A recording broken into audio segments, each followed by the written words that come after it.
Testing, testing.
Commissioner Barbe, can you hear us? Yeah, I can hear you. Can you hear me? Yes, we can. All right. Okay, I can't see anything. I just see the Maryland Public Give Service me a Commission minute. logo. I can show you the bench if that will be helpful. Oh, that's so much All right. better. All right. There we go. So is it as murky in Baltimore as it is here in Toronto? Yeah, yes, it is. Maybe, or at least it's very murky. Good. I feel so much better.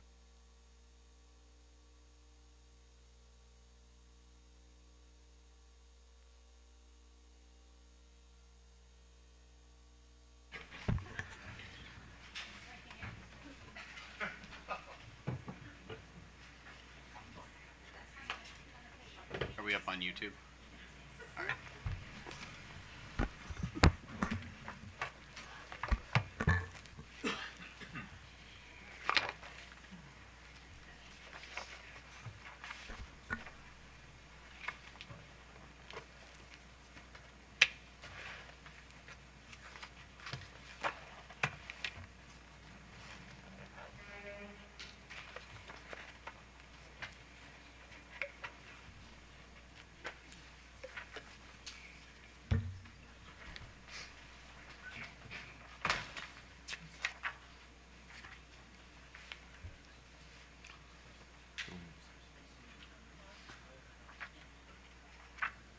Are y'all ready? I'm ready if she's ready. Oh, Alexis, are you ready? All right. reset to go. Okay, good morning. Welcome to the Public Service Commission's Public Conference 61 on the issue of collocation. And I'm going to turn the proceedings over to the Commission Advisor, Ben Baker. Thank you, Chair. Hello, my name is Ben Baker, Senior Commission Advisor to the Maryland Public Service Commission. Today, we are here to discuss the issue of collocation, which I'll dive into in a minute. We are required to produce a report by the Maryland Legislature through Senate Bill 1, which was enacted during the 2024 legislative session. And that report is due December 15th, 2024. We are required to study and make recommendations related to the issue of utilizing end-of-use customer load that is physically connected to the facilities of an existing or planned generation facility, also known as collocation. In this report, we are to include any potential cost impacts to Maryland ratepayers related to co-load configurations, any potential impacts to the wholesale energy, capacity, and ancillary service markets, or the planning functions overseen by PJM interconnection related to co-located load configurations. We are also required to study any potential impacts to the reliability of the electric distribution or transmission systems that service Maryland's related to co-load configurations. Additionally, we are to also make recommendations about the means to manage or mitigate any of the impacts specifically mentioned in SB1. So we have initiated this public conference, PC61, and requested parties to provide comments on the topics within that legislation. We received comments from over 26 parties, and they all cited a wide range of concerns and benefits related to co-location, which we will hear about today. We have 5 different panels, which consist of 18 different organizations and individuals on this topic.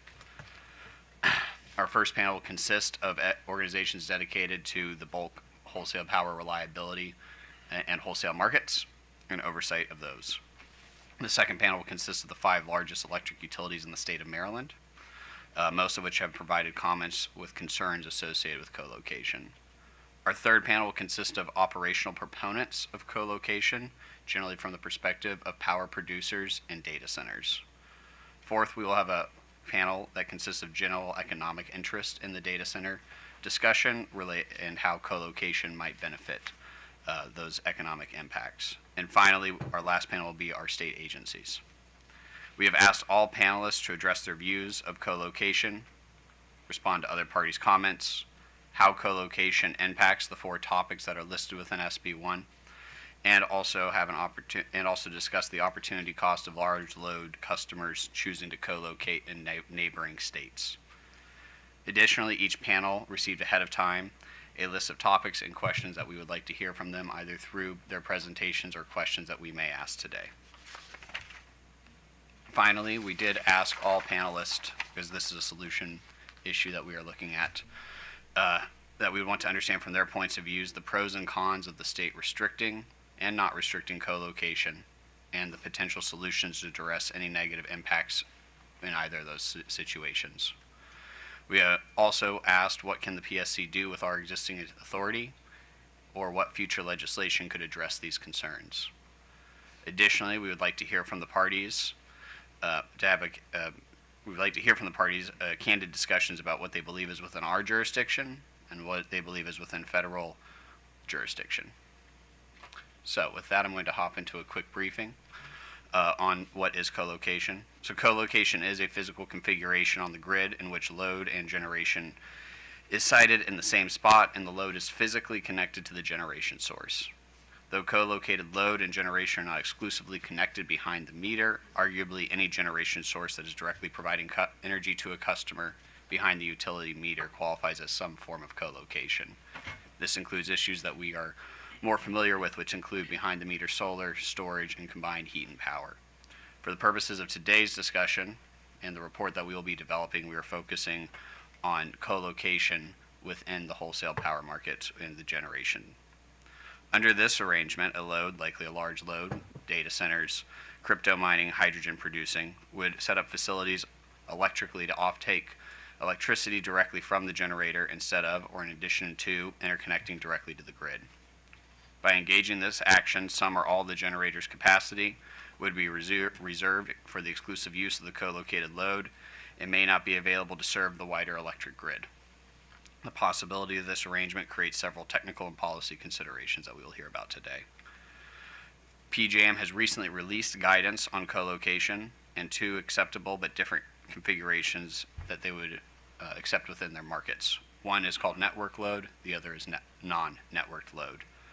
Under the networked configuration, the customer still benefits from firm transmission service and is metered as such that we can track both the load and the generation. While non-network configurations do not and are not subject to additional restrictions, non-network configurations do not benefit from firm transmission service. We do not meter the load and are subject to additional restrictions such as developing measures to prevent unexpected withdrawal of power from the grid. In the guidance document, PJM has indicated they would recommend co-location loads to be networked, but they do not make this a requirement. Additionally, just to note, there is ongoing litigation at FERC that I imagine we will hear about today related to an interconnection agreement that is currently being modified related to a nuclear plant, Susquehanna, where a data center already is co-located. The interconnection agreement is being amended to allow that designation to go from a network load to a non-network load, and this seems to be at the crux of a lot of the problems discussed in parties' comments. They raise issues of jurisdiction. They also raise issues of that data center benefiting from the grid but not paying for those benefits. At this time, FERC has required PJM to submit additional information, which has been received, but no additional action has been taken. Also, in general, FERC is hosting a technical conference on co-location in November, similar to the one we'll be hosting today. Generally, we are hearing concerns related to reliability, concerns related to cost allocation, whether it be subsidization or not. We are also discussing possible questions regarding to how this impacts the Maryland's clean energy standards. That stated, a number of proponents of co-location would argue that those do not exist, and that is why we are going to have this discussion today, as we need to determine what is right and what is wrong in this situation.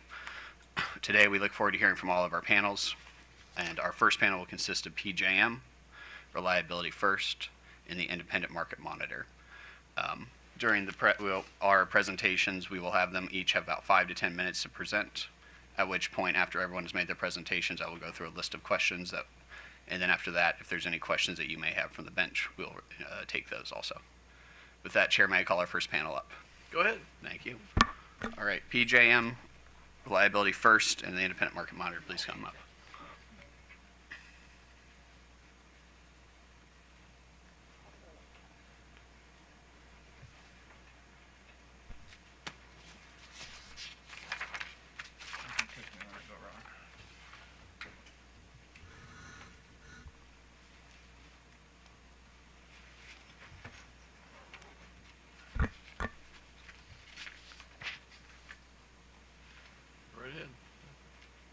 So PJM will go first. Thank you, Bill. Okay, thank you. Good morning, Chair Hoover, Commissioners Barve, Richard, and Sushman. Thank you for the opportunity to appear before you today. My name is Aftab Khan, and I'm the Executive Vice President of Operations, Planning, and Security at PJM Interconnection. PJM is a regional transmission organization responsible for the reliable operation of the electric grid serving 65 million people in 13 states, including all of Maryland. Ensuring a safe and a reliable bulk power system, basically keeping the lights on, is PJM's most important priority. The co-location of large load customers with generation resources is not a new concept, but the requests for such configurations have increased significantly. Simply put, co-location is a desire of energy-intensive customers to connect directly with generation resources of the bulk power system, particularly carbon-free nuclear generators, rather than connect through the local public utility. Examples of co-located load include data centers, crypto mining operations, and hydrogen hubs. As of September 2024, PJM has active requests to study nearly 8,000 megawatts of co-located load configurations. Maryland and others have recently raised questions on the impact of co-located load on markets and consumers. The Federal Energy Regulatory Commission has scheduled a technical conference to examine similar issues on November 1st. With growing interest, state and federal regulators are appropriately asking technical questions about co-located load configurations. PJM's focus and priority is maintaining reliability for all customers in the footprint, and this is what my remarks will focus on within the context of co-located load. There are various configurations under which large load customer could co-locate their load with a generating facility, which includes the load becoming PJM network load or connecting as non-PJM network load. As PJM network load, the customer's load becomes a part of the PJM network and receives network integration transmission service. This is what the name suggests. The load becomes a part of the PJM network and can be served by other generators on the system if the generator is connected to trips or is otherwise unavailable. As explained in the guidance document published earlier this year, PJM recommends that all co-located load be served as PJM network load. This allows both the generator and consumer to benefit from competitive markets while also increasing the reliability and transparency of the entire PJM system. However, PJM recognizes certain parties may wish to co-locate without becoming network load. In such cases, it may not be served by the rest of the PJM system and must include system protection facilities to prevent the unexpected withdrawal of power from the grid. PJM does not have the authority to dictate how any load connects to the grid.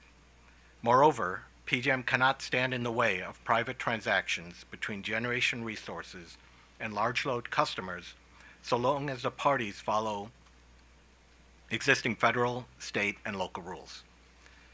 However, PJM does have a role in ensuring that the co-located load connects reliably. PJM must be informed of a request for a co-located load configuration by the generator and performs what are called necessary studies to ensure there will be no adverse impact to the grid.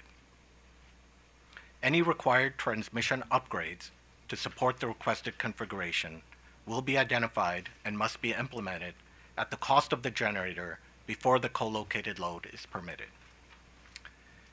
It is difficult to discuss the co-location question without raising the broader resource adequacy concerns PJM has identified.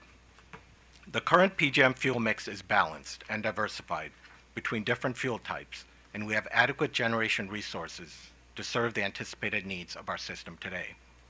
However, as we look out further, maintaining an adequate level of generation resources with the right operational and physical characteristics will be essential for PJM's ability to reliably serve electrical demand. PJM has published an analysis which observed the following 4 trends that in the collective increase the risk that we may have difficulty maintaining such an adequate level of generation resources with the necessary attributes over time. First, the projected rate of electricity demand is likely to increase as a result of building and transportation electrification and increasing deployment of energy-intensive data centers in the region. Second, Dispatchable generators are retiring at a rapid, date-certain pace, largely due to federal and state policies and private sector commitments. Third, replacement generation is almost entirely comprised of intermittent and limited duration resources, requiring multiple megawatts of these resources to replace 1 megawatt of dispatchable generation. Fourth, retirements are at risk of outpacing the construction of new resources due to a combination of industry forces, including siting and supply chain, whose long-term impacts are not fully known. Historically, Maryland has imported about 40% of its annual electric needs from other states. In addition, much of the eastern part of the state is devoid of bulk transmission infrastructure, so moving power across the region is challenging.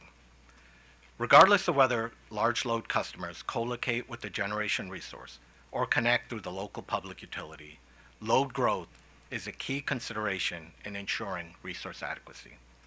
Both supply resources and new transmission lines to meet load growth will be needed to ensure reliability of the grid. Maryland and others have raised a number of questions to attempt to determine the impact of co-location on markets and other load customers in the region. It is difficult to express with any specificity the impacts from co-located load, as all configurations need to be studied on a case-by-case basis. Some may be more impactful than others. Broadly speaking, no matter how new load connects to the PJM footprint, load growth requires an adequate amount of supply and transmission infrastructure to maintain reliability. As supply and demand converge, it is reasonable to expect an increase in price. If load growth outpaces the addition of new generation resources to replace retiring resources, this would lead to a resource adequacy issue and may increase prices further. This fundamental is rooted in simple supply and demand economics. Another related question that has been raised surrounds the generators' capacity interconnection rights, commonly called CIRs.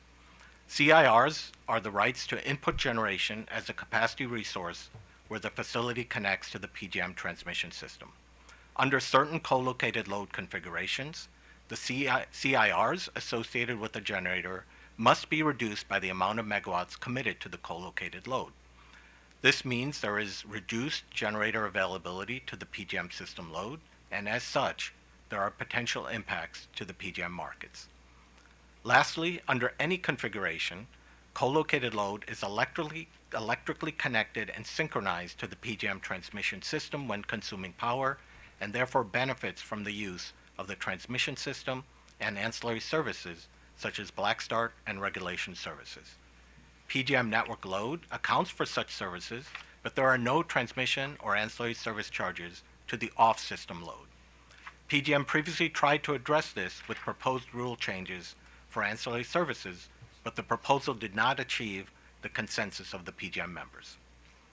Ultimately, in the absence of the proposed rule changes, PJM issued a guidance document earlier this year on co-located load configurations based on existing rules, along with the recommendation that all co-located load be connected to the PJM transmission system as network load with applicable firm transmission service.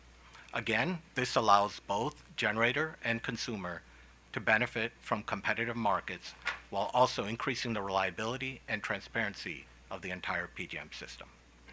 The co-location of large load customers with generation resources is an evolving issue that will have system and customer impacts.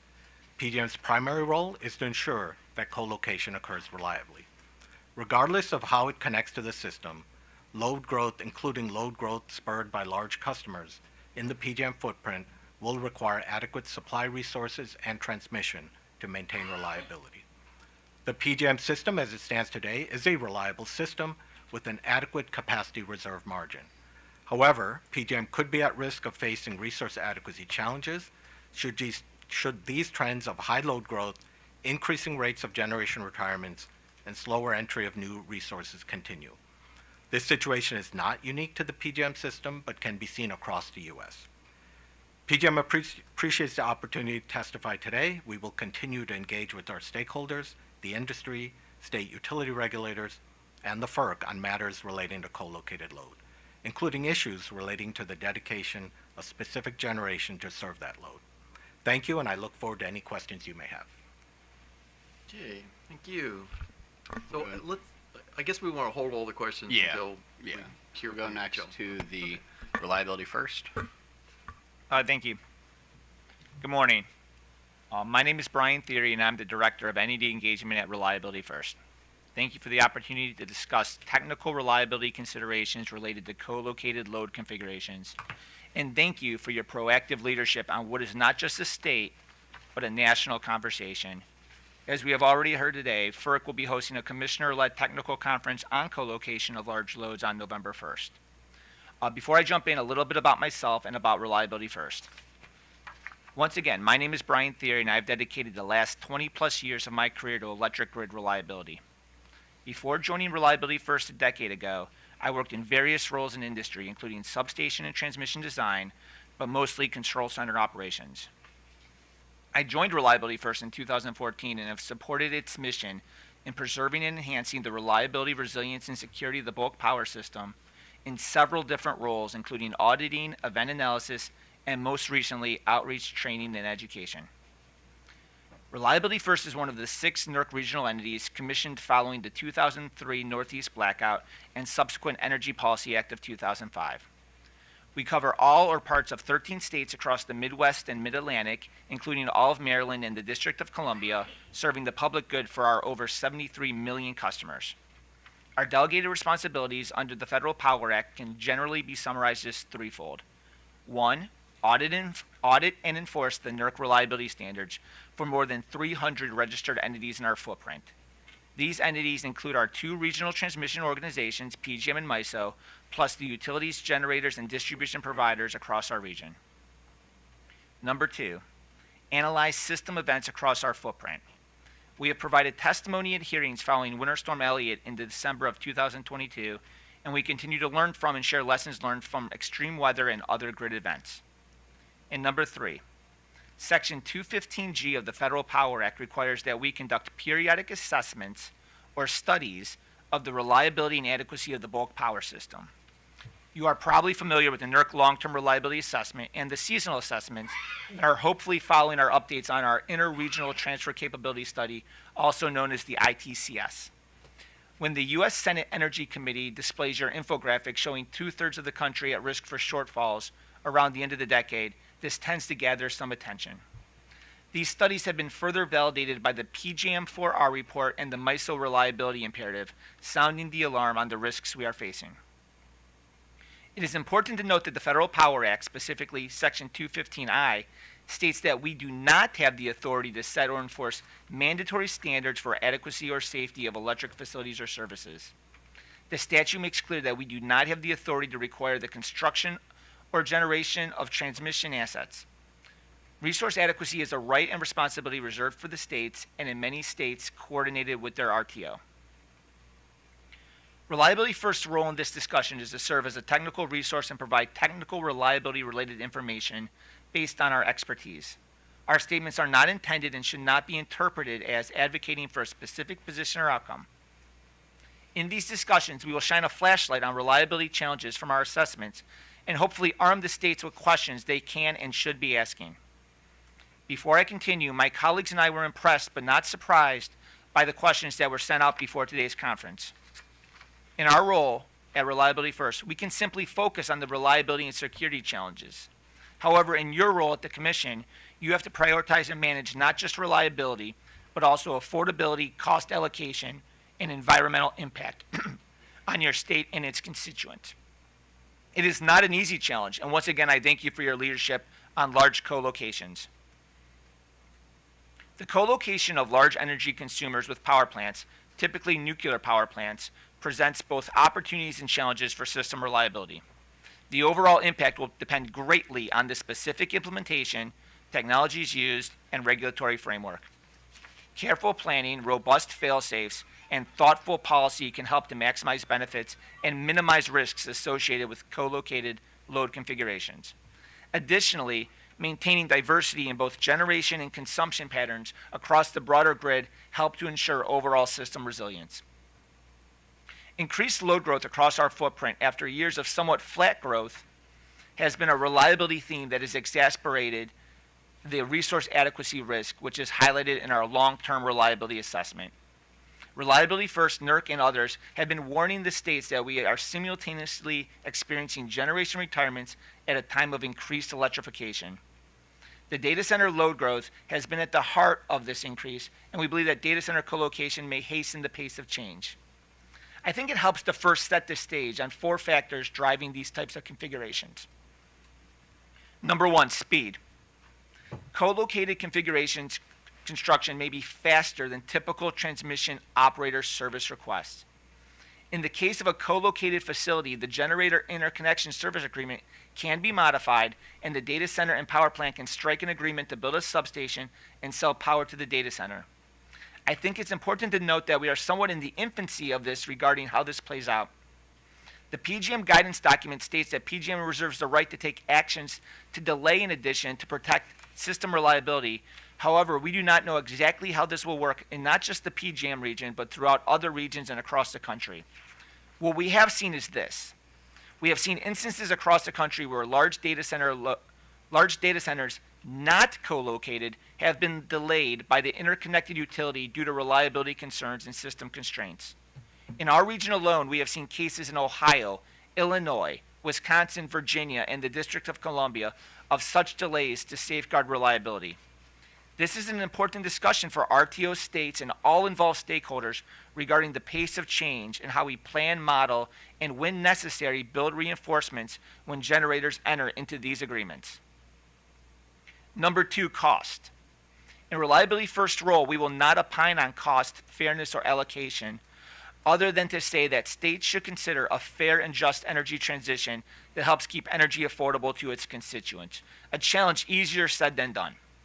In the case of co-locations, what we are reading is that the generators and data centers can find a middle point on the cost where the generator receives a stable revenue stream from the customer over an extended period of time. We also recognize the economic boon these data centers may provide to the states, not just from the tax revenue, but also jobs and other economic growth. Number 3, reliability for the data center. What we are hearing is that many of these data centers require not just abundant energy, but also high reliability and high power quality. Based on PJM's ELCC class ratings, plus recent performance during extreme weather events, co-locating with a nuclear power plant is an advantageous configuration for the data center when it comes to reliability. What we are seeing is that nuclear plants with 2 units may become strategic locations, as the data centers can be served from the adjacent unit when one of the generators is on a refueling outage. And number 4, environmental impact. Many data centers, especially the Microsofts, Amazons, and Googles, have clean energy goals, and securing carbon-free emissions from a nuclear power plant is once again an advantageous relationship that may be driving interest in these co-locations. However, we have also heard that the demand for abundant, reliable electricity is so high that other power plants, including natural gas units, may be targeted in the future for co-locations as well. As we stated at the beginning, there are both opportunities and challenges with these co-locations, and careful planning and modeling is needed to minimize these risks. The overall impact will greatly depend on the specific implementation, location, and load size. I will summarize 3 opportunities that may support reliability. Number 1, the co-located configuration will require less transmission line build-out from the source, which can reduce transmission line losses. Under non-co-located configurations, power needs to be transmitted from the source to the load, which results in transmission line losses and often the need for transmission reinforcements. An advantage of co-location is reducing these transmission line build-outs. However, additional system reinforcements may still be required based on changing system flow patterns. But I will talk about that more when I get to the challenges. Number 2, while many of the data centers require large amounts of 24/7 power, we have heard that some co-located loads may offer flexibility. Maybe the load is a cryptocurrency load that could come offline during peak conditions, or maybe the load is part of a demand response program. Flexible loads can help system operators balance the grid, especially under emergency operations. However, even though this may be an opportunity, the more co-located configurations we have, the more challenging it may be to have the planners and operators have the visibility and awareness of which loads are indeed flexible. Number 3, Co-locating in a generating plant may help us hedge against overestimated load growth. For example, if a customer asks for 1,000 megawatts on the system, planning studies may reveal system reinforcements needed to serve the load that includes substation upgrades and new lines. If only 100 megawatts or so of that load comes to fruition, those expensive transmission upgrades may be wasted. In the case of a co-located configuration, if only a portion of the load comes online, this may hedge versus expensive projects to transmit the power to the load. However, these co-located loads also present operational and security challenges that must be addressed by the RTOs, utilities, and generators when planning and modeling these configurations. In these instances, these co-located large loads are like generation retirements. The PGM guidance document makes it clear that they are not actually generation retirements, but for the purposes of the grid, the megawatts from the nuclear plant are going to the data center and not to the grid. Generation retirements outpacing new resources has been a key risk that NERC and the regions have been broadcasting for the past couple of years. The pace of change with these co-locations may accelerate this, further reducing our reliability margins, accelerating this concern. In the recent past, we have barely survived events such as Winter Storm Elliott without rolling blackouts in the PGM region. Every time we take resources off the system without equal replacements, we put ourselves at more risk to experiencing the events that other parts of our country have faced, where they did have emergency rolling blackouts.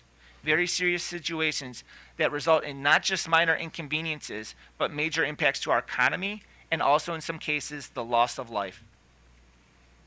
As we have seen with other generation retirements in the great state of Maryland, expensive and lengthy transmission projects may be needed to maintain reliability. Not every co-located load would require these, but the analogy I often give is that it's like playing Jenga. The longer you play and the more pieces you remove, eventually the tower falls. In just a minute, I will talk specifically about the studies that RF has run looking at the Calvert Cliffs area as a possible location for the co-location. Another operational challenge is the modeling and visibility of these loads. System planners and operators need to be aware of the magnitude of these loads, how they work, how the relaying works, and the contingency analysis. In the case of a known nuclear power plant co-located in Pennsylvania, the load, which is approximately 200 megawatts with more coming, is served by a nuclear power plant. Using round numbers, picture a 1,000 megawatt nuclear generator. 800 megawatts are going to the grid, and 200 megawatts are going to the data center. Suppose the unit trips offline. What happens to the 200 megawatts of data center load? Is there backfeed from the grid and a power swing from 800 megawatts out to 200 megawatts in? Does this cause thermal, voltage, or stability concerns? These are questions that system operators and planners need to study and be aware of.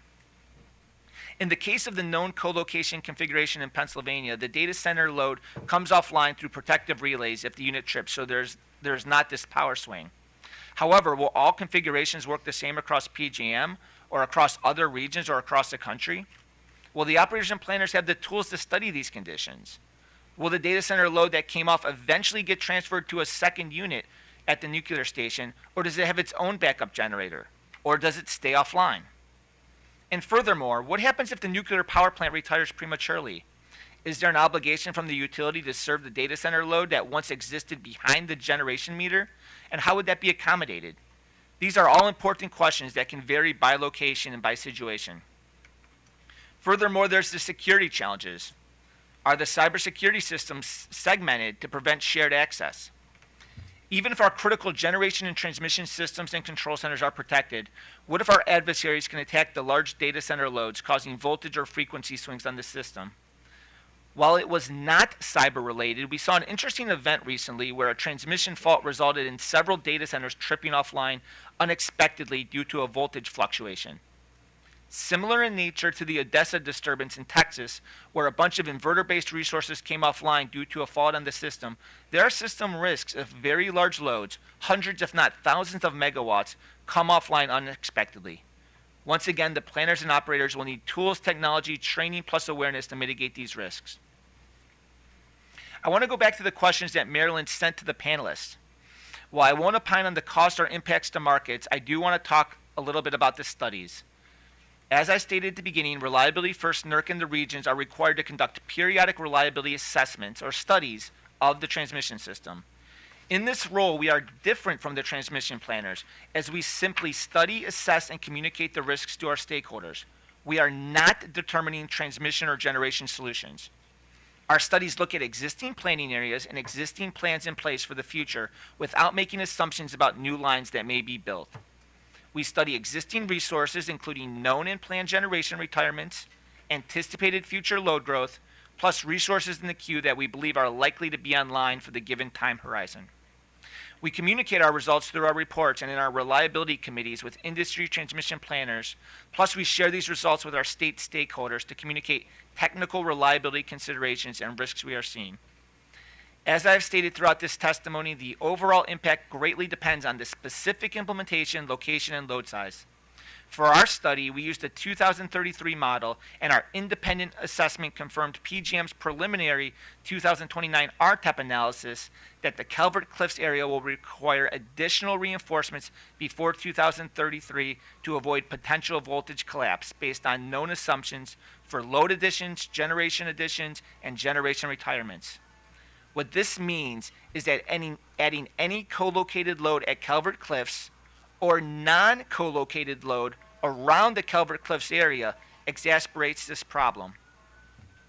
What we are seeing is high west-east flows from PJM west to PJM east, resulting in voltage collapse under planned contingency scenarios, even with voltage support at Calvert Cliffs. It is not our purview to identify or assess specific solutions, nor can we comment of the extent of the reinforcements required. These studies are meant to identify these concerns to be addressed through potential reinforcements, which could be a combination of new transmission lines, new substations, and new voltage devices needed. This study is not meant to prove or disprove that a co-located large load is better or worse than load installed miles from the nuclear power plant, but is simply meant to inform Maryland that this is a resource-deficient area where additional load growth, minus reinforcements or new generation, makes reliability worse. Ultimately, the question becomes, what can we do? What can we do? We do understand how important load growth, and in particular data center load growth, can be not just to the state, but to our country. However, with all of these challenges, we cannot sleep on reliability. As the saying goes, data demands power and power demands planning. So what's next? While we do not advocate for any specific position or outcome, there are 3 considerations I want to share in closing. Number 1, first and foremost, keep asking questions about the reliability impact. Do not sleep on reliability. I read a lot about cost and environmental impact, but we cannot lose focus on reliability. When the NERC risk report cited energy policy as a key risk, it also stated that the 3 C's would be needed: communication, coordination, and collaboration. Bringing all voices to the table is necessary, and we again commend you for your thoughtful questions and for putting together this technical conference. This will be something that will be continued to be discussed at OPSI, NARUC, and at the upcoming FERC Technical Conference in November. Number 2, a key consideration for reliability is flexibility and diversity. A reliable, resilient, secure grid has flexibility and diversity built in.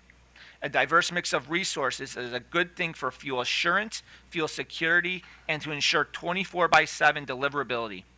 Flexibility is key regarding policy, regulations, and any challenges to reliability. Flexible loads can be assets to the system as we work together in this great energy transition to manage the pace of change. Number 3, and finally, there are several ways where the states can take action, working with the legislators, governor's office, commission, and industry to maintain and enhance reliability. We encourage states to be proactive in the siting and permitting of new resources to avoid delays. There are also additional ways the states can manage the load growth through both demand response and distributed energy resources to help balance the resources and demand as well. These can be topics for the next technical conference as they require in-depth discussion regarding essential reliability services, planning, and modeling. However, these are important tools within your jurisdiction to help aid reliability.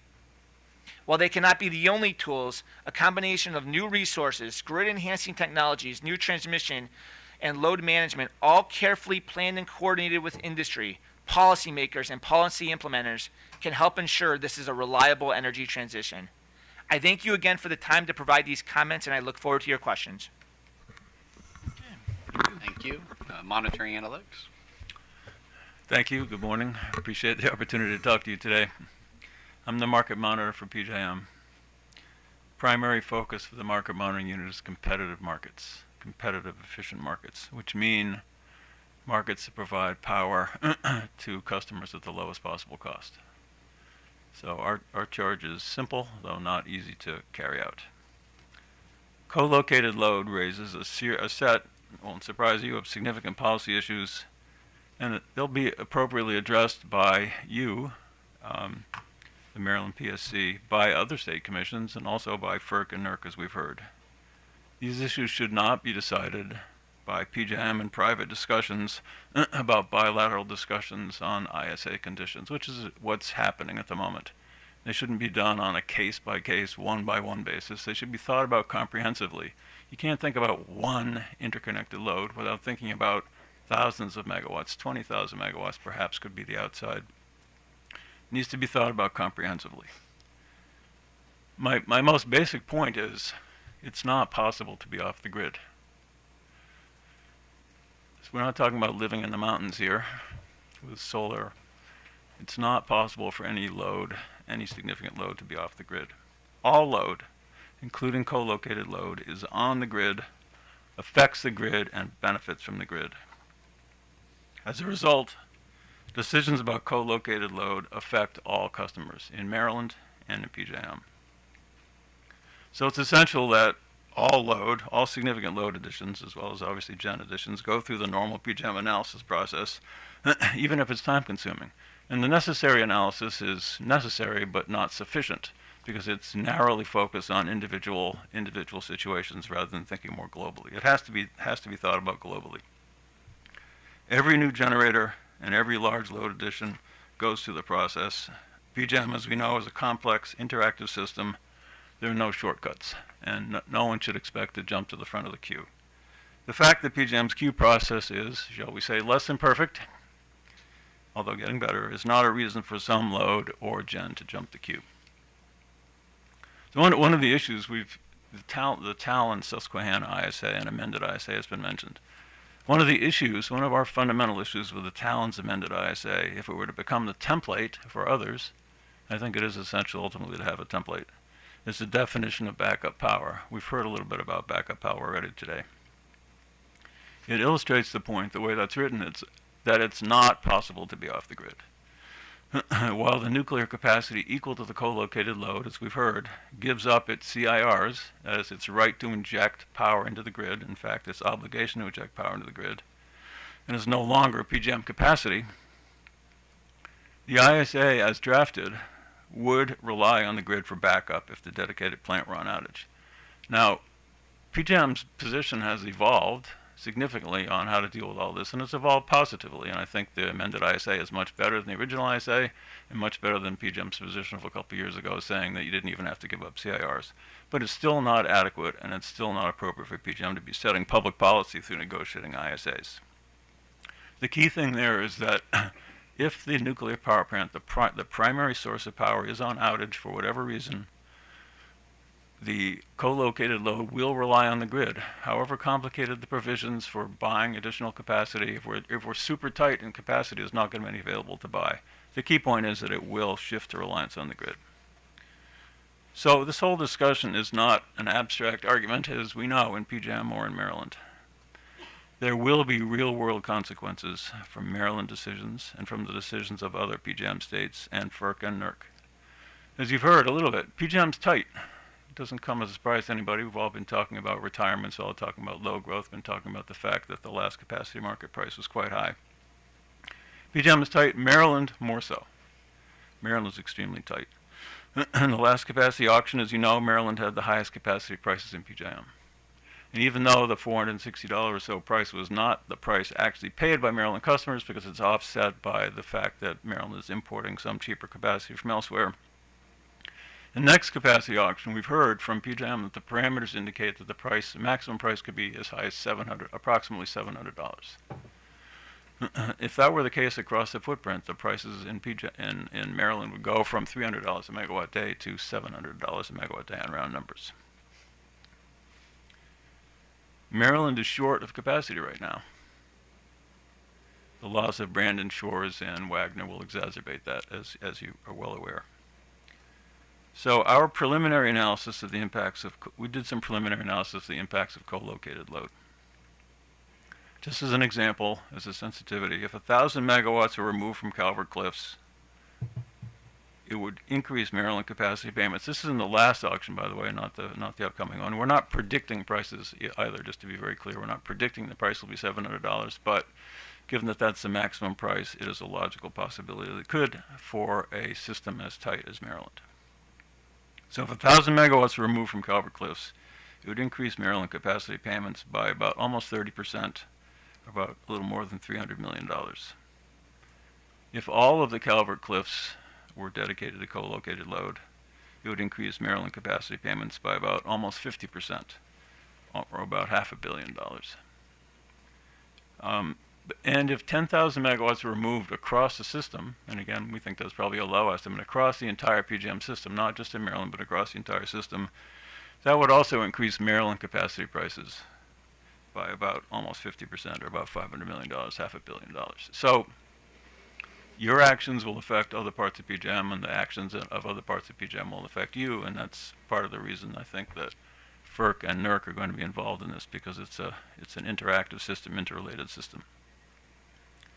There are also potential impacts on the energy market.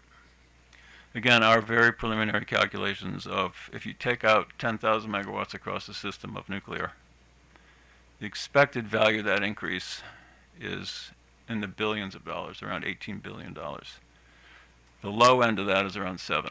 So, not surprisingly, you're basically taking something out of the bottom end of the supply stack, moving up the supply curve. And while there's much discussion about how clean power is going to be available to whatever this load is, whether it's a data center or a Bitcoin mining operation, power is fungible. And so if you dedicate clean nuclear energy to one particular load, the rest of the load is going to be served from thermal emitting resources, typically, given the current mix of PJM generation. In fact, we show that there'd be more than 25 hours of shortage if that level of megawatt hours were taken out of the existing PJM system. But remember that these results are all based, I want to be very clear, all based on the explicit assumption that co-located load is attracted to Maryland or elsewhere by the special contracts, by the special provisions, by the fact that co-located load can avoid distribution and transmission costs that would not otherwise come to Maryland or PJM. So just to repeat, all the numbers I just gave you are based on the assumption that the load would not otherwise come. It's a critical assumption. Interestingly, and others have said this, if you had the same amount of load located in exactly the same location on the site, but interconnected electrically to the grid, the cost would be very similar, probably close to identical. Same is true if it were located a mile or two away. So if you add huge amounts of load and dedicate a particular power plant to meeting that load, the cost impacts would be similar. So it's not just a question about co-located load, it's really a question about load in general. And you heard a little bit about the resource deficiency in the Calvert Cliffs area from Reliability First. What that illustrates and emphasizes is that the analysis has to be done carefully. So given these potential impacts on Maryland customers of load growth, whether it be co-located or not, does it make sense to provide special incentives to co-located load to allow such load to avoid state and federal economic regulation? So load is load needs to be served, load needs to be studied. The question is, given that it has very significant consequences for everyone else in Maryland, does it make sense to provide special incentives to do that? Does it make sense to allow co-located load to jump the queue and not be subject to detailed analysis? And just to repeat, the one-off analysis is not adequate. It has to be thought about comprehensively for Maryland, comprehensively for the PJM footprint. So that's all I have to say at the moment. I thank you again for the opportunity to talk, and happy to take any questions. Thank you to all of our panelists. All right, so I'm going to go ahead and jump in. I believe this first question, we can start with PJM, and then if others want to weigh in to supplement. Could you first describe your current planning process before we get into effectively what you study when somebody requests to do co-location. So just kind of level set for us. When you for transmission generation, what are you generically doing? Yeah, so I would say there's two main things that we do as a normal course of planning the bulk power system. So the first is a regional transmission expansion planning process. It's an annual process where we develop load forecasts. We obtain large load adjustments from our transmission owner zones in the PJM region. We look at generation deactivations, what new generation has signed interconnection agreements, and we develop system models to identify any deficiencies of the transmission system and then identify needed transmission upgrades to ensure reliability of the system.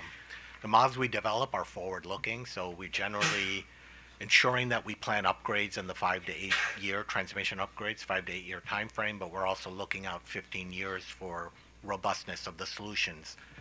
These projects are either directly awarded to the transmission owners or go through a competitive solicitation depending on the time frames of the need. I think the other important process is inputs that we develop for our markets. So we take the similar information and we develop what are called planning parameters, for example, to establish required reserve margins for resource adequacy. So those processes together, I would say, the input planning parameters for our markets, namely the capacity market, and the regional transmission expansion planning process, are I would say, the two foundational standard procedures that we have for both ensuring resource adequacy and then as well ensuring that the transmission system is robust and reliable to support future needs. Go ahead. Yeah, so just to add very briefly, and correct me where I go wrong here. So if there's a large load added, it originally could be a supplemental project for the transmission owner. If it's large enough and has significant impacts, PJM will end up studying that large load and decide whether it actually needs to have an addition to the RTEP. So PJM for very large loads like data centers or other large loads is likely to get involved in studying the impact of those on the system and not leaving it entirely to the TO. I believe is the status quo. Is that right? Yeah, that's correct, Joe. I think the large load adjustments are part of a normal load forecasting process that we do. We do try very much to incorporate that into the RTEP process. However, a transmission owner can bring as well supplemental projects to address large load issues. But I would say in all cases, those would ultimately get reflected into the load forecast and ultimately built into our standard RTEP, regional transmission expansion plan. And then can you just really quick just define what you mean by large load? Is there like a megawatt threshold, a percentage change in the forecast? Is it, you know it when you see it? Yeah, so I think the way we've defined it is so if I just say how do we do load forecasting at PJM? So we develop actually the load forecast. We have meter data, we take econometric data, and we project out with various data sources how load will change in different TO zones. What we ask for input from our transmission owners is any large loads that would not be considered in our economic kind of trends forecast, right? So I use an example like electrification trends, right? If you want to look at electrification of transportation, that we would consider kind of an econometric forecast because there's various data sources that would then project out how electrification of transportation would play out in different parts of our region. So anything that's kind of outside of that, we ask for transmission owners to give us input on large load additions. So there's not necessarily a strict cutoff, but we defer to transmission owners to make us aware of any large loads that may not be covered in a normal load forecasting process.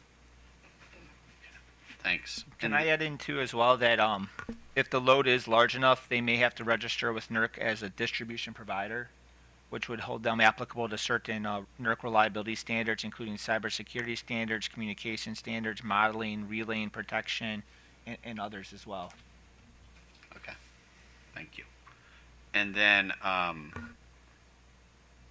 just really quick on the generation front, because I think a lot of our discussions are going to focus there also. So you identify through your current transmission or through your current studies, you'll look at where you're discussing. We look at 5 to 8 years, maybe 15 to look for solutions, try and get those put in place. If you see a concern about, a capacity shortfall in a region or a different region, what is your how do you bring a solution forward for that? Is there a solution brought forward for that, or is that simply solved through higher power price signals coming through the capacity market? Yeah, so the RTEP process is so focused solely on transmission. So it is not in itself determining any solution to a resource adequacy concern. The resource adequacy issue is addressed through the capacity market, and the planning function of PJM determines parameters, as I'd mentioned earlier, to support the capacity market. So what are the required reserve margins in each zones by doing a probabilistic analysis of generator outages, load fluctuations. We determine resource adequacy needs in each zone. Those inputs then feed into the capacity market, and we rely on the market to send the right price signals for generation investment to address any kind of resource adequacy concern.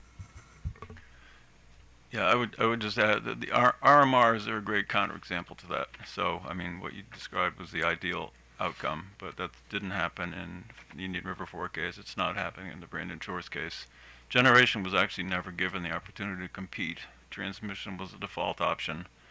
That transmission then is coupled with this long-term RMR, and ultimately the transmission, as you say, will displace generation and will affect the prices going forward, will affect the nature of supply and demand. But one of the key gaps in the PJM markets generally has been that there's a lack of direct competition between generation and transmission, and this, I think, just illustrates it. Awesome. Thank you. All right, so now I'm going to go ahead and jump into co-location itself. So when somebody wants to co-locate in PJM, can you just walk us through the process, what you're studying, just level set once again for for what we're doing here, what you look at, what you study? Can you also kind of break this down between networked and non-networked for us? Sure. So as I said earlier in my opening remarks, we do not have the authority to reject any type of private deal or arrangement that a generation owner may make with a co-locating load. So our process is really built around a modification to the generator's interconnection service agreement. So because now the generator is coming in, and I'm referring to, for now, I'll just say the non-PJM network load. This is a private arrangement between a generator and a large load customer. We would go through, as part of that ISA, interconnection service agreement modification, we would go through what's called a necessary study. And what that necessary study does is it looks at the new capacity of the resource, which is reduced because now they've got a co-located load, and we study where the other generation would then come from to serve the load that generating resource was serving. Any needed transmission system reinforcements to accommodate that change would then be at the cost of the generator as part of this interconnection service agreement ISA change. So they would approach us, we would do the necessary studies. If we identified system reinforcements on the transmission system needed, that would be part of the ISA modification, and the generator would have to pay for those upgrades and make sure they're in place before the co-located load could be connected to the generator. As I said earlier, we prefer that not to happen. We would prefer that the PJM load be what we call PJM network load. And that would be more akin to what I described in terms of the load forecasting process, where they would go, normally it would be through a local public utility, through a state jurisdictional interconnection process, ultimately feeding PJM with the load forecast and this large load adjustment, and then run through our normal kind of process to manage transmission upgrades, determine the parameters for the capacity market, to send the right signals if needed. So that would be our preference, but as I said, we can't prevent that from happening. So we work within the ISA modification process with the generator to address as much as possible any cost impact to the transmission system of that large load addition. Sorry, I don't mean to be picking on you today, but I feel like I am. So,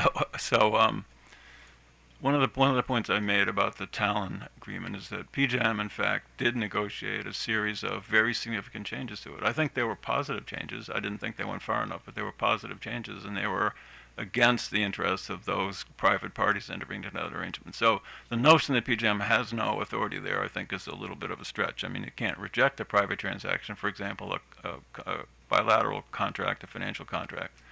But it does have a role when it affects reliability, and the illustration is the fact that PJM negotiated this ISA, but effectively it's putting itself in the position of setting public policy by negotiating that ISA. And again, it's doing it one-off. So, this is the case for the Susquehanna deal. What's going to be the case for the next one?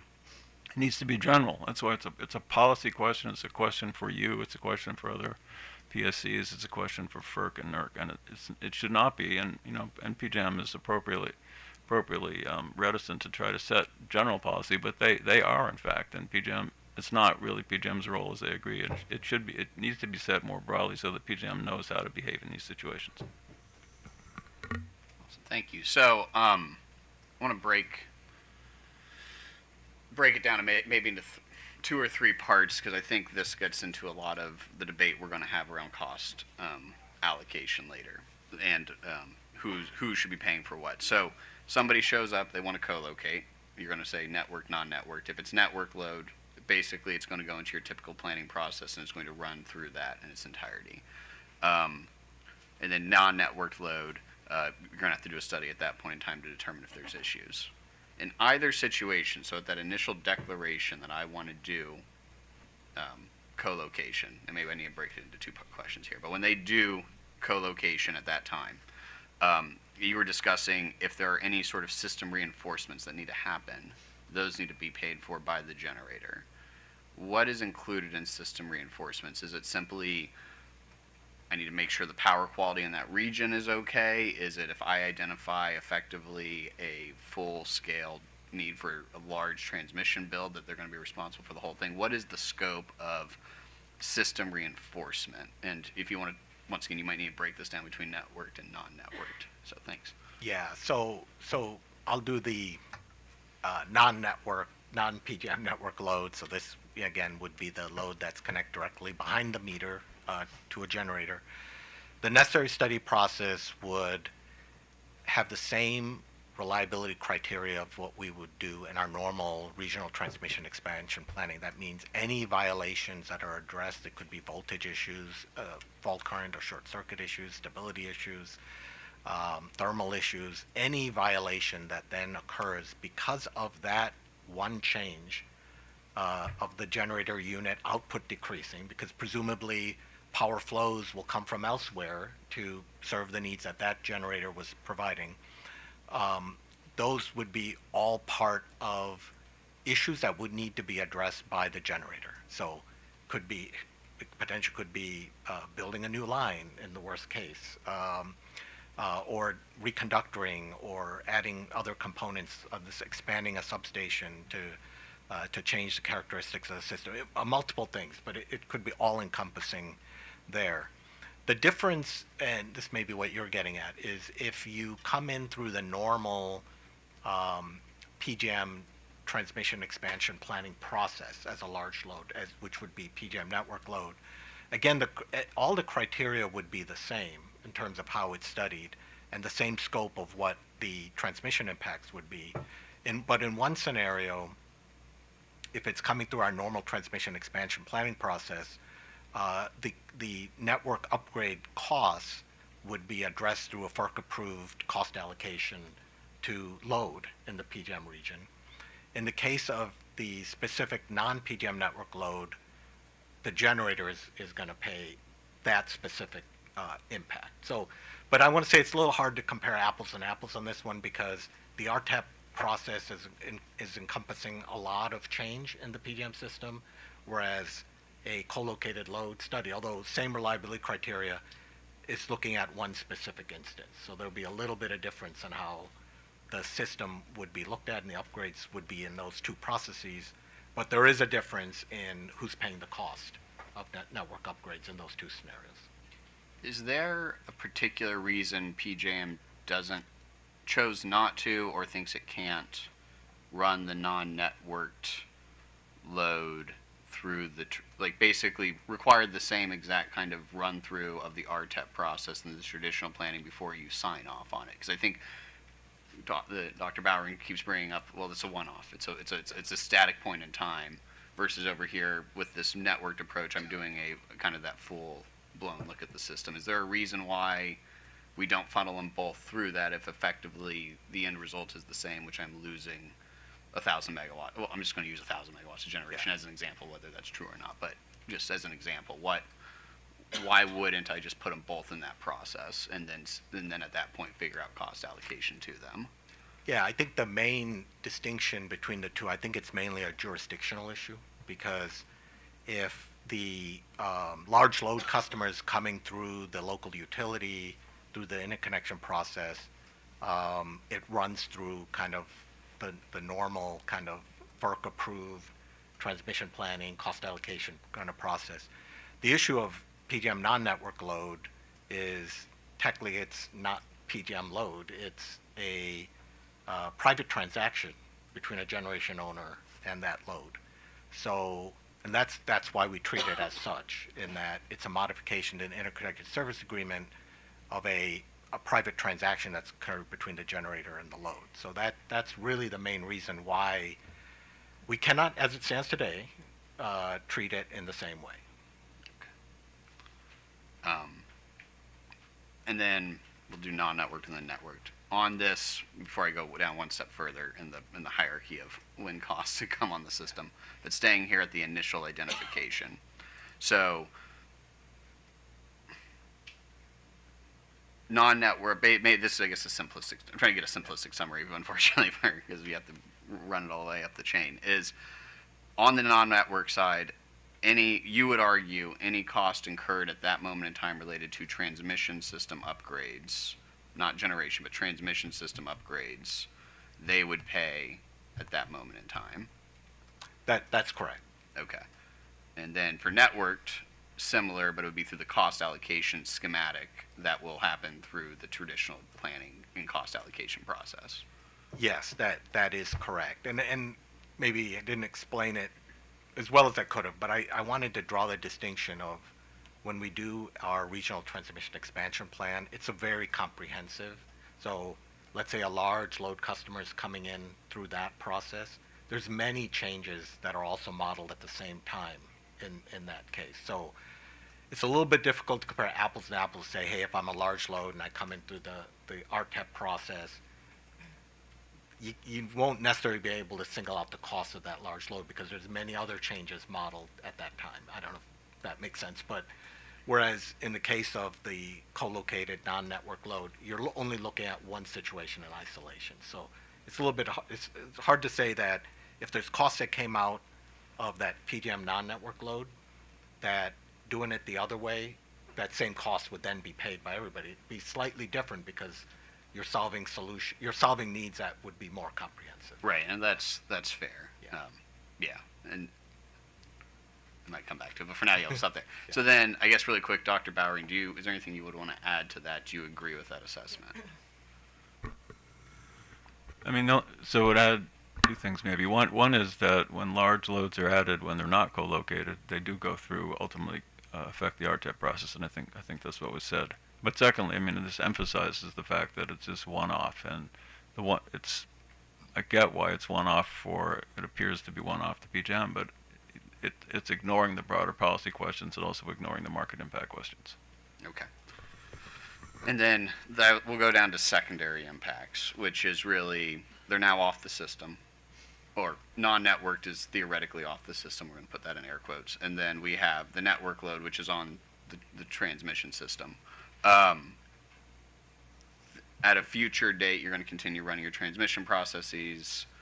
If you identify a need, the non-network load, the networked load would definitely still be in the cost allocation schematics that we currently have in place, versus the non-network load they're not going to pay any of those future costs because it's whatever their private arrangement is between them and the generator, and therefore, and the generator's not getting assigned costs because we don't assess them these kinds of costs today, is my understanding. That is correct. Okay. And then, okay. And then I guess kind of looping back to this issue of generation, which kind of has its own little process through the capacity markets. So if you find a reliability issue at in that initial identification, if let's say that you decremented to the point where you're like, we really need to get a lot of, like, I guess if PRM is like, let's say the 15% planning reserve margin is violated, you're not at that point, you're just going to increase the capacity markets. Is any part of the agreement with that generator going to help supplement what the final solution is there, or is it just the transmission upgrades at that time? I'm trying to pull, like, is there any payments towards capacity in the future, or is it really just transmission upgrades? As it stands today, it's our necessary studies and the cost responsibility for a generator is focused solely on transmission. And we are, as I said earlier, really relying on sending capacity market signals, ensuring that the parameters of the capacity market reflect load properly, but then really relying on capacity market signals for resource adequacy. Okay. Do you have something? Go ahead. But I mean, I think that's precisely the point. I mean, following that theory, you could make the market short, make prices really high, and ignore those impacts when you approve an ISA. And I don't think that's appropriate. It's fine that that's the transmission analysis by itself, but it's not appropriate to ignore just kind of wave our hands and say the market will take care of it. Well, the market can't always take care of it, and there are identifiable market impacts. So if you're providing incentives for co-located load that makes an area short or shorter, as could well happen in Maryland, then I think it's part of the policy objective, part of PJM's objective, and the overall analysis to look at the broader impacts on the markets.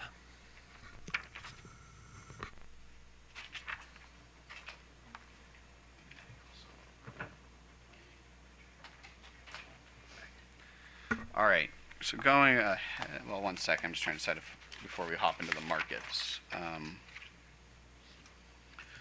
staying on reliability for a minute, I think both Reliability First and the IMM, you've both, I think, discussed basically Maryland is tight.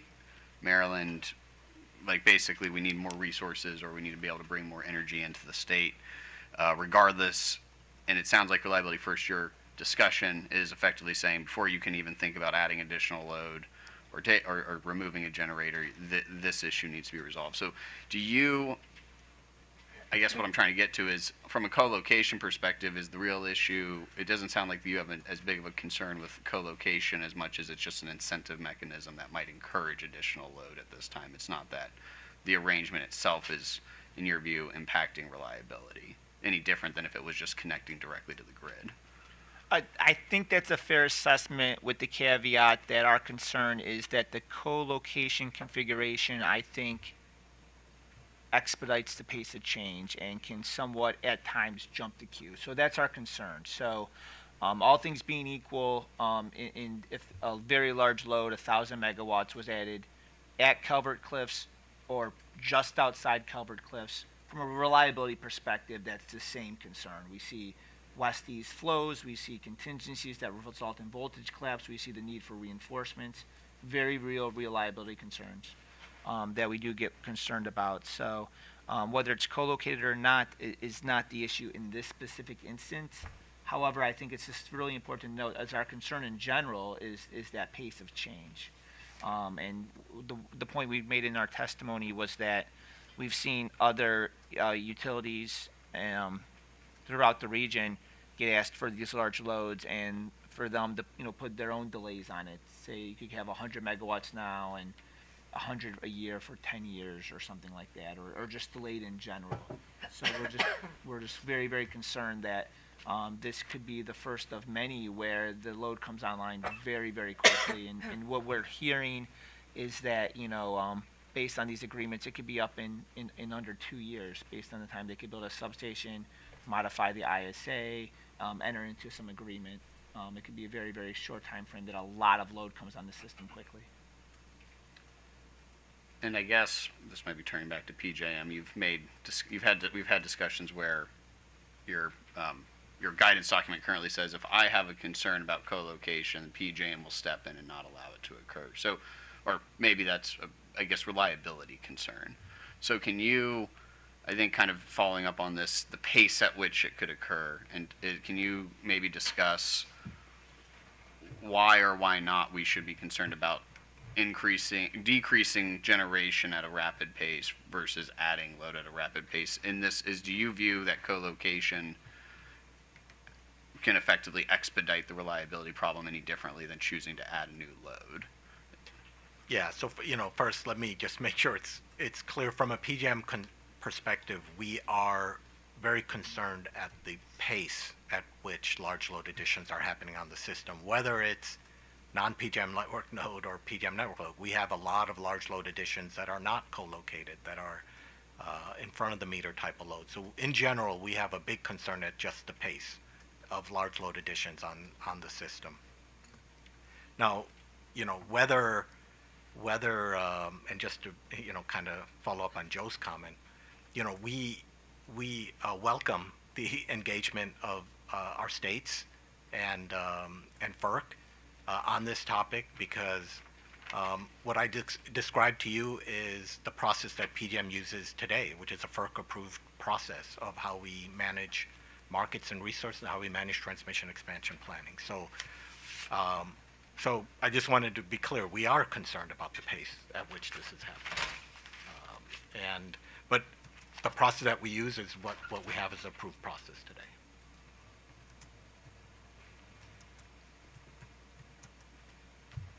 And then, I guess maybe a policy question, or this leads into a policy question, I really think, is what is the current, before I get there, but I think kind of following up on what you just stated, I think the question is can I actually, or will PJM step in and stop effectively a co-location arrangement from happening? The reliability first has basically said if somebody tries to co-locate in Calvert County, we're going to have reliability concerns. Do you step in and stop that? It sounds like today, if somebody wanted to interconnect directly to the grid, no, you can't do that until that is resolved. Can you confirm if somebody wanted to co-locate in that region, you would do the same, or is there a reason they could do it before the issue is resolved? So we can definitely do it for any needed transmission reinforcements. So if there are severe issues found through the necessary studies that require significant transmission investment, we can definitely say these transmission reinforcements need to be obviously not only paid for by the generator, but they need to be completed and in service before the co-location occurs. And so in that sense, we can ensure that the transmission system is reliably supplying. The issue, though, remains of resource adequacy, and that is definitely an area that needs some attention. And again, I would say co-located load and large loads have exacerbated that issue, but we at PJM have been talking about just general concerns of resource retirement, generation retirements, slow pace of replacements, as just a general resource adequacy concern, and large loads just exacerbate that issue. But we would not stop co-location based on resource adequacy today. Okay. Thank you for that clarification. All right.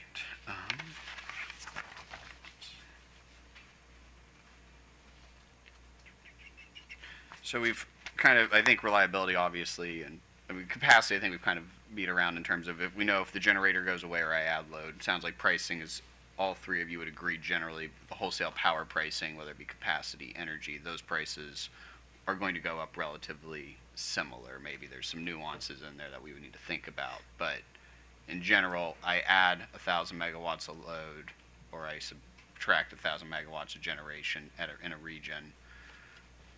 Is there a distinct difference between what may happen to the wholesale power market price signals that are going out, whether they be power, ancillary service, black start, et cetera, or capacity pricing. Happy to hear from any of you. Yeah, so I mean, I tried to say, no, I don't, there's really not a huge difference between, if we just take the impact in particular on energy prices and capacity prices. If you add 1,000 megawatts of load, either in exactly the same spot, even if it's physically on the site of a power plant, if it's connected to the grid, the impact is going to be very much the same as if it is directly connected to the generator. Okay. And then, I guess, good level setting question on this issue, because one of the big debates here is, are you benefiting from the grid if you're electrically connected and not paying for it? So, and that's generally focusing on ancillary services. So, and power quality, which I don't even think some of that is paid for today. It's just inherently assumed it's on the system. So could you maybe just talk through that grouping of cost things and maybe identify what we pay for today and don't pay for today, and if there's any kind of cost magnitude of that, in terms of what's the financial impact are we really talking about here? It would be helpful to understand. Yeah, and I can, so in a general sense, that all of the PJM transmission costs that are determined to be regional costs have different cost allocation mechanism, but generally they're allocated to load, but in maybe slightly different ways. On top of that, you have ancillary services that support voltage, frequency, things like that are part of the energy market. Together, those costs are allocated to load today.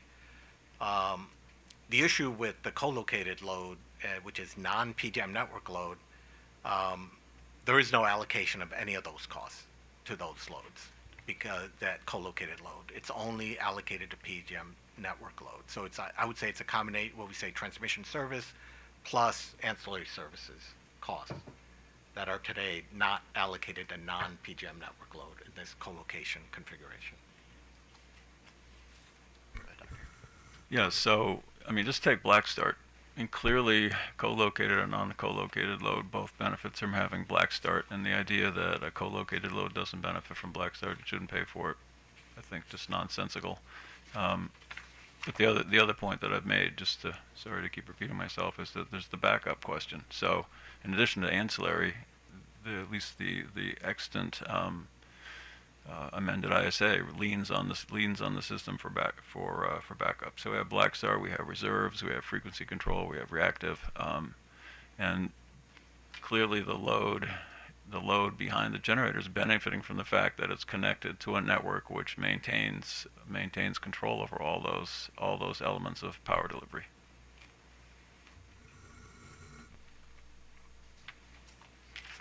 And then, I guess policy question. Is there a reason why, if non-networked, we do, like, I understand we're talking it's a private party transaction, but why you haven't chosen to yet, or why you don't think you have the power to try and assess these non-networked customers and or the generator itself, the ancillary service cost, if you think they are, because I think you stated you do think they are benefiting from them, and therefore they should, well, say you think they should pay, but that'd be a good question. Do you think they should pay for it, and was there a reason why you don't think you haven't attempted to make that happen today? Yeah, so we did try through a PJM stakeholder process to address this issue.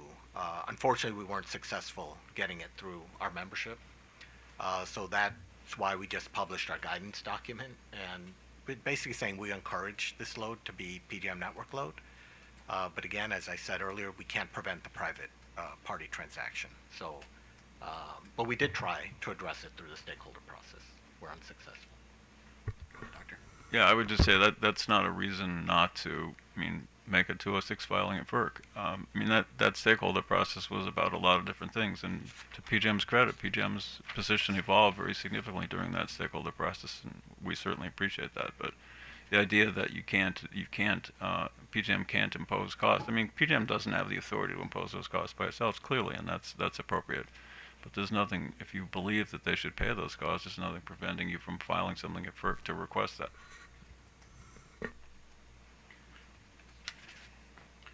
And then if I take non-networked to the extreme, I guess, I have a blackout on the system. and so this might be going back to reliability, but can that generator the generator that is still synchronized to the grid, at that point, island and continue to serve that load, or are they required to stay up? Or are they required to shut down with the rest of the grid, basically, and therefore that forces the backup generation that load may have installed for this situation to start? So basically, this is trying to identify, can that generator really exist without the PJM grid? Yeah, so the best of my knowledge and understanding, because most of this is happening with nuclear power plants, that they cannot be disconnected from the grid, that they must at all times be connected to the transmission system for operation. So they cannot disconnect and serve the load without being connected to the PJM system. And is that, because there's two connections happening here, I know, at Yeah. the new plant. I have basically the service drop to do the basic operations, and then there's the big pipe to send the electricity out. Is it the service drop, do you know? And this is a question I can ask for Constellation, or is this just or is this also that the big pipe where electricity would be coming out? They have to be connected in both configurations, or just the service drop? And I'm sure they could answer better than I could, but my understanding is both, right? They need the auxiliary power, but as well the main connection to be allowed to operate. But And I'm not going to opine on that directly, but just to say that in black start recovery plans that PJM has, a key part of it is having cranking paths that connect to nuclear power plants, so the nuclear power plants can get enough power to restart when you're coming back from a blackout. I want to add into these. I think these are really important questions because we're kind of figuring out today's problems. But what about in the future when the co-located load is paired up with a natural gas power plant that is dispatchable and can do regulation and can island? So right now, the answer is pretty simple. For a nuclear power plant, it's not going to operate in an island with this data center. But what do we know 3 or 5 years from now when we do have large loads at natural gas power plants or at diesel or hydro or something, where maybe that is an instance. And I appreciate the questions on the network versus the non-network load, because right now we're talking about the data centers, the crypto mining, the hydrogen hubs. In the future, what if that that load behind the meter is carbon capture and it's a very large load, or what if it's scrubbers or something like that? In the PGM guidance, they talk about how this is different than station power load.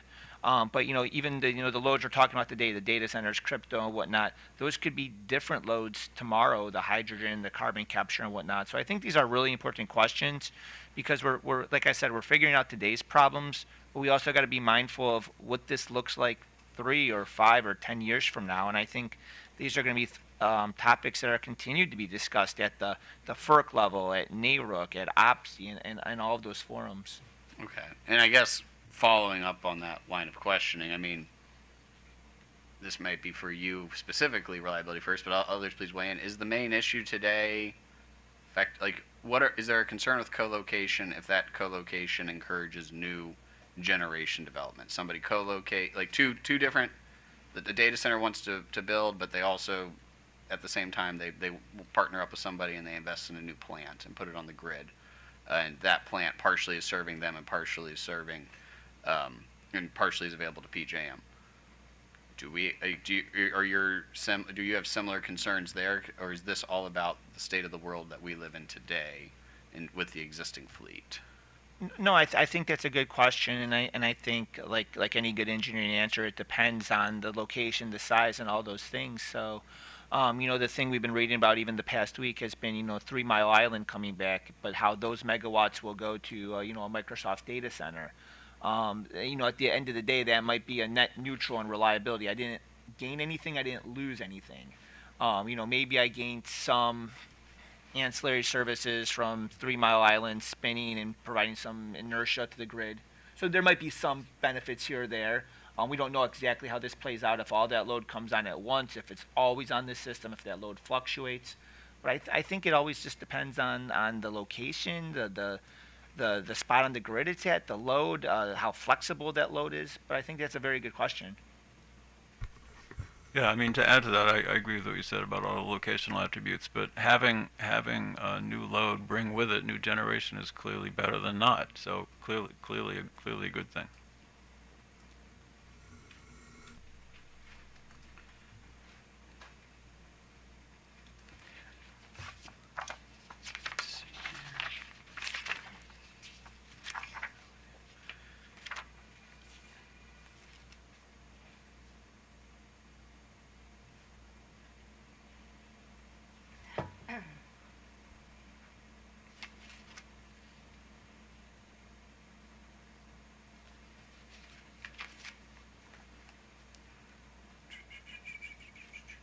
So I guess a couple just specific questions as we wind down.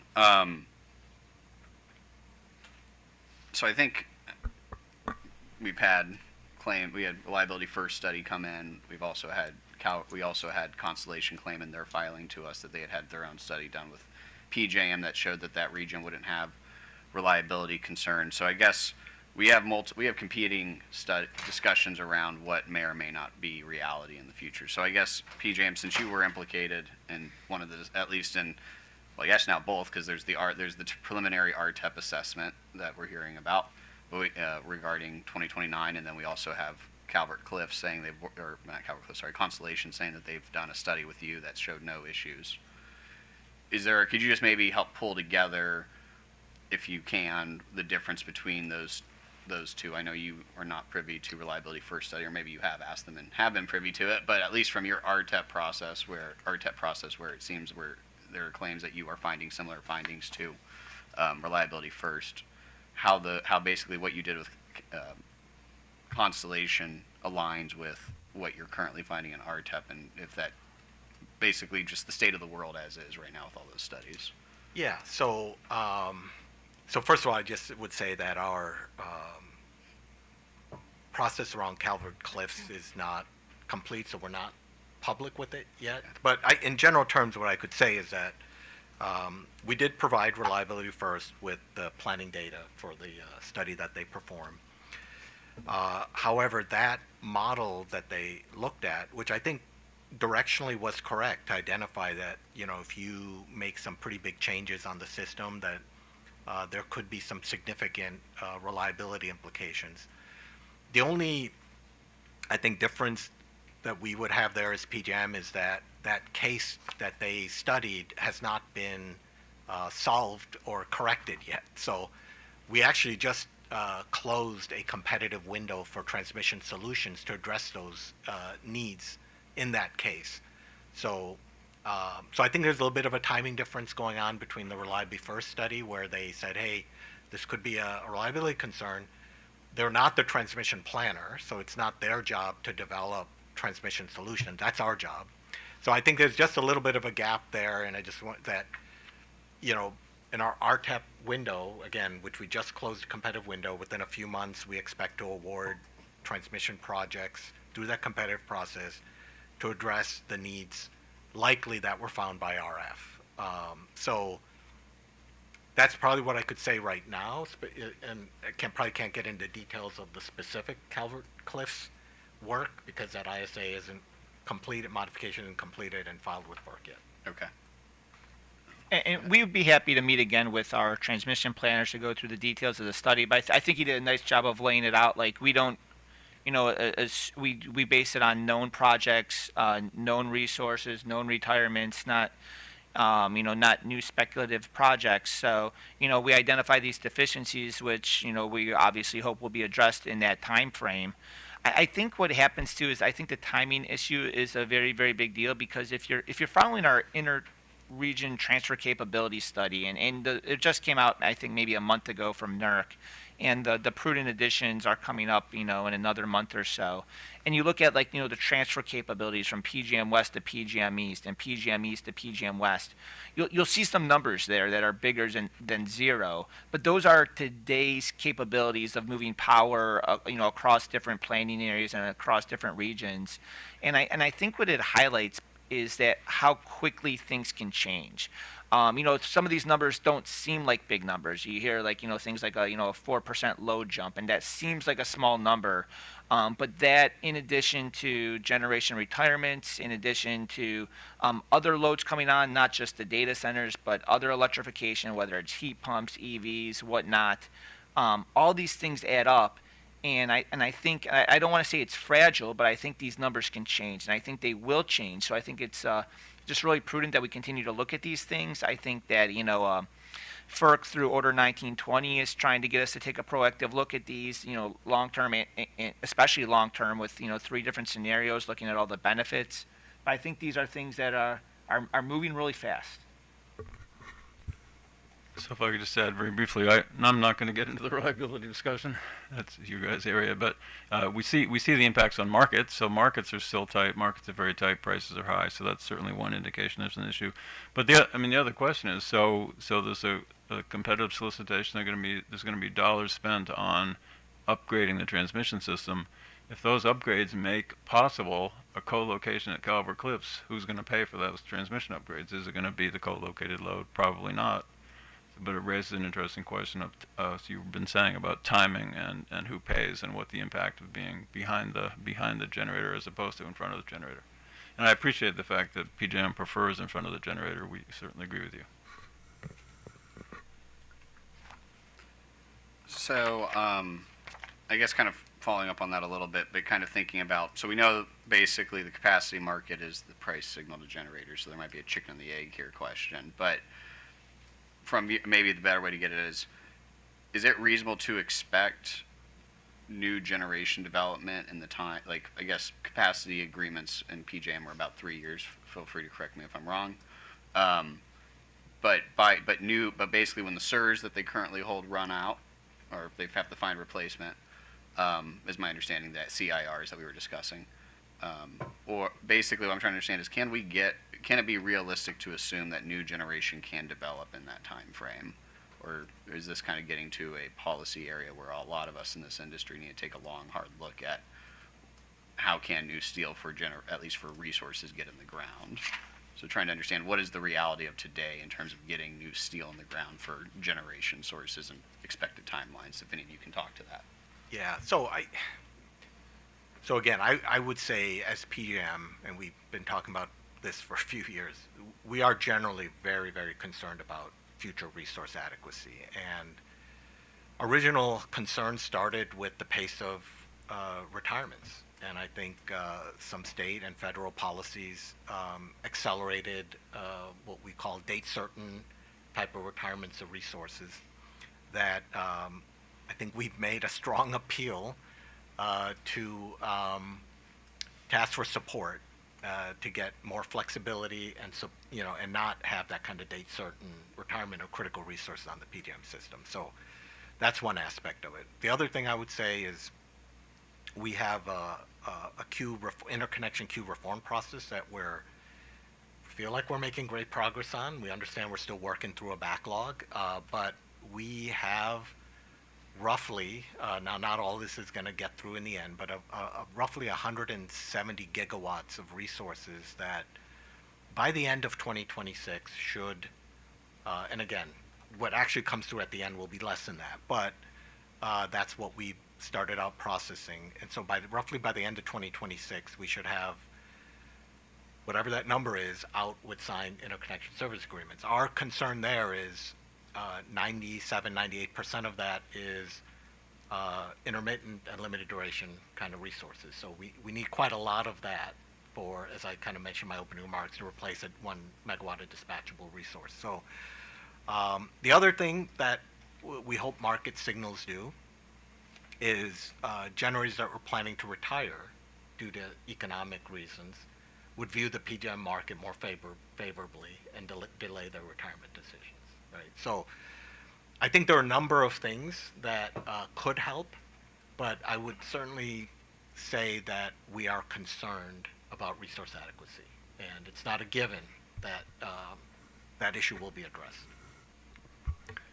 So just to agree with you this time, resource adequacy clearly an issue. Interconnection queues are an issue. I mean, there are more than 100,000 megawatts of generation in the queue. We calculate that less than 10 of that 10,000 will actually make it into the capacity market. So based on historical completion rates and based on the derating of renewable capacity, very significant in the out years, solar is going to be derated to less than 10% of its installed capacity. So very little actual capacity will come out of that. And as was said, there's very little gas-fired thermal. So we're going to need more gas-fired. It's not happening at the moment. We're recommending to PJM and the participants that PJM create an expedited queue process that would allow resources that could address a reliability issue to jump the queue, to go to the front of the line if they're able to become commercial within a defined period. So in order, for example, to forestall in whole or in part an RMR or all the transmission build associated with an RMR. So it's essential that, look, PJM has made huge progress in the interconnection queue, but I think that at the moment there's need for a special expedited queue process to try to address the time frames that we're seeing now. I mean, it's possible to build a new power plant fairly quickly, but getting through all of the process and getting through PJM's queue makes it a lengthy process. So there's a couple of things we're watching, and we obviously share the same concerns regarding the timing of how long it would take to build a new plant if we started today. But there's some things happening. It was a public story just a couple days ago that the Elgin power plant in Illinois, it was slated to be retired early, and now they're thinking about reversing their plan. So that unit will stay on. So they got the signal. They're gonna maybe keep these megawatts online for how long we don't know. The TMI story, I mean, it's obviously coming on for the Microsoft data center, but, are there other nuclear power plants, and how long would it take? So what we hear or what we read is that, to bring, TMI back on, 4 years, Palisades in Michigan, bringing them back online was 3 or 4 years. So I don't want to say it's a race against time, but we are concerned. Maybe there are some units that, either don't retire or stay online, come back online. The intermittent resources, how fast can we get those online? How fast can we get offshore wind? We're at a point where, all these resources do matter. The margins are slipping, and we obviously want to keep the margins as high as reasonably possible for reliability. So we do share that same concern, but, we're very closely watching, what's coming and going. And then, I guess this is for actually reliability first. During your presentation, I think you listed 3 or 4 what you said were concerns regarding co-location. Did you, when you listed those concerns, do you view those as issues that should be addressed at the state level, the PJM level? Is there, had you thought about where solutions to those would be most appropriately addressed? And go ahead and walk through them if you want, if there's different answers for each. No, that's a good question, and once again, we're non-lobbyists. We don't advocate for specific solutions. I think this will be something that is continued to discuss at the FERC level, at the technical conference, and at NARUC. They have a workshop on this of, who does have the authority, and where, what policy would be, important for this, what regulations would be important for this. I don't necessarily have a suggestion of who should have authority on this, but I think it's going to be the conversation over the next couple months. Okay. So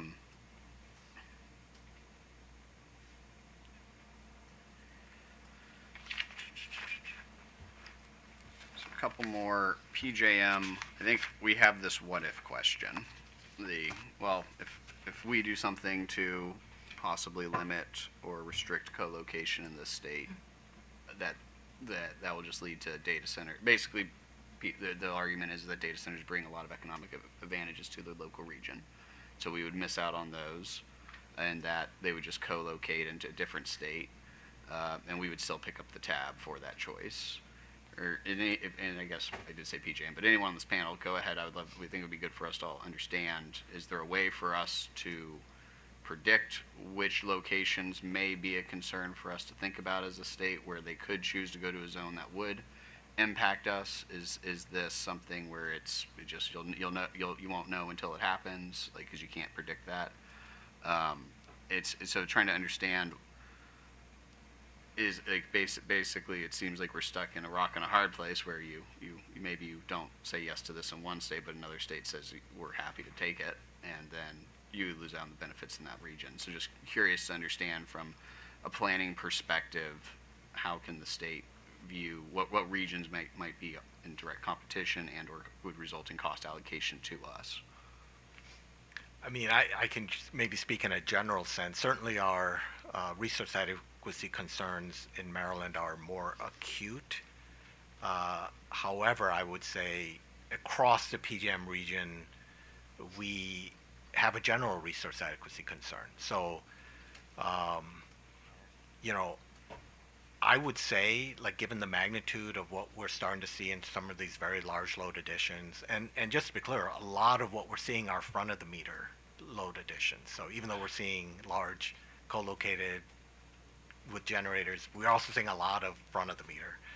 So our general concern across, and I speak for the PJM region, is I think that ultimately this issue is a PJM regional issue and a resource adequacy issue.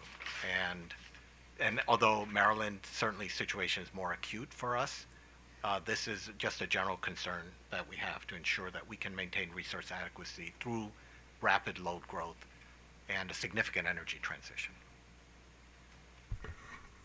Yeah, so one of the things I tried to say earlier is that if 10,000 if co-located load reduced 10,000 megawatts of nuclear capacity, and we're focusing on nuclear across the footprint, that would have largely the same effect as taking all of Calvert Cliffs and dedicating it to co-located load. So it's going to have an effect on Maryland. I mean, the worst possible thing would be for everyone to do it at the same time. That would be the maximum impact on Maryland and on the footprint, which kind of corroborates your point that this is a regional issue. It cannot be solved by any one commission. It has to be solved by commissions, state commissions together with FERC and NERC. And have to have a global solution that accounts for the impacts on the entire market, and doing it one off and doing it state by state is going to lead to the kind of issues that you've identified. The same thing's true on the energy side. If you take out 10,000 megawatts of power from whatever source across the footprint, it has a huge effect on the overall price of energy, and Maryland, as you know, is energy constrained as well as capacity constrained. Benjamin, I think it's such an important question, and this is not Reliability First's wheelhouse, but I just want to share a couple of things we've been seeing and reading. Is that if you look at the NERC long-term reliability assessment, and it has the map of the country and Canada in the different colors, the areas that they call normal risk, it comes in like that light blue teal, is PJM and the southeast. So if not in the PJM footprint, or maybe not even in the southeast, then where? So you're going to talk to the Data Center Coalition a little bit later, and they'll tell you that, 3 of the largest data center populations are Loudoun County and, Columbus, Ohio, and Dallas. And Texas has, challenges, with their resource adequacy as well, being their own interconnection. And what we read and what we see is that this is somewhat of an arms race, because if not here, these data centers and large loads, they could go to Singapore or other countries. And if they're tied to, artificial intelligence, they could go to countries that don't have the same, regulations that we do here in the States. So I think it's not just a challenge for the state of Maryland, but a national challenge of where do these go, where we don't lose, reliability, and where that we can maintain our reliability, and what incentives can we put in place, whether the data centers come with their own generation or other, caveats are made, because if not here, then where? And I think that's just a really important question for us all to solve, going forward, obviously without losing sight of reliability. Okay. And then, so I guess kind of putting a fine tip on the resource adequacy discussion, because I think that this has helped highlight that problem for everyone. To Dr. Bowering's point, I add 10,000 on the system of load to remove 10,000 megawatts of generation.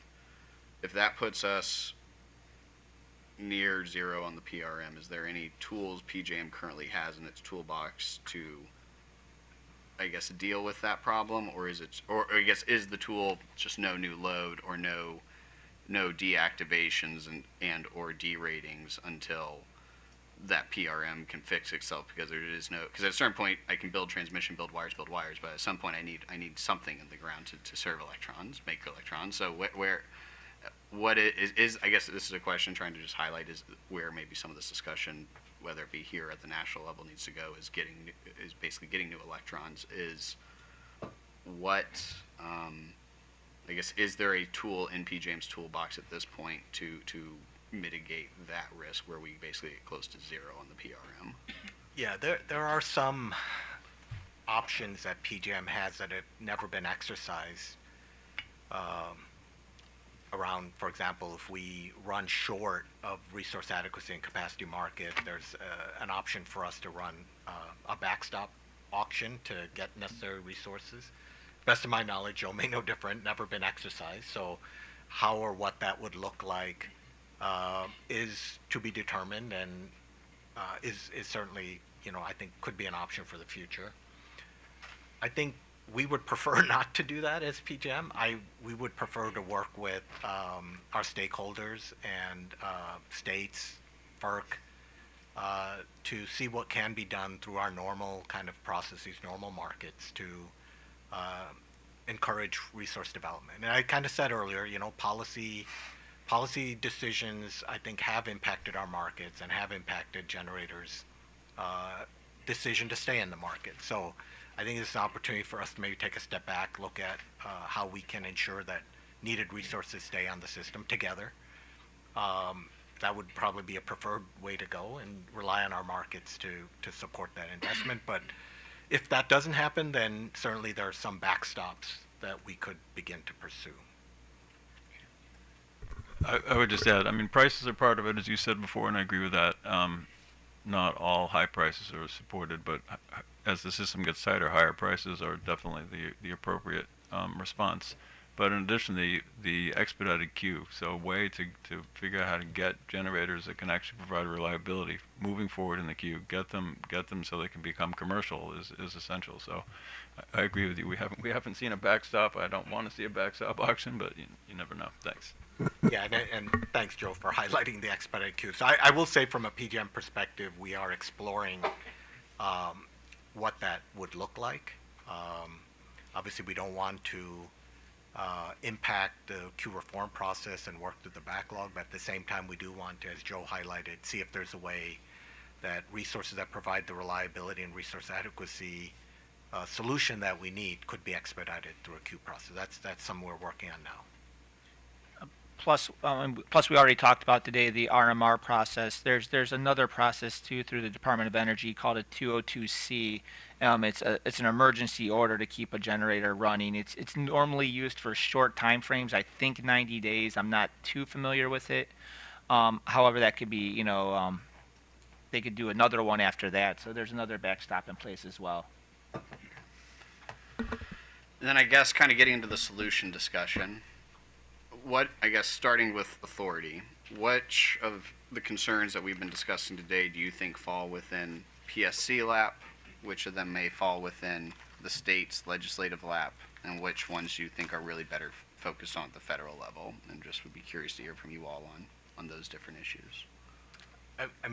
The one, and I've said it a few times already, if anything that can be done on a state level that can slow the pace of retirements. And we support the energy transition. Our system, we talk about the impacts of climate change. We experience that more and more in our system, so we're supportive of the energy transition. But if we don't have replacement resources with the right properties to replace the resources that are leaving the system, that just exacerbates this issue. So I think that's one area that I think is an opportunity.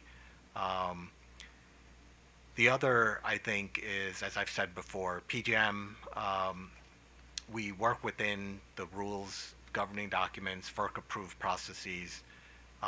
The interconnection process, I think we see that there's some that goes through more of a state jurisdictional process and some that does not. So that's maybe something that could be looked at the states, and I think it's the purpose of this technical session here today. Benjamin, I'll reiterate my closing thoughts from my testimony, which was the three C's: communication, coordination, and collaboration. Keep these types of conferences going, keep asking questions, get involved. I would encourage the states to do whatever they can with permitting and siting so that we could get new resources, new lines, new things built that obviously enhance reliability. And then, well, it may not solve all of our problems when we're talking about thousands and thousands of megawatts of data center and other load growth. But, the things you could do with the demand response and distributed energy resources, learn about IEEE 1547, learn about the essential reliability services, learn about storage as a solution. There are things that can be done on the distribution level to kind of take the edge off a little bit, and these may not be able to take the place of a very large nuclear power plant essentially coming off the system, but they don't hurt. At this point, all resources do matter, and make sure they're installed in a reliable way. So whether it's community solar, microgrids, virtual power plants, these are things that can aid and abet reliability if they're done in a reliable, planful way, and just different things to keep monitoring, monitor the load growth, monitor where the EV chargers are going. All of these things obviously have reliability impacts. It's not just one thing. It's really all of these things, and it's all at the same time, which makes our challenges so complicated and a lot of things to work through. So without repeating myself, the one additional point I would make is that co-located load or any new load should pay as close to the full costs it imposes on the system as possible. You want to give people the right incentive. You don't want to make it too cheap to enter. You don't want to provide an incentive or a subsidy to enter and create all these problems for the rest of the system. But load is load, and if load wants to come, we should figure out a way to serve it. But it should it should be required to pay its full cost, and that would result from being in front of the meter and not behind the meter as a starting place. And then for PJM, I think another question on this, where this goes in the future, to this discussion of non-network load and the concerns around, well, this is a private transaction. I think that basically what you're saying is under the current legislation that governs you, that therefore you can't interact with that. Do you view that as retail load, such that that might be more of a question for the states? But then again, we get back to that issue of I do something somebody else doesn't. So is there a way to have that discussion more is that really the only way to stop this kind of game theory discussion I'm having really solved with federal legislation to amend that problem, or is it something that can be worked out amongst the states? It's my understanding that the retail rates aspect is a state jurisdictional issue, and so again, appreciate this conversation and attention on this topic. I think FERC obviously is also keenly interested in this issue and the technical conference that's been mentioned on November 1st. I believe, I can't speak for FERC, but I believe FERC is approaching this probably more from the resource adequacy and reliability aspect of it. But in terms of rates and cost allocation, and they may delve into that too, I don't know, but it's my understanding it would be probably more for the states to, in terms of the retail rate and how costs are allocated. Doctor?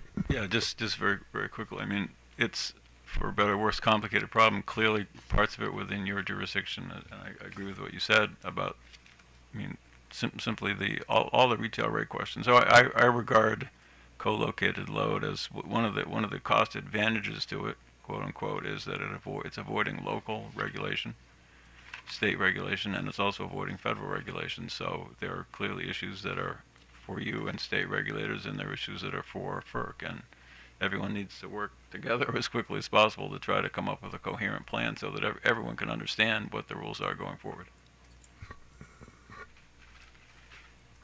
And then one cleanup question. There was discussion this idea of jumping the queue with non-networked versus networked. Is the jumping the queue simply that they're doing the one-off study instead of waiting? Like this idea that they're jumping the queue, is it that they are not having to go through the traditional planning process and we're doing the one-off study, or is there other reasons why they are accelerated relative to other interconnections? Yeah, I mean, I think Joe probably used that term to refer to the fact that, and I kind of mentioned a little bit that the necessary study that gets done is specific to that co-location request versus our normal reliability transmission planning is looking at aggregate changes on the system. And so, not necessarily sure I'd use the term queue jumping in that sense, but I think it's a fair point that it's a separate standalone kind of study process.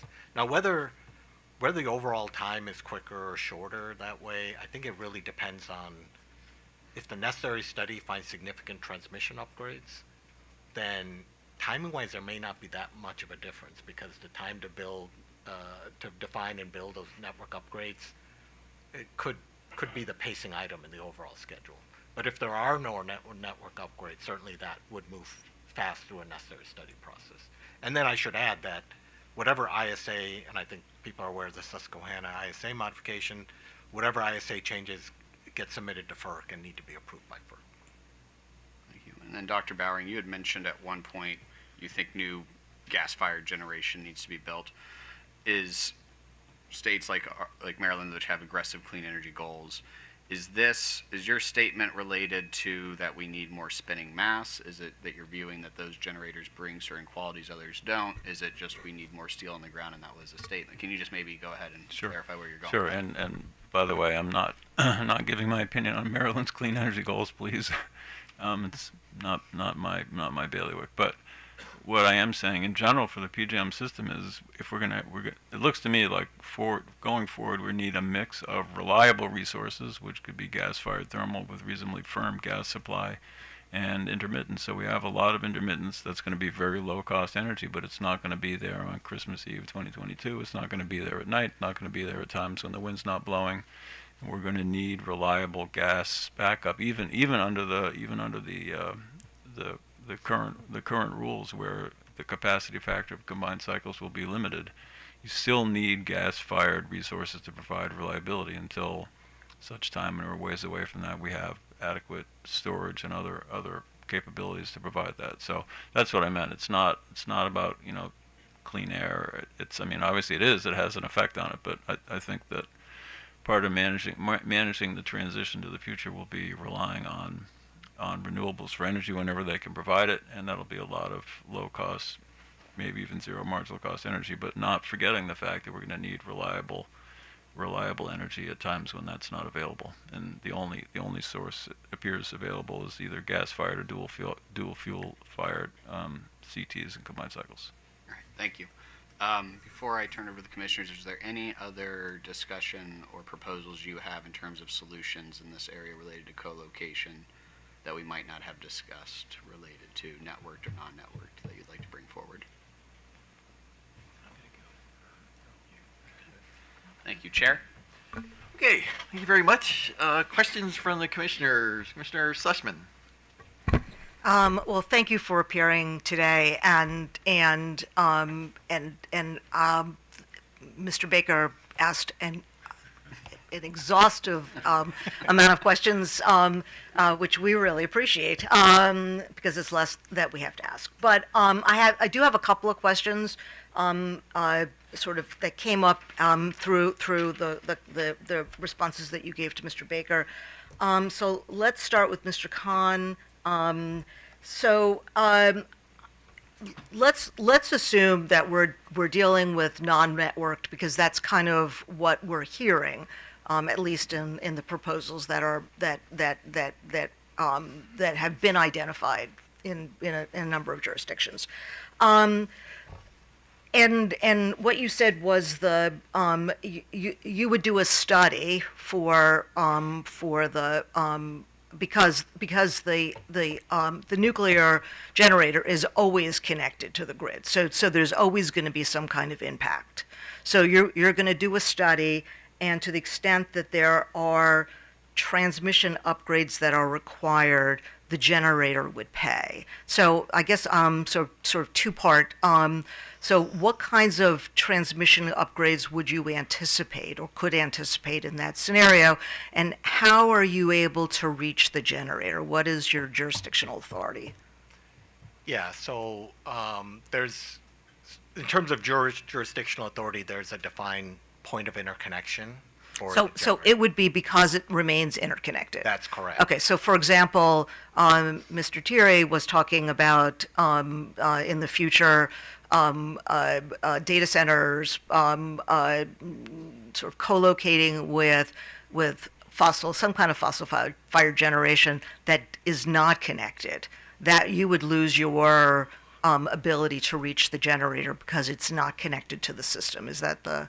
That's correct, because if they're not technically part of the bulk power system, Okay. which is combination of the generation resource and transmission system interconnected, then it would be outside of our jurisdiction, at least as I understand it. Although I would say any significant, even fossil fuel generation, I believe would still be connected to the transmission system. Okay, and I it can't would. say that for sure. but Right, yeah. no, but so this is sort of existing fossil-fired generation. Correct. Would be connected now. Would there be, could they disconnect, or could the data center arrange for the facility to be sort of dedicated only to its use, and so it's no longer connected, or are there are there operational reasons why it would have to stay connected? Yeah, it would, in theory, maybe it could disconnect off, because I think a fossil fuel plant would probably have different requirements than a nuclear plant. So, Okay. and I'm not an expert on this stuff, but I think in theory they may be able to disconnect from the transmission system, but I think they would still need a distribution system connection for all of the auxiliary power needs of the power plant. So Okay, I think they okay. still need, otherwise they'd be running, backup diesel generators, things like that. And I believe they would still need a distribution lines or things like that to maybe not transmission, but distributions. Okay, and then what kinds of upgrades would be involved? Do In you the think? case of going completely off, Well, no, in the case of a non-networked scenario, Yeah. with a data center, and you would assess some costs, network upgrade costs on the generator. What kinds of upgrades would you anticipate in that situation? yeah, so unfortunately it's so site dependent, All right. because ultimately what you're looking at is you're saying, all right, if I just use round numbers, I had 1,000 megawatts plant connected there today, and let's say that dropped to 500 megawatts. So that 1,000 megawatts was coming out of that plant and supporting the system from there. But now that 500 megawatts went away, so 500 megawatts has to come from elsewhere to support the power needs around in the region there. And that is what would probably trigger the need for transmission investment. So if the system is very robust around the plant, it could be that there are no network upgrades. Okay. So it's very site dependent. But it yeah. could be significant depending But it on. could also be Okay. significant. Okay. correct, yeah. And so you spoke about ancillary services before. So to the extent that you have reactive power issues, so you need additional voltage support, that may be not just a transmission upgrade. It may also be a generation upgrade. And do you see a role for PJM in that situation, and maybe an additional cost on to the generator that caused the voltage challenges in the first place? Yeah, so normally what we would do, any kind of voltage support issues that we would see from our necessary study, we would address that with transmission solutions. We would not be addressing that with a ancillary service type solution. I think the point that was being made about ancillary services is that would come after the fact. So the necessary study would say, I have these issues, voltage could be part of it, I'm going to put in either a capacitor bank or some other reactive Right. support. And but then there's ancillary services that are just there to provide black start regulation, frequency support from generators. There's a cost associated with that. That cost is showing up in our energy markets. Right, but if Yeah. if taking 1,000 megawatts of nuclear power and dedicating it for a particular use causes some significant voltage issues, or that generator provides important reactive power support, who's going to pay for the replacement of that? Would that be the generator, or that would be the network? The generator would pay for, again, we would address that issue found through the study as transmission fixes, even voltage support. Okay, So but if they the would voltage pay. but if the voltage support is not transmission, but it's another generator. If it's through, let's say, daily operations, then that ancillary service would be paid by other load, Okay. and not the co-located load. Okay. Who would presumably, I think this is the point Joe made, presumably benefit from that. They would not pay for it. Okay, but would there be a situation where PJM makes the decision that in that scenario you'd have to change your market rules, obviously, but in that situation there would be a cost, not just a transmission upgrade cost, but perhaps also a generator cost. Yeah. Or I think there would need to be some significant changes in our jurisdictional responsibility. Right. We're not, as I said, it's a private party transaction. It's not something that we're not, in general, PJM is not responsible for cost allocation. We actually work with our transmission owners to develop cost allocation. So Right. it'd be a process to figure it out, but to your point, it could be done. Okay. It would be a process to figure Okay. it out, yeah. Okay. And Dr. Goldring, do you have a position on this? Sort of hearing from PJM how they would address the. I mean, to me, the simplest answer is have them be in front of the meter. I know that wasn't your question initially, so Right. the premise was, what if they're not in front of the meter? So in that case, I think they should be allocated all the ancillary costs. You know, and it's because of the load. It's not like somehow changing the rules, as some of us heard. It's not assigning those costs to the generator. It's assigning them to the load. It's assigning them to the co-located load. Okay. And as long as I've got you now Yeah. on the hot seat. You had mentioned the importance of doing sort of comprehensive analyses. And I guess my question is how comprehensive? How far do you go? I mean, I know your focus is very specific to PJM and to the market. But as we talked, and as sort of Ben asked sort of really good questions about how far the reach is in terms of impact. Should this analysis also include what's going on in the distribution systems in all of the sort of various regions, and can it, for example, look to capacity constraints both on transmission, distribution, so that perhaps in making decisions about collocation, maybe we can identify better places to co-locate, so that there's not as much of an impact on the system. Yes, so no, I do think it has to both be at the distribution level and at the transmission and generation level. So, I mean, it should look at the impacts on markets. It should look at the impact on reliability. Yeah, I mean, a better spot for it, whether it's co-located or not. I mean, there might be a better spot for it that's not co-located. There might be a better co-location. But, I mean, the point, my fundamental point is as long as they're paying the real cost that they're imposing on the system, then loads needs to be served. But the point of the comprehensive analysis is to make sure we understand all those costs and the broader impacts on the system. Okay. And then you mentioned the possibility of sort of speeding up for sort of on an expedited basis for deployment of generation.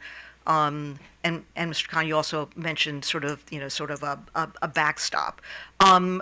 Would you include in that sort of power quality issues? So if we're taking some baseload generation off the mix because data centers using nuclear, when you're doing your expedited process, would you be looking at the need for additional base load, so power quality sort of comes into the mix at that point? Yeah, I'm not sure there's any such thing as baseload anymore, unfortunately. But yes, absolutely. So I mean, what we've recommended is that PJM be in charge of this expedited process, and they do it consistent with their normal transmission reliability studies that account for those issues, account for reactive, account for frequency, account for all those elements. So it's not bypassing the process; it's simply expediting what PJM is doing. Okay.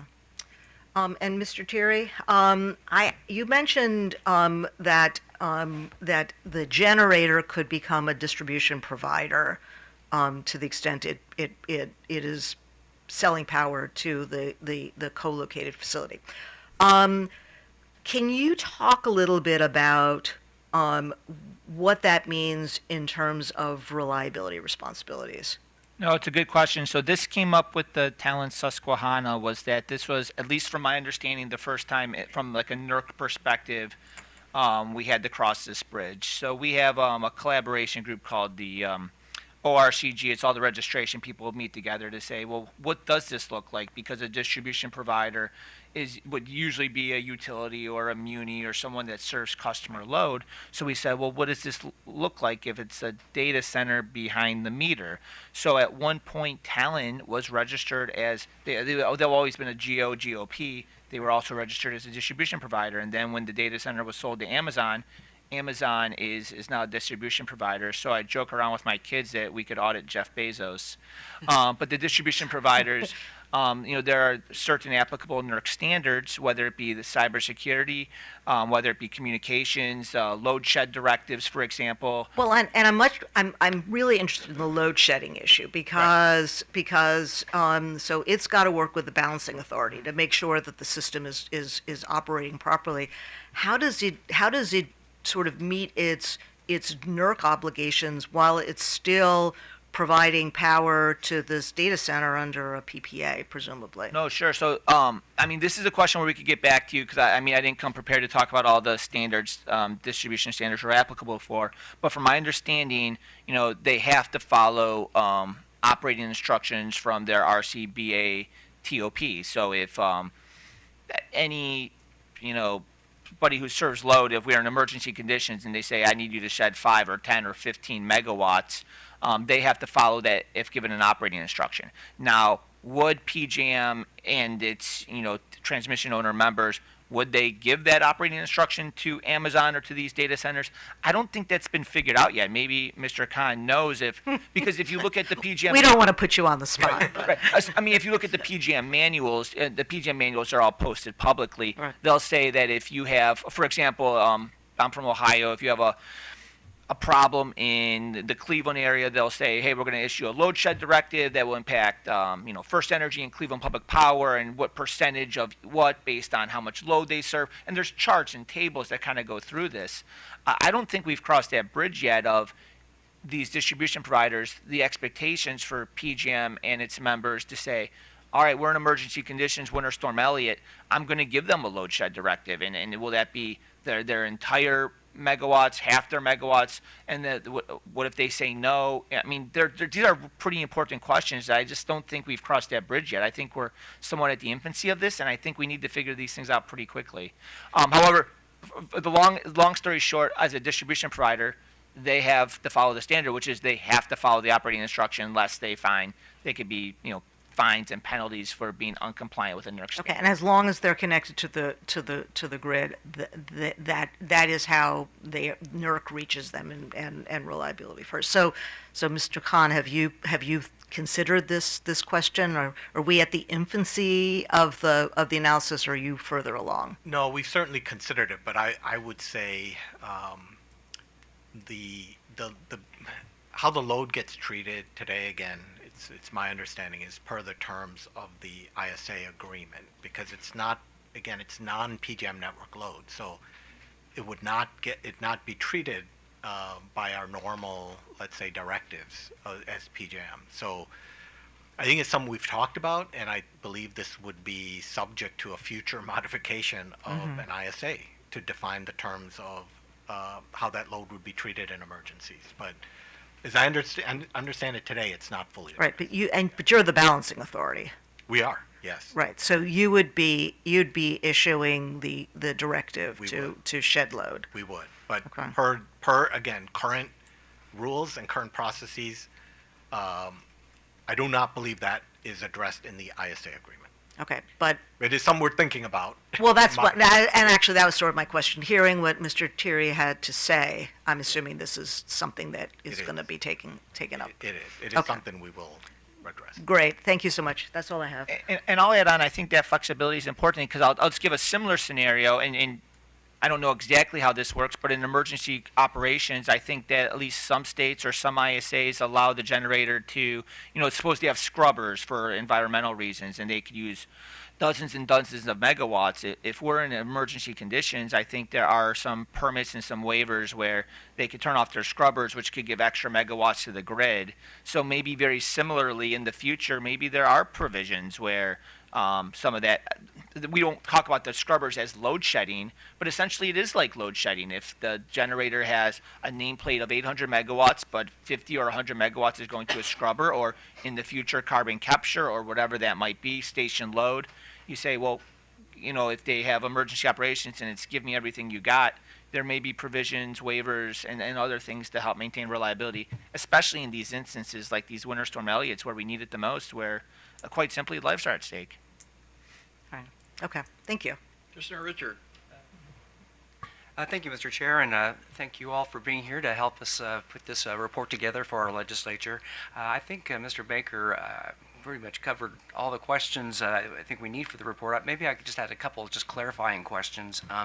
First, Mr. Khan, in looking at the PJM mandate and authority to require reliability in our system, I just wanted to be clear that when you're looking at a request by a generator to change its ISA to support a co-located, I guess both non-network or possibly network facility, if you find reliability violations, is it my understanding you can really require before you change that ISA that those violations be addressed? Is that correct? Yes, that's correct. Yes. So anything we would identify as transmission investment, fixes on the system before that load can connect, those all have to be, one, paid for by the generator, and two, completed before that load can connect. Okay, so I mean, you were talking about whether you had the authority or not to get involved. In fact, you have essentially a veto authority until reliability is assured. Is that We do. I think where maybe the conversation became a little more gray was when we were discussing resource adequacy, okay? because that is treated through our markets. And the current principle of maintaining resource adequacy in PJM is to send market signals for resource investment. So I think that was the conversation we're having, where the current process of an individual co-located load is not individually addressing a resource adequacy Okay. concern. Yeah. And so I want to be careful we're not getting outside the scope of what this report is about. But will there be any kind of working with the generator when they're looking at that ISA on different ways to go about assuring reliability, including the possibility of maybe additional generation solution? Or So, we continue to evolve. I think Joe made that comment. Okay. So we have been evolving these agreements and putting in more kind of requirements, for example, system protection, so that if for some reason the generating unit comes online, that the load doesn't suddenly show up on the grid. So, so our agreements continue to evolve, and I think these kind of discussions and stakeholder input will probably continue to some evolution in how these agreements are done with the generator. okay, but at the end of the day, your interest is in reliability, and before that ISA will change, you will require that you PGM are satisfied that it can proceed with Yes, reliability. yes. Okay. Mr. Bowering, one of the things we were asked to look at is really the different impacts between whether one of these data centers or other large loads locates outside the state or inside the state. We know that, actually just yesterday, I don't know if you listened in on our ISAC call, that as we're looking at the RTEP 2022 window 3, that there were some requirements with the Nexera project that caused it to essentially double in cost. So these are largely driven by some of these data centers, load growth in Northern Virginia. So this is an area where we do know that Marylanders will be paying more for that load growth. Now we compare that to something that might be developed in-state. How do we compare that? Something we're going to pay for anyway, but without any kind of return, versus, are there differing ways we should look at, the value of trying to bring some of these load growth to the state? Right. So without commenting on what the benefits or not of the load in the state, there's lots of people with opinions about data centers and what advantages they bring or don't bring. But in terms of the impact, so it's certainly true that if a data center is developed, even if it's behind a co-located data center elsewhere in PJM, and we just use the example of taking, say, 10,000 megawatts out, that would have a very significant impact on Maryland, regardless of where it was located. So there's no question that development of data centers elsewhere in PJM would have an effect on Maryland. So whether it be directly through the cost of energy and capacity, or whether through the cost of transmission, how it's allocated, it will.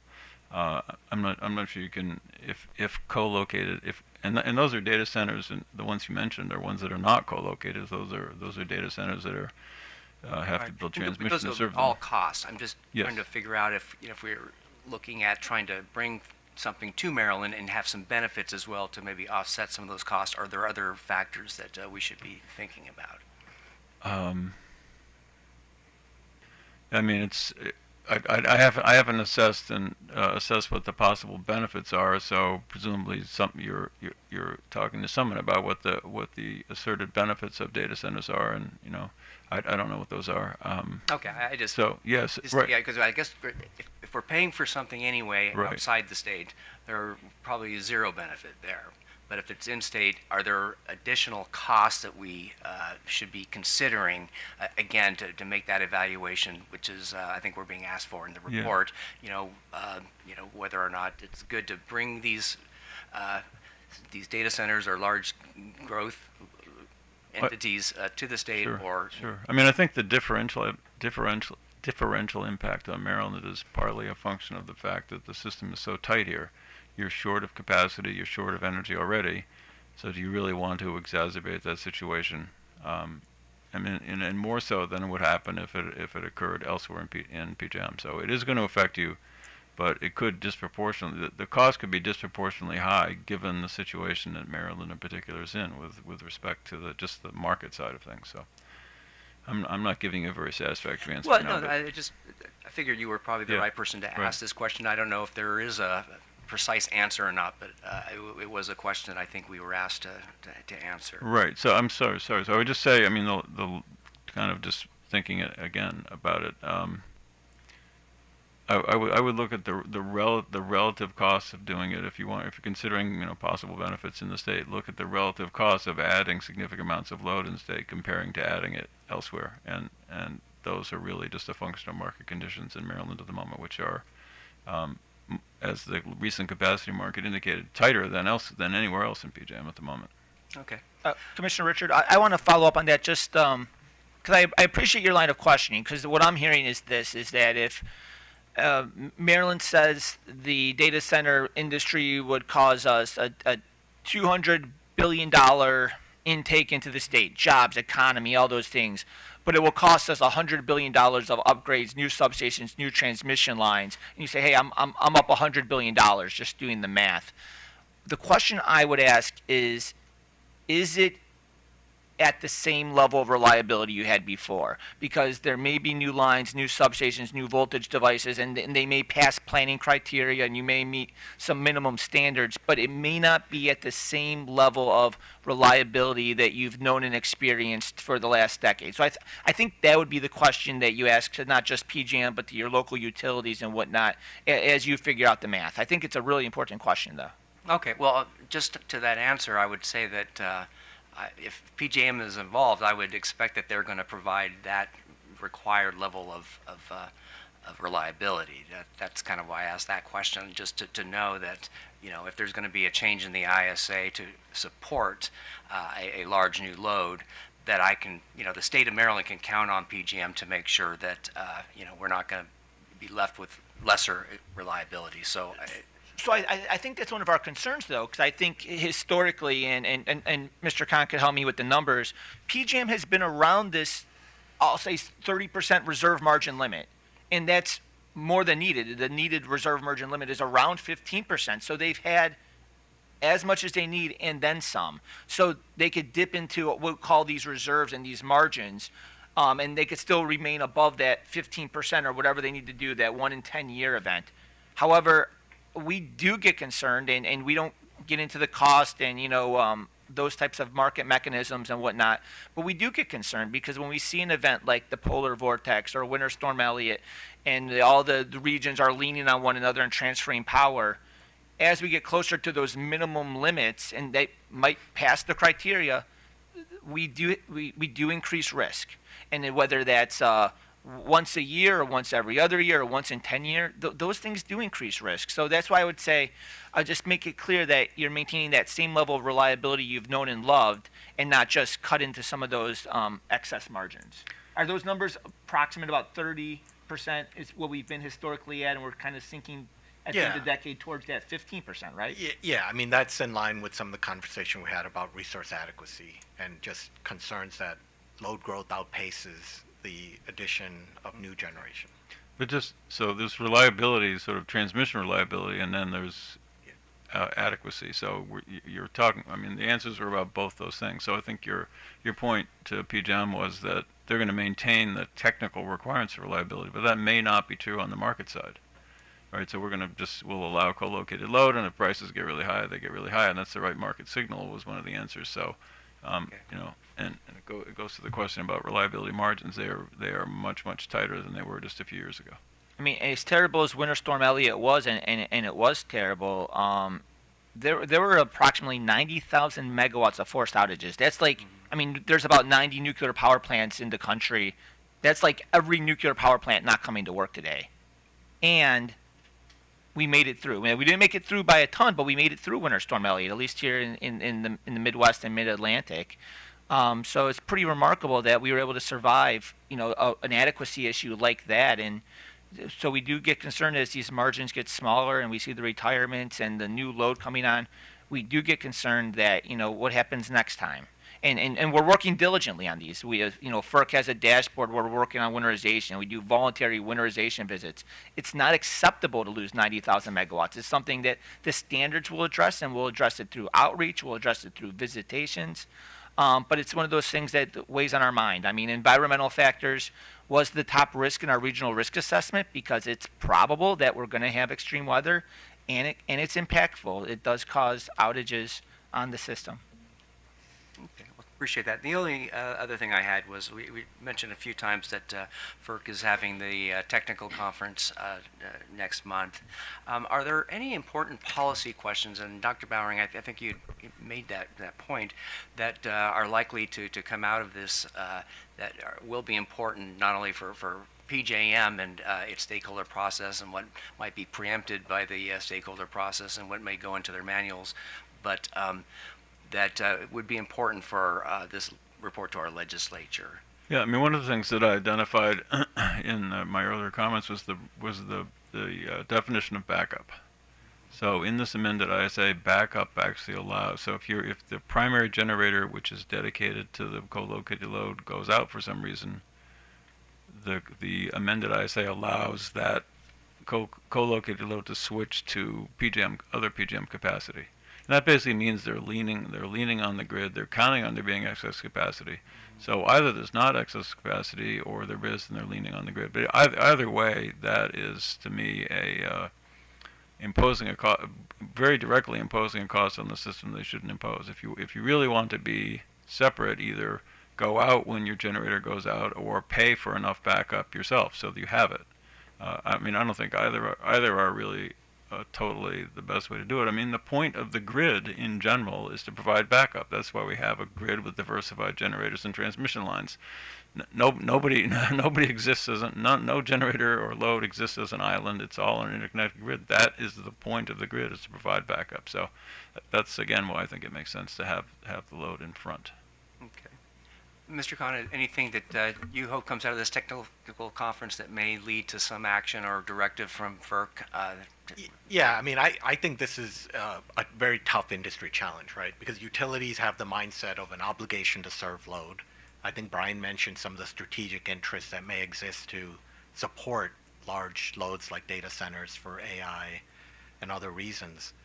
And yet, on the other hand, you know, there are constraints that the system has. Some of it is regulatory and policy related, and some of it is just maybe some need for rule changes. So I think we're looking forward to this technical conference, and that FERC will provide some guidance and support for some of the changes that are needed to serve the load and manage this transition. Good. Well, I appreciate that. Thank you. I understand that they may actually be tuning in right now, and so that would be helpful. Thank you, Mr. Chair. Commissioner Barbe. Actually, you're on mute. We can't hear you. Commissioner Barber, I think we're having trouble with your mic. Hold on 1 minute. Oh, okay. Wait a minute. Hold on for a sec. So-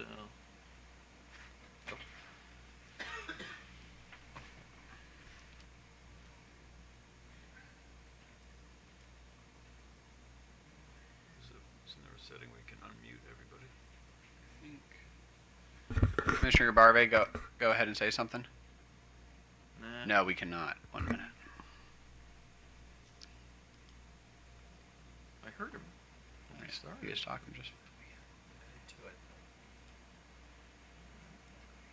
It was just an echo of him talking earlier, like maybe last week. We still hear the echo. He'd like that because it's kind of Star Trek-y. He selected the right mic. Sometimes you have to select the right mic at his end. Commissioner Barbe, could you exit and call back in real quick, and let's see if that just fixes it naturally.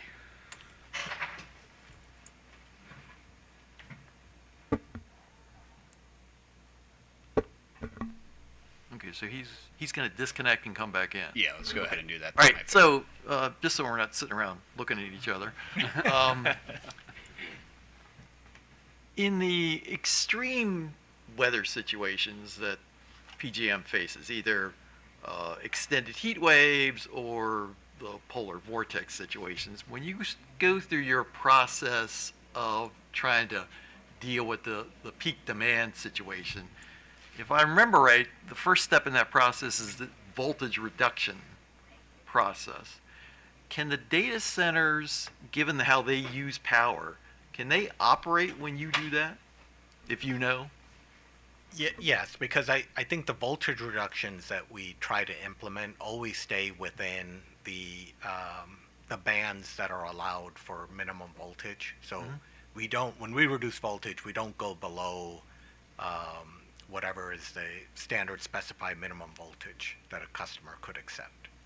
Okay, so the problem would only come if you start taking steps 2 and 3, you know, as things get more severe, as was sort of alluded to with load shedding and things like that. Yeah, So- I think it would largely be a concern around load shed, and the PJM non-network load, I think that's an area that still needs some refinement in terms of how they participate in load shed. And this is actually for all three of you. So on this issue about, you know, the cost allocation and the cost that they impose on the system by their particular demand, from what I've seen, when the data centers now have the ability to sort of locate anywhere. For a while they were sort of limited as to where they could go, but now it appears they can put these things anywhere. Are we coming to a situation where, because of the benefits that they claim they're going to bring to a state, construction jobs to construct the facility, some jobs connected to actually operating the thing, and in a number of cases, a large amount of money to be paid to local and state governments in taxes, that we're going to create a situation of states being pitted against each other to try to get these data centers for the economic benefits, the traditional economic benefits that they provide, at the risk of the impact on the power system within the state. Yeah, so I mean that's an ongoing issue with economic development, and again, this is a little outside my bailiwick. No, but I'm happy to try to Go answer ahead. it. I'm not. I just want to caveat it a little bit. So, I mean, part of the reason I think to have consistent federal and state regulation is to avoid exactly that, so that everyone's playing by the same rules. So you can't lever one set of inadequate federal rules in one state and not in another. So if FERC applies consistent standards to everybody, that should eliminate a lot of competing using bad rules to attract resources. Of course, states obviously make their own decisions about whether costs and benefits are worth it, and you as the states have your own independent purview over the local costs and benefits. But from the federal perspective, I think that's why it's essential to have consistent rules. Is that I think that's a good question to ask. I think you have the Data Center Coalition coming in later. I mean, they'll tell you that there's a lot of reasons of how and why and where they choose to set up shop. Whether it's Columbus, Ohio has been a good location because they have a high voltage network, a lot of transmission there, so good reliability.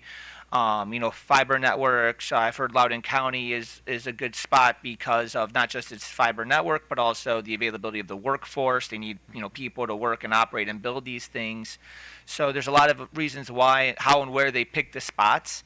But then it does become a competition, and I think my overarching message is that we understand how important these things are to the communities, to the states, to our country. It's somewhat an arms race, but we just can't, let our sights off the reliability impacts, depending on where they're popping up and where they're being located. Well, and to follow up on that, as the economy changes and these things become a more integral part of the economic system, did they now get to a point where they sort of rise in importance and almost become critical because of the significant economic impact that would be caused if they're not able to operate, in which case, we're now required to sort of make accommodations to make sure that they stay on and operate, because the economic impact of them being offline is equally catastrophic. Yeah, and to your point, I think a lot of these data centers take care of that on their own by having backup generation. So I would say most, if not all of these large load customers have their own backup generation in those emergency scenarios when they go off the grid. And Chair Hoover, I know money is a very important driver, but when we look at system restoration, following an event, a black start, we determine the critical loads to be, the loads that can help restore the system, whether you're getting load to a gas compressor, water, and once control centers, things like that to facilitate the restoration, offsite power to nuclear, and then beyond that, the utilities have always been really good at, the hospitals and the loads that really need it. So I know that money's a driver. I know they're big for the economy, but I would hope that from a reliability perspective and from a policy perspective, that there would be considerations given for those other things that I would like to say would come first. Okay. So Commissioner Barve, can you hear us? Okay, 1 minute. Wait a minute.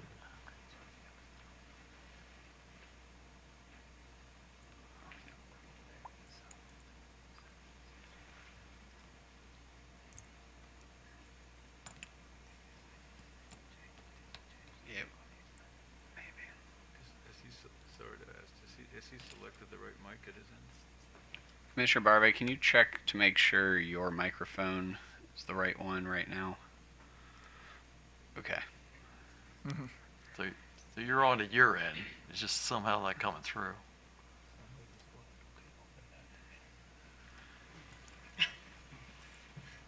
Here, we'll try.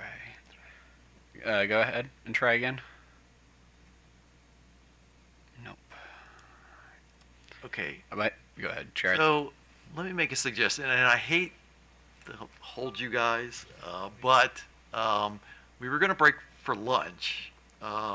If possible, can the three of you come back when we reconvene just to deal with any questions from Commissioner Barbe?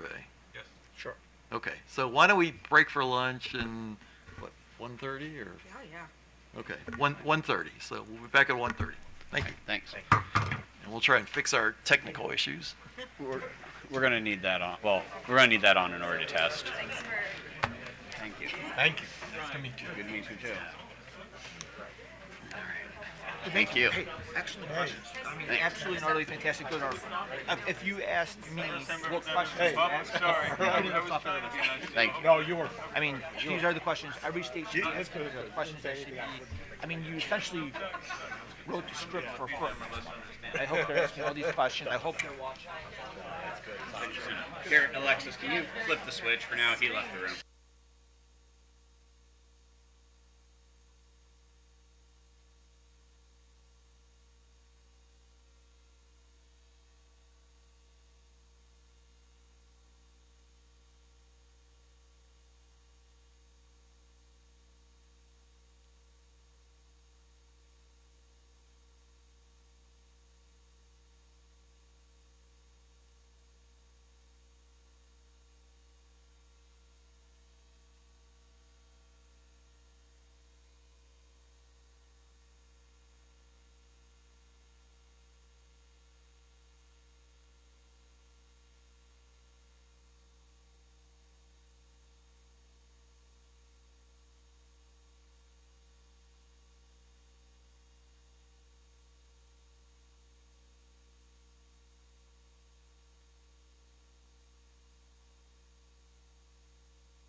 turn on the mic.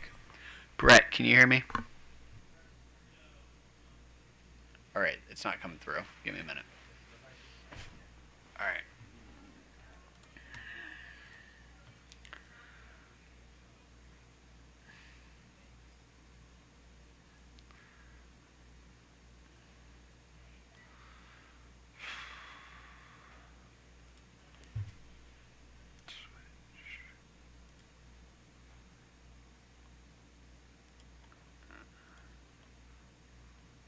Okay.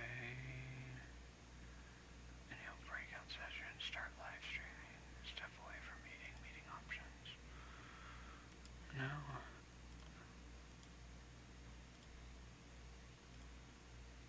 Chat. No, we are live, just FYI.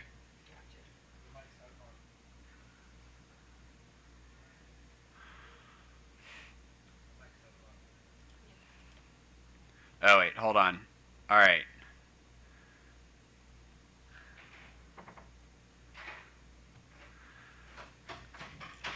Brett, go ahead. All right, that's not working. Try this one. Go ahead and say something now. Hello, check. All right, you're coming through the computer, Okay. but not through our overall Okay, system. so it should be extra. Well, when it's on Extron, it's not working. Can you try again? All right, go ahead, Brett. Okay, how about checking the computer there? Is it on Extron? So they're both on Extron. That's messed up. Did this happen? I don't know. Should come from the PA system, and that's the only option we have. It says use system setting. Brett, Yep, check. Can you hear me?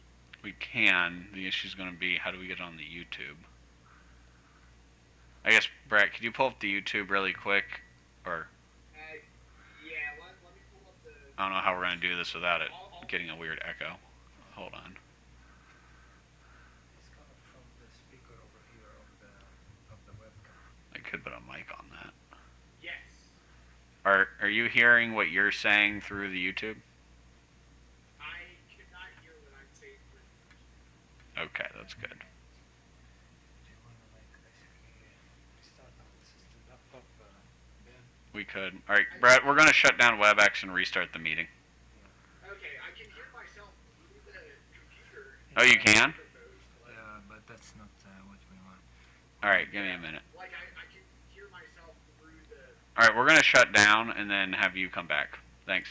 Okay, works for me. Amanda is calling you, Will. All right, let's go ahead and shut down that for a minute. Amanda? Hey, I'm watching you test.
the wrong thing, but you're coming through.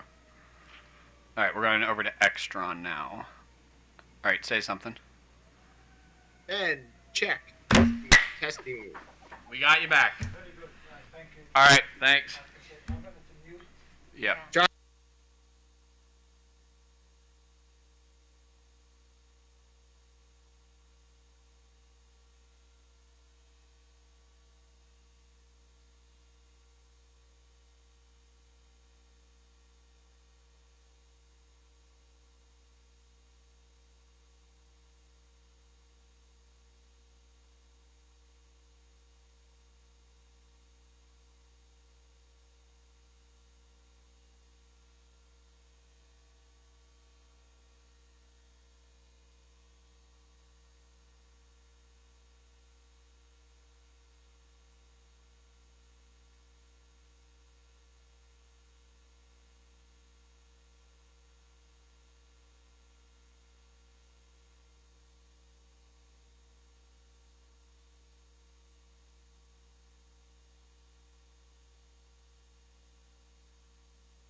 Okay, and then let's give it a try. Let me hang up here. Okay, can you hear me? We can. You know, it was funny. You were able to hear me at the beginning. Okay, all right, great. Well, hopefully this will work. We're not going to touch anything, so we're hoping it'll just stay good for the actual Right, hearing. don't touch anything. Okay. Are we all set, Amanda? I think so, Brett. Thank you. Awesome. Perfect. Oh, is that Brett? Okay, hey, Brett. How's it going, Commissioner? I was the guinea pig for testing out the WebEx here. Oh, okay. All right, just finishing up my salad here. So, I'm going to mute myself and hope that I will be able to unmute myself. So here we go. I'll probably do the same, and hopefully, if anything comes up, I may have to hop back in here. But fingers crossed that all goes well. Okay, sounds great. Thanks, thanks a lot. See you soon. Thank you Yep. both.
Start when you were ready. All right, back on the record. Commissioner Barbe, you available now? I guess it depends. Can you hear me, guys? Yes, we can. So go right ahead. So Okay, so hold on. So my question is for Mr. Khan, and for PJM, and it's pretty simple. It's I noticed that the Susquehanna ISA stipulates that Susquehanna nuclear facility has to find replacement capacity before the whole deal goes through. So I'm just curious if you're going to, if it's the position of the PJM to have that stipulation for co-location deals in the future. So I'm, and maybe Joe can help me out here because I'm not exactly familiar with that particular clause. So, Is it okay if I help?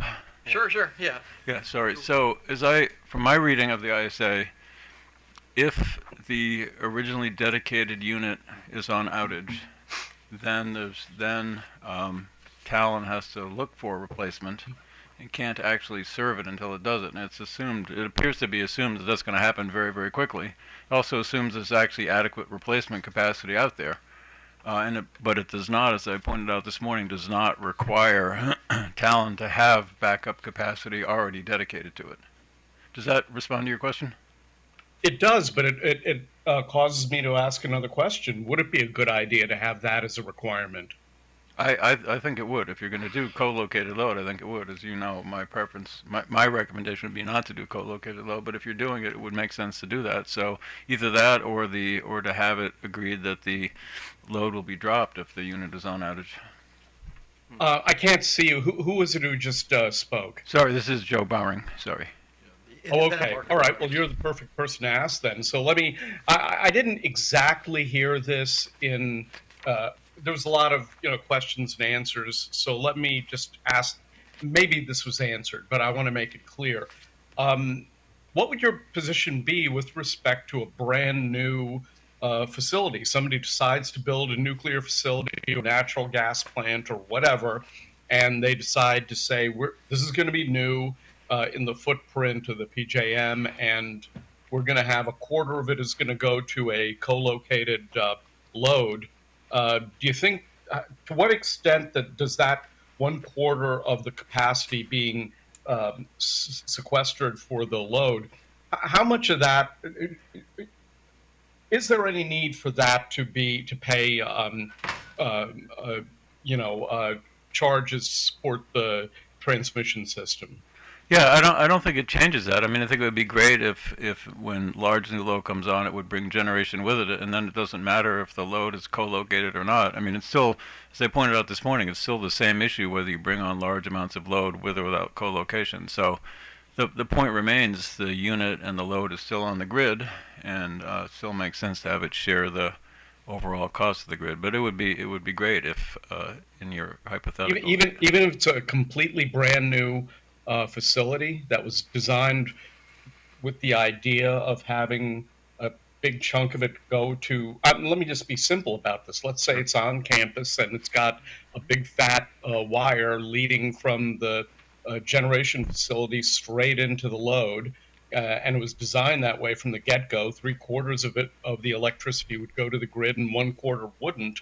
Why in that instance would that 1/4 share have to support the grid? I mean, I think the argument's any different for new generation or existing generation, and the same point you made a moment ago about backup would continue to exist in that case as well. I mean, as I tried to say this morning, nobody is off the grid, and if you're new or old, it's still pretty much the same issue.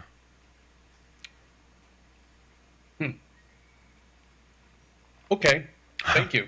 Thanks. All right. Well, actually, anybody else want to chime in on that particular question and answer? So, all right. With that, I want to thank the three of you for accommodating us in our technical problems, but also being here this morning and this afternoon and presenting us with a lot of important information as we move forward and trying to make our recommendation to the Maryland policymakers. So, thank you very much. thank you. Thank you. Chair, for panel 2, I would like to invite up the Exelon Utilities, which consists of Baltimore Gas and Electric, Potomac Electric Power Company, Delmarva Power and Light Company, the Southern Maryland Electric Cooperative, and Potomac Edison. I believe we're going to hear from Exelon, the Exelon Utilities first, followed up by SMECO, and then finally Potomac Edison. Thank you.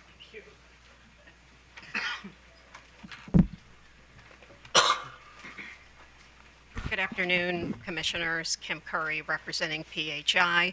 We actually have a presentation, so Ben, if you have that all queued up, that would be great to present it. Pulling it up. And while that's being brought up, I'll introduce our panel. The person who's sitting the closest to me is John Frayne, BGE's Director of Regulatory Strategy and Revenue Policy. Next to him is Rob Lemming, Pepco Holdings Director of Regulatory Strategy and Revenue Policy. And next to him is Dave Weaver, Exelon Vice President of Transmission Strategy. You'll also see William Sauer's name on the cover page. He is a Exelon Vice President for Federal Regulatory Affairs, and he is going to be providing a short overview of the FERC 205 filing. And also in the audience, we have Counsel Max Minzer, Vice President and Deputy General Counsel for FERC Matters, Bev Zakora representing BGE, Andrea Harper representing PHI, and myself. Okay, sounds good. All right. So with that, I guess I'll go ahead and get started. If we can move to the first, thanks, Ben. If we can move to that first slide, I'll go through the agenda. So my name again is Dave Weaver. I really appreciate the opportunity to be here and speak, as all the panelists do as well.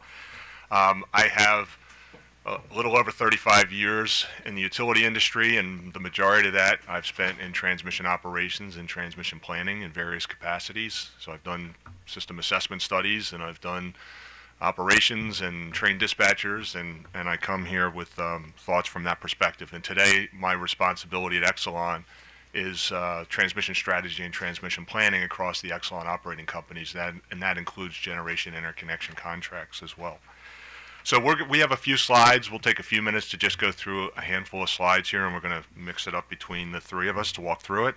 But I just want to step through the agenda quickly and note that we are looking to define collocation, although Ben had done that earlier, but we'll seek to do that as well. Share 4 key principles that Exelon would like folks to consider as you think about the collocation configurations. Obviously, you heard a lot this morning about reliability, and that's certainly a core tenet for us as well, as the reliability of those collocation configurations, how it should not impact adversely other customers on the grid. And then we're going to speak a little bit about some of the retail tariff options that could be implemented, because there's a lot of different situations that exist for the customers that we serve today across our operating companies. So we'll talk a little bit about that. So thank you, Ben. So in terms of defining collocation, it's essentially very similar to how it was described this morning, right? We see it as, it refers to end-use customer, an end-use customer that is connected behind a point of interconnection with a generation interconnection customer, whether it's existing or in the future.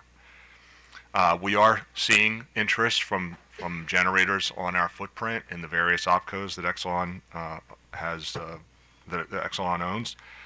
Predominantly, it's been at nuclear stations, but there has been interest in other fossil plants as well. And the other point, fundamental point that we want to make around defining collocation is that although it's behind a point of interconnection, it is always electrically connected and synchronized to the transmission grid. And in no cases that we are aware of that there's any ability for that arrangement to exist not interconnected to the transmission grid. So the 4 key principles to think about, the first one is, as again was highlighted this morning, is that it absolutely has to be, those configurations need to be studied for reliability and to assess reliability impacts, and that any results as a result of that assessment, any of the findings from that assessment are captured and codified properly in any interconnection service agreement that exists for that generator interconnection. The second principle is that the co-located load is end-use load, and as such, it's a retail customer. It's not negative generation. It is actual retail load. The third point is that the co-located load and the generator that it's co-located with continue to pay rates associated with the services that they use, including standby reservation, applicable benefits charges, and the like. And then the last principle is that the generator at which the load is interconnected is regulated in accordance with the services that it provides. And I think, again, the panelists got into this a little bit this morning and talked about, and I think the question came up with RF around the compliance obligations or the load shed activities that are fundamentally important for reliability for the grid. But the general statement that we have here in the blue box is that we do support co-location. I do think, as a longtime transmission planning engineer, I do think that the co-location situations can be a place where there's high voltage transmission, where there's generation. There's obviously risk of reliability impacts, but they can be viable solutions if it's a benefit for the customer that's co-located, and also if there's not an avoidance of grid service charges and transmission charges as a result of that configuration and that structure. So moving on to the next slide, co-location, we're talking about the reliability again, and again, I think a lot of this was discussed this morning, but all loads on the transmission system have an impact on that transmission system. So no matter where it connects, no matter whether it be your front behind the POI, whether you're behind the front of a meter, connecting electrically to the transmission grid has an impact. And these loads are significant. If you think about BG&E's peak load is about 6,500 megawatts. And some of these connections are literally, they can be 200, 400, 1,000 megawatts of interconnection. I mean, that's the consequence, the significance of what we're talking about in terms of these loads. And they are loads, right? They're not generating plant auxiliary loads. They're not excitation systems or voltage regulation systems. They're not even wholesale customers. They're end-use retail customers. And all load as Offtop talked about this morning, all load in PJM pays ancillary services to generators that are interconnected to the grid that provide those services, whether it be voltage support, frequency regulation, black start services, reserves, and not all generation provides those services, and that's the benefit of the grid and maintaining the integrity of the grid. And the other piece that a customer is responsible for is paying, and a lot of that was discussed this morning around the responsibility to pay for transmission upgrades. And, I think that's an important point, and I got a lot of attention this morning around the cost, who pays piece. And, I think it's important to note that these large loads are going to be, and we're seeing they will be, the source of needed investment in the future for transmission. I don't think that's a secret to anybody in the industry and anybody who regulates the industry, that's going to be an outcome. And I think, when we talked about today the Calvert Cliffs example, I think it's a good example of a situation where, PJM did some analysis, and it was shared this morning that there were issues found, and then RF found some issues a couple years later. And, and there was some discussion about why is there a difference in that analysis, and, I won't conjecture here as to why there's a difference, but I think what you recognize is that if the necessary study comes out and says, hey, things are honky-dory, go ahead and interconnect that load, and then 2 years later, we see a voltage collapse situation, and these are the transmission upgrades we have to make.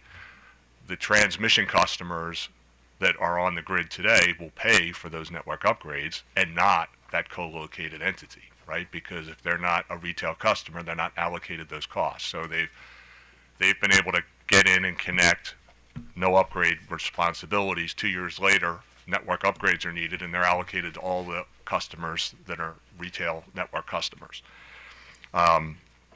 And then the last point I'll make is that many of the co-location customers are seeking to co-locate with nuclear, and in our footprints, that's where a lot of the activity we're seeing today is with the nuclear units, which by its own industry standards requires it to be interconnected to the grid in order to provide for auxiliary loads, to provide for for stability and for black start and system restoration.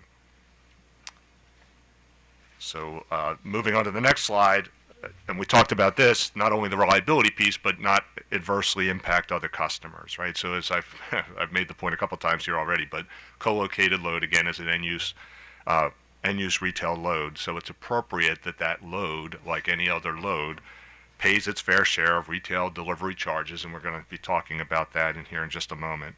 The transmission charges for the use of the network, so whether it be those ancillary services that I talked about already, or it be those transmission upgrade charges to address, the necessary upgrades of the transmission system as a result of loads, as a result of generation deactivations and other topology changes on the grid, and then also the taxes and system benefit charges and other costs that come through those rates. And with that, I'm going to pass it on to my colleagues to talk about the options, retail tariff options. Great. So today, BGE, DPL, and PEPCO all currently have existing retail tariffs that govern service that we provide to retail customers who take that service at transmission voltages. So we have customers today who are taking retail distribution service from the utilities and are getting that service directly off of the transmission system without, any distribution voltages, I'll call it, they're stepping it down, right? So BGE's distribution schedule for those customers is called Schedule T. Schedule T is a rate schedule for customers who take service at 115 kV or above.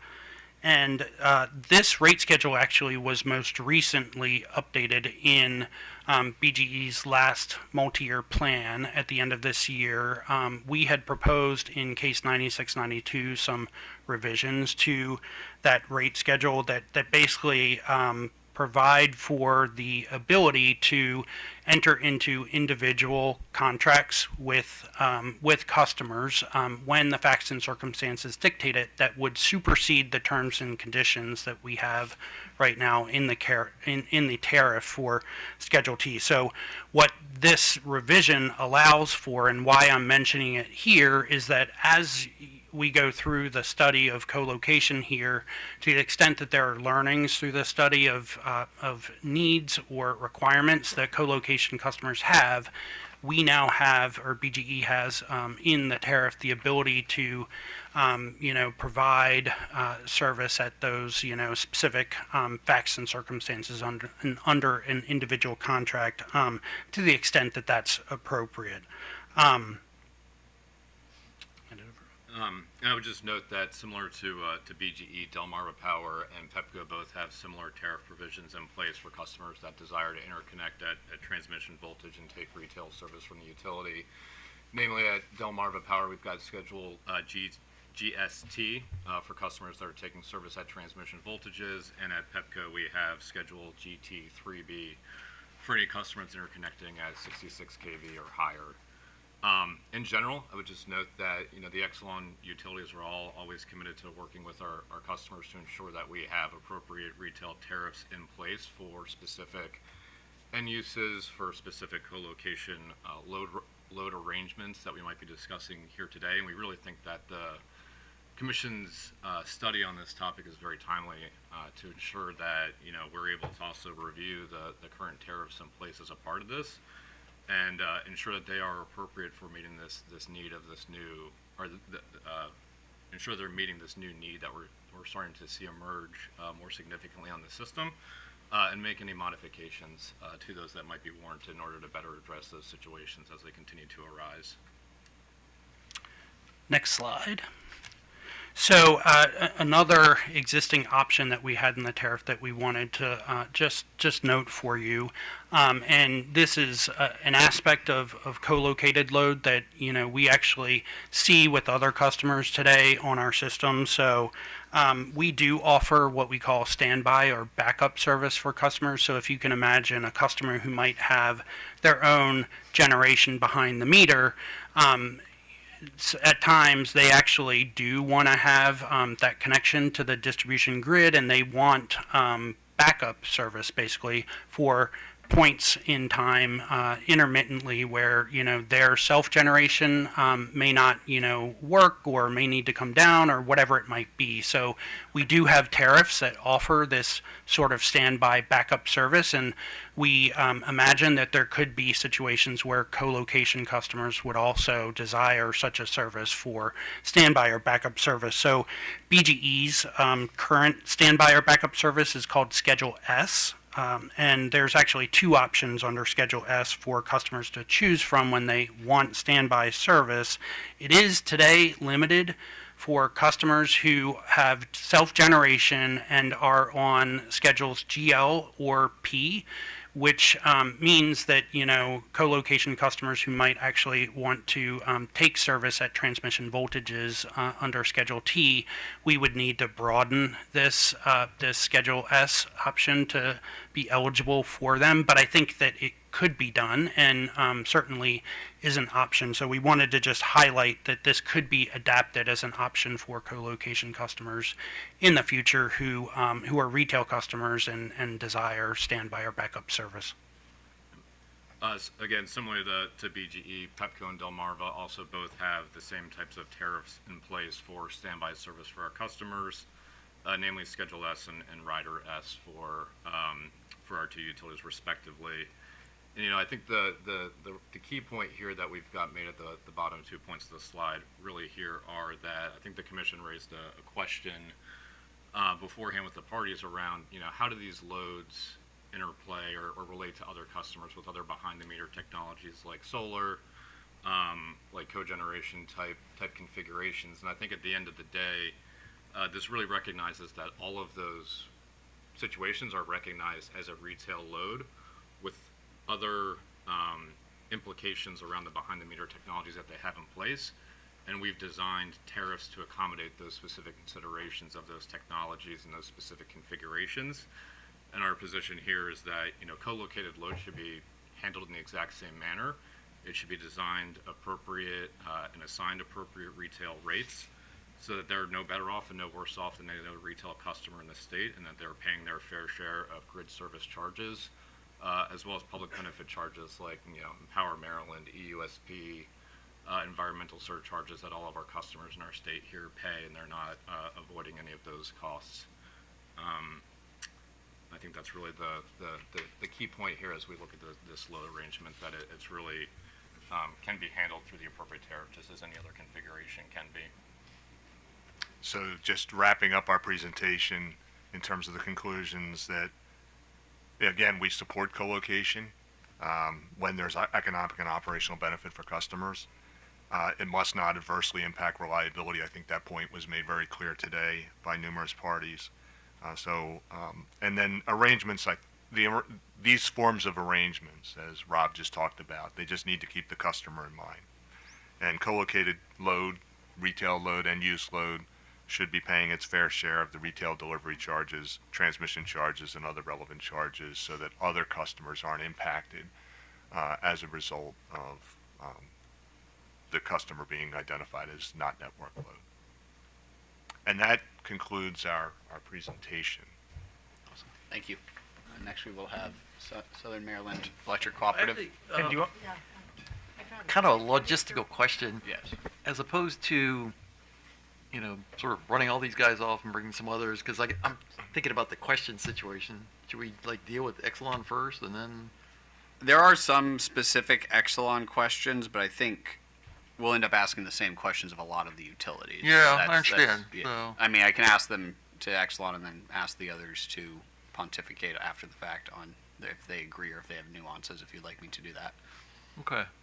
I guess I'm just trying to think of a way that we can avoid having people hopping up and down at the table between all the entities. So, all right, well, let's move on to the other two, and then we'll try and work through the question situation. So. Okay, All right. sounds good. Before we break, we do have Mr. Sauer here. If you have questions, or he wanted to give or he will give a summary of the FERC 205 filing. Sure. Okay. Yeah. Go ahead. Thank you. Thank you, Chairman Hoover and Commissioners Richard, Barvet, and Sushman. Appreciate the opportunity to be here and speak to the filings that we made with FERC 4 weeks ago. So 4 weeks ago, PJM, on behalf of the Exelon companies, made a series of filings with FERC, the Federal Energy Regulatory Commission. These were under Section 205, authority of the Federal Power Act. The filings essentially clarified the tariffs of the 6 Exelon opcos and request to clarify those tariffs with FERC. As the rest of my colleagues said earlier, please know we see the prospect of co-location as a very important opportunity, full stop. That said, there are some very important questions, including focusing on metering and rate design that need to be asked, and which is why we're all here today. We also need to make sure that co-location arrangements do not compromise overall grid reliability and unfairly impose cost on other customers. So that's really the goal of the 6 filings. It's straightforward, and that is to clarify that co-located load is network load. And just like any other customer, the load for co-located load will pay charges, just like any other customer, to support the grid that they will continue to use. So consider an example. I know Dr. Bowering provided one, and I'll provide a similar one, but take an example where you have a co-located load at a nuclear generator, so behind the meter, and then 1/2 mile away. Both these loads use the same ancillary services, require the same services from PJM, so monitoring, administration, that any other, so that both of these loads would use those same services. So that really points to the need for comparable treatment between these two loads. And that's really at the heart of this proposal, which is to protect customers from unfair cost shifts. I do want to take a minute. Just as important, what our filing does propose to do is what it does not do. So kind of clearly what it does not do is it doesn't change the rates or revenue requirements for Exelon companies. It doesn't alter, most importantly, state regulatory jurisdictional capabilities in any way.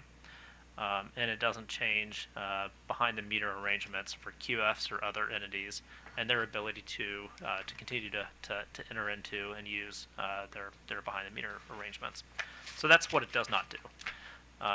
You've probably seen that there's been a lot of interest in the filing. That's good. There's been over 30 interventions already in the filing. We're still a little ways away from the comment deadline, which right now is October 2nd. We've also made sure to be mindful that there are broader questions at the Federal Energy Regulatory Commission right now.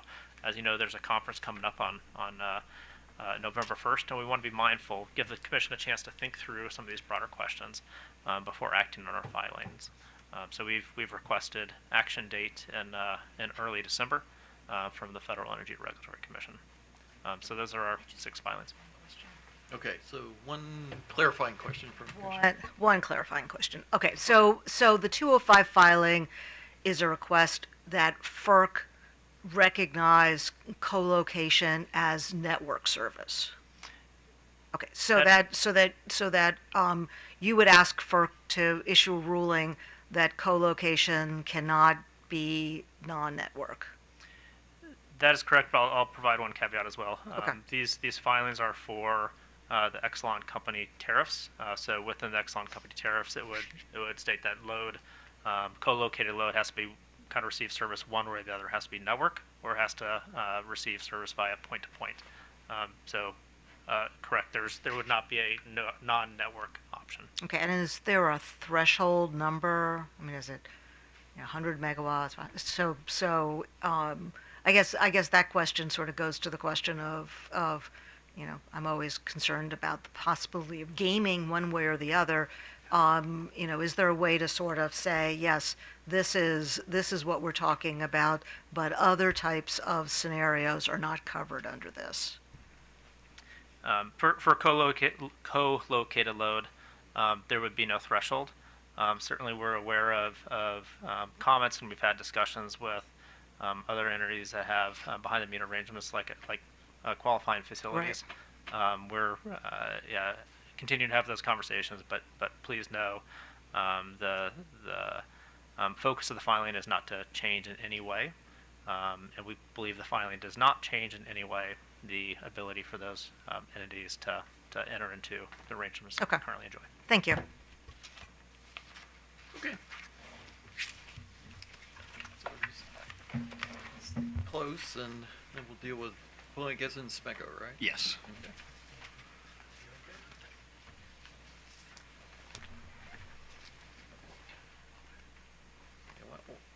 Why don't you guys just sit in the front row there, and that way when we have questions, you'll be able to come up a lot quicker. So.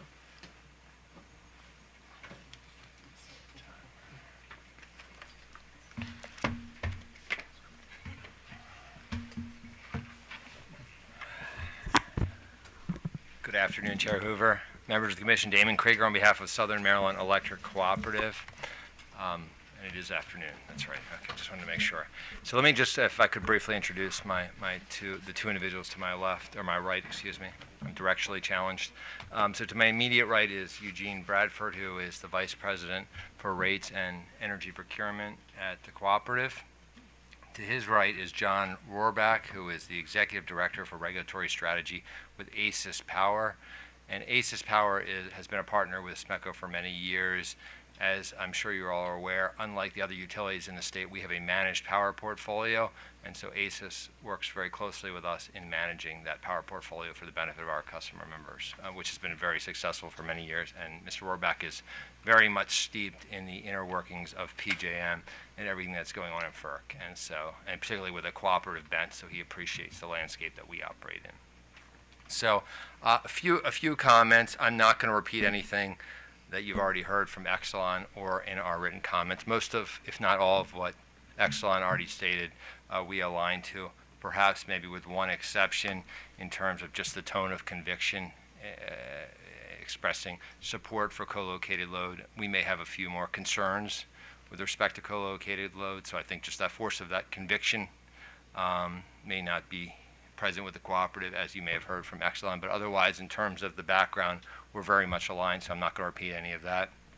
And our written comments certainly speak to themselves, and we tried to provide some numbers in terms of impact in our comments, just to give some context. As I'm sure you're also aware, the only nuclear power facility in the state is in our service territory. And while co-located load has certainly been presented to us beyond a nuclear facility, so in fossil fuel facilities as well, we have several generation facilities in our service territory, the biggest of which is Calvert Cliffs. Just to put some perspective on what we're talking about, we've talked about the size of these data center facilities. Our all-time peak load was 1,010 megawatts all-time. Our average annual load is about 400 megawatts. So we're talking about facilities that equal our average load. So tremendous amount of impact just in terms of the size of these facilities, whether they're sited in a co-located fashion or in a traditional behind the meter, in front of the meter connection. They have a tremendous impact on the distribution system and then well beyond. So a couple just points, and then we look forward to any discussion or questions from the Commission and Mr. Baker. The utilities, I'll say just on the front end, the utilities here today are the only parties with the right to serve retail load in their respective service territories and the obligation to do so. And it's really important to connect those two because they go hand in hand when you talk about servicing customers in the state of Maryland. We have, again, the right under the law to serve retail load, but we also have the obligation to do so. And from a cooperative perspective, this is important when you think about the history of a cooperative, right?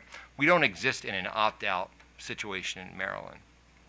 The residents and businesses of Southern Maryland that many years ago came together to form the cooperative did so with the understanding that when their franchise was established under the Electric Cooperative Act in Maryland, that as new load came to the territory, that load would connect to the system, would pay its fair share of use of this system, and in so doing would ensure the continued safety, reliability of the system, but also help to allocate costs across the customer base such that affordability would be maintained too. So and I think you've heard all these concerns, but that's certainly a major concern for us as well. We want to make sure as load comes into our territory, they're paying their fair share of the cost, but also consistent with the compact that's in place between the cooperative, the state of Maryland, and our customers, with the understanding that as load comes in, they will interconnect to our system and they will help maintain that level of affordability for all our customer members. I think Mr. Baker did provide some questions, some of which were perhaps legal in nature. And I'll say, admittedly, the legal issues here are a bit murky. I mean, they are. When you look at the Public Utilities article, when you look at defined terms like retail, electric customer, electric company, there's some grayness there. And so we welcome and we appreciate this public conference in that hopefully what will come out of it are policy directives to the legislature. And the focus, at least from our perspective, should be on those policy directives. What's best for Maryland and for our the utilities' respectives and the state's respectives, residents and businesses. The legal issues can be tweaked in the upcoming legislative session based upon the policy directives. And so I think what you've heard so far, again, from the other representative, they are very consistent with how we've presented our comments. So I don't want to repeat those today, but we do, as you heard from the original panel, very much so. Everybody is benefiting. All of this load is benefiting in one form or fashion from the system, and it's very important that they be treated accordingly. Just like the Exelon utilities, we do have tariffs in place, and because one of the questions was posed, well, what are some of the solutions for moving forward? And certainly a solution is to make sure that we all have the right tariffs in place to ensure appropriate cost allocation. We have current retail tariffs in place, and Mr. Bradford can certainly talk about, if desired, what we have in place, similar to the other Exelon utilities, but also what we could put in place or expand upon to serve a load of this type, whether it's in a co-located fashion or whether it's connected to the system in a traditional fashion. I think it's also important to just appreciate that, because we do have that obligation to serve load within our territory, the first step in any traditional interconnection is to submit a service application to the utility, to the electric distribution company, and process it to work through sort of the understanding of costs and system upgrades, so on and so forth, that need to be made to accommodate that new load.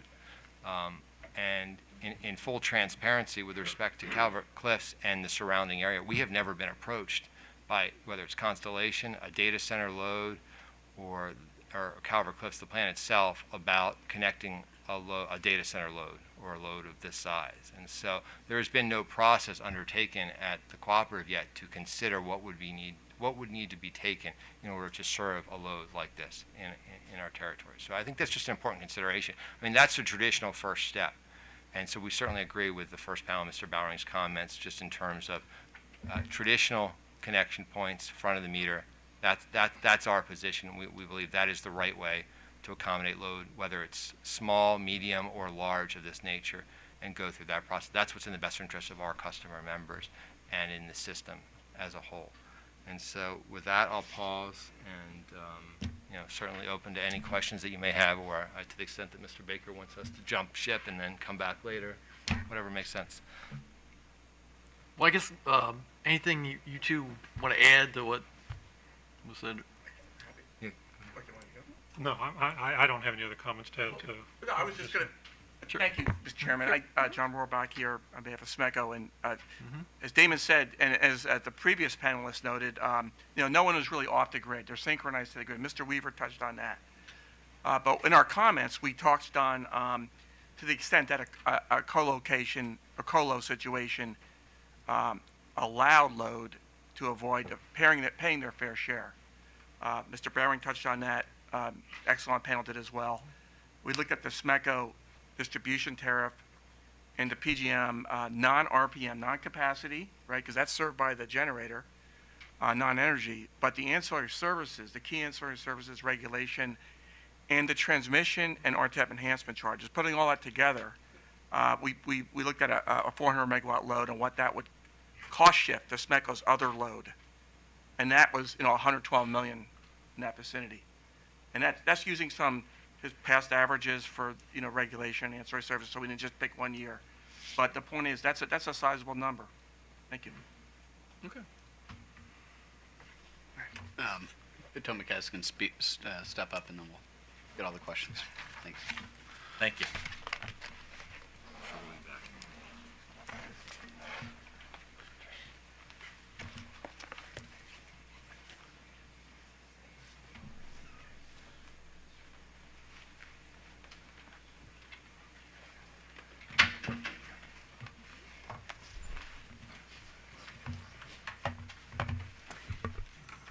Good afternoon, Chair and Commissioners. Jessica Raba on behalf of the Potomac Edison Company. With me today, I'm going to go down the line, is Abigail Phillips, First Energy's Vice President and Chief Risk Officer, Greg Hussing, Director of FERC and RTO Technical Support, and Ray Valdez, Director of Rates and Regulatory Affairs.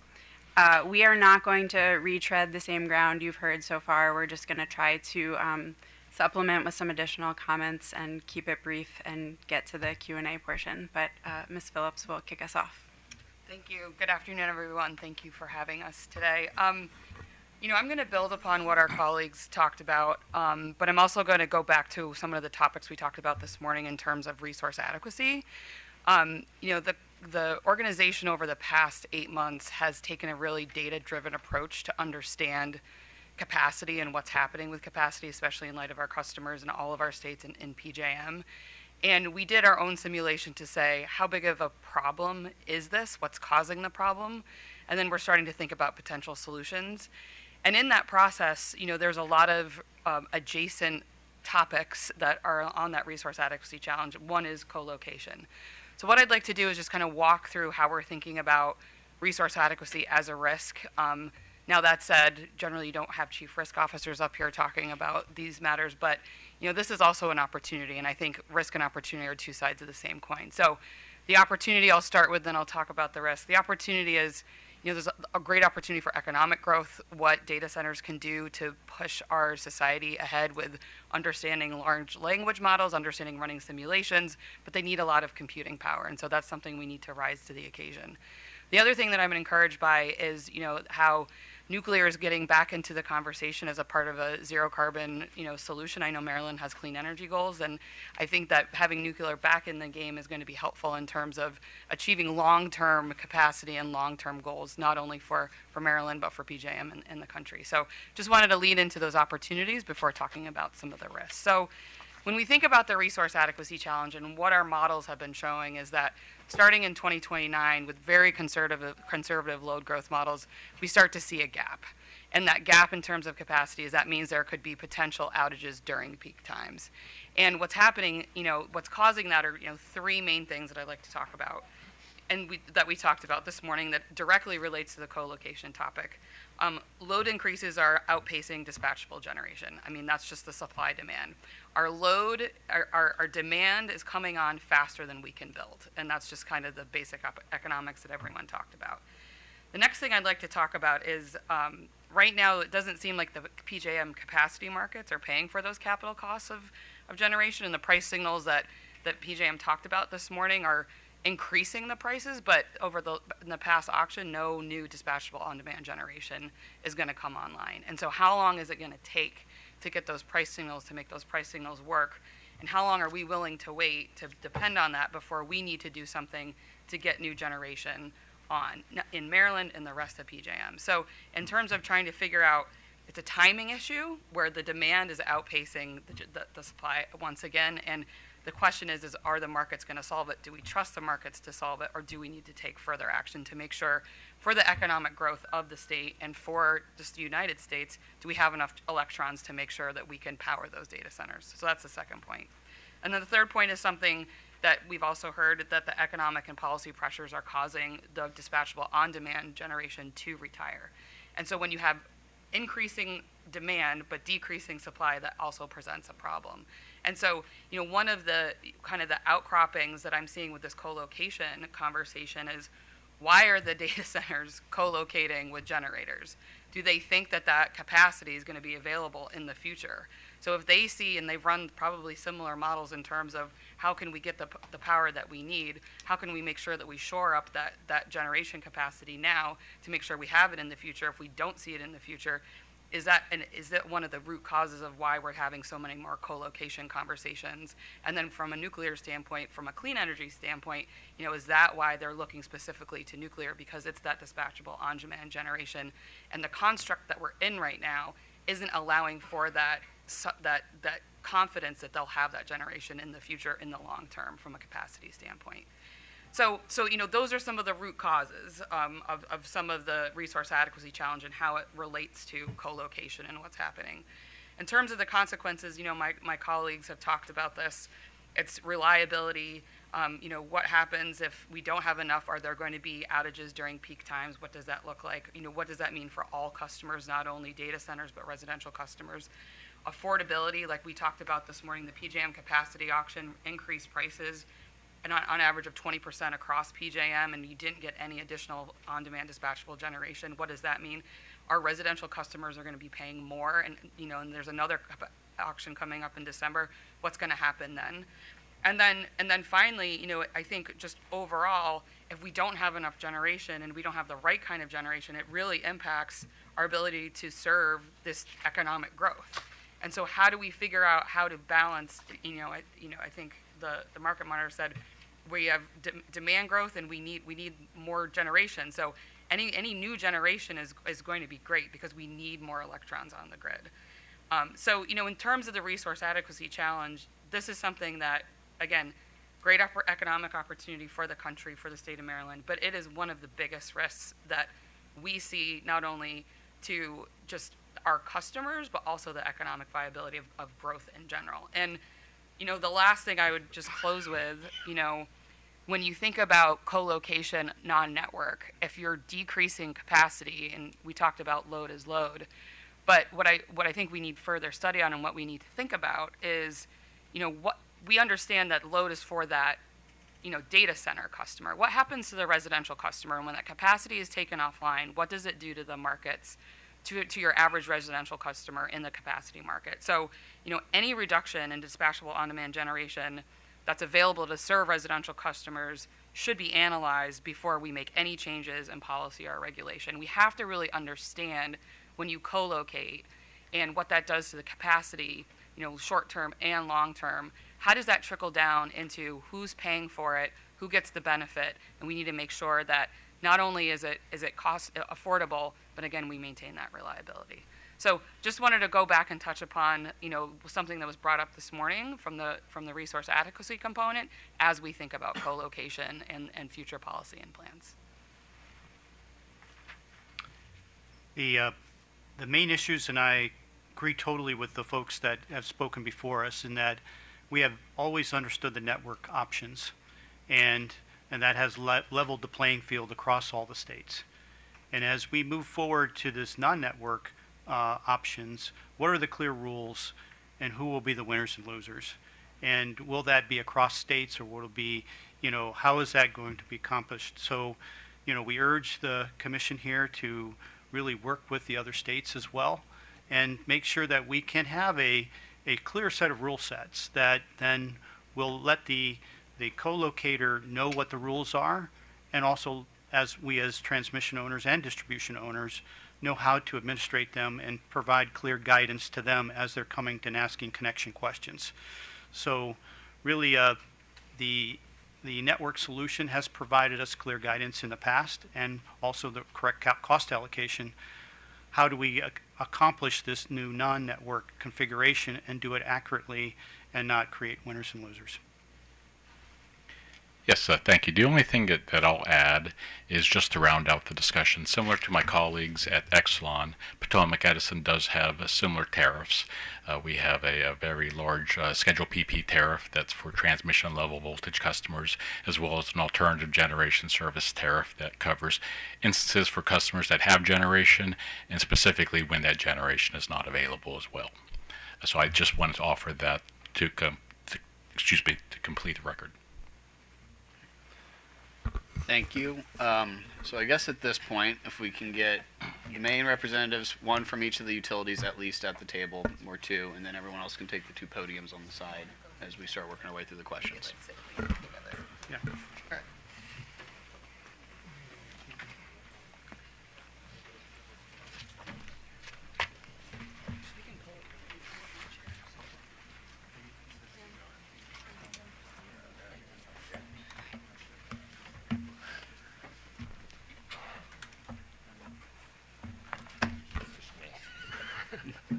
You look behind you, there's nobody there. I thought you could pull up a chair. Yeah. All right. Thank you, everyone, for your presentations. So to get going, I'd like to first hone in on the networked versus non. Actually, Go ahead. one little process thing. So for the folks standing at the podiums, if you want to add something to what's being asked, just raise your hand and then we'll do that. So, because he doesn't have eyes in the back of his head, unfortunately. What should I try? The 2-year-old. All right. All right. All right. So wanted to first hone in on the networked versus non-networked discussion. Understand from the utilities perspective, are all your concerns primarily associated with non-network load, or is there or for the network load, is there something about that configuration that you are concerned about? Why don't we just start go that way? Yeah, start with you and then we'll go that way. Okay, all right, thanks. Yeah, no, I would say, the way we shared our concerns is really in the situation of it being considered non-network load, and that there's the idea that this load that is electrically connected and synchronized to the grid, that doesn't have the ability to stand alone, is not paying it's avoiding a fair share of costs for ancillary services and transmission enhancement charges and other taxes and benefit charges. So I think, as we talked about, if there are retail tariff provisions that apply to it, we're okay with the configuration. I think trying to channel the engineering team over at SMECO, I think they would say that they are concerned with any load that is of the size we're contemplating here, because there are impacts far and wide. And so that's why that initial study and the opportunity to have a service application presented, whether it's network, non-network, whatever it is, it's retail load. I think we've all made that clear at the end of the day. It needs to be studied. And so when you're talking about load of this size, that's the first step, figuring out what needs to be done, how do we accommodate it, and then where are the costs, where are they going to be incurred, and how do they get allocated properly. So I don't know if that answers your question directly, but I think it's all of the above. The non-network solution is also, like I said earlier, needs a whole series of rule sets. And also, if someone were to transition off the non-network to be networked, so the arrangement didn't work, and the generator cannot fully fulfill that load's obligation, how do you move it? And then what were the circumstances that they avoided in the first place? So there's a lot of unknowns in the process and the rule sets of how do you actually deal with a non-network over the life cycle, over many, many years of that configuration. Okay. And then from the PJM guidance document, it's clear that there's going to be a netting procedure where the generator and the utility, or not the utility, but the load, effectively there'll be 2 meters in place of what it looks like. Somebody please correct me if I'm wrong. And effectively what's actually billed is the net of the two. So if the load, or I should say if the amount of contracted generation in the behind the meter arrangement is always in excess of the load, I guess my question is, what are we billing? Because the customer, the demand component's not showing up, the kilowatt hour component is not showing up. They're effectively have met the obligation that I'm assuming in this scenario that the generator has agreed to never draw from the grid. They have the protection in place that everyone seems to be concerned might not exist. What am I billing, I guess, from this customer? Most of our other netting procedures that I'm aware of, we don't bill the customers anything except a fixed charge in that situation. So what is the cost avoidance that you think that they're avoiding here that behind the meter, or I guess in the non-network configuration, that they're not avoiding in the networked configuration? Well, again, I'll reiterate, and then maybe I'll turn to my tariff experts behind me. But again, what we're concerned about there are taxes, there are these system benefit charges, there are the transmission enhancement charges, there are the ancillary services charges, voltage regulation, frequency regulation, reserves, black start. I mean, all of these co-located loads, again, they're connected to the grid, and they are connected to the grid, and they cannot sustain themselves not connected to the grid. And so those are the costs that have to be recovered from those co-located arrangements, so that those costs are not all just borne by the remaining network retail tariff load. I don't know if anybody, John, go ahead. I'll just add that, from a retail distribution perspective, in a co-location scenario where a data center, let's say, is co-located with a generator, those are two different entities, and that is why we're, saying that it's clear to us that the co-located load is a separate retail customer. And so in that sense, that retail customer, you're right, Ben, would need to be metered, and that retail customer should be treated just like any other retail distribution customer. Under BGE's Schedule T, that customer would be assessed a customer charge and a small volumetric distribution charge to recover the cost of metering and billing, and also allow for charging miscellaneous other non-bypassable surcharges, such as, Empower Maryland, the Electric Universal Service Program, franchise taxes, maybe even something like a limited income rate that, the commission is currently looking at. All of those sort of societal or, state charges would also be part of what would be assessed on that retail distribution bill. So I think Mr. Crane hit on at least what was going to be my initial point, that there are a number of charges that appear on retail customers' bills that would at least be sought to be avoided in the first instance here, like Empower Maryland, like a potential limited income surcharge or other cost recovery mechanism, and certainly franchise taxes and ESP. So with that, I'll actually defer to either Mr. Whitmer or Mr. Bradford. Go ahead. Talk about the nuances. Potomac Edison would be the same as Mr. Frayne from BGE. Yeah, just echoing same comments that we heard just now. The thing I'd add, though, is that, the bulk of these charges that just a few minutes ago discussed, 112 million for a 400 megawatt load, the bulk of those charges for the existing network, the SMECO distribution system, the PGM, the NITS rates, and the network, the PEPCO system. In addition, though, it doesn't even include like expansion. So that's just the existing rates. But it also includes, and this is important, I think, is that it also includes, for example, the fees to PJM to schedule outages, to run their grid responsibly. That's 39 cents, 40 cents a megawatt hour, a little higher depending on what the year is. But those fees are important. That's what keeps this a network.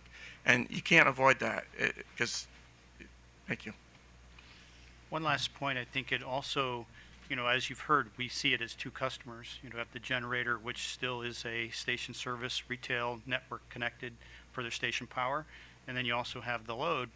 And then, but the other side of the house will say, well, no, there's one customer. So it tends to create argument on the connection side and the interconnection agreements between the utility and the scenario.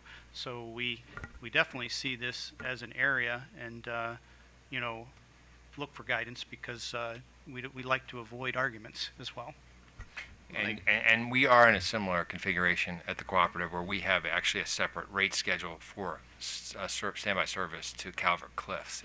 And so in a similar fashion, we consider if a data center, whether it's on the property, whether it's a true real estate transaction and you're just citing it there because there happens to be good property, or somewhere else within Southern Maryland, they're two separate entities. They're two separate customers.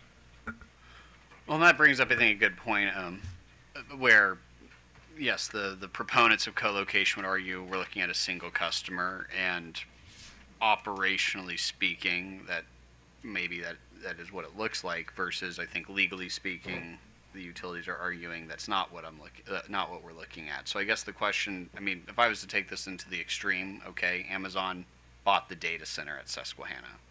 What if they bought the nuclear plant? We're not talking about mom and pop shop money here. We're talking about very well-funded companies. So let's say they bought the whole kit and caboodle. They now own the whole generator. Is the utility's position that they can't use that to serve their own load? Because now I'm talking about a single entity. So what is the, I guess, nuance in that scenario in terms of just playing this out from a policy perspective? Are we arguing legal versus operation? Trying to understand if this plays out. Like, we could get in the way of the legal one, but then that just leads to the next logical conclusion: if it's economic, buy the whole generator. So I can go first if you don't mind, because I've seen this happen, where the data center did buy the generator and create one legal entity. And then in that period of time, then, in my experience, the way they were operating, they operated under a network situation, and it simplified the scenario greatly. So the key is, I have not run into the scenario where the non-network solution has bought the whole generator, and then operated as one entity. But we'd still have to then still look at that total load.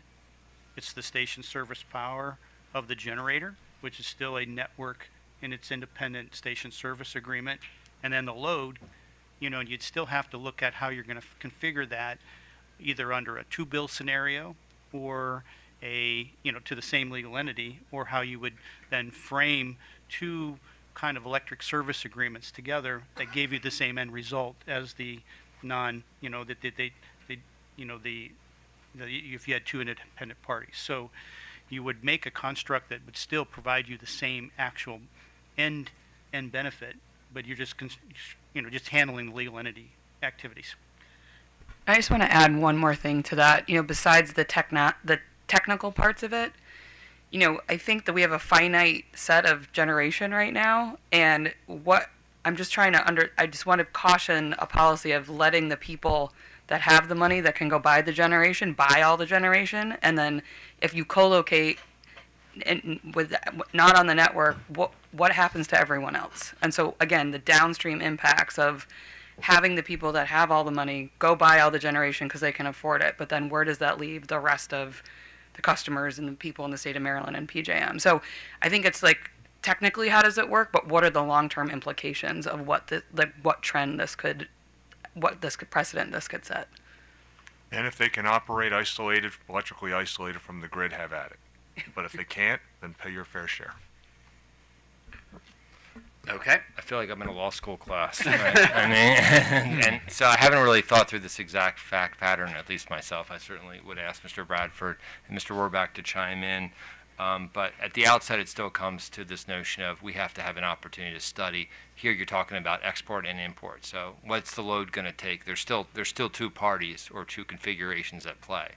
It's the larger load that's on the property and the generation. So we still have to figure out what's that going to do in terms of impacting the system and the demands that it's placing on the system. So it all has to be studied in some form or fashion, ideally in partnership between PJM and the local electric distribution company.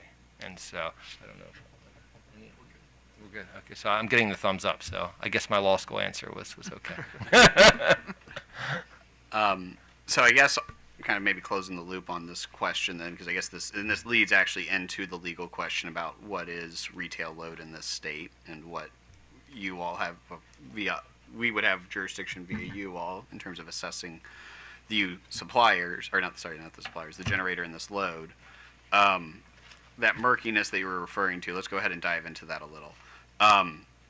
So starting with the retail load, is it your view that the co-location configurations, not focusing on the issue I just discussed, but the one before it, where basically you're saying there's two different legal entities, that couldn't exist in this state today, or do you think there's a murky loophole where that could exist? Because I guess, and that's kind of getting into, I guess maybe the real question you should be asking is, do you think that that's a violation of your franchise agreement, such that somebody is now assessing a entity is acting as a distribution utility in the state where your franchise exists? Mr. Krieger addressed this earlier, and I tend to agree with him that the existing law lacks clarity, and which isn't surprising. I mean, these were rules that were developed, a very long time ago, and we would just have to find a way to, assess these types of configurations and determine whether or not the law applies to them. But as the law is written today, it's simply not clear. Yeah, what I can say, and I agree with Ms. Curry in that sense, as I indicated earlier, I think the definitions are a bit circular when you talk about electric company and retail electric customer, and so you do sort of keep going in circles when you throw in tenants and whatnot, and that's why there was at least some effort to consider bringing clarity to those definitions in the last session, and hopefully what comes out of this proceeding will inform the next session as to whether any clarity is required. But what is clear, at least, and I can speak to SMECO, is we are the only electric company authorized to provide distribution service within our defined geographic service territory. And as I indicated earlier, that is both a right, it's a privilege, it's been interpreted certainly by courts on many levels as tantamount to a property right, and an obligation. And so whether it's a ma and pa business or a house or it's a data center, we have an obligation to serve that load. And we take that obligation extremely serious. That goes, again, it's part and parcel with the underlying franchise. With the right comes the responsibility, as they say. And so we certainly, I would say, it is clear that certainly the powers bestowed upon SMECO, as I indicated earlier, originated from the Electric Cooperative Act, which is codified in the Corporations Association article of the Maryland Annotated Code. And so all of our powers stem from there. And then through this commission, our service territory was confirmed with consent of the local governments. And so we have, our customer members have contributed to the investment of their system, and certainly to take a facility, whether it's a data center or another type of large load, and break them out, allow them to opt out. The investment has been made, and the opportunity to further socialize costs so that affordability is, again, maximized for our customer members is lost. And that's a real point of concern. So I think when you think from the legal perspective, we do believe we have the right, and the first right from that perspective, to serve all load within our geographic boundary, and again, the obligation to do so.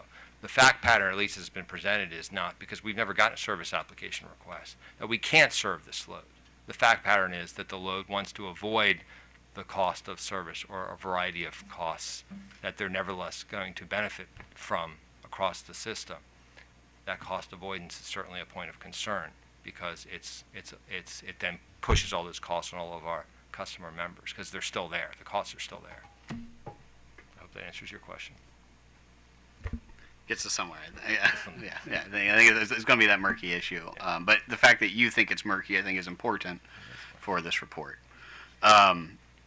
And then, so I guess kind of jumping in on this discussion that you've been raising, SMECO, on, it needs to be studied. So we heard earlier today from the panelists that PJM is studying the load, whether it's networked or non-networked, before it's allowed to go forward. And I think we did identify a possible planning reserve concern with resource adequacy, but on the transmission side, until we get below that margin, that they can keep building transmission solutions. So there's a cost allocation question probably in there, but I think before we get there is, what is your concern on reliability with either of these constructs today?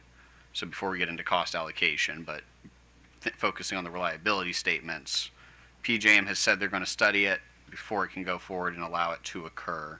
So what is, I guess, what is the deficiency that you see with, I guess, non-network, because it sounds like you're comfortable with how they're approaching network. So what's the deficiency in either of them that you see that needs to be addressed? I'll start. I would say, similar to the comments that were raised earlier today on the first panel, right? The necessary study is is a snapshot in time. It's an evaluation of interconnecting that specific project, that specific customer load.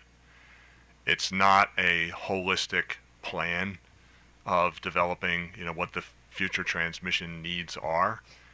And so, that goes back to the example that I provided in our presentation, right? My concern being that these data centers are significant.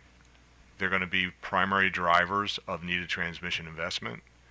As much transparency as we can provide for that load is important. And that way it works its way in, as Aftab talked about earlier today, it works its way into the planning process.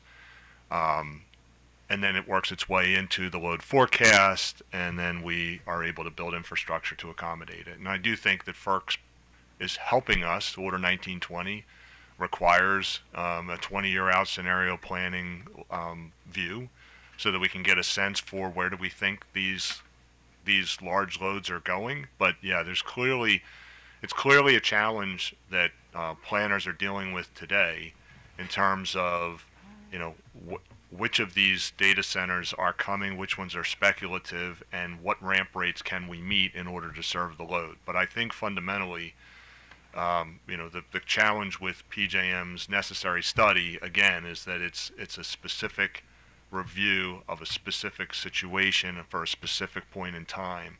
And if it's if it's a non-network load, then the challenge becomes that if there's no need established in that evaluation, but now you've added this 500 megawatts of load to the system, the next load, that headroom is gone, and the next addition of load is going to be paying for all these upgrades. And then a co-located customer could come back in and say, you know what, I'm going to add another 100 megawatts and cut it off of the generator that I'm co-located with, now that all that headroom has been reestablished by new transmission projects that were required.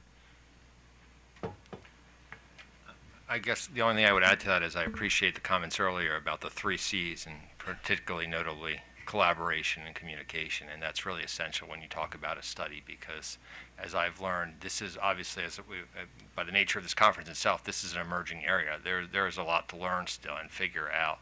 And from an engineering standpoint, I know that they struggle every day from a planning perspective to think through how do you connect and manage load of this size. And so there are no easy answers, but every fact pattern is different, and you really do need to understand what protective schemes need to be put in place, what resources do we have available to serve the load of this size. And there are obviously particular places on every system that will be better suited to serve a particular load, and that's why siting the facilities in the first instance is an important consideration, because it may be less costly to place a facility in X location as compared to Y by the very nature of the system assets that surround that facility. And so that all has to be studied. And certainly when the end customer approaches the utility, SMECO in this case, obviously, we can have those conversations to help steer them to a particular location to minimize costs. When you talk about economic and development, we want the load, right? I mean, SMECO, is very much supportive of the notion of bring data centers to Maryland. That's a very positive. I mean, I don't know how you could argue against that. That's a good thing. But it has to be done responsibly, and that's what we're concerned about. And so we can help direct where are the best places to put that, and that's what these studies can help formulate at the end of the day. I don't know. Anything to add? Just one thing to add, Dave covered it very well, and that it's a point in time, but then, also the things to consider is what happens if the load, so from a PJM planning perspective, they're handling the point in time with the reliability with no that reduction in generation in the area. Those upgrades will happen, but then, and then also they'll put into their capacity model and the D rate of the plant. So that's covering what they would call the forecast. The thing is now is what happens if there's growth at the data center, and now it's achieving or wants to achieve loads higher than its contracted ISA and the D rate. So are we going to constantly update the ISA for that, and how does that get into the planning model? And then what kind of penalties would actually exist if they actually go over the contracted amount of megawatts that they accounted for in the D rate of the generation. Those are all things that have to be considered, and is it just going to be penalties that then are applied to them, or then it's going to create opportunities to say, well, I can run or not run over whatever my contracted amount was.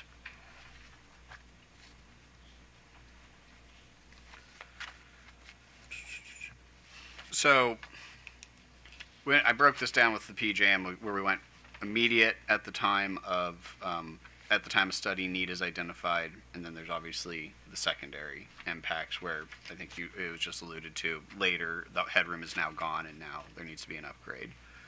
So starting with the first one, is there anything unsatisfactory about the cost allocation in your view that is occurring when PJM is identifying a need through their necessary study, in terms of saying, do you think that there's any cost that could get missed in that necessary study by BJM when they're doing that and saying, before you can engage in this non-network configuration, that you need to pay for that? Do you think that there's any cost avoidance there, or is most of your cost avoidance concerned with the subsequent impacts once the generator is gone from the system?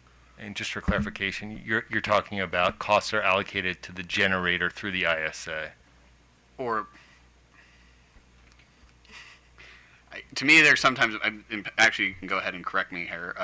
When I'm thinking about this, sometimes I'm thinking they're one and the same at that point, because whether it be the load or the generator, that entity or those two separate entities have now taken an action whereby cost we need to be imposed upon the system in order to serve the configuration they have agreed to. And there's the immediate study need, and then there's obviously, now that they're gone, there's a loss of headroom that could lead to some other system impacts, or cost implications. So I guess starting with the first one, is there any cost in that coming in on the system there that you think that they could avoid? Or do you think this cost avoidance question is really focused on this what-if question in terms of there will be market impacts if you remove generation from the supply stack, and therefore there's trickle through to wholesale rates? Yeah, I mean, I would say, Ben, to that question, I think it's really the former, if I heard you correctly, right? I think that the issue is one of, I think in the necessary study, at least as PJM, so my struggle is that the PJM Colo guidance document was put together in sort of a response. It's very nascent, and was put together in response to the fact that these situations were happening. It didn't successfully go through the stakeholder process to figure out a way to really deal with this in a proper framework.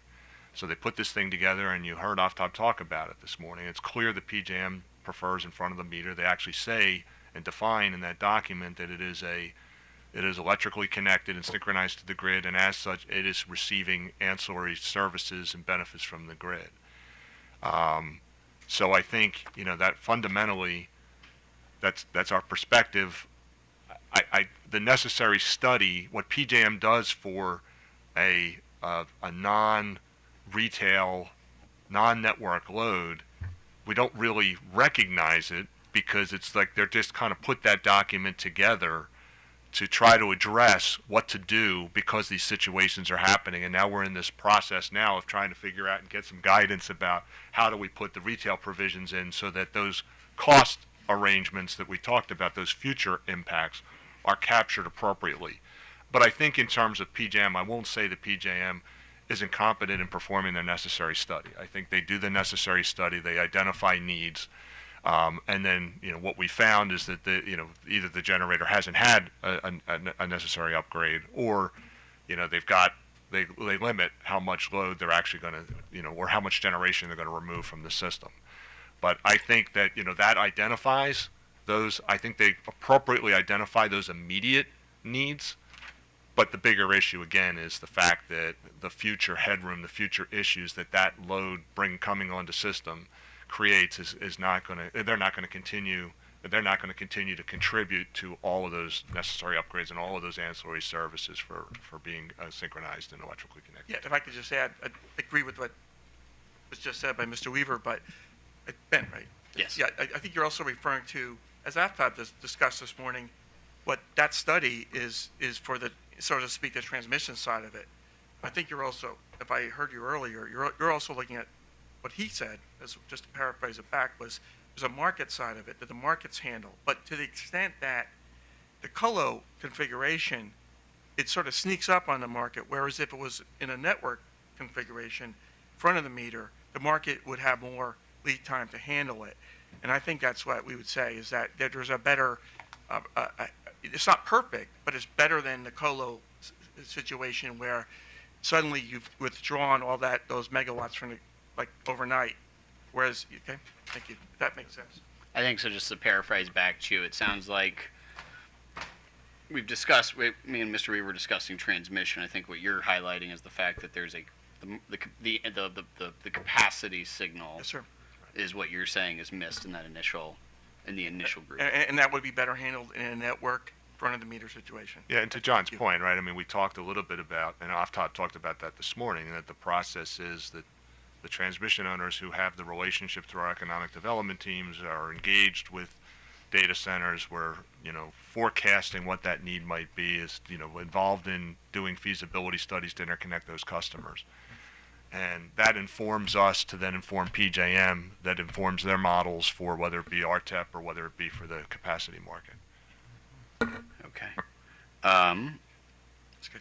All right, and then the secondary one, which is the Pandora's box of, and this is where we were hearing from the independent market monitor, I can add 10,000 megawatts of load, or I can subtract 10,000 megawatts of generation.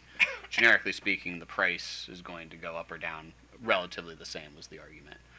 But I think where a lot of this discussion is going to go is going to be the avoided cost discussion, where it's should the load that is now co-located with the generator help pay for some or all of those subsequent cost changes in the markets.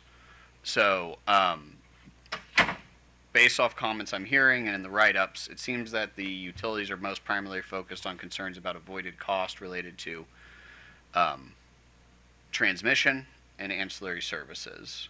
Is there any other, would you extend those concerns to the capacity market and the spot power market prices as well, or would you think that those are covered by the fact that this is a PPA arrangement and this is whether you think it's a retail load or not, they've entered into an agreement to get power priced in a certain way? Ben, it's a good question. I mean, first of all, I want to just caveat, if I could just adjust your. Yeah.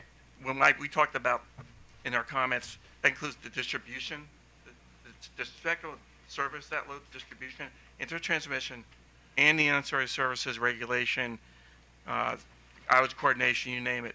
But to your question, to your point, I mean, I think to treat it fairly, we would just say that to plan for the capacity in a front of the meter configuration allows for better coordination in a network market sense.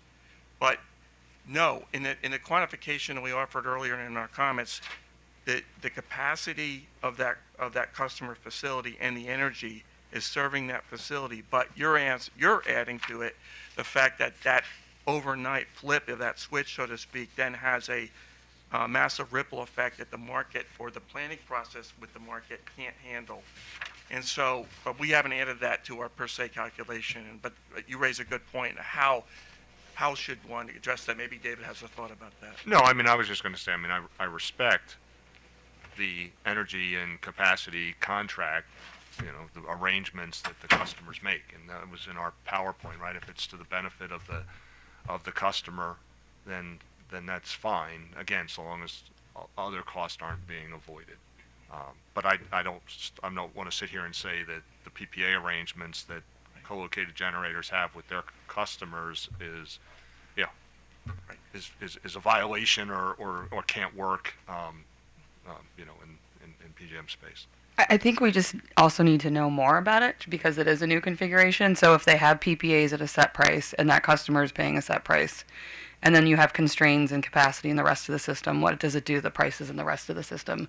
And how does that impact customers in the rest of the system? I don't think that we have not done that analysis yet. And I think that's a question that in terms of the long-term implications, what could that do to the capacity market? Does that create unfairness, imbalance, and does it cost shift the burden of paying for generation from one customer to another in some way. And that's what I think we need further study on that.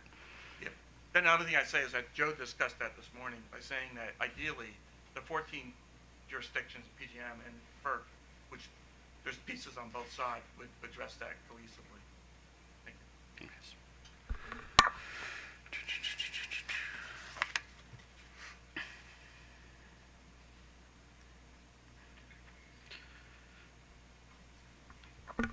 So I want to make sure I'm respecting the legal argument about two separate entities, but I want to go back a little bit to this idea that I have a load and a generator that in net are effectively not putting the way that those in favor of co-location are arguing about it are saying that they're not using the system.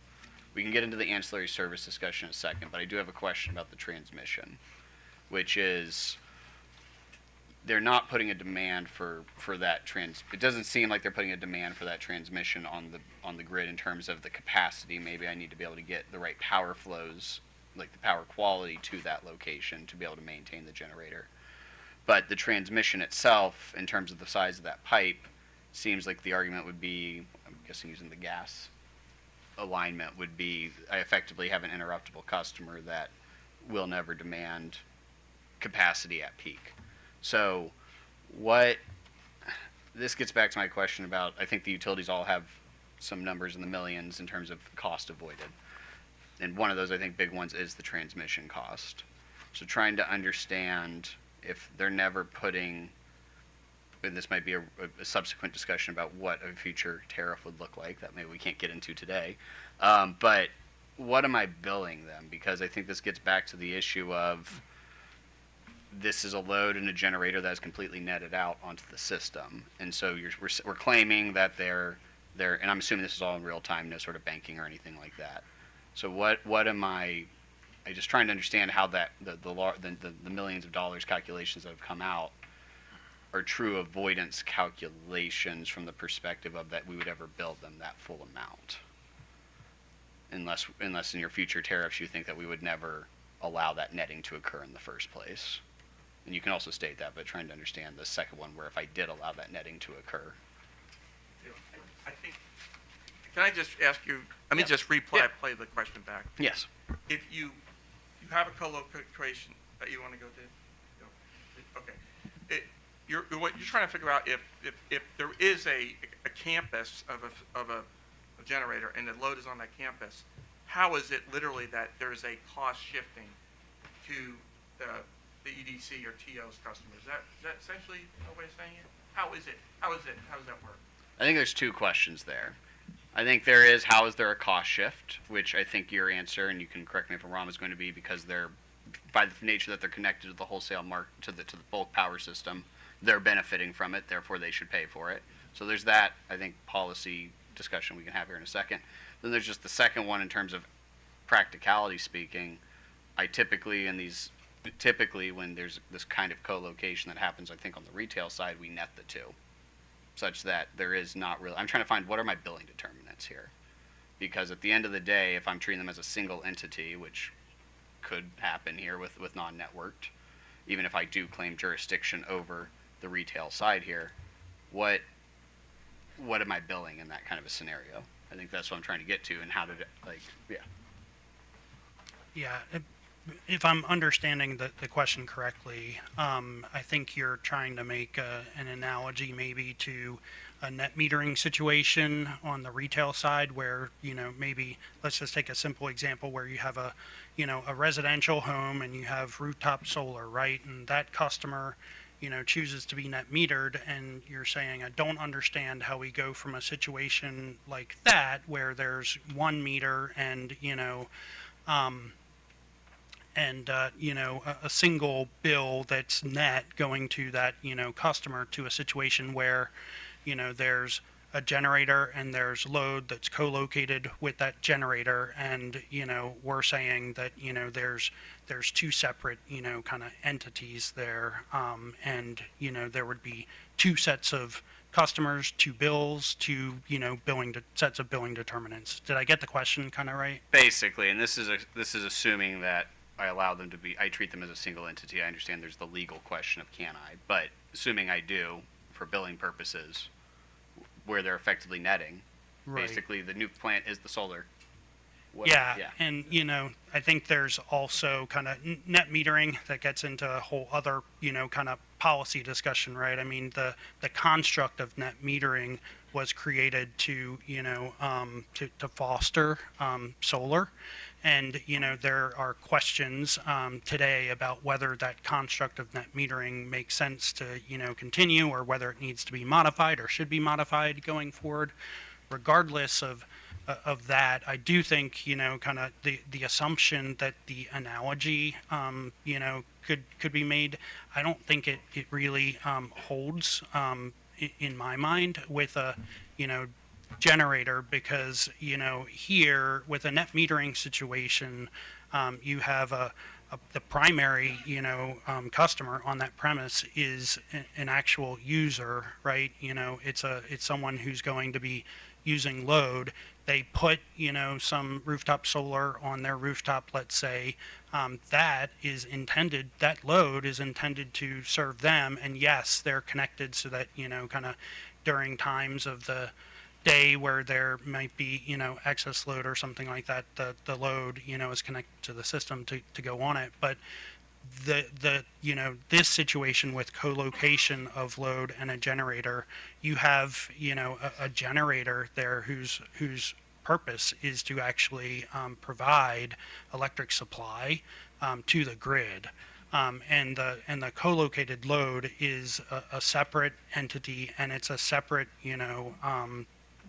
separate transaction, if that's the using the right word here, right? So I just don't know that I see the analogy as one that makes a whole lot of sense to me. But the other side of it is just making the assumption that net metering as a policy makes sense in this situation. I don't know that makes sense to me either, because net metering itself as a construct was intended to foster kind of innovation and the deployment of solar. So then I think your argument is that I should meter the load before generation touches it, and assess them the whole thing in any co-location arrangement. Yes, I think that my view would be the co-located load is a retail customer and should be treated as a separate retail customer, metered separately, and billed separately, treated just like any other retail customer would be on the electric grid. Even under these different configurations. Even under these Like a different microgrid configurations. still pay, they have retail tariff provisions and they pay towards NITs and other charges. And would we, because I think this would be a change in law, if in terms of the state from a policy perspective, would you argue that that kind of arrangement should apply where the generator owns the load, or the load owns the generator as well? Like, not the legal separate entities. So if they're all co-location arrangements, whether they be, I know basically where the generator is owned or not owned by the load, you would argue I should probably separately meter the load. Yeah, I would, and I would say that you're gonna, and then you're gonna recover those costs that we're talking about. Okay. Let's see then. Then.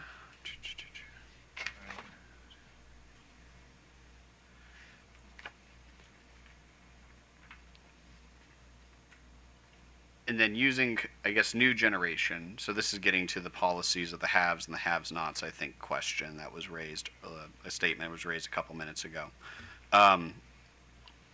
So I think it doesn't matter in the utilities view if new generation is added under co-location using non-networks. You would still have all of the same concerns that you're stating if I was using existing generation, correct? Yes. Okay. Yes. For new generation, and then effectively, then this next question is presuming somebody takes the time to actually just fully physically disconnect from the grid. Is that a possibility from a policy standpoint we should be considering? Is that, what are your views on that? Is that something the state should entertain? Is that currently allowed under law? But basically, the data centers that either choose to build their own generation never hook up, or maybe they buy a generator or contract with a generator and completely sever from the grid. I'm trying to figure out what about this discussion we would change, other than I do know there's that policy discussion, which I'm happy, which go ahead and speak to if you want, the policy discussion of the haves and the haves not. Well, I would just say any new generation is good at this point. Right. Given the challenge that we have and what we're seeing. So whether they decide to build it themselves and never hook it up, and maybe hook it up eventually, any generation is good generation, I think, at this point. So more is better, none is not good. So, from a policy standpoint, however you can get generation built, I think, is the direction we need to head in. I'm not aware of that specific fact pattern having been presented in any case yet. And I think my understanding is, at least on the nuclear side, they cannot separate by law. Right.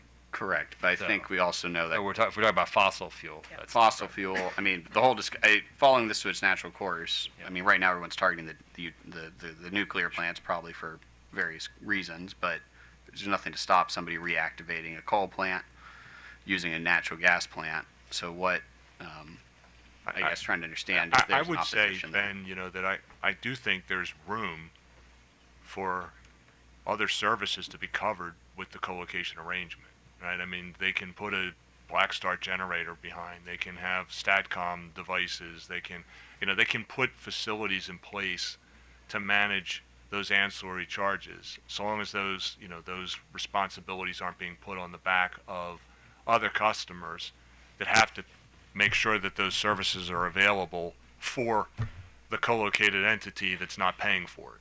But I think that there is room that if there's other resources that share in that co-location facility that can provide those services, I would say that that's probably appropriate. Okay. But again, there's still, you still have, if you're still connected and synchronized to the grid, you're still relying on it, you're still using it, you're still leveraging it, and you still need to be held responsible for those future necessary upgrades. Okay. 1 second.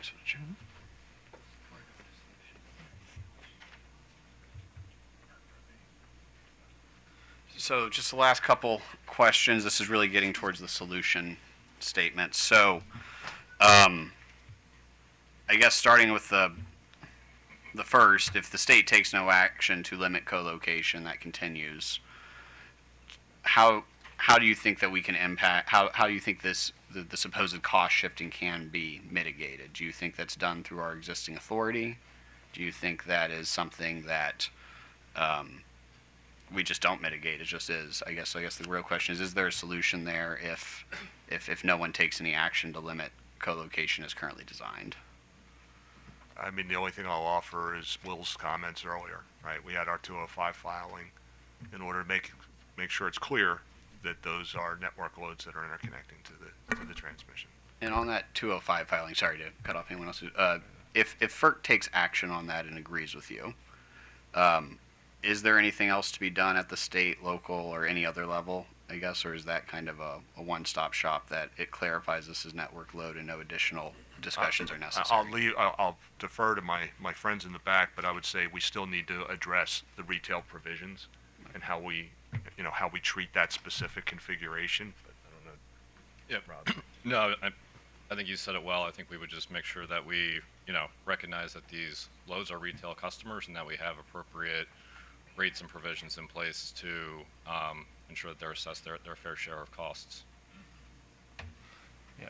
And I would start by saying it's this commission's authority and exclusive jurisdiction to regulate retail, the relationship with retail load. And so, as I think everybody has aligned on, at least at this table, we're dealing with retail customers. And so this commission does have the authority through its existing powers to make sure that this, if co-located load is permitted, it's done so in a way that's safe, reliable to the system at large, and costs are appropriately allocated through existing tariff mechanisms in place by the utilities now, or through amending those, through interconnection agreements, through bilateral contracts, whatever it may be. I think there's multiple mechanisms, tools that could be used to incorporate the conditions, but they need to be put in place. There are a lot of conditions that need to be put in place. if co-located load is to be permitted. Yeah, and I agree with that as well. You know, we said earlier in our presentation that we support co-location, provided co-located load pays their fair share, and that system and grid reliability is not compromised. We also think that the law, deems these as retail electric customers. The law defines that as a purchaser of electricity for end use in the state. And so co-located load would fall into that category as a retail electric customer. And then on the flip, we know the state does want data centers. They want these large load customers.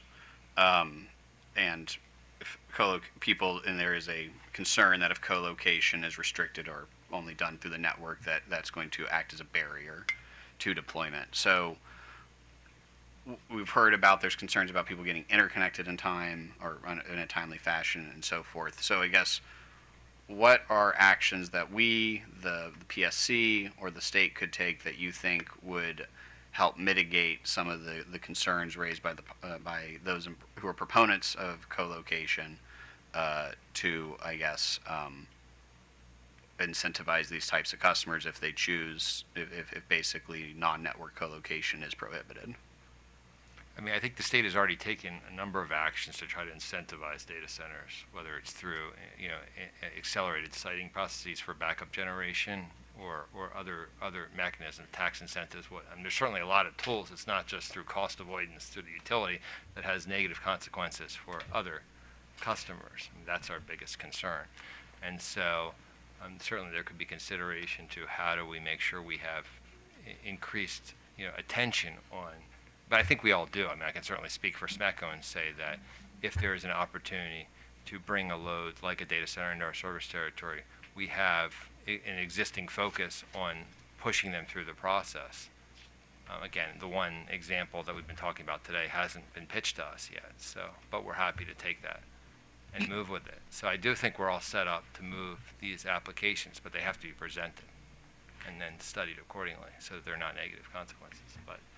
And so, I mean, I think that's the incentive. I can at least speak for SMECO in saying that we're incentivized to work with the load because it's good for our customer members to bring that load on.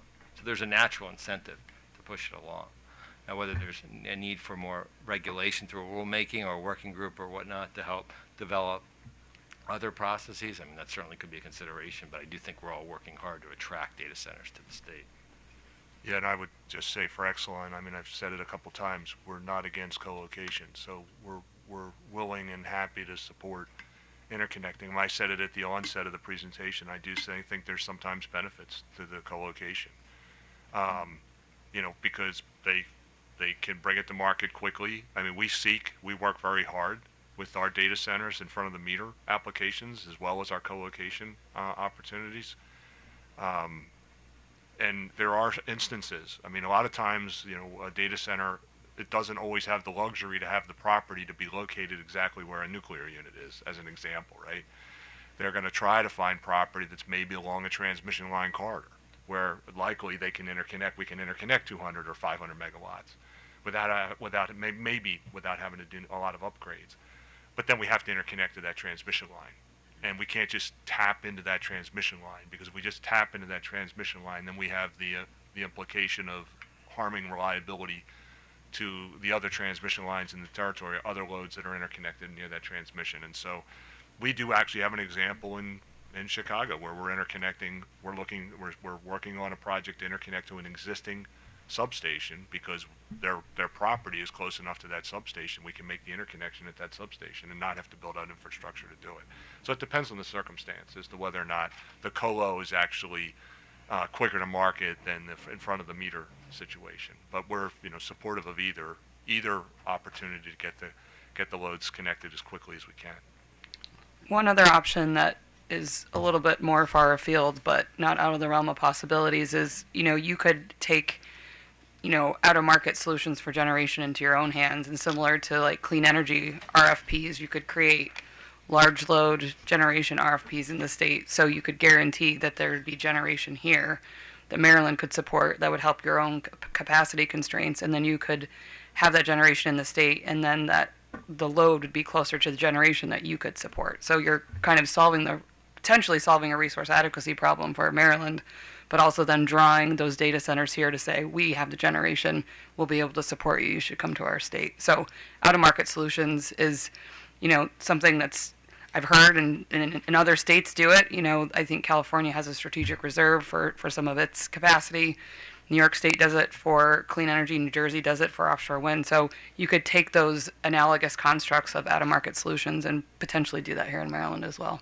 I think you read my mind. I was going to ask about resource adequacy solutions. So I think we heard a lot of discussion about, I would say a hole, or maybe a hole is the right word, but it seems to be a possible deficiency in this whole discussion regardless with these new loads or with removing generation regarding the appropriate ways to get new generation on the grid, whether it be price signals or otherwise. So you've mentioned bilateral contracts basically dictated maybe by regulatory authority, the PSC. So is that a revival of the old IRP model?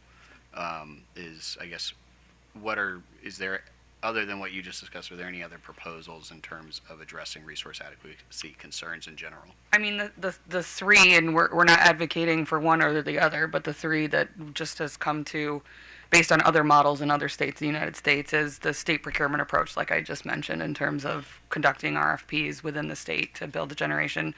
Obviously, utility builds that, we're vertically integrated states that have IRPs, they do that. And then again, this concept of strategic reserves, where it's not more creating the generation, but it's keeping existing generation on. And instead of having the cost allocation go to a specific LDC or EDC, it goes to the entire state, and taxpayers pay for that benefit to keep that capacity on for the state. So those are three out-of-market solutions that we've been looking at and trying to study and understand the application to all of our states, that I think is worth taking a look at to see how you could potentially solve for that. Thanks. And then this is just one clarification question. I don't want to leave the engineers out of the discussion. On the ancillary to service discussion, I meant to ask about this. Obviously, utilities are arguing that while connected to the grid, they are whether they're drawing any load or not, they're benefiting from being interconnected because of ancillary services and power quality. So, and I think those who would argue against this would argue no, they're not getting that. They're getting it all from the generator. Maybe they can correct me if I'm wrong. So just from a purely physics standpoint, can anyone maybe talk through high level, talking to your mom, how you believe that the load basically just that process of the power quality and ancillary services flowing through to that load as a benefit? If that's something we need to do in writing, I'm also okay with it, but I think it would be helpful for this overall discussion. Yeah, I'm just trying to make sure I understand your question. Are you trying to understand what those various services are and how they flow through? I mean, so like if I step through it, right, and I say, I think black start's probably a straightforward response, right? So if the system goes down, we have to have black start facilities that are paid to provide that service, and then we have an administrative burden, right? We have operators and we have overhead in order, and we drill and practice, and so we work on restoring the system by using those black start resources. Similarly, reserves are maintained so that the grid stays intact, right? We have spinning reserves, we have primary and secondary reserves, and those reserves are available so that, if something goes down, the grid doesn't go down, other facilities can step in and deal with the loss of that generating unit as an example. And obviously voltage control is very important. I could spend a little time talking about reactive power versus real power, but it's a reactive power need, and generators provide reactive power, a dynamic response of reactive power, and help support voltage so that we can push current and electrons around the system. It doesn't actually provide mechanical work. It doesn't do real mechanical work, but that's another service that the co-located load receives. And then the regulation piece, right? Certain units are able, PJM has a reserve D and a reg D and a reg A, and they're just different speeds of regulation that, again, load never stays exactly flat, right? We have to maintain frequency on the system at 60 hertz all the time. And the regulation provides the ability for certain generators to actually follow the load. And as the load changes, as people turn on and off their lights, essentially, the generator's tracking that, and those resources are getting paid for providing that service and for the lost opportunity of being able to provide their max output when they aren't able to regulate when they're at their max output. So I think those are the kinds of things that, you know, those co-located loads are receiving necessarily because they are electrically connected to the grid. So even if, you know, even if a generator co-located with them is providing them energy or providing them capacity, they still have those needs from the grid when they're connected to it. I don't know if that helped or. No, I was just going to just add to David, that's all delivered through the high voltage distribution system and transmission system, so there's that as well. That's the conduit. That's what we were talking about earlier, David. One is island.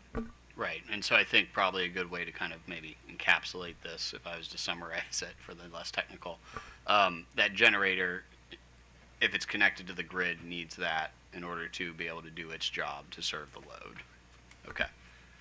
Any other final statements you would like to make before I turn over to the commissioners? All right, thank you, Chair. Commissioner Richard. Sorry. Wake up. Sorry. I knew I was going to lose people on that. This has all been very interesting, and I'm just trying to think if, you know, because Mr. Baker's been very thorough in going through all the questions. I'm just trying to think of the question like further report, you know, what would be a good summary? And I'm thinking about Governor Moore at MACO, and, you know, I'm talking about, you know, one of the things he liked in his administration is to make Maryland the best place for businesses to invest in data center infrastructure that will drive the technology economy. And I plan to introduce a bill that does exactly that. So that was just a month ago. And so we've been given this charge to answer questions for the legislature, specifically about the question of co-location.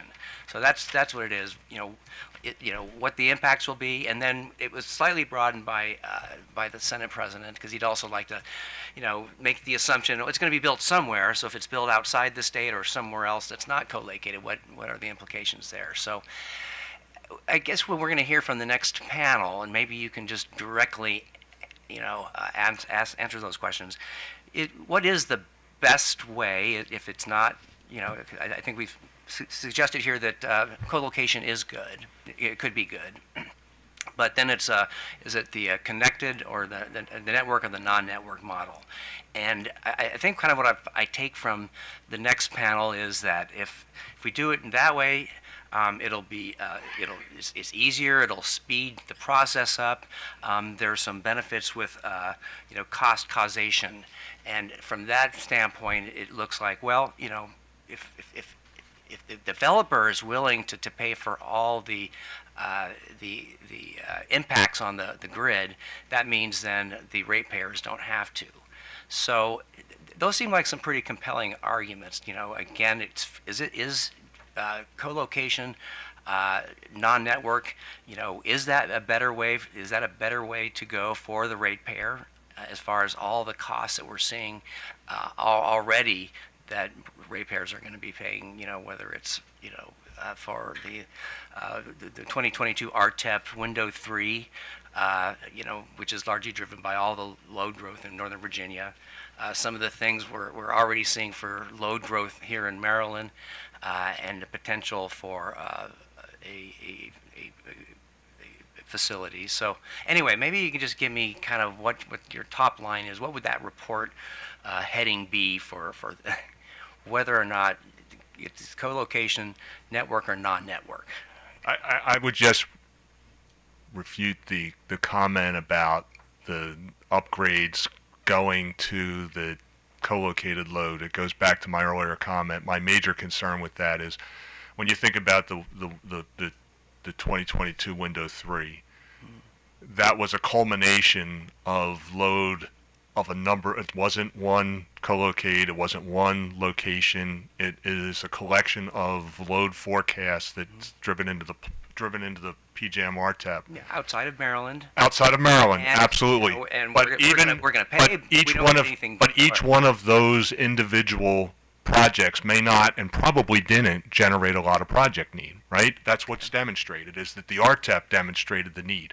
A collection of data centers drove the need for that transmission. And my point is that if all of those data centers down there were co-located, non-network load, you'd have 7,500 megawatts of data center load that's not contributing to the transmission upgrades that are required in Window 3, that are getting allocated a lot of dollars for Window 3. So Maryland's got to build, but a lot of the RTEP charges for that transmission, even this transmission through Maryland, is being allocated to loads down in Virginia. And thankfully, they're network loads that are paying their fair share of those upgrades, as opposed to being co-located non-network, and individually they didn't have any necessary upgrades, but collectively in the RTEP they did. And that's what we saw in Window 3.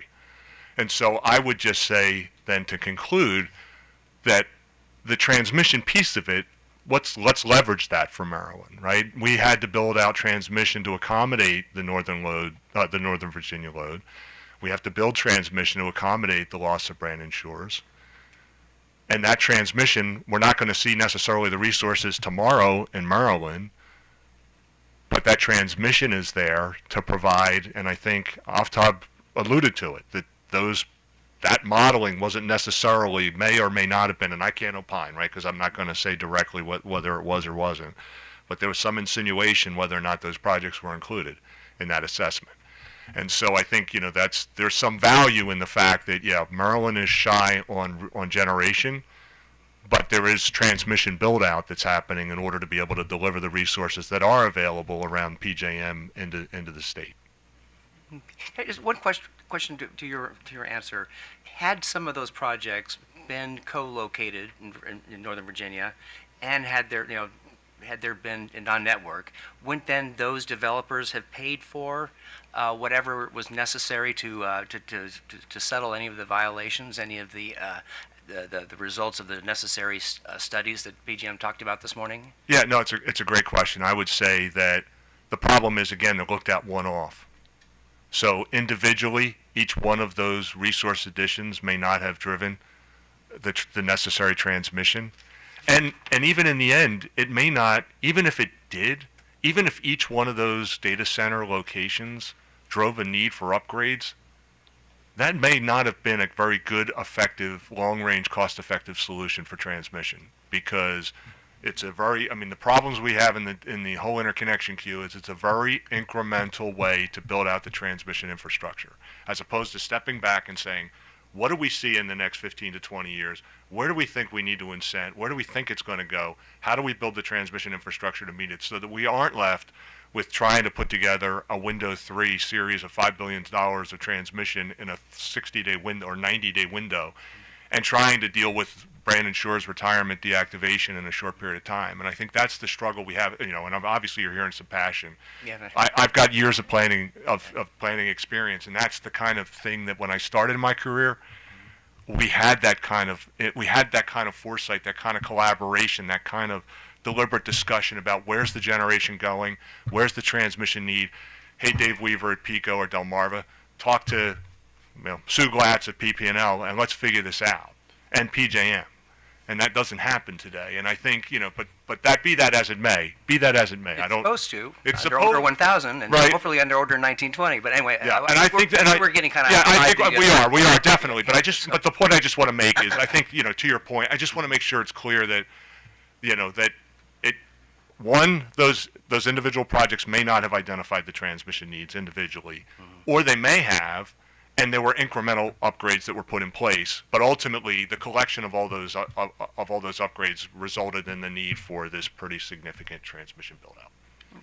The last comment I'll make is it good policy to have a series of islanded generators and load where it's not cohesive, back to the planning? Do we want things popping up all over that are not interconnected, where you can't plan properly just because it solves the speed to market, but it's not really like a systems approach or a long-term strategy to a broader, maybe, state, regional, national issue? So just like the implications of curing for the most immediate need versus overall planning long-term, I think we just have to balance those needs for what are the implications if we do this now to cure our ails now versus what's that going to do in the future? So I just think we need to think about that as well. Yeah, no, I think especially we've had already a couple of opportunities with Potomac Edison to talk about that, a specific project for just one large user. So, it's who should pay for that, I guess, is the question we're trying to get to. And I would probably just end, I guess, as the last utility, I think, to comment on your question, which, as I heard your question, is it good for ratepayers? And at the end of the day, I would say, at least from SMECO's members' perspective, that the answer may very well be a hard no to permit co-located load, in the sense that taking the resource offline certainly degrades reliability. I mean, it seems like that's hard to argue against. You have, to the extent you're going to treat the co-located load as not a retail customer, then they are not paying toward the system costs, and they're certainly benefiting from it, as we've all discussed. And so our customer members, therefore, have the same level of costs, because the costs are the same, and so they're paying it, but they're not receiving the benefit of having another large load, large contributor to those costs being allocated. I mean, that's the whole nature of the system. We socialize costs across a large base of customers, and so they're escaping that. So that is not a good thing for our customer members, because their rates are either staying the same or going up, whereas there's an opportunity certainly for them to go down if that load pays their fair share of the costs. So I would say it is not good for our customer members. Great. Well, thank you, and appreciate all your help in completing this report. So, thank you, Mr. Chair. Commissioner Barve, anything? I have no questions, Mr. Chairman. Thank you. So, Mr. Krieger made me nostalgic for my law school days. Sorry. So I'm going to actually ask a legal question. And some of the challenges are sort of trying to understand where our jurisdiction lies, where the FERC jurisdiction lies, what PJM is responsible for. And this morning, I was surprised when Mr. Thierry from PJM talked about the fact that from PJM's Reliability First perspective, that they would consider the generator to be a distribution provider, because they're the generator selling to the retail customer, and you folks were talking about considering the co-located entity as a retail customer, but have you looked at what the generator is when the generator begins selling power to the customer, and sort of recognizing that you all have franchise territories that give you the responsibility for providing power, and you don't want more than one distribution utility within a franchise because of redundancy issues. Have you sort of considered that piece of it? And I was speaking to that panel about situations where it was non-network, so I'm not sure that Reliability First was making a distinction between networked and non-networked, but maybe in response to my question about what the generator becomes when the generator makes sales to the co-located entity, would it matter if it was networked versus non-networked? So, and hopefully you're not, Mr. Krieger, you're not spinning, thinking, oh my goodness, I'm back in law school. But we I never, loved law school, so it's perfectly. I'm one of well, the you may be one of the few who did. I'm one of the few. So no, I Because I can tell you that I wasn't feeling nostalgic. I was actually feeling anxious. But, Oh, no, but, sorry, I created some nausea there, but. The generator would not be a retail electric customer in that sense. And your question is kind of how should it be? Well, actually, no, the generator being a distribution provider. So that's sort of the co-located entity. You consider that entity to be a retail customer, but Reliability First thinks that the generator, at least for purposes of reliability, as a distribution provider, with all of the obligations that it has from a reliability standards perspective. So I guess I'm asking, have you thought about it from a franchise territory perspective? So if the generator is serving more than one customer, then I would say that would be clearly a violation of the franchise, of the utilities franchise rights. I think if it is serving not less than 2 customers, that we would have to look at the facts of each situation. We'd have to look at the configuration. So I know that's not answering your direct Well, question, actually, but I and think it would be more fact specific. Well, and the thing is, I don't know that you necessarily have to provide an answer right now, but since we are coming into this area that's kind of new for all of us and thinking about things that maybe we hadn't thought about before, and certainly the legislature hadn't thought before, maybe this is something that you can take back and think about, and then provide Mr. Baker sort of your thoughts about what this is, because we need to understand what our authority is, and to the extent that we need some clarity, that's important to know as well. Yeah, and I mean, I've certainly thought about this, and I think this is the section of the Public Utilities article where there would have to be some tweaking, so to speak, based upon the policy recommendations of this body and ultimately the legislature. And so to the extent that the generator is transmitting and distributing energy, then they would likely fall within the definition of electric company under the existing definition. And so, yes, I think to my earlier comments, they would then be infringing upon our franchise rights to be the exclusive provider of electric distribution service within our defined geographic boundaries in southern Maryland. Right, and that does create a conflict from both safety perspective, I think reliability perspective, and being subject to the jurisdiction of this body to oversee the safe and reliable provision. And I guess, would it matter if it was networked versus non-networked? That situation would be the same. The situation would be the same in my interpretation. Okay. That's correct. So maybe sort of take it back. Sure. Talk to the other lawyers who loved law school. So don't want to. You're looking in a mirror, but apparently. And then I actually was sort of intrigued by the sort of back of the envelope analysis that we were given by Dr. Boring about the potential impact on Maryland rates if you were to take 1,000 megawatts from Calvert Cliffs off the table, or maybe the full 1,700 megawatts. Have you done sort of similar analysis about the potential impact on rates to the extent that that there would be a successful co-location at Calvert Cliffs, which would take maybe half of it off or all of it off? We have not. Okay. Okay. Nobody else. Okay. All right. And you talked earlier about P in particular about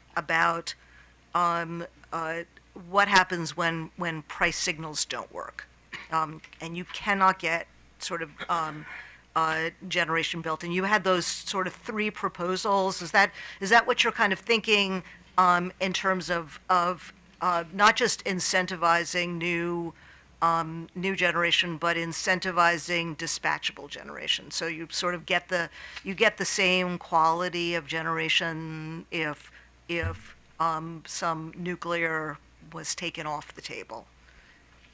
Yeah, so, in terms of what's in the queue right now, it's 90% renewables, and some of the data that we have is only 14% of the queue actually gets built. So if you're looking at what needs to be in place in the next 5 to 10 years, all of the on-demand dispatchable firm generation is being replaced by renewables. So I think that there is a need to incentivize and come up with potentially out-of-market constructs to get the right kind of generation built in the right time. Just in terms of what we're looking at, just for example, a gas plant. I think one of the last gas plants that was built in Ohio took 7 years to build. And so if we're in 2024 right now and we're looking at a resource gap in 2029, we kind of need to start doing some of these things like right now. And to wait for the market signals to prompt people to come into the market to say, yep, I'm going to build the right kind of generation. It could be a year, it could be 2 years, and then they have to go through the generation queue. And by that time, you're almost out of time. So what can the states do that have jurisdiction over generation do right now to prompt some of those things? Maybe not, take over the capacity market altogether, but create a stopgap so you can at least start to get the right kind of generation in the right time, so you don't have that gap. So when you say states, who are you talking about? I mean, are you talking about the commission? Are you talking about the utilities within the state? Who are you? It would have to be everyone collaborating on what would make the most sense for the state, but mostly the legislature, because I think there's rules around, you have to create rules around, how can you build generation? What form do you want to build it in? How do you get it done? Because at this point, talking back to the jurisdictional of, states have kind of relinquished the build to PJM and the PJM markets to say, we're going to rely on you to incentivize the right kind of generation build through your markets. But at this point, we have to ask the question, is that happening? Is that going to happen in time? I think eventually the price signals and the economics will work. But because we have, on top of it, the extreme load growth that's going on right now, we're kind of at a crux of, we need generation and the right kind now, and start thinking about it now so it's in place in 6 or 7 years, as opposed to waiting for market signals to happen and then starting in 3 or 4 years. So it's a timing thing, I think, and that's why I think states have the ability to say, okay, if we want to build generation in our state, let's figure out how to do that. What construct makes the most sense? And that would have to be a collaborative effort with a lot of stakeholders in the state to do it, to come up with what makes the most sense based on your policies, your energy policies, what technology is commercially available out there. So I think you'd have to start a process sooner that would involve all stakeholders to be able to solve that problem. Okay. Do other utilities have a position on that you'd be willing to share? Okay. To the extent you actually come up with one. But from your perspective, from PE's perspective, it sounds like the legislature has to get into the mix in order to make this happen. Okay. All right. That's all I have. Yep. So for the Potomac Edison folks, how familiar are you with the collocation proceedings, discussions going on in Ohio? So I can't speak to Ohio, but I can speak to Pennsylvania. And I would say that there's general resource adequacy discussions going on in Ohio, probably pretty aggressively in Ohio and Pennsylvania. Actually, next week, the PAPUC is having the same kind of technical conference that we're having today on next Monday. So, all these conversations are happening throughout most of PJM right now.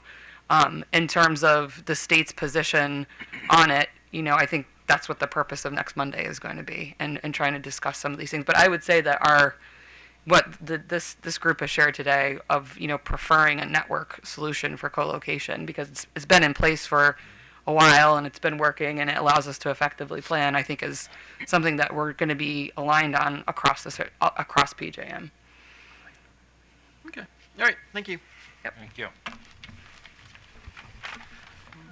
Chair, the next panel will be the Constellation Energy, Michael Kormos, and the Data Center Coalition.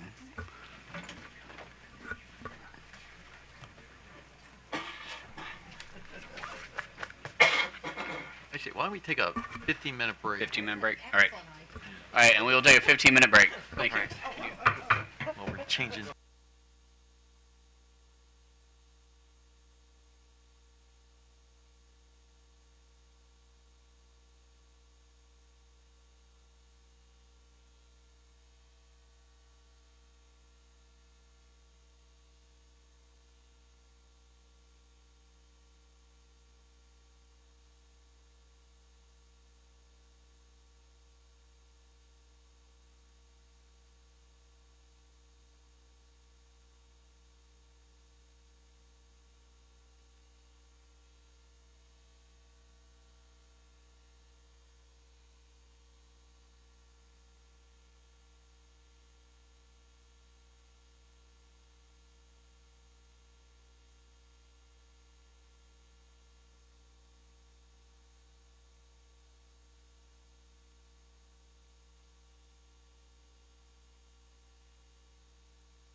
gonna back on the record. Red, they're not listening to me. Close the door, please. Hang a little over. You got it. Okay. Back on the record. All right, thank you, Chair. Our third panel are those who are proponents of co-location from the generator and data center perspective. We'll start with Mr. Cormos. Thank you, and thank you for inviting me to speak today. And I am Mike Cormos. I'm an independent energy consultant for the last 3 years. My clients predominantly are interconnection customers, both renewables, data centers, merchant transmission, and competitive transmission. Prior to my role as a consultant, I spent 27 years at PJM. I spent 5 years at Exelon, and at both the companies I had ultimate responsibility for transmission operations and transmission planning. Recently, over the summer, I had the opportunity and was approached by some of the merchant nuclear owners in PJM, including Constellation, to look at and study with them the co-location issue and, again, what the challenges were, what the potential benefits were. And I did put together a paper, laying out my thoughts. NEI was kind enough to put that paper on their website for me. I don't have a website. But I do want to make sure it's clear that I am not here representing NEI, and anything I say is obviously just my own opinion and expressing my own thoughts. To get into, before we start, I think it's sort of maybe important for me to level set what I looked at as far as a configuration. I think we had a slide, but I don't know if we need it up. But when I looked at co-location, I looked at a very specific form of co-location. It is what I believe PJM has proposed as far as the generator actually sitting behind the generator, sitting behind the generator itself. And basically, in this configuration, power is only flowing in one direction. Power is only flowing out to the grid, right? They have purposely designed it. They will relay it. They'll put the protection in to ensure that power does not flow back in from the grid.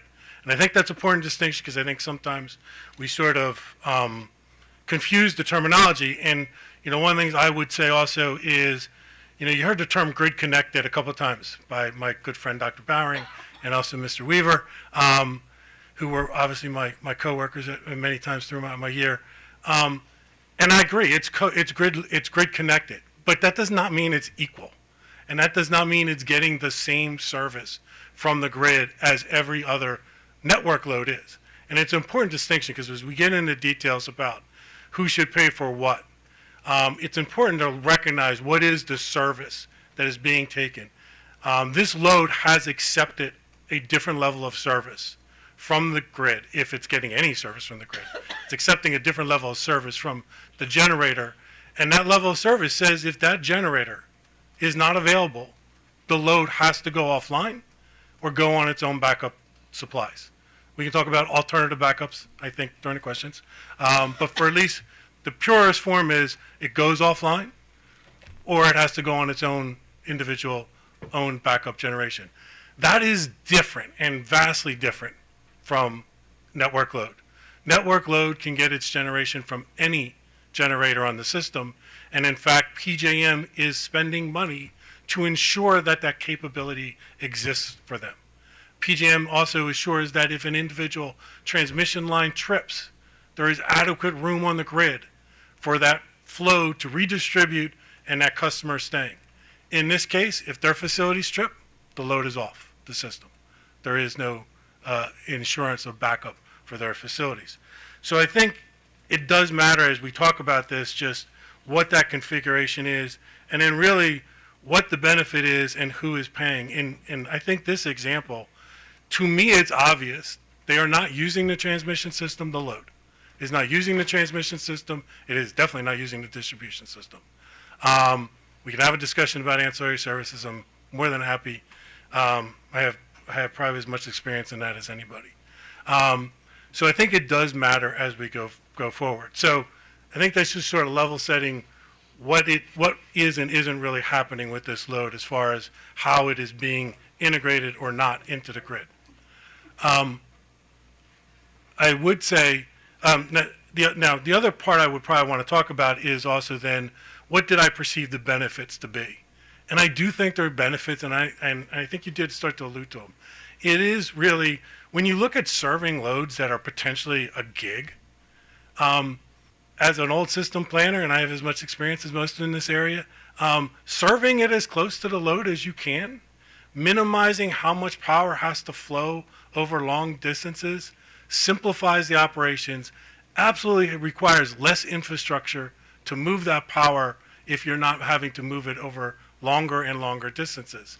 So the fact that you can co-locate, and this load, rather than being in the middle of the network, requiring all the infrastructure to serve that load and serve it from any direction, and have that infrastructure available under all those different scenarios that they look at, it is a huge difference. It is definitely. I don't see how transmission infrastructure is not more in those cases. I do agree it's location specific, and we can have hypothetical about locations. But I think overall, if you're comparing apples to apples, it's going to be less expensive. It also is who's bearing the risk. So when you look at co-location, the co-location is paying for all the upgrades. And they are paying for the network upgrades that are required to keep the system whole prior to them basically reducing their CIRs. But then the risk is, if that load does not materialize, if that load does not go off the system, the people who are responsible for the costs are the generator and data center, whatever bilateral agreement they worked out. But it does not go back to the ratepayers, those costs to serve the load. When you're looking at potentially on-grid or networked load, those upgrades are being made. They will be made. They are coming through as supplemental projects. They are coming through as baseline projects. Those costs will go absolutely to the ratepayers. And if the load shows up, it may contribute to rates to some of that. If the rate goes away, it falls all on the ratepayers to continue paying for that. Now, maybe there'll be other uses for it, maybe all in all, but there is a shift of risk. So I do think there is the significant benefits at looking at that ability to co-locate. Also the reduced losses, I think one of the other panels talked about. Again, just the idea of, if we only use Joe Bowring's 10,000 megawatts, the cost to put 10,000 megawatts more onto the grid and what infrastructure you need to do that versus that 10,000 megawatts being served at generator locations and not requiring any of that infrastructure. There is a difference. There just is. And monetarily what it is, I don't know if I could tell you that. The other thing in my paper that I wrote about, and I'll just highlight here, but I think it's been coming out, is there is a lot of, I think, confusion about what the issues are and what the problems are with the grid today. That has nothing to do with co-location. It is about load growth. It is about generation retirements. I don't want to belittle. They are legitimate concerns. And I think people are needing to address them. But they're not about co-location. They're about load growth, and co-location is load growth. But again, unless your alternative is to not allow the load to come on the system, I think Joe did a good job. I mean, from a perspective of, the markets, the impacts are going to be the same.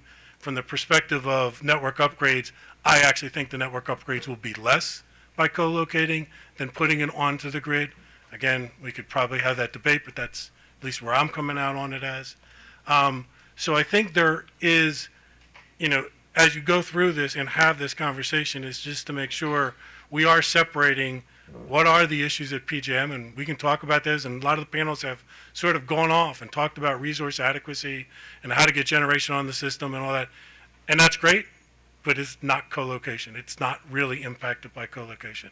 Somebody said it, whether you're taking and reducing the supply or you're increasing the demand, the basic effects are for the most part the same.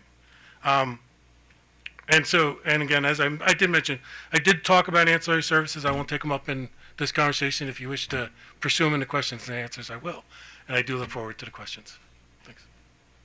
Great afternoon. I'm Mason Emnett, Senior Vice President of Public Policy for Constellation.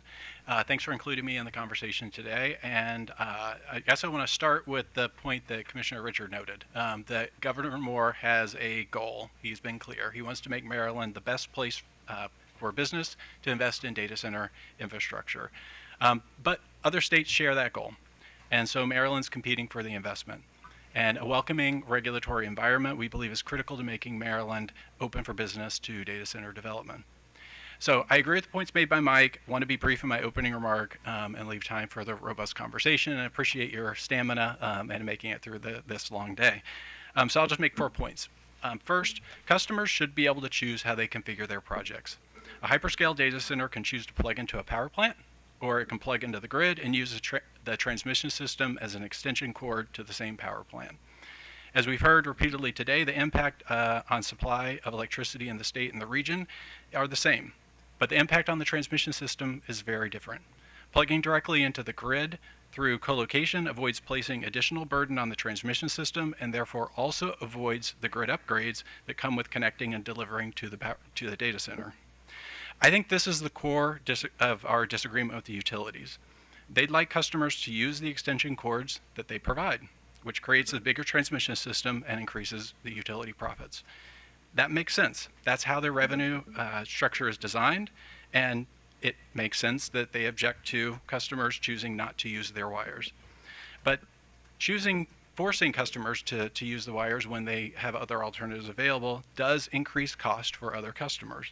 The cost to connect a hyperscale data center can be upwards of $250 million, and the surrounding network upgrades can be $500 million or more. Those costs are socialized when the data center connects to the grid, but the costs are paid by the data center or entirely avoided when co-located. Maryland should be actively supporting configuration options that reduce costs and result in efficient utilization of the existing grid infrastructure. Second, like Mike said, it matters how co-location is configured. We agree with Mike's definition of collocation, including only those utilities that have no physical ability to pull power from the grid, as reflected in the graphic. We understand that's what the term we've been using today, non-network collocated load, is meant to imply, so we'll just keep using that terminology. So at Constellation, we would accomplish this by isolating the collocated customer through redundant circuit breakers. So that little circuit breaker between the nuclear plant and the substation, we would have 2 of those. They'd be automatically configured to open in less than 3 cycles. That's 1/20th of a second if electricity is ever observed flowing from the grid to the data center. This ensures that power will never flow from the grid to the data center. That configuration may not work for every data center project. Some customers might want to both connect to the generator for primary power and to the grid for backup power. And in those cases, the data center would be using grid services that would need to be studied and would need to be paid for. But when a customer is physically isolated and has no ability to take electricity from the power grid, there is no service being provided by the utility or the grid. This is why collocation can be more efficient for everyone, both the data center and all other customers. The same is true for customers using behind-the-meter generation, as we've talked about today. That on-site generation reduces the customer's use of the transmission system, increasing efficiency for everyone while also reducing the transmission charges applied to that customer. Co-locating load is just another application of the same principle. Third, collocation does not result in the removal of a generator from the grid, nor does it sidestep regulatory processes that ensure grid reliability. The host generator in a co-located configuration remains connected to the grid and continues to deliver the balance of its power to the grid. And the portion of the state's power supply dedicated to serving the load remains the same regardless of whether that load is located in a behind-the-meter co-located configuration or connected to the grid. That electricity is powering the jobs and economic development that accompanies the load growth under either configuration. Criticizing co-location based on resource adequacy impacts distracts us from the real problem, and that is figuring out how to get more resources to Maryland, both generation and transmission. As for reliability, PJM ensures that using some of the generator's output to serve the co-located customer does not impair reliability, just like it would if the customer instead chose to use the power grid to take delivery from that same generator. For a potential co-located customer at Calvert Cliffs, PJM has studied the addition of 500 megawatts of co-located load and concluded that there will be no voltage issues or other adverse impacts on transmission grid reliability. That study is sitting with BGE for review, and we're happy to provide it to the Commission as well if desired. Finally, co-locating a data center at Calvert Cliffs would provide long-term financial stability for the plant, which is critical to meeting the state's emission reduction goals. Constellation will need to start regulatory activities to renew the plant's 20-year NRC operating licenses by 2029. That sounds far off, but for us it's around the corner given the planning and capital investments that need to be undertaken in order to prepare the units to operate reliably and safely into the 2050s. Those regulatory processes and capital investments will be happening right as the financial support provided by the Federal Nuclear Production Tax Credit is expiring, which is going to happen at the end of 2032. Co-locating a data center at Calvert Cliffs will help preserve the plant without the need for government support. And it will also provide an economic foundation for Constellation to evaluate potential upgrade investments that could increase the output of the plant further. Our announcement with Microsoft last week illustrates the impact that these type of long-term supply arrangements can have. We're bringing 835 megawatts back online in Pennsylvania by launching the Crane Clean Energy Center, which is a restart of 3 Mile Island Unit 1. That unit operated at industry levels of safety and reliability for decades before shutting down for economic reasons in 2019. We could not have even considered bringing that unit back online without the financial stability provided by the long-term power sale to Microsoft. Ensuring the continued operation of Calvert Cliffs is just as critical for Maryland as the Crane project is for Pennsylvania. Maryland has the opportunity to leverage the investments being made by the technology industry to preserve Calvert's emissions benefits for the entire state by supporting co-location of a data center at that site. Thanks again for the opportunity to speak today and look forward to the discussion. Great. Good afternoon, and thank you for the opportunity to participate in today's discussion. My name is Pamela Quinlan. I'm from GQS New Energy Strategies. I'm a consultant, the principal at that firm. And I'm here on behalf of the Data Center Coalition. A little bit of my background, I've been working in the PJM space since the kind of start of RPM, so I have almost 20 years of experience in wholesale markets, but right before launching this consulting company a little over a year ago, I came from over 8 years at FERC, where I worked on the regulatory side of things as well as market design, where I was also chief of staff. The Data Center Coalition is the voice of the data center industry. So this includes the hyperscalers, which are the household names you all know, as well as the multi-tenant data center models that are building across this country. And we, at the Data Center Coalition, they advocate for the responsible growth and development of data centers nationwide, including here in Maryland. We've been talking a lot today about some of the challenges there, but I want to take a moment to talk about what data centers do. Data centers are critical to the modern economy. They are powering everything from our work and education to healthcare, e-commerce, and financial services. As Maryland continues to position itself as a leader in technology and innovation, data centers are at the forefront, providing the essential digital infrastructure that supports nearly every aspect of our daily lives. These are not just facilities, they are the backbone of the digital economy, driving economic growth, creating high-quality jobs, and fostering resilience in our communities. Maryland's already seeing the economic benefits of data center development. Investments in data centers can bring significant financial commitments, often exceeding $1 billion per project, and they can generate thousands of construction and operational jobs. These are not just tech jobs. They include high-wage skilled positions in construction, maintenance, and operations that support local businesses and communities. However, as these large data centers continue to grow, they are bringing new challenges, particularly around electric demand and infrastructure. The rapid increase in large load, driven not only by data centers but by the broader electrification of our economy, requires careful planning and thoughtful approaches to grid management. As the data center companies are considering new sites, one option that they're considering is co-location with both existing and new power generation sources. While co-location is not the only avenue for data center siting, it is an emerging strategy that, as we know, some data centers may choose to explore as a way to meet their energy needs more efficiently and sustainably. When data centers do seek to co-locate with existing or new generation, The Data Center Coalition has identified some key principles to ensure these arrangements are beneficial, responsible, and aligned with broader system needs. So the first principle is open access. Data centers should have the ability to co-locate with generation sources, just like other commercial and industrial loads, when it is advantageous for their operations. Open access fosters competition and innovation and helps mitigate challenges associated with transmission congestion and long interconnection timelines. A thorough grid impact assessment. So before any co-location arrangement is pursued, the Data Center Coalition supports a comprehensive assessment of the potential impacts on the grid that should be conducted by the relevant regulators and grid operators. This could include considerations of local grid stability, infrastructure impact, and any potential for the co-located loads to interact with the broader network. Ratepayer protection. Protecting ratepayers is paramount. Co-locating data centers should bear the cost associated with their specific grid impacts, ensuring that no undue costs are shifted to other customers. Clear and equitable cost allocation mechanisms are essential to maintain fair and non-discriminatory access to the grid. Community engagement. Engagement with local communities is vital to ensure that the co-location projects are aligned with local needs and values. This includes transparency around project benefits, addressing stakeholder concerns, and minimizing potential negative impacts on surrounding areas. And going back to the 3 C's from before, but collaboration and innovation, I'm adding an I. The complexities of integrating large loads, such as data centers, require collaboration across the entire energy ecosystem.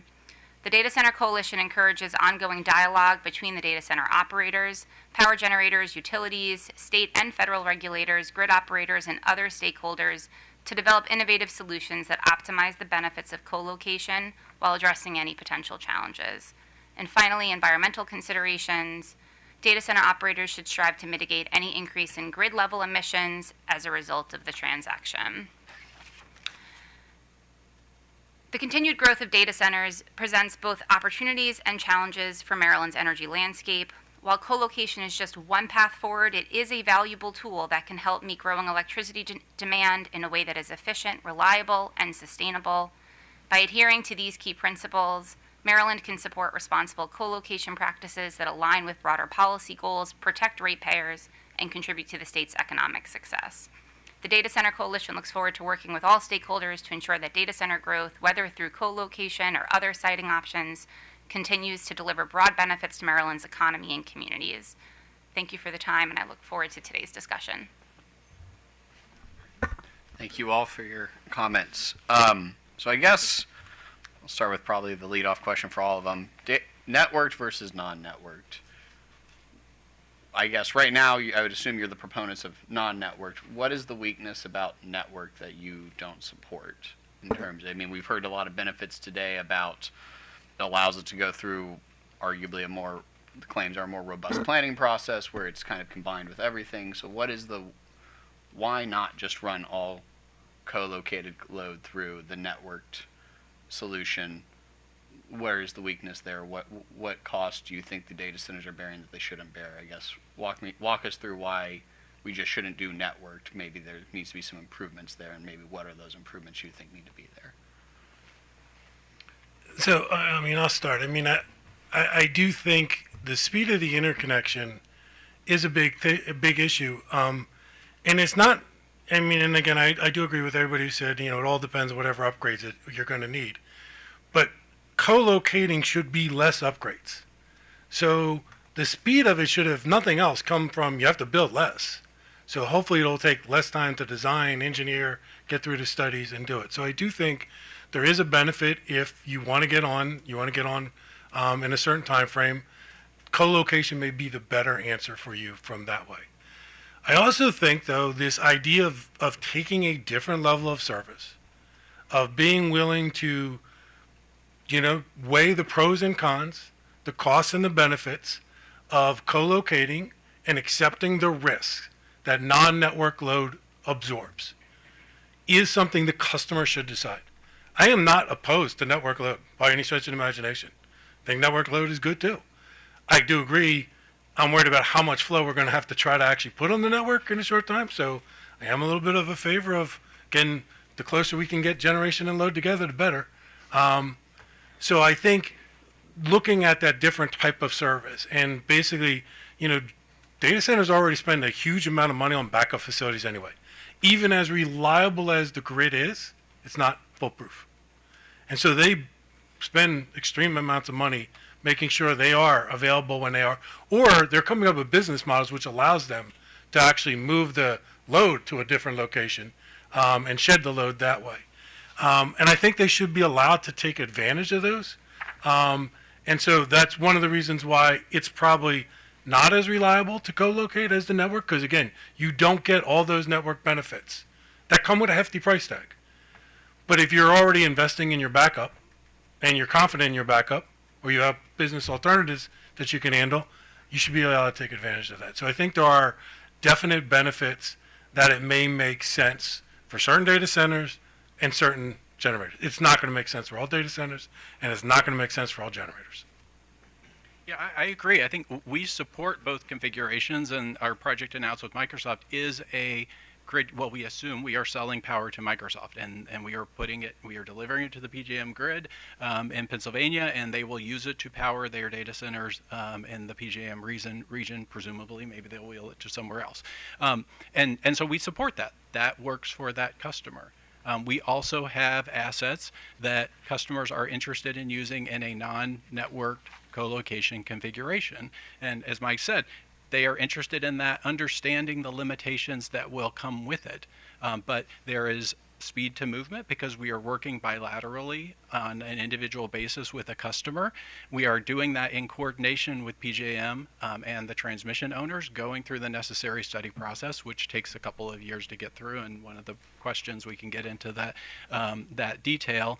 Information is provided to PJM through that process. Again, a couple of years in advance because of how long it takes to get through that process. So it is transparent in its own way, in the same way that when a data center is seeking to connect to the grid, there's a conversation with the local utility, and you go through that process, and then information is communicated to PJM, and it makes it into the planning process. And so we support both configurations. What we are concerned about is attempting to take one configuration off the table. What we've heard today is that's not the intent, that's not the desire, but the reason why we think it's important to start with definitions and understand what we are talking about is what we heard earlier was, well, there's not an opposition to co-location so long as the load is metered, measured, and on a gross basis, and the bills are sent to the customer as if it were connected to the grid, and studied as if it were connected to the grid. In other words, we like networked co-location, we don't like non-networked co-location. So that's just saying you don't like the islanding, the isolating approach. We heard, well, the concerns with that is that that load is leaning on the grid. Everything is synchronized and therefore services are being provided. All the equipment that we have between the nuclear plant and the data center ensures that all of those services, the voltage support, the power stability, power quality, all of that we are providing. Now we are also interacting with the grid for the remaining part of our resource, and we think that is a good conversation to have about how maybe our changes in interaction with the grid the PJM rules need to evolve. But starting from the premise of taking an option off the table or raising barriers that are so significant that it makes it impossible to pursue that configuration, that's where we just disagree. And just to add to that, I think, and I agree with both Mike and Mason said, I think it is clear that the data centers are looking for they're evaluating many different things when they go through site selection. Like anyone who's expanding businesses, they look at the needs to support that business or looking at opportunities of where it makes sense to locate. And depending upon what their options are, there's also very different site configurations. And I think that's why we see different things happening in different places. And we think that flexibility is important. It's important to grow these businesses. It's important to be, if there's areas where there's a lot of headroom on the grid, there's a lot of conversations and discussions when the data centers are trying to identify where they may want to build. If there's ways to get on quickly, if there's an ability to support that new load, that's a good place to locate. If there's an ability to co-locate at a facility, and that would then avoid, in an instance where potentially would avoid otherwise expensive upgrades and that gets them on faster, that might be something that they're interested in doing. So I don't think there is an opposition to doing a network configuration. I think it's the opposite. I think that there's support for that and for doing something that's co-location. Well, I think that might be helpful in this discussion where it seems like people are talking past each other, because your definition of co-location might not be actually aligning with the utilities, which is not aligning with PJM's guidance, because PJM's guidance calls both of these situations co-location. So I guess trying to bring the two parties together, is the main opposition to the network the fact that there is not appropriate protection, well, in your view, appropriate protections about what the states might do with the retail billing? Because I think we just heard a discussion from the utilities around they want to meter both of them separately and charge. Basically, I have PJM's, let me back it up, my apologies. PJM's guidance discusses behind the meter generation for networks, and they say we're going to effectively net these two. And for purposes of how that participates in our market is, I'm going to look at the net of those two on whatever the basis is at that point. And it appears to me, and you can correct me if I'm wrong, that if you're doing that, effectively, I have a networked load, or sorry, I have removed that generator similar to the co-location that is non-networked. I've still, according to the guidance I'm reading, and maybe this is, the issue is this hasn't been officially solidified in tariffs and all that, but the guidance appears to state that networked looks very similar to non-networked if once I designate that generator as behind the meter generation. So is the issue with network the fact that that this discussion hasn't really played out yet at the retail sale level with the commissions? Or is there other things about that setup that you think is inappropriate, is creating a risk that we're not actually treating it like co-location load, we're just treating it like truly hooked up to the system? I think there is, though, a difference in the PGM when they look at network versus non-networked behind the meter generation. And the biggest difference is if the generator trips, if you're networked, PJM is obligated, and in their planning models will have to plan for and assure you they will back you up and they will provide the generation.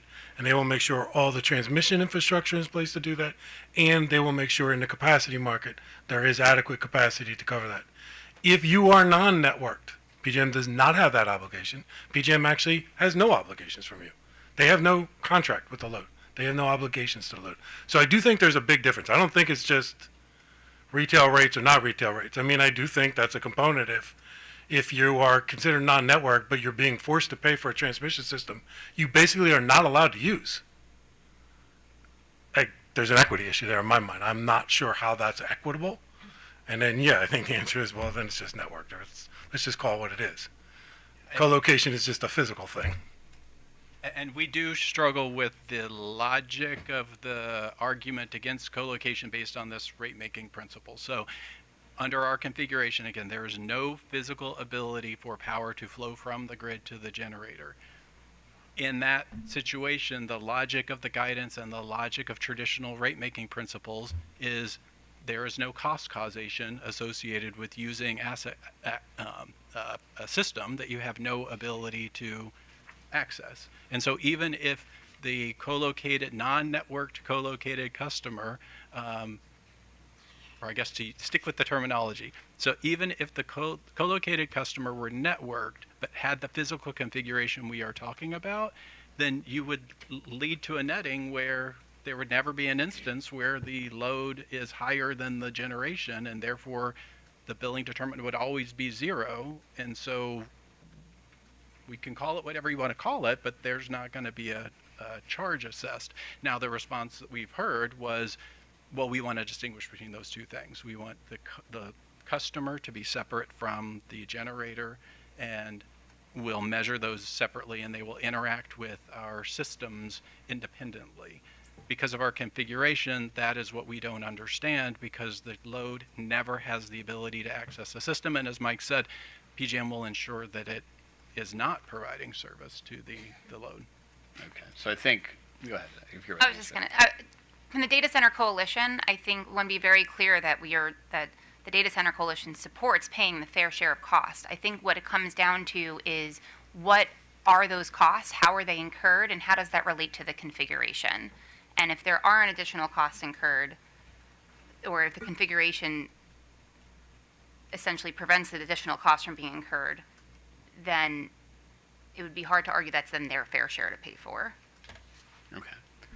And then, so kind of, there's going to be two threads we're going to follow here. There's going to be the retail discussion, but I think following up on the reliability. So staying there, because I want to kind of pull us all back to PJM's definition here, because we've got the utilities saying one thing, you saying the other. So using PJM's definitions of non-networked and networked, both co-location.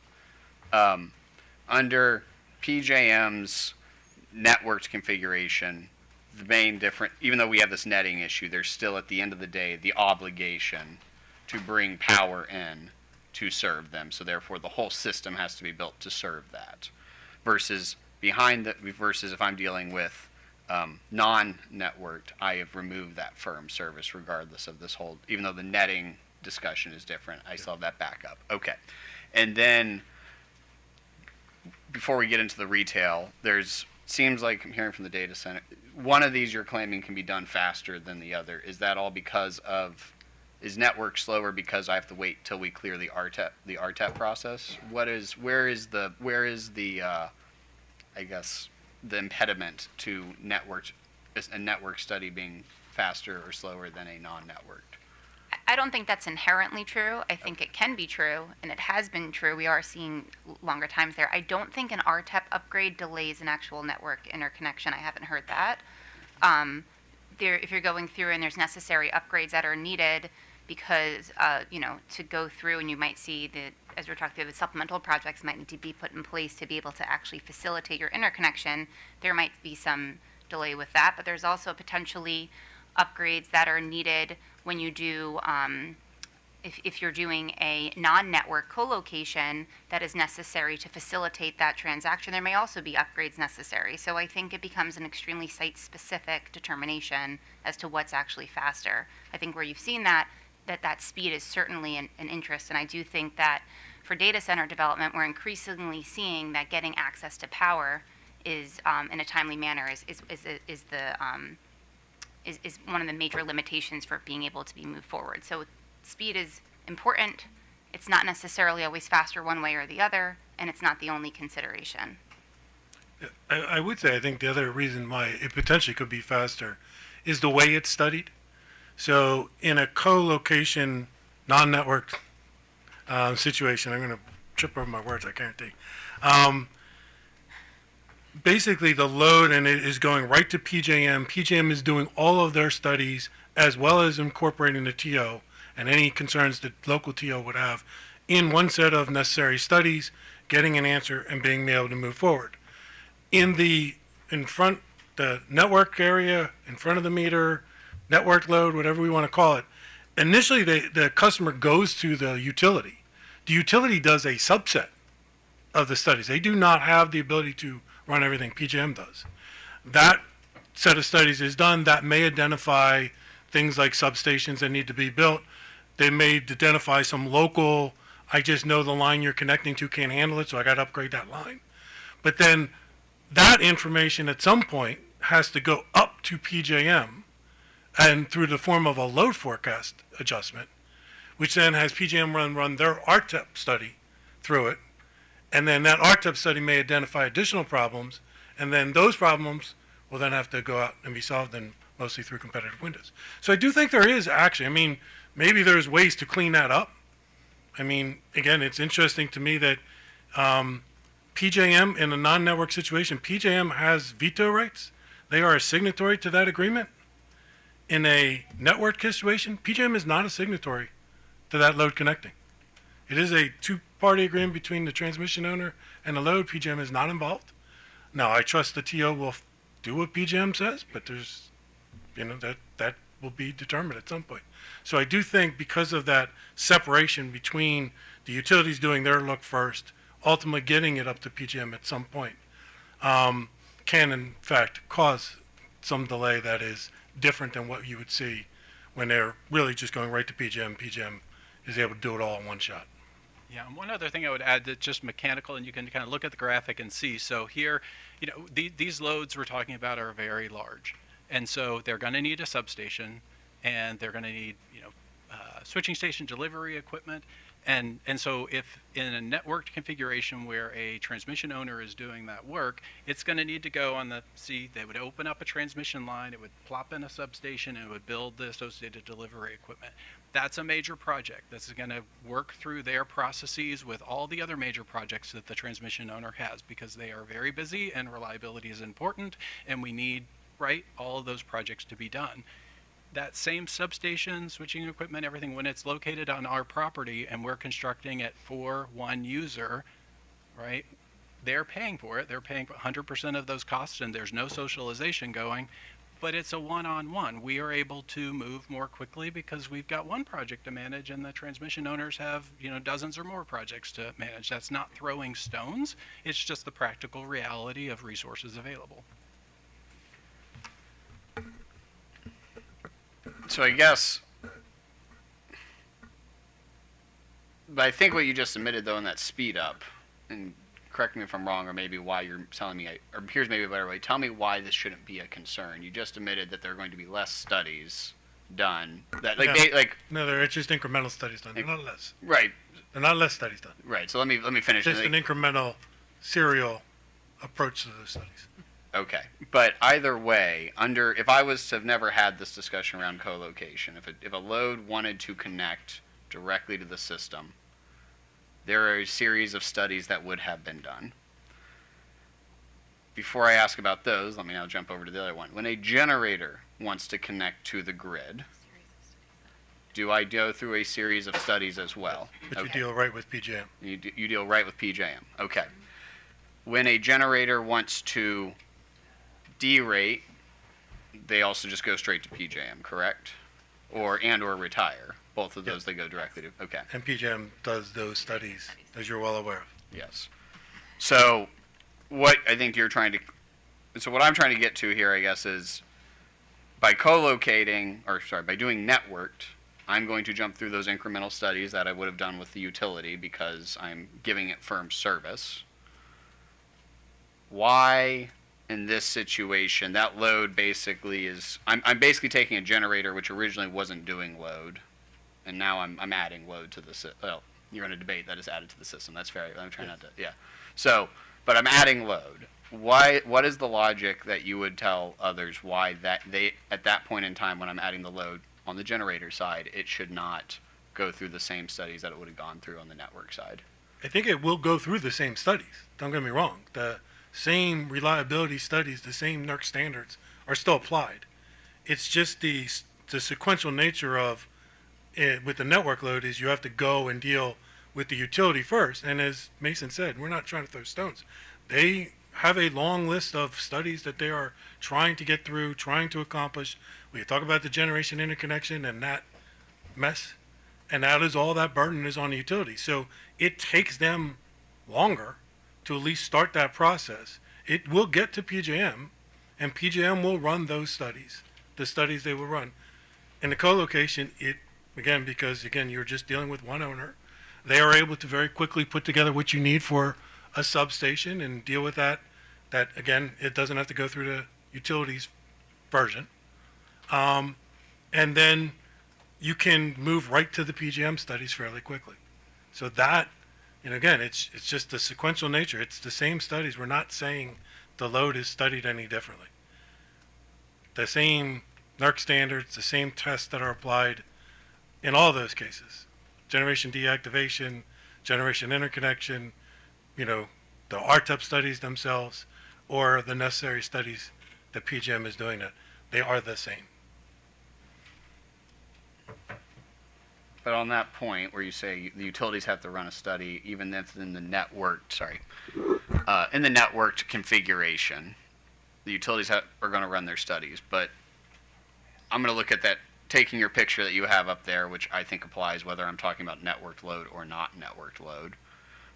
Somebody can feel free to just put a meter in front of your substation. I think that would differentiate between the two.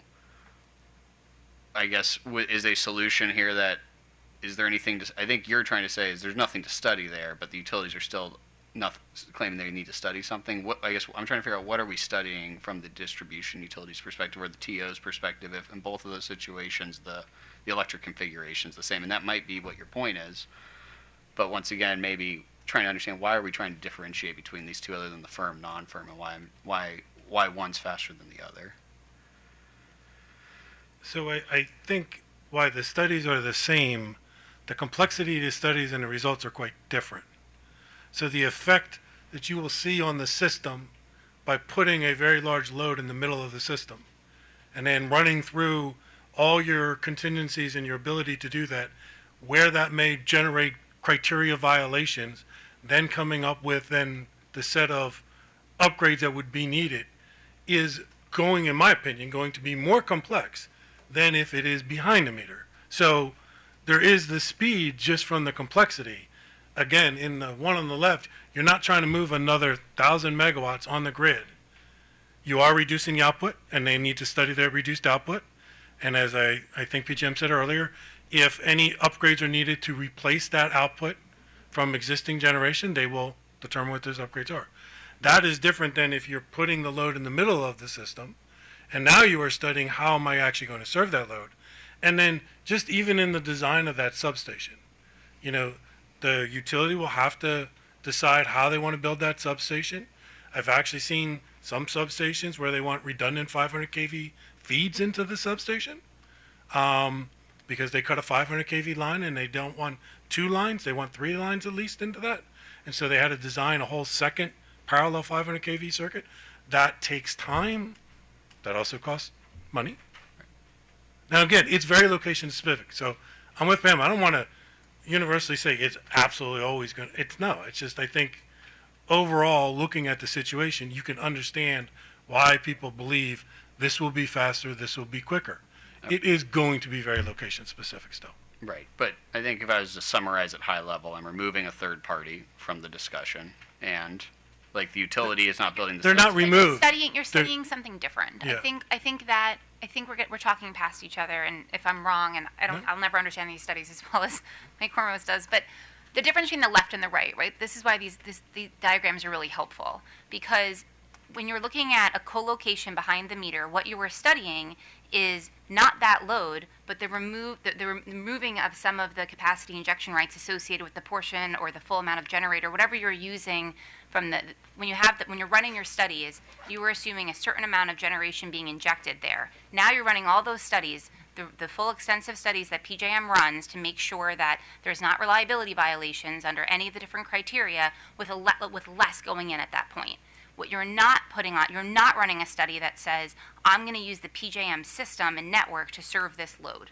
So it's a different study. It's not that it's less rigorous. It's not that it's meeting a different standard. It's just you're assuming different things. On the left, you are assuming that that what's going onto the PJM network that goes all the way to the substation to those houses is a different amount of injection. And what you're assuming on the right is that you are putting more load on the system that has to be served by all of PJM. Yes. Okay. Yeah. Sure. And I think, No, that goes. Go ahead. Right, that goes to the point that we try to make, that although there are differences in configuration, there are differences in what is studied because of the way that that service is being provided. When you step up a level, this is about demand coming to the state, and there's a question about how to serve it. Do you plug it into the generator or do you plug it into the grid? If you plug it into the generator and don't have to pay for the extension cords to deliver, that's going to have different impacts on all the associated infrastructure. We think that that's actually a good thing for the rest of the grid, to not be burdening the transmission system at a time when we otherwise need to be building out transmission. But so it's not that there are no differences, it's that there are processes in place to evaluate the impacts of these two different choices that are being made, and let's let them play out and not take one off the table. Okay. All right. And then, so on the retail side, has there, when you've been thinking about non-networked configurations versus the networked, was the statement I was making about the fact that it hasn't really been resolved about what part of the retail tariff is actually assessed or not assessed, has that been part of the calculation, or is that a new issue that is coming up in this discussion?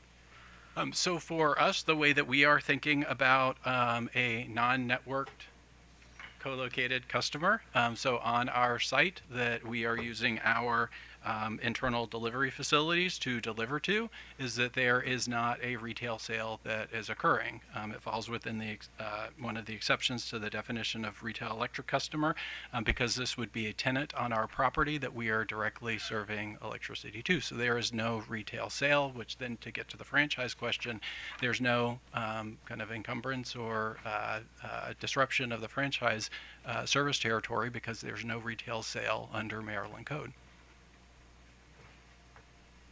Tenant.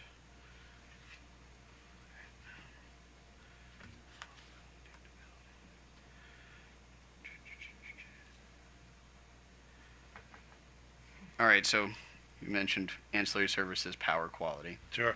All right. I guess going to one of the earlier questions I was asking about, and this, I think we do need to approach it from both the nuke plants and non-nuke plants. Can these arrangements exist?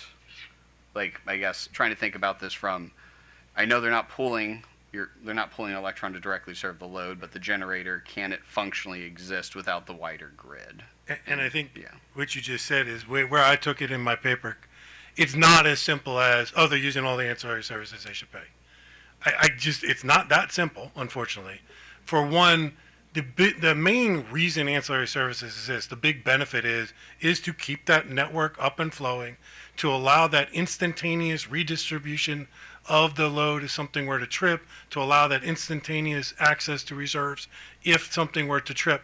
That's why ancillary services exist. And it's a huge benefit, but it's a benefit to network load. They're the ones who benefit mostly, vastly, from the ability to get their generation from anywhere on the system, to basically not be forced into a single transmission constraint being done. They're really the main beneficiary. That's why we have them. Networks are very complex, and that's part. So the first thing is the load that is being served by the co-location non-network is not benefiting from any of those. It doesn't benefit from operating reserves. So you asked about operating reserves, and I'll disagree with Dave about this. The load is providing its own operating reserves. If their generator trips, they go off. That's the definition of operating reserves. Nobody is replacing their generation for them. They are not using operating reserves of PJM. If the generator trips, they've agreed to go off, go on their own backup. You can start to get into things like regulation and things like, now again, I would, voltage, frequency response, all that. The generator, as Mason said, is still there and is still supplying all of that. And if there is any need for capacitor banks, PJM has already said they'll put them in there if the load causes the generator not to meet its NERC obligations. Otherwise, it's meeting all those obligations. So most of those I don't see. The generator is participating and is supporting the network through its voltage, through its governor, through its regulation, through its inertia. All that good stuff still exists and is still there. The load, I'm going to tell you, is not adding the need for any more, to be honest with you, because again, it goes off if the generator trips. You can get into Black Start, and I would concede Black Start's interesting, although again, I would say Black Start has nothing to do with the load. People want to charge it to the load. The reason Black Start's important is to the generator. It's to and in this case, the nuclear generator, because we have safety concerns that if there is a blackout, we want to get an off-site feed into that facility so we get them off their emergency diesels and we ensure that they are not able to restart at that point, that we assure that they are just safe and we're not going to suffer a meltdown. So it's very important, but it's the generator that really is the importance to it. So if you want to have a conversation about Black Start, I would just suggest, again, and my paper talked about this, is we got to frame it in the generator itself. And so maybe Black Start's a little easier. Maybe there is some contribution the generator should be making because it does need that service to meet NRC requirements and stuff. I don't disagree with any of that. When you start getting into some things like regulation, load following, and those kind of things, that's, I think, is where it gets really complex. Because, yes, the generator that is injecting the grid may be a little more variable now. The data center loads are not real wild swinging. They're relatively flat and stable. But will the generator maybe inject more or less or be a little more? That could be true. And are they leaning on the grid? So rather than when the data center load moves, the generator being forced to move with it, they're instead going to inject or sell less or sell more into the grid? That is true. But I would tell you in PJM, the market model is every generator has that right. Every generator does it. And there are far more wild swinging generators out there than this situation is going to be. You can look at a wind resource or a solar resource, and they can go from all or nothing instantaneously. So if you want to take that issue on as to, from an ancillary service perspective, this load balancing, maintaining that load balance, the fact that the generator gets a benefit of being able to sort of use that grid to inject as it's allowed. Whether then you want to do it, that's fine. Just take it on for all generation. And let's just be honest, and we should look at every generator, look at their variability, and if there needs to be some kind of charge or some kind of penalty that you didn't follow your schedule, then that would be, in my opinion, the appropriate way. Just saying the load has to pay the same rate everybody else is to me, I just don't see that as the right answer. But again, I think if you want to take it down further, that would be the direction I would suggest, is you got to go from it's the generator perspective, it's what is their benefit, what are they able to do by staying connected to the grid that they couldn't going forward. And I can just, in terms of our specific configuration or what we are, our engineers are working on to serve particular customers, as Mike said, we would be providing all of the kind of stability and reserves, or frankly lack of, right? If our unit trips offline, then in the arrangement with the customer, they will have decided what sort of backup arrangements they want, right? Is it on-site backup generation? Is it storage? Is it something else? Is it flexibility in their particular application? They are figuring out what their reserves are. Things like frequency. We are installing capacitor banks and other equipment that will effectively, match, right, our output with the yes, we are synchronized. I think that's where a lot of this confusion comes from. Everything on the grid is synchronized with each other, and so we are maintaining synchronicity with the co-located load and providing all of the services that co-located load needs. As Mike said, we are also delivering partial output to the grid, to which we are synchronized. There are, it was kind of referenced earlier in the day as leaning on the grid or leaning on the system for a dual unit nuclear plant. So here, if there were 2 nuclear units instead of 1 at this site, where the co-located load is being served, the non-network co-located load is being served by the 1 nuclear unit, if that nuclear unit trips, those circuit breakers are going to open. We would have the ability to contact PJM and request approval to switch the load over to the other unit. That does not remove that other unit from the grid. PJM has primary call rights on that secondary unit. It's effectively acting as the backup supply for the unit until, for the co-located load until the first unit comes back online. That's laid out in the PJM guidance, and there would be procedures for that. That, in our mind, is not leaning on the grid. That's taking a resource that is available and using it until the primary source of supply is available, again, with PJM's oversight review and approval. In terms of, okay, so the primary unit now with the co-located customer is providing service, and as Mike said, that might make us a little bit more variable in terms of the remainder, the balance of power that we're providing to the network. As Mike said, it's still a lot more stable than wind and solar and other resources that are bouncing around, and frankly, natural gas plants. And so when I was at FERC, Pam was at FERC as well. So going back about 10 years ago, FERC undertook a proceeding. It lasted about 4 years evaluating this exact question and said, well, do we need to think about the way the ancillary services are designed and who pays for them, because we have generation coming on the system, wind and solar, that moves around more than other resources historically have. The logic, as Mike said, is load has always picked up these costs, right? Because it's primarily load relying on generation to meet fluctuations. In this instance, where co-located load is being served solely by the nuclear unit, we are providing those services to the co-located load. Our balance of plant is going into the grid in order to provide that balancing to everyone else. Should we pick up a piece of the costs associated with now moving around a little bit more? To Mike's point, maybe, but then all generators need to. And in the proceeding that FERC ran about 10 years ago, after 4 years of analysis, FERC concluded this is really more pain than it's worth. There's not much impact here. There's not much cost here. And to entirely redo the ancillary services structure for these kind of individual bespoke circumstances isn't appropriate. So if that's where people want to go and have conversations about ancillary services, we're more than happy to have those conversations again, right? It's reviving a conversation we had 10 years ago. We don't think that that's what this is really about.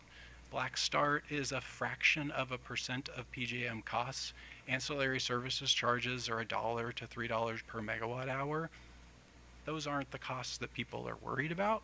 They're worried about broader resource adequacy concerns and transmission costs, and we've already covered those. There is no difference in resource adequacy impact associated with load plugging into a generator or plugging into the grid. We do have issues in Maryland that we need to address in terms of expanding resources, both on the generation and transmission side. It does not matter where you plug in the data center. We still need to address those issues.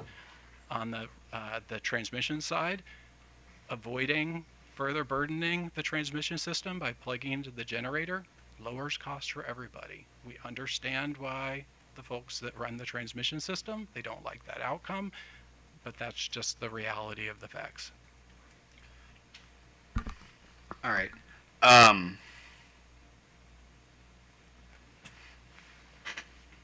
Mr. Cormos, I want to give you an opportunity to kind of talk about the issue where you say from the generator perspective. I think, and even you admit it, or you even stated that I think there's obviously going to be a debate at some point, or we're going to have to think about this when we're writing our report, this issue of retail sale versus non-retail sale under the definition of the PUA here in Maryland. So I think a number of people would look at this configuration you have up there and say, well, yes, it's flowing through the generator, but at the end of the day, it's a new load. So I'm still talking about it from a customer perspective or not a generator perspective. And so is your argument, I understand your argument that the generator maybe shouldn't have to pay, but that's still a customer who is benefiting from some of those. And is the real argument here that they're just so minimal I shouldn't pay for them? Or why would that not be a... Yeah, I don't want to say they're so minimal that you shouldn't pay for it. I would say, again, and you said it's a new load, but it is a new load that PJM has no obligations for. So I feel sometimes like it's a new load, and it's the same as the new load over here. It's not. I mean, that's just, fundamentally, they're not the same. So to just say, if he's paying, then they should pay, I think is where I get lost in the argument, because they are being served very, very differently. They are getting very, very different benefits from the grid. Now, I don't want to say there's no benefits. And I probably say it's easier to look at it from the generator perspective. Number one is that's all PJM has to contract with. PJM doesn't have any relationship to the load. So, easiest is to basically deal with who PJM has to contract with. And if you want to pursue, okay, what are the benefits? They're not the same as the load sitting in the middle of the system. If you believe there's a benefit, and I don't want to say that, I think there are some benefits. Maybe they're too minimal, and people will throw their hands up and say, you know what, it's just not worth it for the fractions of a dollar we're going to get, or maybe it's not, and that conversation should go forward. Yeah, and I want to be clear that the load is, the non-network co-located load is paying. It is purchasing power and the delivery service, the local delivery service from us, right? So it is paying for the ancillary services, both the energy, the capacity, the stability, the ancillary services that a network customer gets from the grid, we are providing locally through those wires and the substation into the data center. So the only question is, well, okay, the rest of the load that's networked, right, elsewhere on the system, they're also paying. The generators are the ones that are providing those services by bouncing around and following the load. we get the revenue of that from the PJM market. That's the way that the energy market and ancillary services markets clear. And so, in a non-networked co-located configuration, some of our capacity is saying, okay, we're going to dedicate this to the on-site customer, and we're going to have a bilateral contract to provide these services, and that's how we got our revenue for these ancillary services. The remainder is going to go to the grid, and we'll get our revenue for providing those ancillary services from the grid. But in either case, the load is paying. The co-located load would be paying us. The networked load is paying all the generators in the system, and we get that compensation through the PJM market mechanism. That's the way that the PJM market is structured. And then, Pamela, from the data center perspective, you mentioned you would agree. One of your tenets is data centers should pay their fair share of the cost. Could you identify? I mean, do you have a thoughts on what those are? So I think it really, sorry to have to keep going back to this, I think it really depends on the actual location and the configuration. And I think that goes to consistent with rate making principles of like you're paying for the services that you're receiving.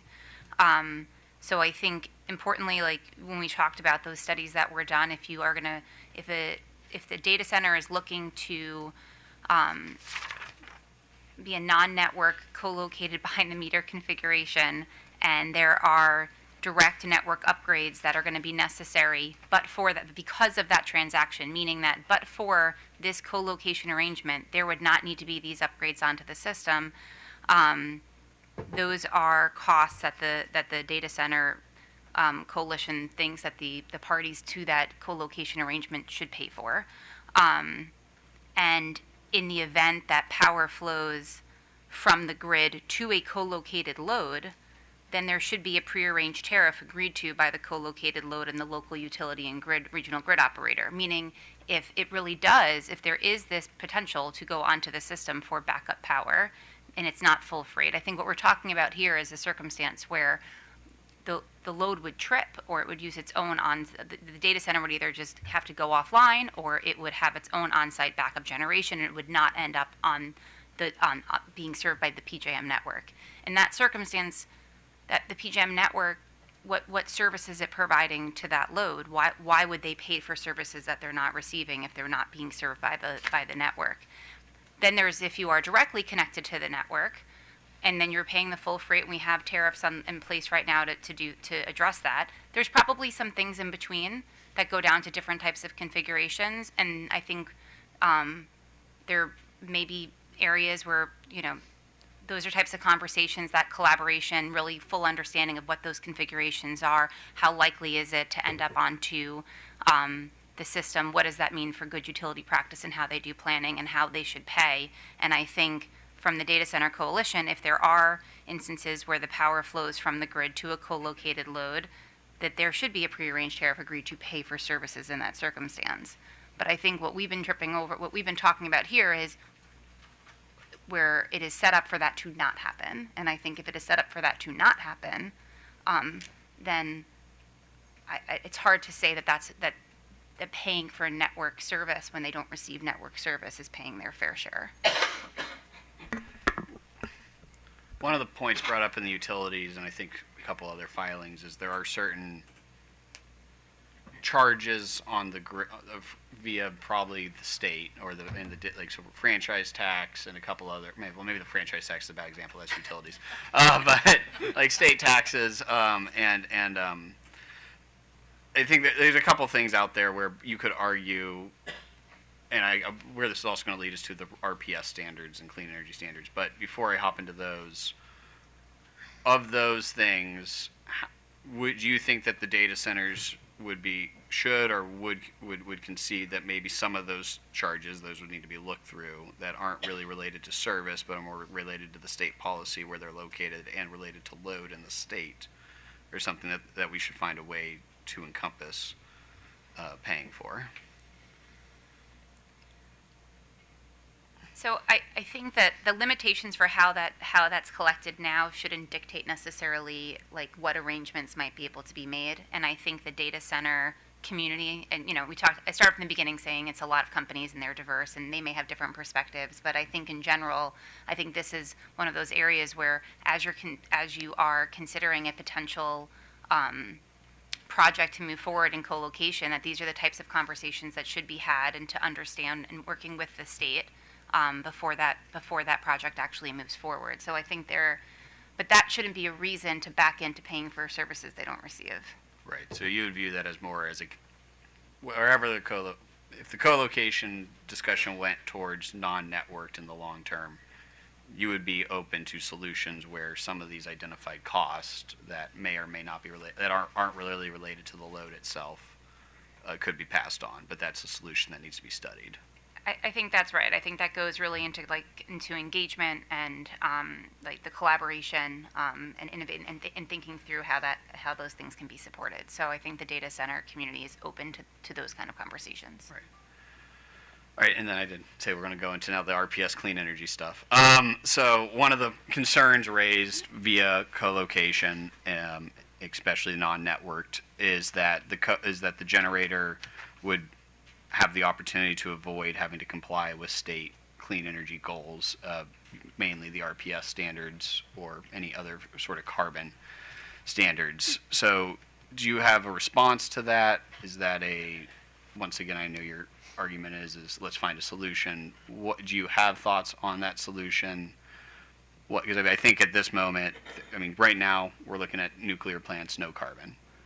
But there's nothing to stop somebody wanting to repower any one of the coal plants in this state or co-locating with a different generator that is not carbon free. So I guess trying to understand what proactive actions you think the state should or should not take in these areas.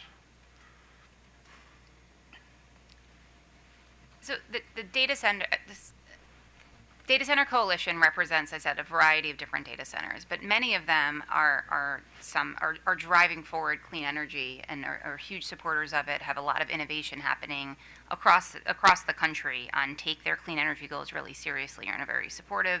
I think one of the when I talked through the co-location principles, the last one was the environmental considerations, and there's agreement within the data center community that they should strive to mitigate any increase in grid level emissions as a result of the transaction. And I think, going into it's hard for me to comment on a hypothetical future project, and it would depend upon the specifics for it. But I think that is an area where the data center coalition and individual members would really like to continue to engage. Yeah, if I could just chime in on behalf of, we are the largest producer of carbon-free energy in the state. Calvert Cliffs produces about 80% of the carbon-free electricity in the state.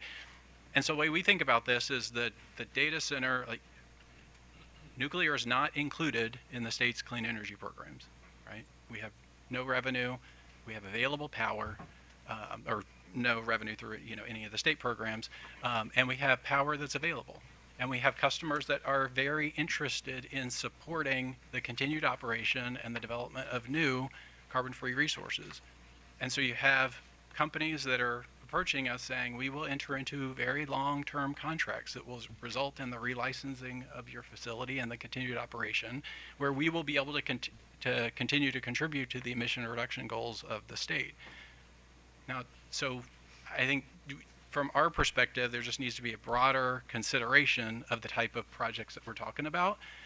For a non-networked, co-located customer, that's going to require somebody who's large, because these loads are large. It's going to require somebody who has a very high capacity factor, because by definition, non-networked means, right, you're not relying on the grid, you're only relying on the co-located generator. So you're going to need very high capacity factor, and you're going to need developable land around the plant. There's one in Maryland that satisfies that. It is Calvert Cliffs, right? And so I understand that there's a question, or let's work through kind of the policy implications. The practical reality is that a hyperscale data center looking to co-locate in a configuration that has no network access they have one option in Maryland, and bringing a coal plant back online isn't going to work for them because it's not a high enough capacity factor. That's going to result in a networked configuration, which then means that these charges apply. So I think it's just important to have the surrounding facts and circumstances in place. To the extent that RPS charges do apply to a data center in a networked or even in a non-networked, if the General Assembly were to change the structure of the program. Industrial customers, they're subject to a limitation. I think it's 300,000 megawatt hours. Using an example of a 500 megawatt data center, that's going to equate to about 10% of the data center's electricity use. So if there were similar policies, even if RPS charges were to apply, if similar policies were adopted for data centers as industrial users, it would only be a fraction of the power usage that would be subject to the RPS requirements. So again, not saying that it's not a conversation to have. I think it's just important to have the surrounding facts. Sorry, getting close. Sorry.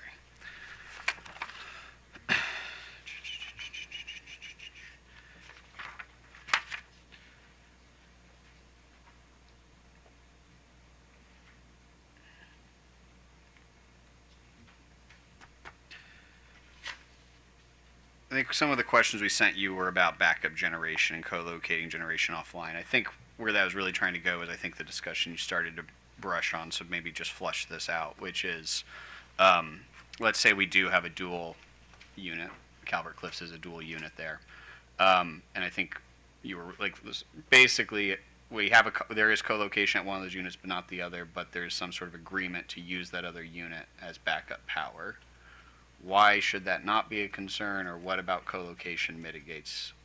What is mitigating in that factor, or is there not mitigation in place today? Go ahead. So I'll go first just from a generic PJM. So it's important to understand every generator in PJM has the right to sell their power non-firm to somebody outside of PJM. And these transactions goes on all the time.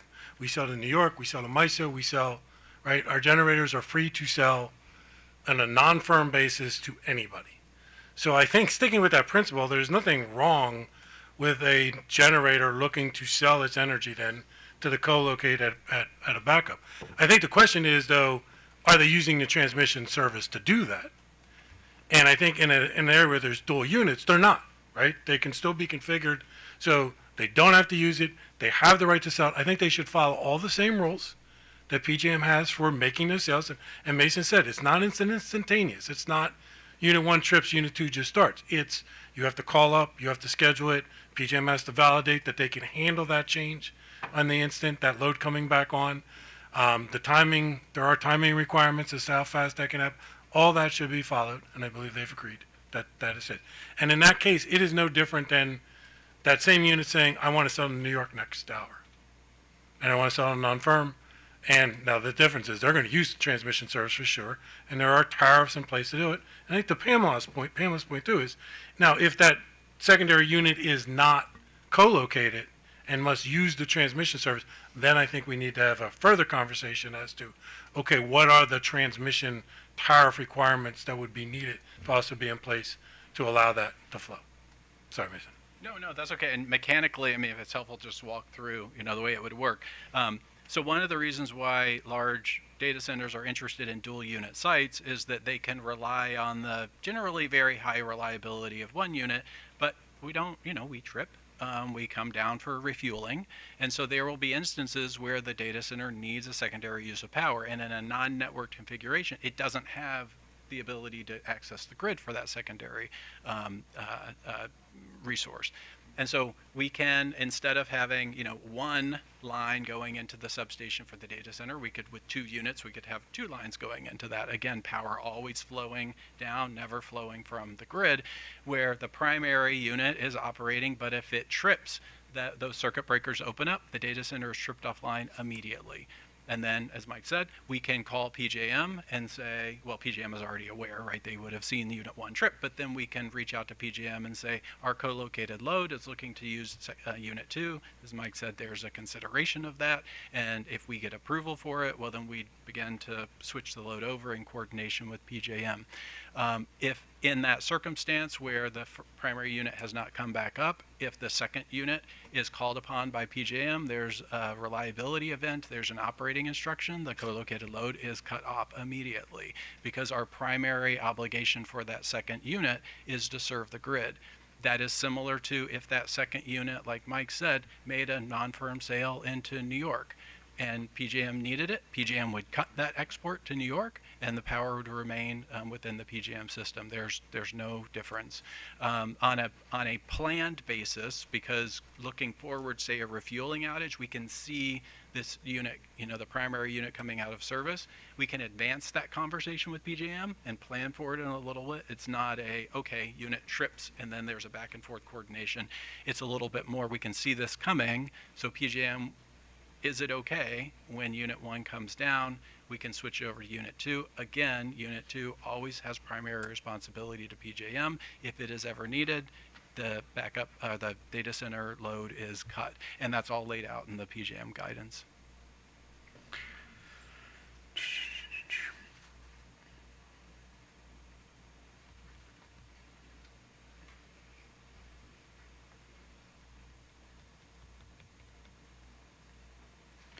I think you've already said this answer, but just want to state it again for the record. With all the other parties, we were discussing the secondary impact. We have the first impact where we say you can remove the load from the system. This is non-network, the necessary study. If you have to pay upgrades at that time, you pay your upgrades. Then there's the secondary impact after it's disconnected. There are the market price increases, which is the statement of you add megawatts or you subtract generation, something's going to happen. But if they were networked, obviously they would have to be exposed to some or all of that. Is your answer to why that is not a concern basically because they are not firm load? Is there any other answer than that to why you don't think that that's a cost shift? I believe your answer is it's not a cost shift. So, or if it is, go ahead and talk to it. There's a distinction between is it a concern and is it a cost shift? Yeah. I think, is it a concern that we're staring down really high prices in PJM and that we are looking at really tight reserve margins? I think that's a really big concern. And I think that I think it's something that we should all be focused upon. The question is whether or not it's an inappropriate cost shift, whether there's something that someone's paying for that they shouldn't otherwise. And I think this goes back to where we started the day, where Dr. Bowering explained that whether you're taking whatever the number was, 1,000 or 10,000 megawatts, you're either taking a generation off or putting the load in, it's going to be the same impact. And that's because if you're the only alternative to not having the higher prices is not having load.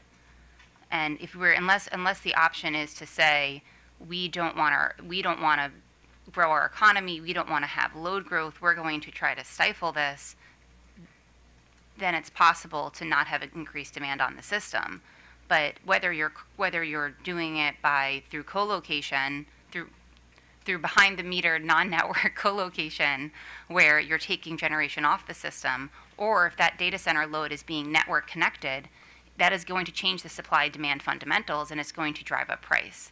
Because when you have periods of load growth we're going to see prices go up, and what we need to focus on is figure out how to bring resources on to meet that load, whether it's co-located or not. Yeah, and that's why we don't refer to it as taking generation off the grid. The generator is not going anywhere. It is continuing to provide power onto the grid while it's also serving a co-located customer.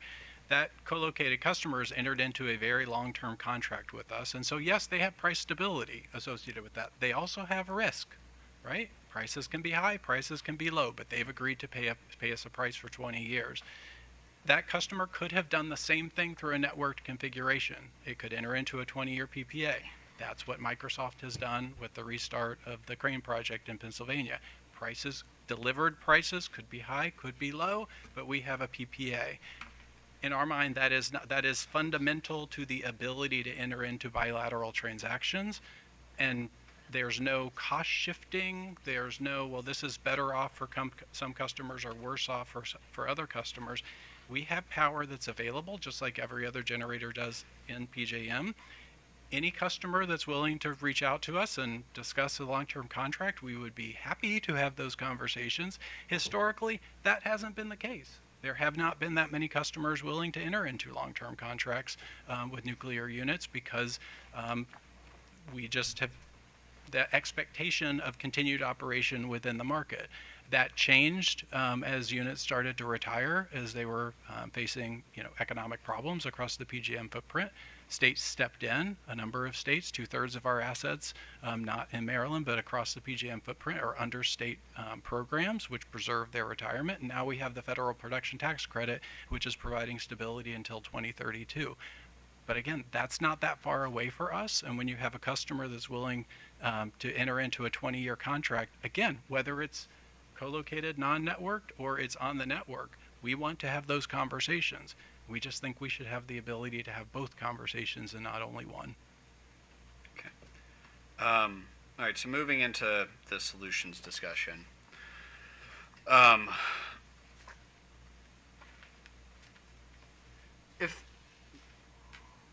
Let's start with the issue of if we basically say go forward with co-location as a design, the state takes no additional action at this time regarding the non-networks. I think we've kind of touched around this, but what solutions do you think are necessary to help the state meet its clean energy goals?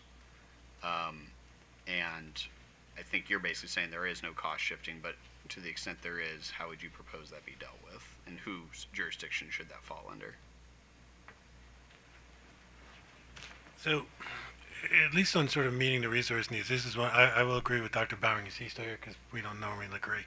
But in an expedient queue, that I'm actually a big supporter of that. I actually believe, one of the things is we need to find a way to get resources online and operating. I think it's an incredible waste of resources and time studying 80-90% of the projects, 100,000 megawatts of load of generation that is never going to go commercial. Yet that is what we're doing today.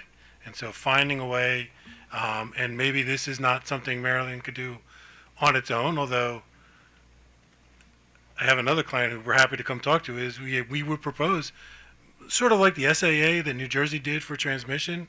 Is it feasible to run a expedient queue based on a single states, and as long as you're willing to pick up the tab, so to speak, for interconnecting those resources, why should you not be able to do it?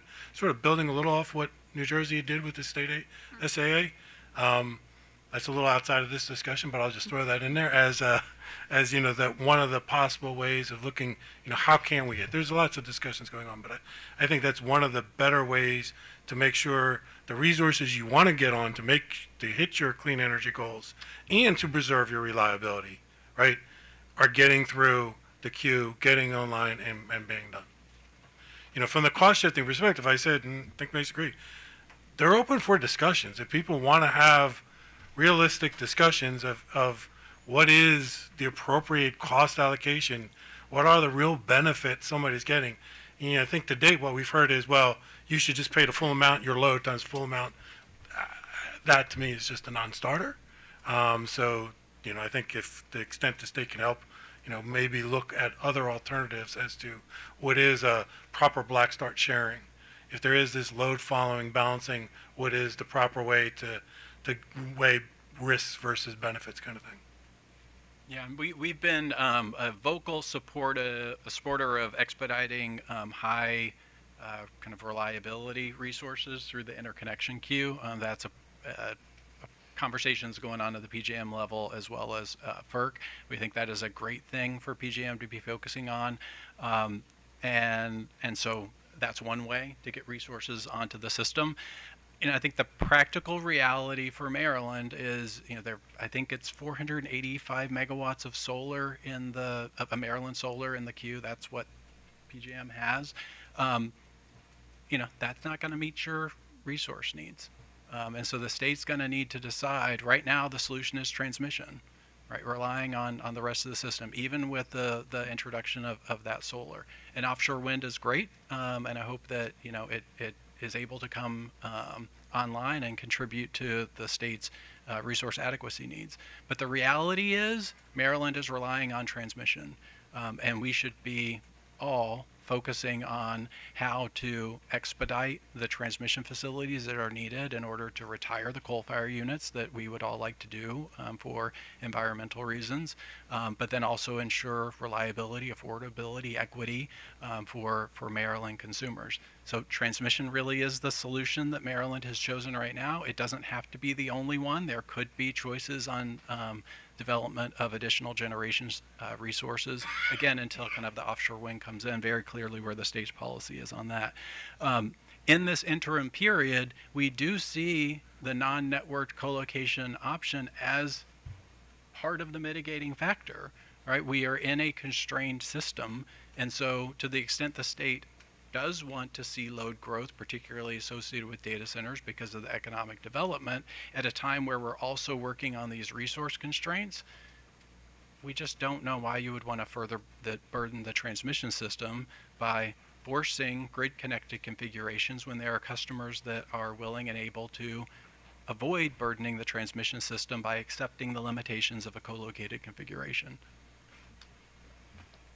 So I think when we talk about solutions, it's helpful to make sure we're thinking about the right problems or what we're trying to actually solve for. I think we've been talking about a lot of challenges that we face today in the country, in PJM, and specifically here in Maryland, and there are challenges potentially associated with co-location. I think when it comes to ensuring that the co-located load is paying their fair share of costs, I think we've talked about that pretty well, and I think if there are specific costs that we think that for the state of Maryland that you'd like to talk to the data centers about, I think the Data Center Coalition is eager to have that conversation.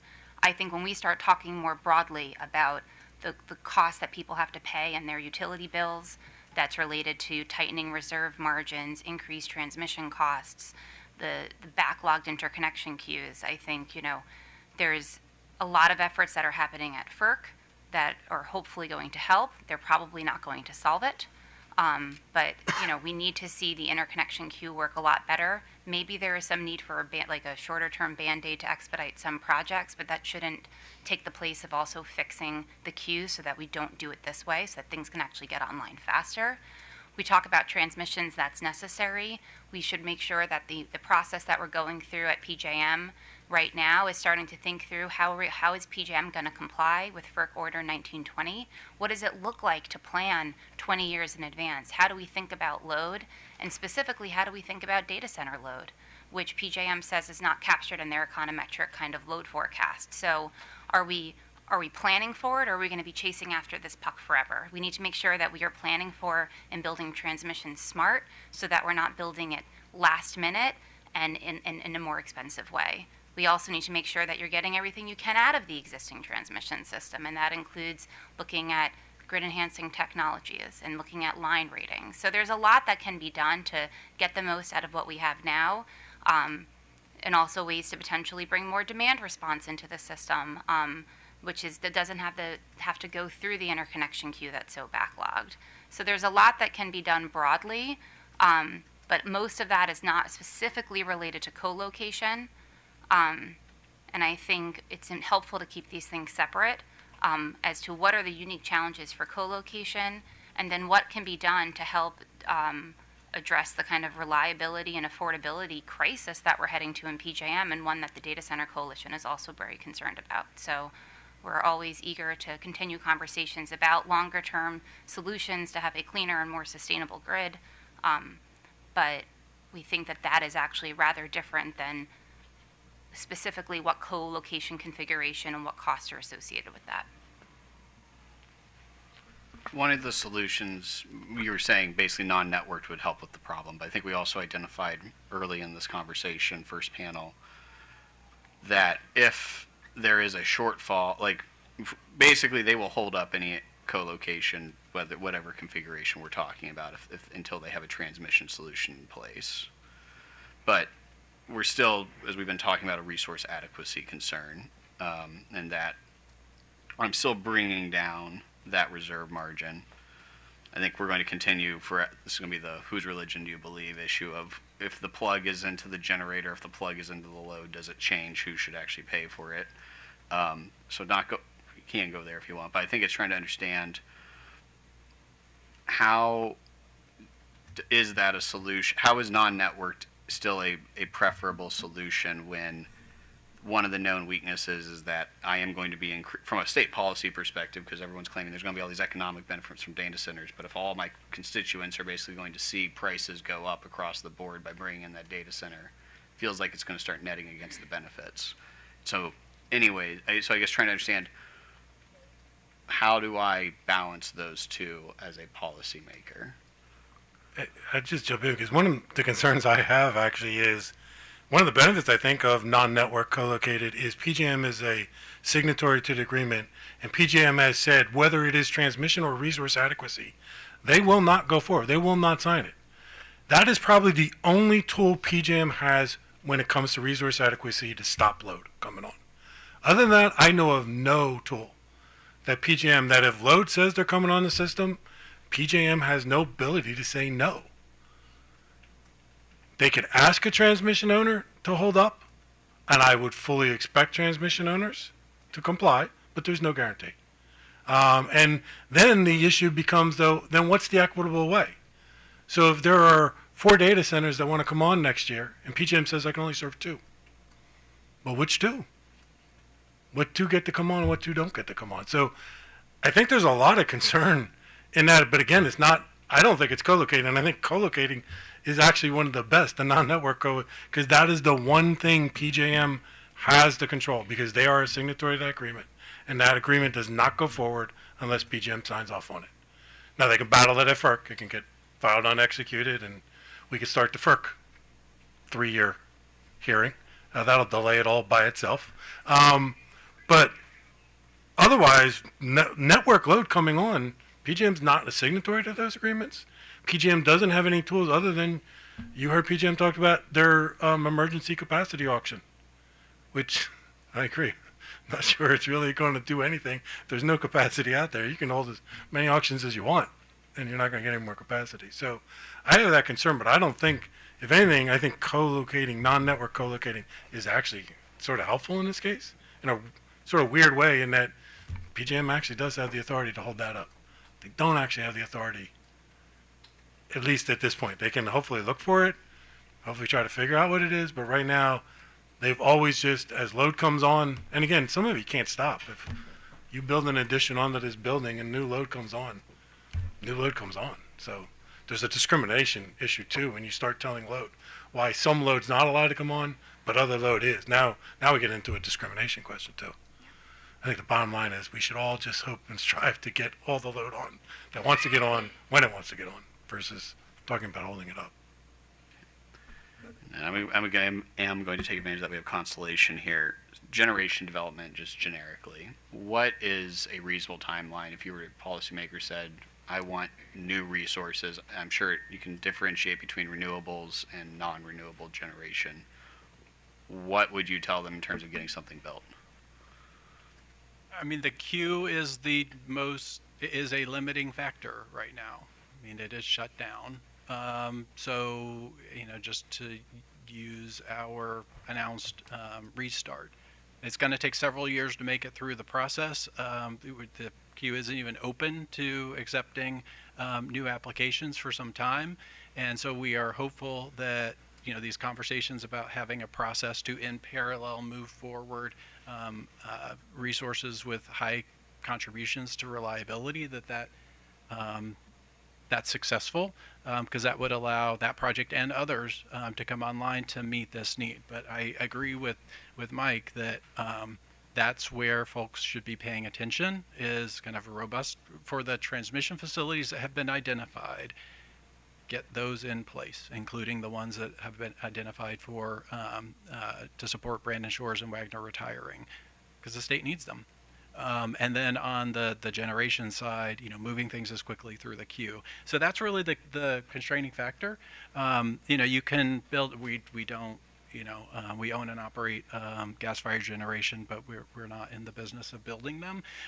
We contract with primarily solar, but some wind resources on behalf of, it's called our Constellation Offsite Renewable product, where we're not NextEra, we're not building and operating large amounts of renewables, but we will partner with the companies that are, and so we will pair the off-takers with the developers in order to support a project moving forward. And we have projects that are in Maryland, but the queue is a very big constraining factor. And so I think, numbers have been thrown around of like you're looking at 6-7 years from start to finish. Now there are projects that are in development right now that are, you might be able to get something that's already in the queue and then be able to expedite that, the 485 megawatts that I mentioned that's already sitting in the Maryland queue.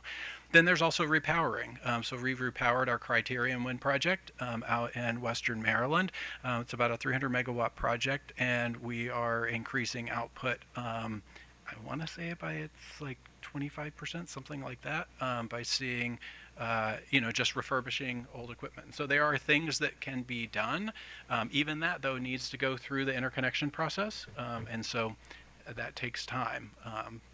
That's really the constraining factor. Okay. And then I think when we had reliability first up here, they kept talking about DER, and I think so basically distribution level resources. Is there any solutions down at the distribution level that the state could take to help relieve some of this? Yes, definitely. Continuing to support, efficiency measures and customers implementing, demand side or, customer-facing solutions. We have a segment of our business which supports customers doing that.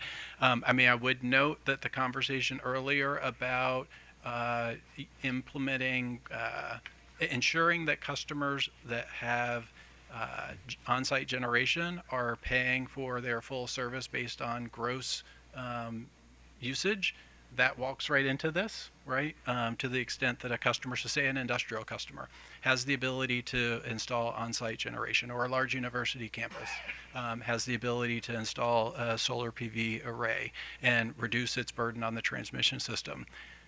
The 205, the FERC filing that the Exelon companies talked about earlier about, they have a concern. They want to make sure that all load, in their words, in the tariff words, all load synchronized to the grid has a meter that's measuring gross meter, and like every other customer is paying for transmission service based on that gross meter reading.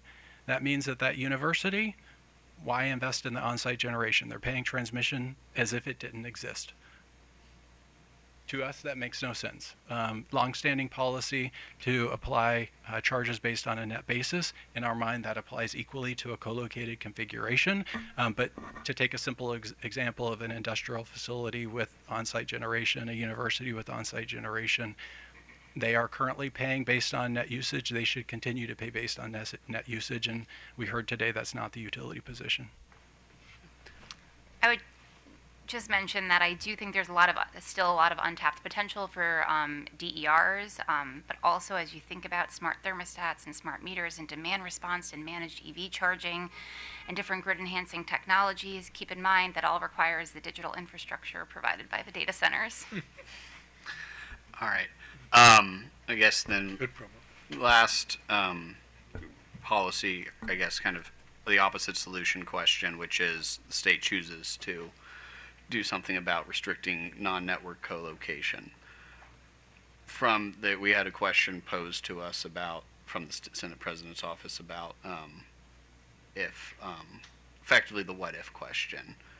What are the mitigating measures in that instance that the state could still look towards avoiding a data center choosing to not build in Maryland if it chooses to follow that path? Sorry, following all the knots in that sentence. Sorry, there's too many knots. Basically, the state chooses to restrict co-location. Data center now has less incentive to build in Maryland. Are there, on the electric side of the business, I think the state has already taken a number of steps to provide incentives to bring data centers here regardless of what's happening on the electric side of the business. Are there any other solutions you would propose to the legislature on that, on attracting the data center still?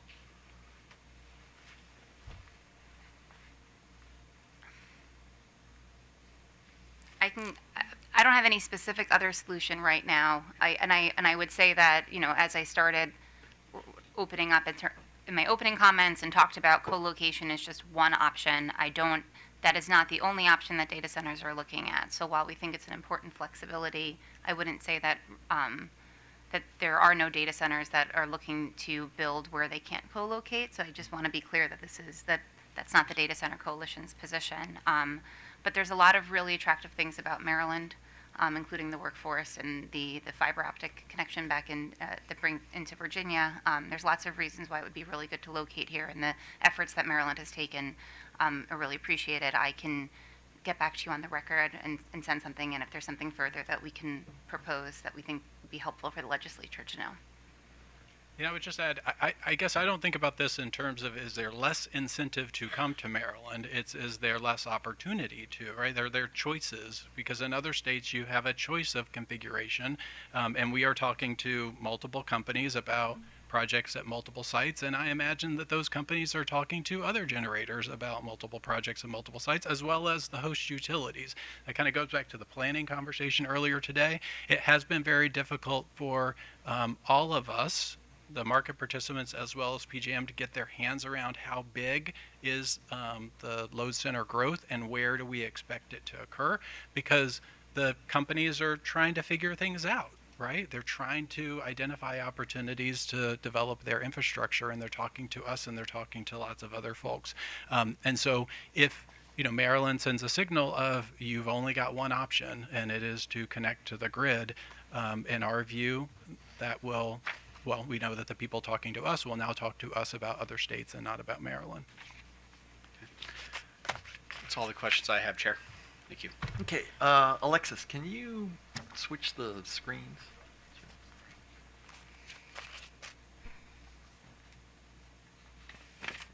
Okay, Commissioner Barbie, ready to go? Oh, wait a minute. Shit. Commissioner Barbie. We're having the sound issue again.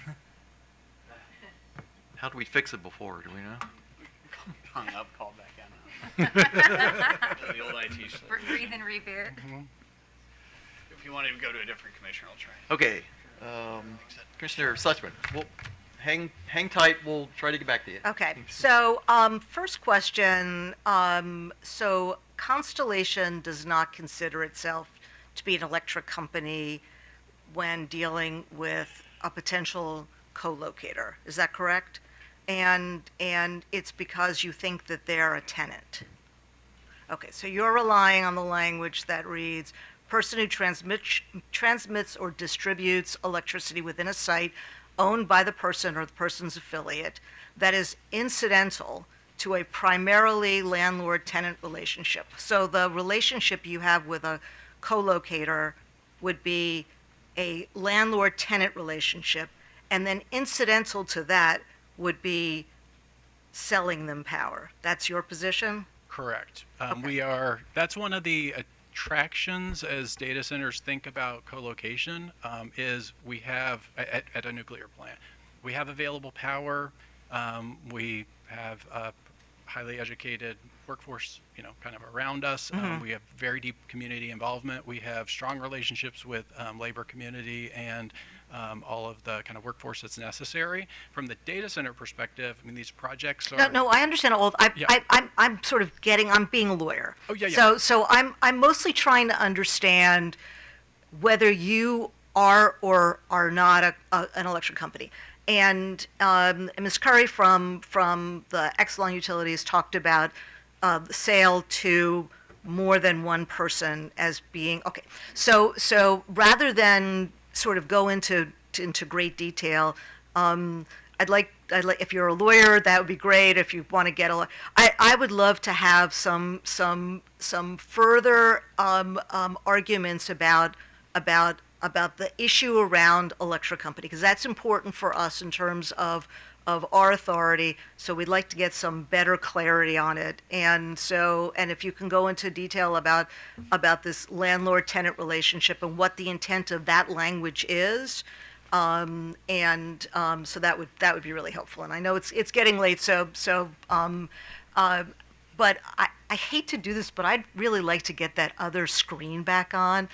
I'm sorry, Kumar, who sort of disappeared. And we will. And we don't. And actually, we don't have to have the screen. I mean, it was sort of helpful for me to be able to point to it. So it's the slide. Yeah, the slide. see it, but. Okay.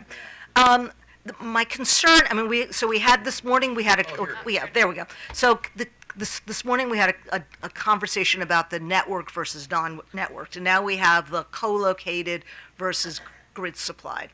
And I just worry that, and we talk about the meter, in front of a meter or behind the meter. On some level, that's kind of an artificial construct. We just sort of said, okay, anything behind the meter is non-jurisdictional. Really, that's what you're kind of saying. And anything in front of the meter is jurisdictional, whether it's jurisdictional for us or whether it's jurisdictional for on the transmission wholesale sales side.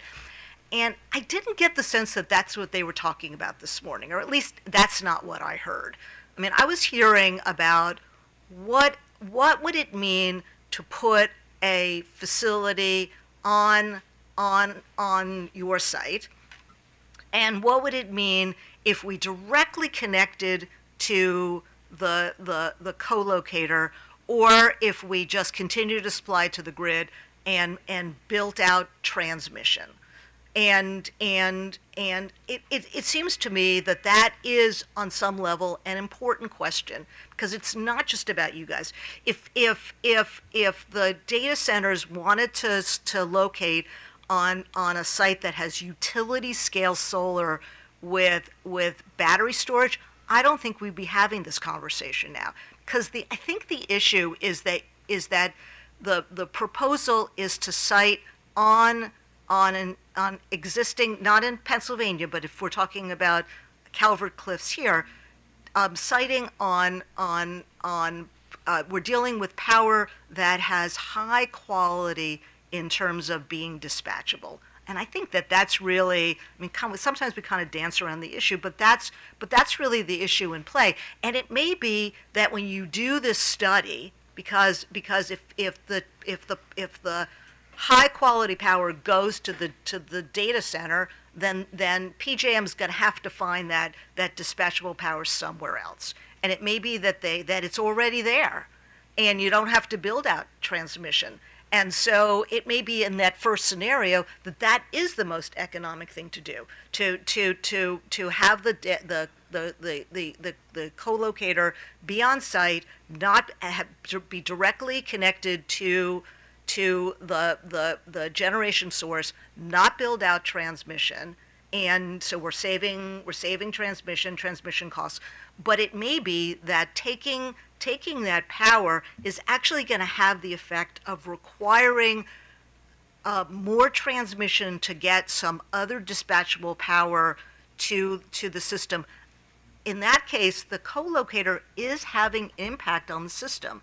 And so having, when they talked about networked, it seemed to me that they were talking much more about, let's look at the impact of bringing that data center on site, either directly connecting to the generation source, or connecting to the grid and then building transmission somewhere else. Because at the end of the day, if you're not looking at it holistically, someone's going to pay the price, and it may not be your client. It's going to be the ratepayer, and that's what we care about. So if I can jump in, I think in your example what PJM said is, if doing the co-location and having to bring the power in from someplace else requires transmission upgrade, that cost is entirely borne by the generator and the load. But it's not just the transmission costs, it's also the generation costs. Because you can build out transmission, but if you don't have the generation to provide dispatch, then the system is going to be degraded. But if you put that load in front of the meter, right, network load, you still have the same problem. You still have to go now get 1,000 megawatts of generation to serve that. So you have the same problem, and now you have to absolutely build, well, not absolutely, but you may have to build more transmission to bring that 1,000 megawatts in. No, but you actually may not. I mean, it may be. You may or may not. I agree. You may. Right. I mean, but if you don't have to in the first case, but we won't know unless we do a study. And that's what PJM says, is they're going to study it. Right. And they're going to basically say anything that pays. Now, again, the quality of generation, I think you said, or the price of the generation. It's whether it's dispatchable or not, because the reality is that is that And we're- nuclear is always dispatchable. It's dispatchable in what way? Well, because it's It's Because al- you it's always, guys- it's always always it's running. always running. Okay, I mean, you it's have basically- right. You have. I mean, dispatchable. if we had coal would be dispatchable because it always is running. there's So the it's dispatchable, when they talk about dispatchable, there's also the ability to move from minimum to maximum, which nuclear can't do. right? Which is usually the flexibility you want, right? So your load's going to grow up, go down, right? All throughout the day. So usually when you talk about dispatchability, it's the ability for you to start at a low load in the morning and then ramp your unit up as the load comes up, as air conditioning load comes up, light comes on, right? That's usually dispatchable. Actually, nuclear units don't do that. Nuclear units are baseload. okay. They come on Then they stay on. and they stay on. Right. No. So they come off. Right. Well, that's.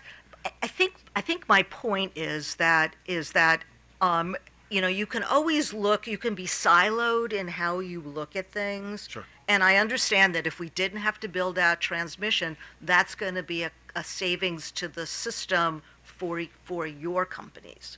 But if the effect of this is actually to require transmission build out to bring other generation for other customers, then that is a cost, and that's a cost that your clients won't bear, but other people will, and that's the concern that I have when you don't look at the impact as a whole. I mean, that is, and it could be that the first scenario is the most efficient, effective, and quickest way of bringing data centers online. I just don't want the result to be, the impact to be that data centers will do fine and that the rest of the system will have to pay for it. So when we're looking at the different studies that are done, and when you're thinking about these kind of buckets of costs and projects, and we've been talking, it's gotten complicated as we're talking about different configurations and different terminology that we're using. But ultimately, the studies that PJM do are looking at whether or not there is specific transmission upgrades needed to resolve specific violations. And the studies that they run, and they do them under different circumstances, but they are specifically there to see, is there a violation on the transmission system, whether it's thermal or voltage, that needs an upgrade for it. It does not look at planning to, PJM does not do like an integrated plan to bring on more additional resources that can serve for baseload. How they do that is through the RPM. And the idea behind that when it was initially put in place was that with the slope demand curve, as we get longer, prices are lower, people will retire. As we get shorter, prices go higher and people can come in, and embedded in that is an idea that you actually can exit and enter rather easily, which turns out to not be true. But it doesn't look at, so there are many different configurations that may change, depending upon how you study it, it may be more or less money for different people. That's absolutely right, but it's still going to be related to the transmission system upgrades. So if you do if you do that the first one on the left configuration, what you're looking at is taking off that, reducing the input of that generation and seeing what system upgrades are needed for that. And that cost, whatever it is, if you're saying that because of that I need to bring power in from when I run the power flow model, whatever upgrades, the generator or the party of that transactions are going to have to bear those costs. If you're locating it right nearby, but not actually being served directly by that unit, now you're going through the utilities kind of load interconnection process, and that gets done in a couple of different phases. But ultimately, you're still looking at the utility's going to say, what do I have to do to upgrade my system to accommodate you? And then PJM's going to say, now that I have to serve this load, I put that into my load forecast model. What network upgrades are going to be needed to serve that load? Right, and that gets paid for by everybody. Right, and it may just be that we need to look broader because we're not PJM, but ultimately we have a responsibility to keep the lights on in Maryland. Yes. At an affordable rate, and so we're also thinking, and we may have to start thinking outside the box, and I probably shouldn't say that, but we have to maybe start thinking about what we need to do. But you understand my concern that if we go with Model 1 we deploy all of these data centers, and they take all of the nuclear power. So we end up with a shortfall here. That's going to just raise the rates for the residential customers here. And so I think we need to be careful about how we move forward. We need to be thoughtful in a way that thinks about, how can we deploy this really important resource? Because I don't question that it is an important resource, but how can we do it in a way that is efficient, lowest cost, and doesn't burden the residential customers? So that's what we're struggling with. Yeah, and we share that concern and that goal. That's why we noted in our comments that we hired an independent or an external consulting firm, Quanta, to shadow run the PJM load deliverability study analysis to give us that answer. And they came back, and PJM had run a necessary study validating that 500 megawatts co-located at Calvert Cliffs would not result in any reliability criteria violations, everything that we talked about. Right, but you start taking off more, and then and that's why we can't solve this in a vacuum. When you're talking about trying to fix the problems in the queue, there's no question in my mind that has to be. We can't solve it in a vacuum. But I think that was some of what they were talking about this morning, about the benefits in being broader than just one small sliver, and looking at the impact as a whole, and then trying to find the best approach that will take care of the issues that come up when looking at the impact. Yeah, and that is why we hired the external consultant to do the additional work of shadow what PJM is doing to give us the feedback. As Mike said, when understanding the messages that we heard this morning about wanting a holistic review and the understanding of the resource adequacy implications at the same time of the transmission implications, that does not exist with a grid connected, with the network option. As Mike explained, customer comes forward and submits a service request with the transmission owner. They do a kind of a localized set of studies and grant that service request, and then, as Pam said, hand that information off to PJM, and it goes into a regional reliability planning process. Network could not incorporate that first scenario. Well, by definition, not, because the first scenario is not networked. It's not plugged into to the grid. It's served only from. Well, it depends again on how you define. I had the sense that there was a way to think about incorporating it into what PJM looks at without having it be connected to the grid. But PJM does not look at what I was probably poorly trying to explain before. PJM does not look at resource adequacy and transmission planning together. And this goes back also to what Dr. Bowering was talking about, generation and transmission don't compete. There's not that integrated longer term plan for both.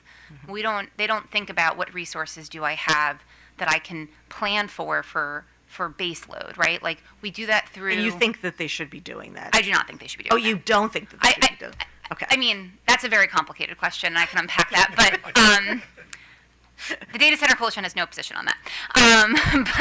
But I think it's important to understand when we're talking through decision points, like what our alternatives are. And I think that becomes, so I think and this is where there are very broad challenges that are very real. And for the data centers, like, yes, some are looking to co-locate, but the majority still are network load, and they're footing the cost of all of these bills too, right? So the membership of the Data Center Coalition are also some of the largest energy users, and they're paying the energy prices associated with that.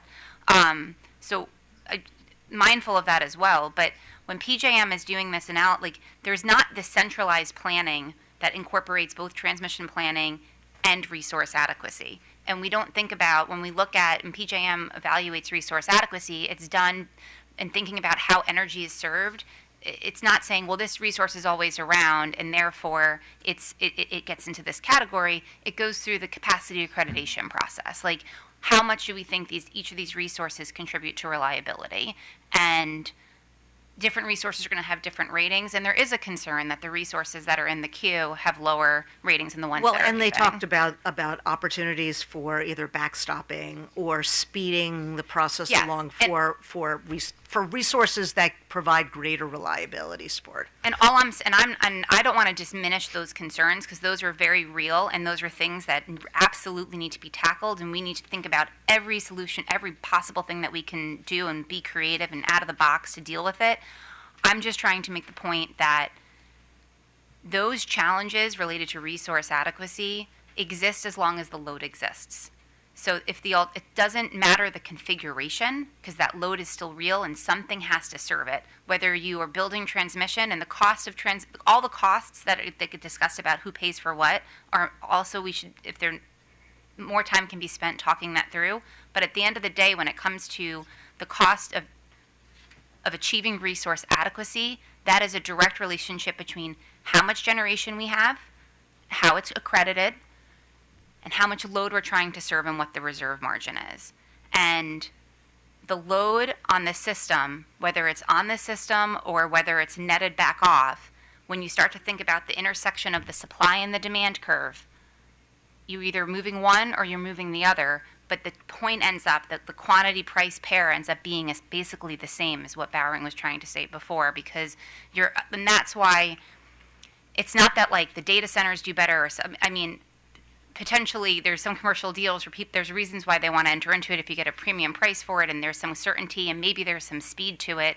That probably is the reason why, probably the primary reason why the data centers some data centers may look at co-location. But unless the alternative is we're not going to meet load that wants to come onto the system, we're still going to have to find generation to serve Yeah, it. no, I appreciate that. It's mostly just sort of how you go about it and the speed in which. I mean, if it makes it that much quicker for data centers to be able to get generation, then you're either going to have to speed up the process of replacing that generation if you need it for reliability purposes, or you're going to have a reliability problem. And I would argue that, from putting myself in regulator shoes or state shoes or even FERC shoes on this again, to me, what's most important is transparency and understanding what's coming, because we certainly can't plan for stuff we don't know about. Right. And I think the process that Mike was talking about in terms of where PJM sits, and they get kind of a veto process for it. Like, there's a lot of transparency what happens there. I think, and I think the consumer advocates maybe wrote a letter to the PJM board about this, that when you're going through the utility interconnection process, there is less transparency as to where that load is coming from and when it makes it into the load forecast. And that's something that, from the Data Center Coalition, we've been really interested in, to make sure that PJM is in fact planning for our load, and how do we know that, and how can we understand that process better. We can't be surprised. We have to know what's coming. There's advantages and disadvantages depending upon different configurations, and we should, and we can talk about that more. But I think the primary cost that people are concerned about are probably related to resource adequacy. And again, all the changes in the configuration that relates to that is potentially the timing, but the load if the load is there, it's going to need generation to get But served. I think when you point out that it could take 7 years to get through the queue, if you can deploy a data center in 2 years, then you could have a potential 5-year gap. And how do we deal with that? That worries me. But there's no distinction in the grid, the networked and the non-networked. The load's going to come on. No, but in the same I think time the period. difference is that you would have to wait you'd have to wait the 7 years. You don't.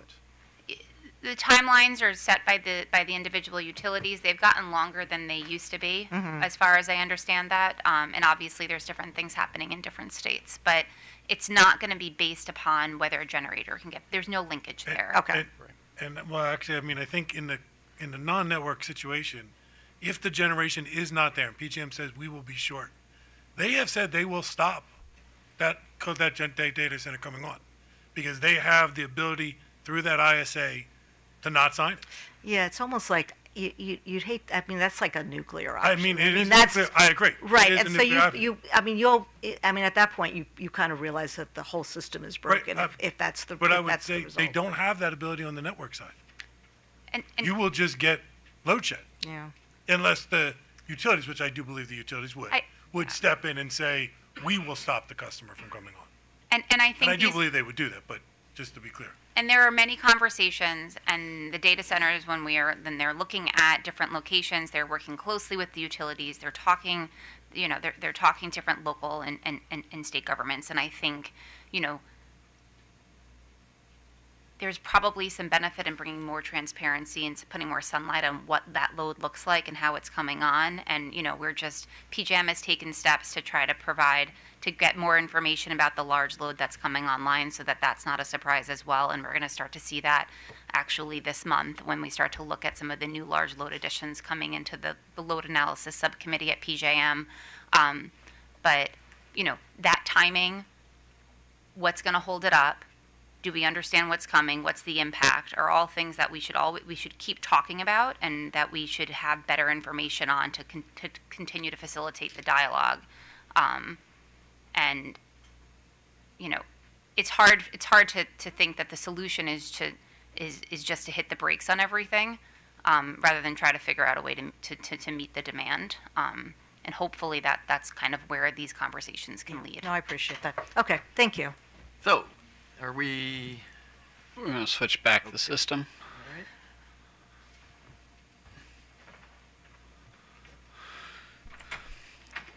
Give it 20 seconds, Commissioner Barvey, and then we'll try it.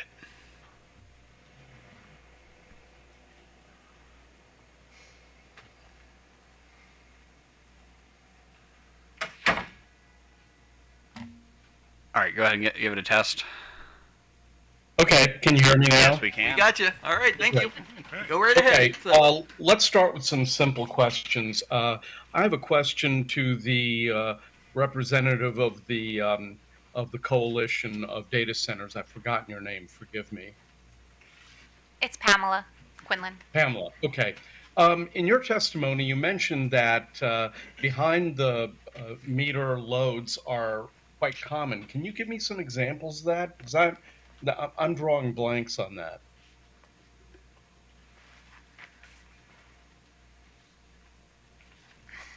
So I'm just trying to see where we were.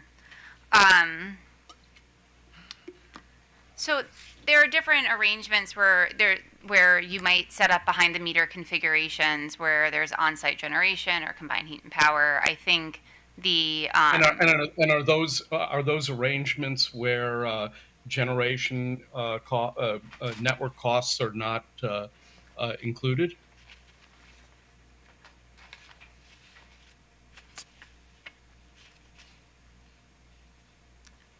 I think those generations are net. The load is netted against that generation to determine those costs.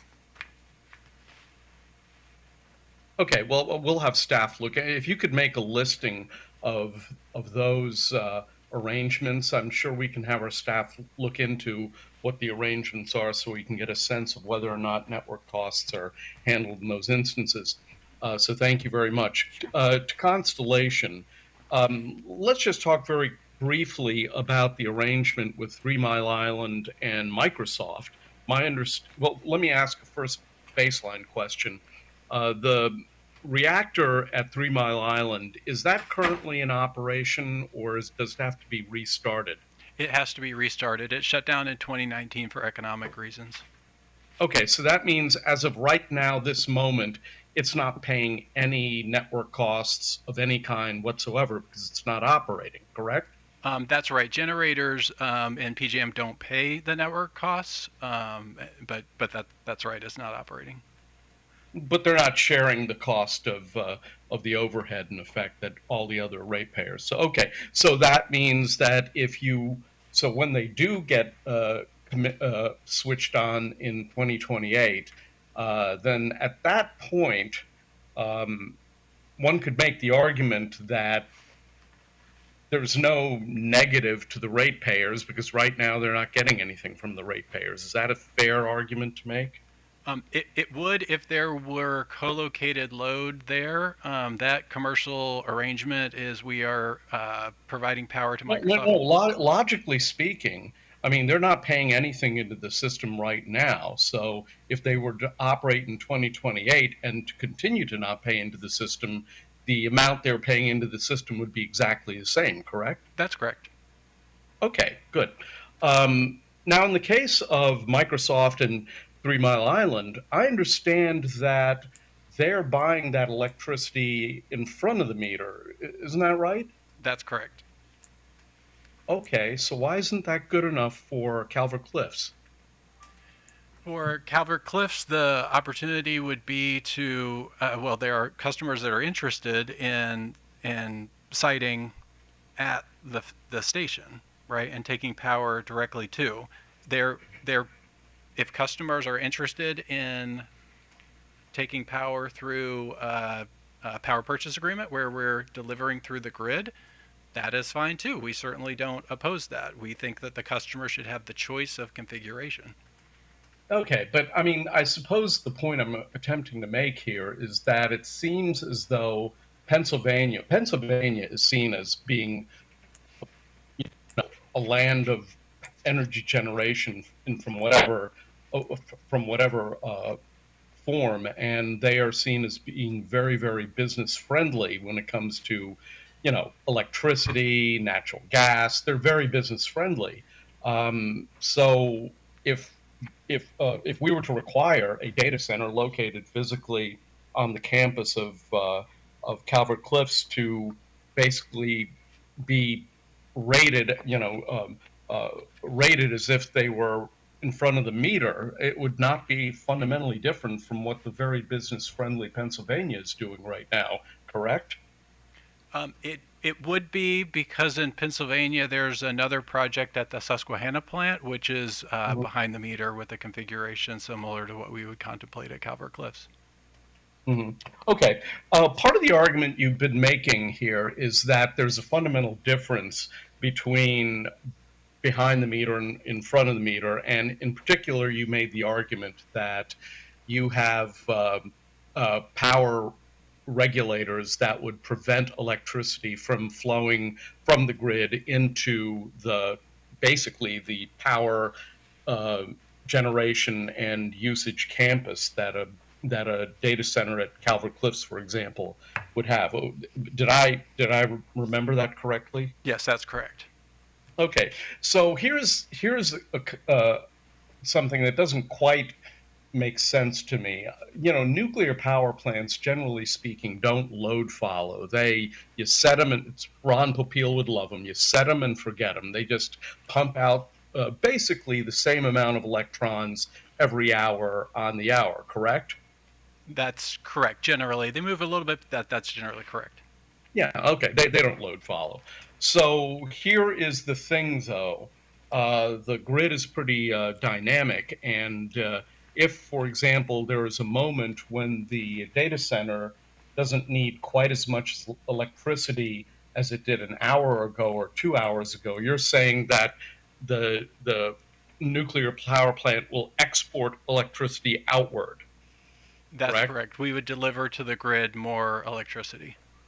So what happens when, in an instance where the data center requires more electricity than it ordinarily would require? I guess what it would do, if the data center is taking, let's say, half the electrons that are being generated at Calvert Cliffs, they would up the number of electrons they're taking by basically cutting into the amount of electricity Calvert Cliffs is putting into the grid on a moment-by-moment basis, correct? No, the data center would have no ability to go above its contracted volume, which would be established by in our agreements with PJM, and it would result in violation of the interconnection agreement. So it is not something that we would do.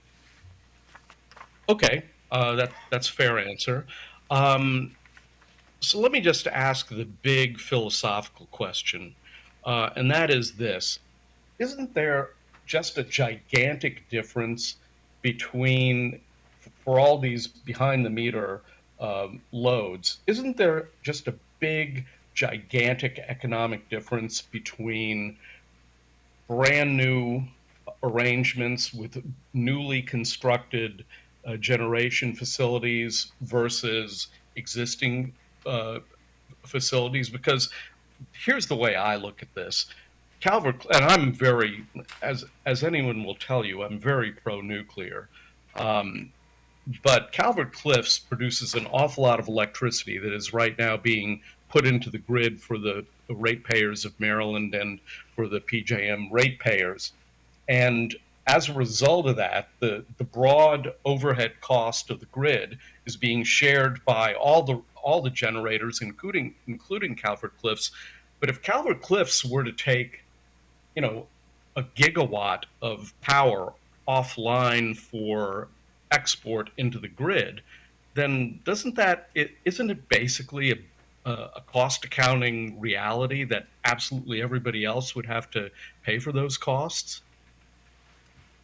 So generators in PJM don't pay for costs, and so there are no costs that are being incurred by Calvert Cliffs that would shift to any other customer. Well, who pays for transmission costs? The load, the customers taking service over the transmission system to deliver output from the generator, so it would be the load.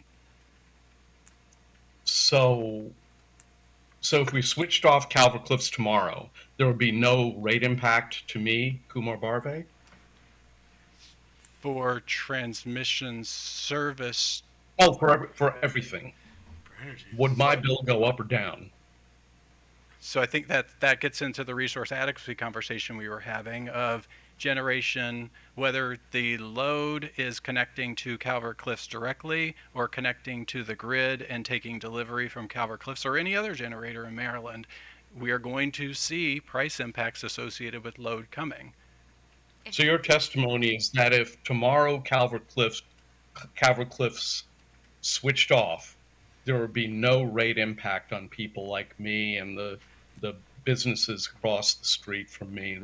No rate impact.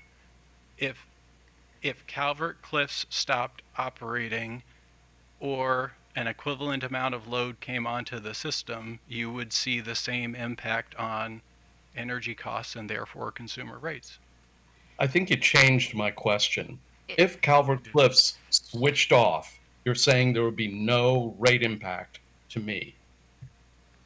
No, I did not say that. Well, you said something about new loads. I mean, I wasn't. That's right. So there are changes to you or any consumer associated with changes in supply and demand. So if Calvert Cliffs went off, yes, there would be an impact. If the new load comes on, yes, there's an impact. If Calvert Cliffs came off and another more expensive generator is needed to be dispatched to serve the same amount of load and nothing else changed on the system to bring on new load, then prices would go up for that existing load. Because Calvert Cliffs came off. But I think the alternative is that why is Calvert Cliffs coming off is I think is what we're trying to, in this hypothetical, if the alternative is that load came coming on. Off because it's coming off because it's Kumar, let her finish the answer first. Then.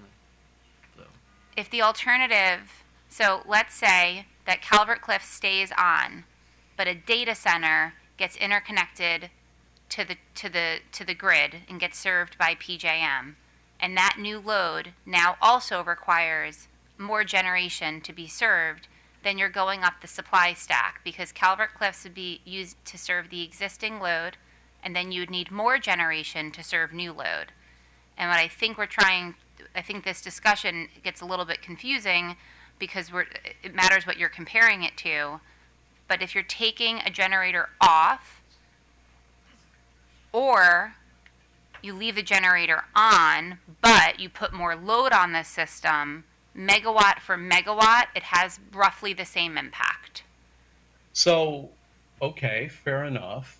So what form of firm 24/7 electricity is cheaper than the electricity produced by a fully depreciated nuclear plant? So even we invest a couple $1 billion in our plants every year, so we have significant costs from operating, and we participate in the market and attempt to recover those costs. Right now, we are operating as I mentioned earlier, operating 2/3 of our fleet because of state support, and then the federal production tax credit has stabilized the economics until 2032. Starting in that time period, we do not have any line of sight to financial stability, and a long-term contract with any customer, whether it is networked or non-networked, would provide the financial stability for us to relicense and continue operating and consider uprating the plant. But if what we are told as a matter of policy is we are not allowed to sell power to particular customers, then it's, you take that into consideration in terms of operating your asset. We operate in a market where we are able to freely contract with companies on off-takers on a bilateral basis, and we hope that doesn't change. So for 25 years in the legislature, I have been told by the representatives of Constellation that Calvert Cliffs was one of the cheapest forms of electricity that was firm, that was 24/7. I mean, that's basically correct, isn't it? Depends on how we believe, yes, we are a low-cost resource, taking into consideration all of the reliability value and the economic benefit or environmental benefits associated with a plant. Are we the cheapest marginal resource on the system? No, we are not. That is why. One of the cheap. So you're saying, what you mean to tell me that Constellation's representatives for the last 25 years have been exaggerating the relative economics of Calvert Cliffs, which I have supported my entire career? No, all in costs, we are more economic. Is the next incremental megawatt of generation on the system potentially cheaper? Wind and solar, yes. Marginal costs are lower because they. I'm talking only 24/7 firm energy sources.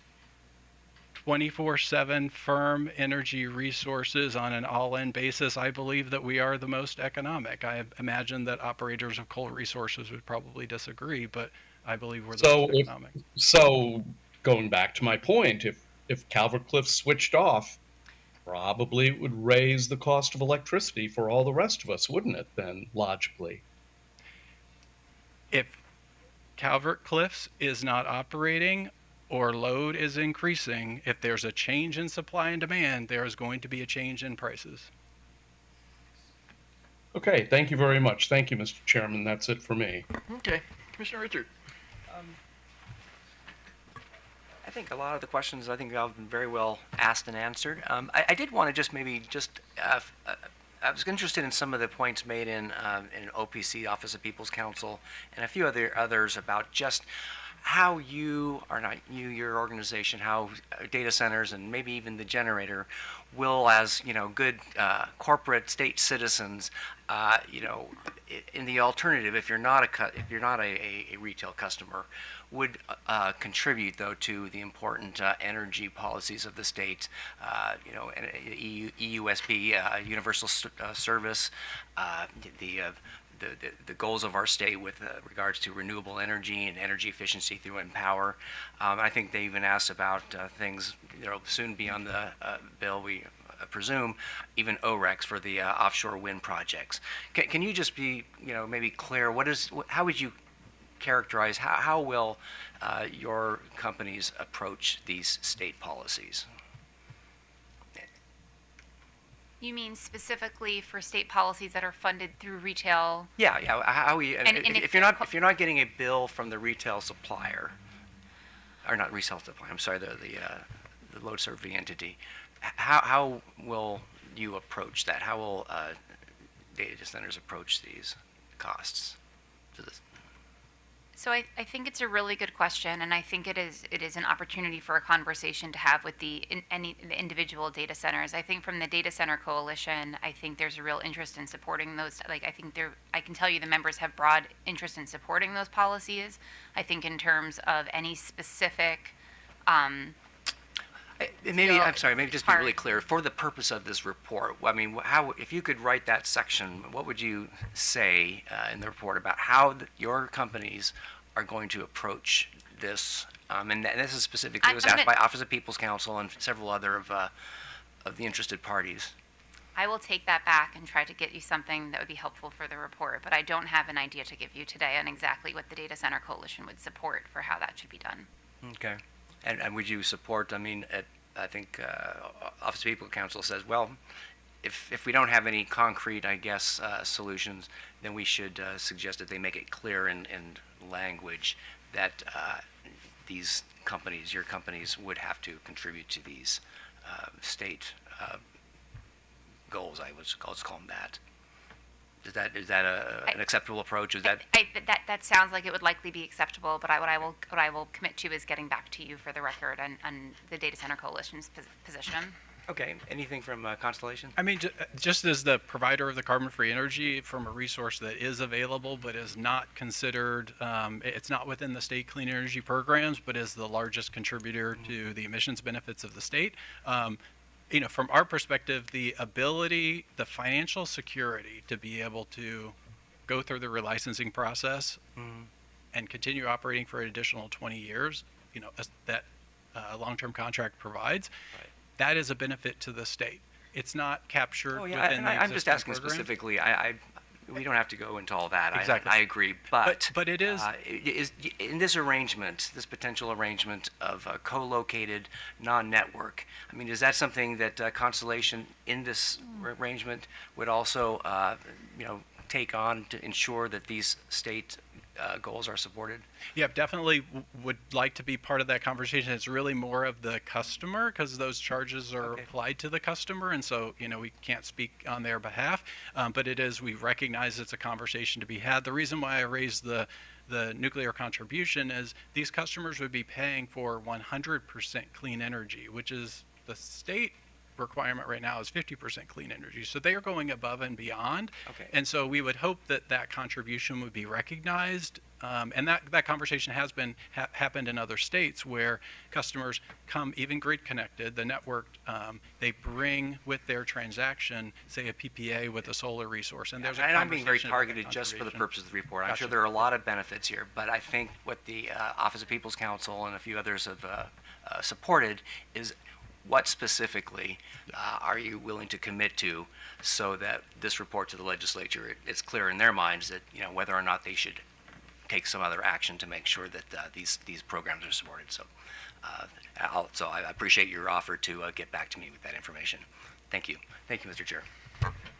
So we don't have to go back to the slide, but in the slide you had up there, the first model of the non-networked, co-located data center plugged into Calvert Cliffs.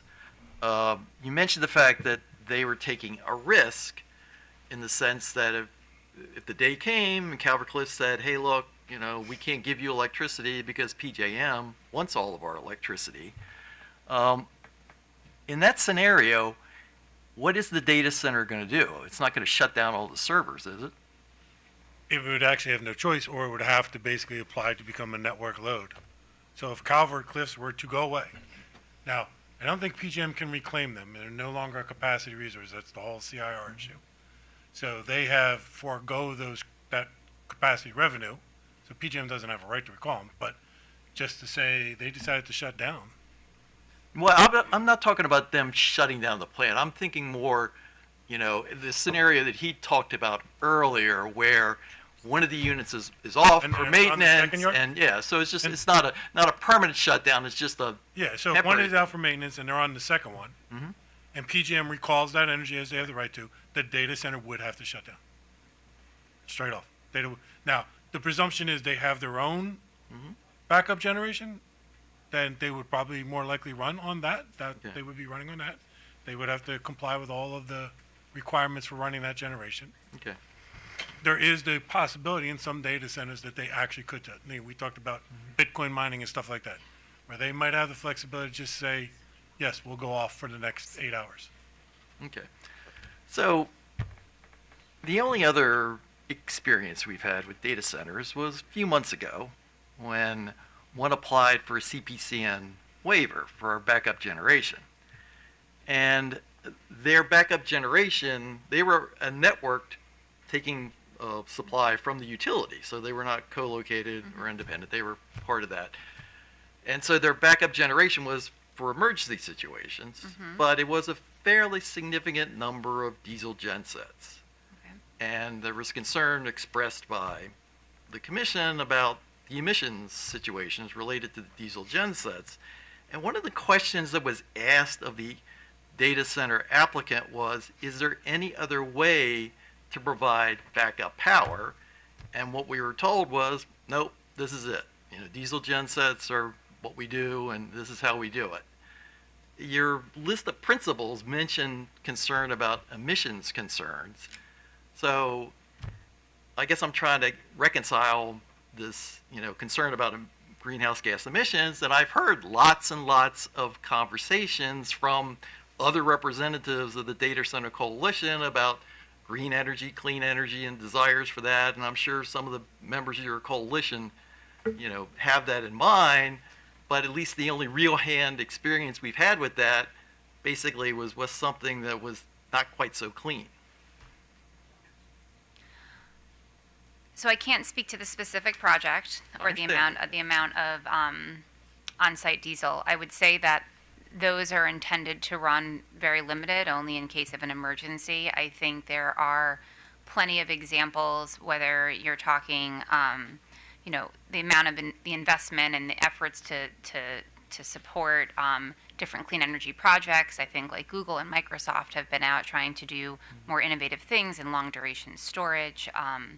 Geothermal, they're like the largest purchasers of clean energy. So I do think that, by and large, I think if you look into how they spend their money and what investments they have made and commitments that they have made, yes, they need to have reliable power, and because of that, they have the backup generators that they hope to run on a very limited basis. I think that you'd be hard-pressed to find companies that have spent more money investing in trying to promote clean energy. Well, I understand that, but I guess what I'm trying to figure out is, given this co-location scenario where, quote, they take the risk that, the generator they're plugged into says, hey, we can't supply it today, is it in fact going to happen where the data center will just turn everything off and say, oh, well, we'll just wait till come back tomorrow? So data centers are a really diverse group of companies, and even within an individual company, the data center sites have different functions, and depending upon what those functions are, they may or may not be able to move them to a different location. Sometimes they can't. Those are all going to be considerations that they take in mind when they start to look at siting opportunities and potential configurations. It is impossible to replicate the reliability that you get from a bulk power system, in terms of the power service that you get, the amount of redundancy that's built in. That is going to be more reliable than the potential that your units can trip, or you're going to get pushed offline. So when you're looking at options for what you're going to do for a specific site, for a specific project, the data center companies are going to be looking at that and considering a whole host of factors, and one of them is going to be what we're doing there and whether it's a good location for that. But if the agreement would be that they're not going to get power from the grid, and the circumstance where if they're being served by two units, one trips, the other one gets called back by PJM, then that is an expectation that is built in, that they understand and that they're going to comply with. And whether that means that they're only going to put something there that they can shift to another location, I can't speak to it with to a specific project, but presumably there are different types of data center projects, different types of functions that are happening there, and the companies have different kind of ways in which they pursue this. And co-location is just one way in which the data centers are building out their sites, and others, they are looking for, network load to be served, and they're going through that process right now to be able to have more the bulk power system reliability. Yeah, and or I could just validate, I haven't been personally involved in the conversations, but I have heard from our customer-facing team that's talking to the technology companies, that is a very active conversation. They want to understand the level of service we can provide, and then they take it back internally, and they have a whole host of things that they do with the data centers, and then they figure out, okay, do I have a use case that understands, accepts the limitations of this configuration, because there are lots of tools in the toolbox, and there are other configurations they can use for other use cases. So I understand that as, representing the coalition, there's a whole vast array of members. But I've had a concern for a while that the data centers are going to attempt to try to play states off against each other, and using sort of the economic leverage they have of the jobs that they bring, construction jobs at the sites, and the significant amount of tax money that they can contribute to states and local governments. And I had a discussion with the market monitor about this argument about how much of the cost for maintaining the system the data center industry was going to contribute, and it was his view that load should pay what it deserves to pay, and his view was that FERC needed to set some, I guess, basic guidelines to sort of prevent that from happening. I mean, is there any response that the data center industry has to this concern that you're going to use economic leverage on the various states to sort of extract the best deal?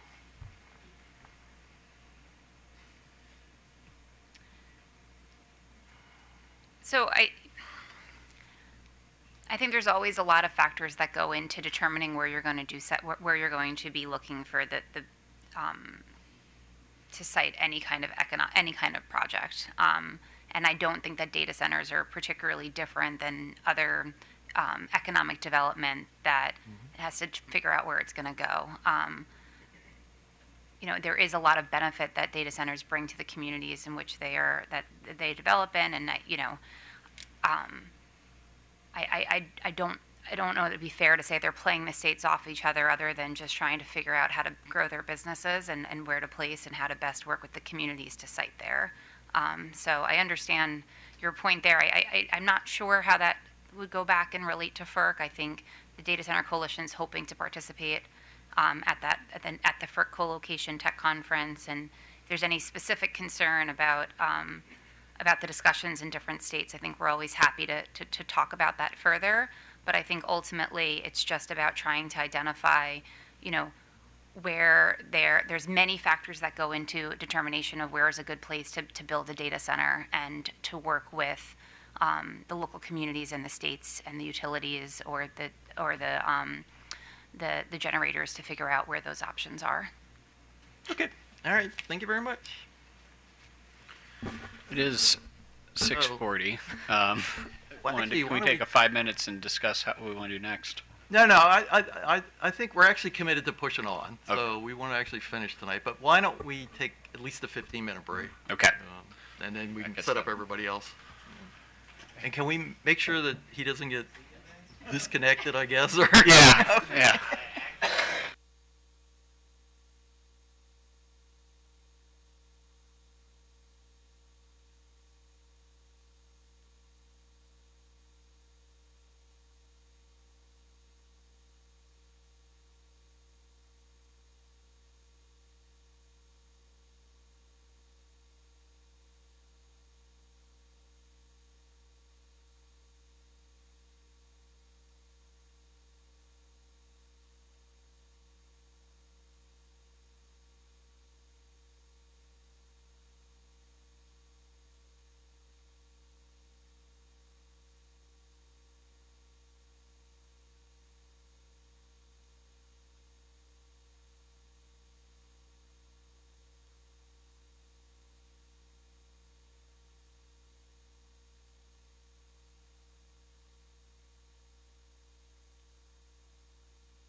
list are those, I would say, local benefits, local economic benefits.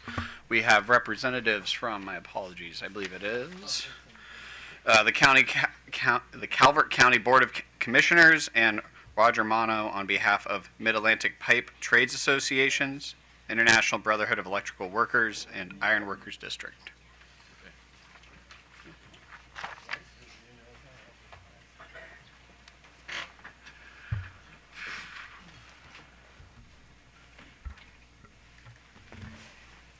Should we go ahead and get started? Go ahead, I'm just going to Yeah, work on this. Great. You're right ahead. So. Okay. Good afternoon, or evening, I guess we are now. Chair Hoover and members of the Public Service Commission and fellow stakeholders, my name is Julie Oberg, and I serve as the Director of Economic Development for Calvert County. Today I'm here representing the Calvert County Board of Commissioners, who were not able to be here because they also meet on Tuesdays. Calvert County, as you know, is home to Maryland's only nuclear power plant, Calvert Cliffs, and I appreciate the opportunity to speak here today regarding the PSC's implementation of this study required by SB 1. This bill holds significant implications for Calvert County, our energy infrastructure, and our future economic growth.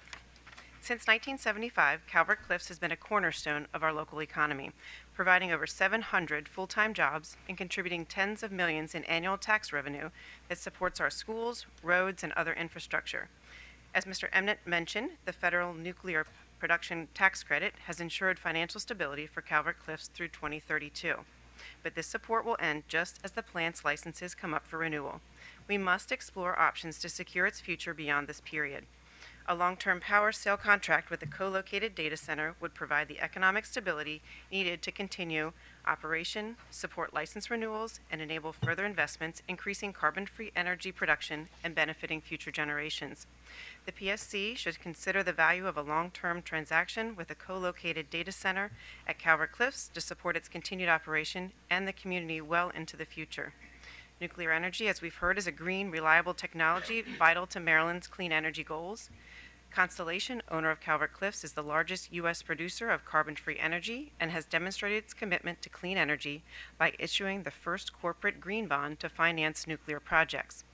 Proceeds from Constellation's $900 million 30-year bond are funding maintenance, expansion, and life extensions of its nuclear plants to reduce carbon emissions. Extending Calvert Cliffs' operational life through license renewal and further investment will boost Maryland's carbon-free energy production, aiding climate objectives. A long-term power sale with a data center would require a renewed NRC license and support economic stability, enabling potential production increases. The PSC should assess the significant value of preserving this clean energy resource for the future. Data centers are critical infrastructures that power the internet and a significant portion of the U.S. economy. Calvert Cliffs, Maryland's smallest county by land area at 213 square miles, is home to 93,000 residents. As a rural area, opportunities for substantial economic growth like this are very rare. A large-scale data center co-located with Calvert Cliffs offers a transformative opportunity for our community, creating thousands of construction jobs and hundreds of permanent high-paying positions, plus development of a fiber network.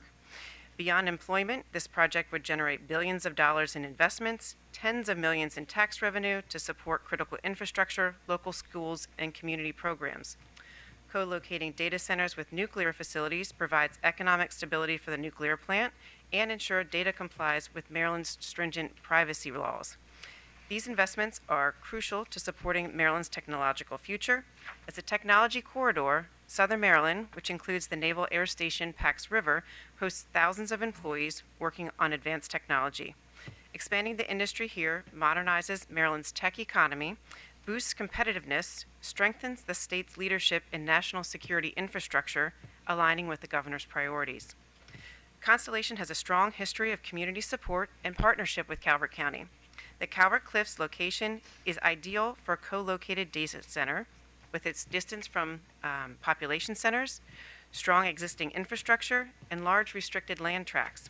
It eliminates common siting challenges since Constellation owns the land needed for transmission lines and substations, which helps to simplify and expedite the development process. The new substation and power delivery infrastructure required for the data center would be funded entirely by the operator, not by Maryland businesses or consumers. Data centers are significant economic drivers, and the Maryland Department of Commerce has been working with the state, local, and industry partners to attract these investments. According to the SAGE Policy Group, data centers generate more secondary impacts, or economic impacts, than nearly any other industry. The study, SAGE Policy Group did a study on the Quantum Frederick project, estimating a $30 billion investment over 15 years, supporting 1,700 facility jobs and an additional 8,000 across the state. Construction and operation of a single large-scale data center campus is a sustainable community investment that creates high-paying jobs that stay within the community and generates potential for a long-term community development. A large-scale data center co-located at an existing nuclear site is anticipated to produce 500 permanent, high-paying STEM careers, 10,000 construction jobs, 30 million plus indirect and follow-on jobs in host communities, plus 20 to 30 million in annual state and local tax revenue. We need these large investments to support Maryland's technological future. Data centers are vital to our economic competitiveness. As Commissioner Richard mentioned, Governor Moore wants to make Maryland the best place for businesses to invest in data center infrastructure that will drive the technology economy. While Maryland has made great progress in recent years to improve its position in this industry, we face competition from neighboring states. To attract data center investment, Maryland must maintain an attractive environment to avoid losing opportunities to other states. Restricting options for developers could stifle the emerging data center industry, resulting in thousands of lost jobs and billions in missed investments. We need regulatory and commercial certainty for businesses seeking to invest billions in Maryland, not by eliminating their choices that data centers operators currently have for configuring new projects. Speed matters, and data centers want to come online as quickly as possible. Data center developers are evaluating sites across the Mid-Atlantic, prioritizing speed to market and access to carbon-free power. The PSC study must assess the economic impact of losing these investments, which could result in significant job and revenue losses. PJM rules currently allow both grid-connected and co-located data center configurations. We urge the PSC to evaluate both options in terms of reliability, PJM market impact, and the cost implications to Maryland consumers. In conclusion, Calvert County strongly supports co-locating data centers with existing infrastructure like Calvert Cliffs. Doing so will not only secure the future of our nuclear facility, but also position Maryland as a leader in both clean energy and technology infrastructure. The demand for data centers is rapidly growing, and there will continue to be developed to meet the increasing technological needs of citizens. This is especially true in areas like Southern Maryland, where naval defense facilities and other critical operations depend on reliable data infrastructure. Data centers located anywhere in the 13 states of the PJM grid impact us all. Delaying development here means losing valuable opportunities to other states like Ohio and Pennsylvania, along with the associated significant economic benefits. We respectfully request that the PSC's analysis reflect the benefits of co-location, study a comparative assessment of co-location and front-of-the-meter grid connection configurations, and consider the cost, benefits, and broader impact of decisions made regarding the full range of data center configurations. Thank you very much for your time and consideration, and I'm happy to answer any questions that you may have. So, Commissioner Sushman. Thank you. Thank you Commissioner- for hearing. Oh, actually, I don't think, I had none prepared Okay. for this panel. okay, that's fine. Bye. Commissioner Richard. No questions. I think it was a good statement. I think it's very clear, so I appreciate you being here today. Thank you. Commissioner Barbe. I have no questions, but I also appreciate you sticking it out and representing your constituents. Thank you. Thank you. Well, actually, since I won't leave you without something to say, since you've been here all night, or all day and all night, your comment about fiber deployment. So, what's the current status of fiber in Culver County? So we have Comcast. Do you want to? We have Comcast, so we have internet, but there's not fiber per se. Okay, So this would bring that opportunity. I see. And I guess the other aspect that's appealing to the county is the fact that the data center would be within, as proposed, within the campus of Calvert Cliffs, and so therefore away from residential properties and things like that. Correct. Okay.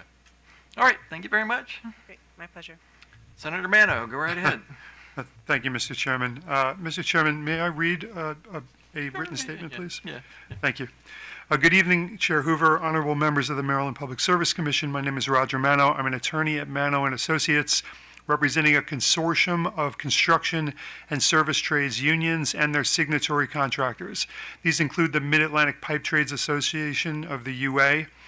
I'm here representing IBW 26 today as well, the Iron Workers District Council of the Mid-Atlantic states. These unions represent tens of thousands of skilled workers with highly technical expertise in the construction, operation, and maintenance of complex cooling systems, electrical infrastructure, and massive steel frameworks of large-scale industrial facilities like data centers. I want to begin by thanking the Commission for holding this important hearing on co-location under Senate Bill 1. At the outset, we support co-location or behind the meter when it makes strategic sense to do so, and in other cases, we support in front of the meter grid-connected facilities when that makes, or configurations when that makes more sense. That said, in the specific case of building a data center at Calvert, co-location presents the most strategically opportune configuration in ensuring that a data center is built at all. And we are here to convey our support unequivocally. This configuration offers several strategic advantages over grid connection. Leveraging existing nuclear infrastructure reduces the need for costly grid connections and capital expenditures, which would otherwise be passed on to ratepayers. As Mike Kormos noted in his co-located load solution thesis, this is a lesson learned in Northern Virginia, in which traditional grid-connected data centers coupled with existing facility retirements led to more than $5 billion in necessary upgrades being passed on to ratepayers, including Maryland homes and businesses. As a former lawmaker, I can attest to the political carnage that this represents in Maryland, as this commission knows better than anyone. To be clear, co-location at Calvert Cliffs presents the only practical opportunity to build a data center in Maryland in the next few years, and I don't think we can afford to miss this opportunity. But a long-term power purchasing agreement with a developer also ensures the long-term financial stability of the plant, the jobs and revenues that it represents, and the ongoing production of some 80% of all the homegrown carbon-free energy in the state. In that regard, this project aligns with Maryland's environmental goals and values and represents a model and sustainable 100% carbon-free development of data centers throughout the region and beyond. In addition, the economic impact is unprecedented, bringing $7 to $10 billion in capital investment, tens of millions in annual state and local revenue, and a shortened development timeline by 2 to 3x. We could conceivably get this thing up and running, maybe not by the end of Governor Moore's first term, but probably by the first legislative session after that. That's really quick. Under that, knowing that, I don't think any data center developer would pass up Maryland. All these represent exquisitely unique and rare opportunities that have traditionally benefited states other than Maryland. That said, recent filings from Exelon at FERC, this commission, and as were recently rejected by the Maryland General Assembly, suggest that co-located facilities should bear grid transmission costs, even though these facilities and their on-site transmission infrastructure are completely remote from the grid. From our perspective, it would make no sense for a developer to choose to co-locate and source its power behind the meter at a nuclear power plant and invest as much as $250 million in local infrastructure costs, only to be charged grid transmission fees as if it had simply plugged into the grid. Doing so, respectfully, would be preposterous, and no developer would choose to build under this scenario, under these policies, if it didn't have to. If history has taught us anything when it comes to luring and maintaining industries in Maryland, there's no shortage of greener pastures in other states. from Amazon HQ2 to Northrop Grumman, Discovery, Tesla's Gigafactory, General Electric back in 2015, Bechtel, Volkswagen, BMW, Nestle, Hilton, and on and on and on. It seems to be a trend, and it doesn't have to happen. We urge the Commission to reject these cost-sharing arguments and support the co-location model, allowing Maryland to advance this transformative process. Thank you for your time, and I welcome any questions. Okay, Commissioner Barve. Nothing for me except to say, Roger, it's always a pleasure to hear from you. It's great to see you, Mr. Former Majority Leader, Commissioner. Okay, I gave you your chance, so. Mr. Richard. No, I also just thank you for being here and for your statement, and I Thank you, have no Commissioner. questions. Thank you. Commissioner Schlesman. And I also appreciate that you sort of waiting for the entire day. And I also I love when former legislative folks come before us, and Commissioner Barve gets to share in the love. So I appreciate that. He was very gracious. Very. Well, it belongs to us all. Alrighty then, well, thank you very much. Thank you, Mr. Chair. Thank you. Our last panel tonight will be the state agencies. We have representatives from MEA, the Office of People's Counsel, and our technical staff.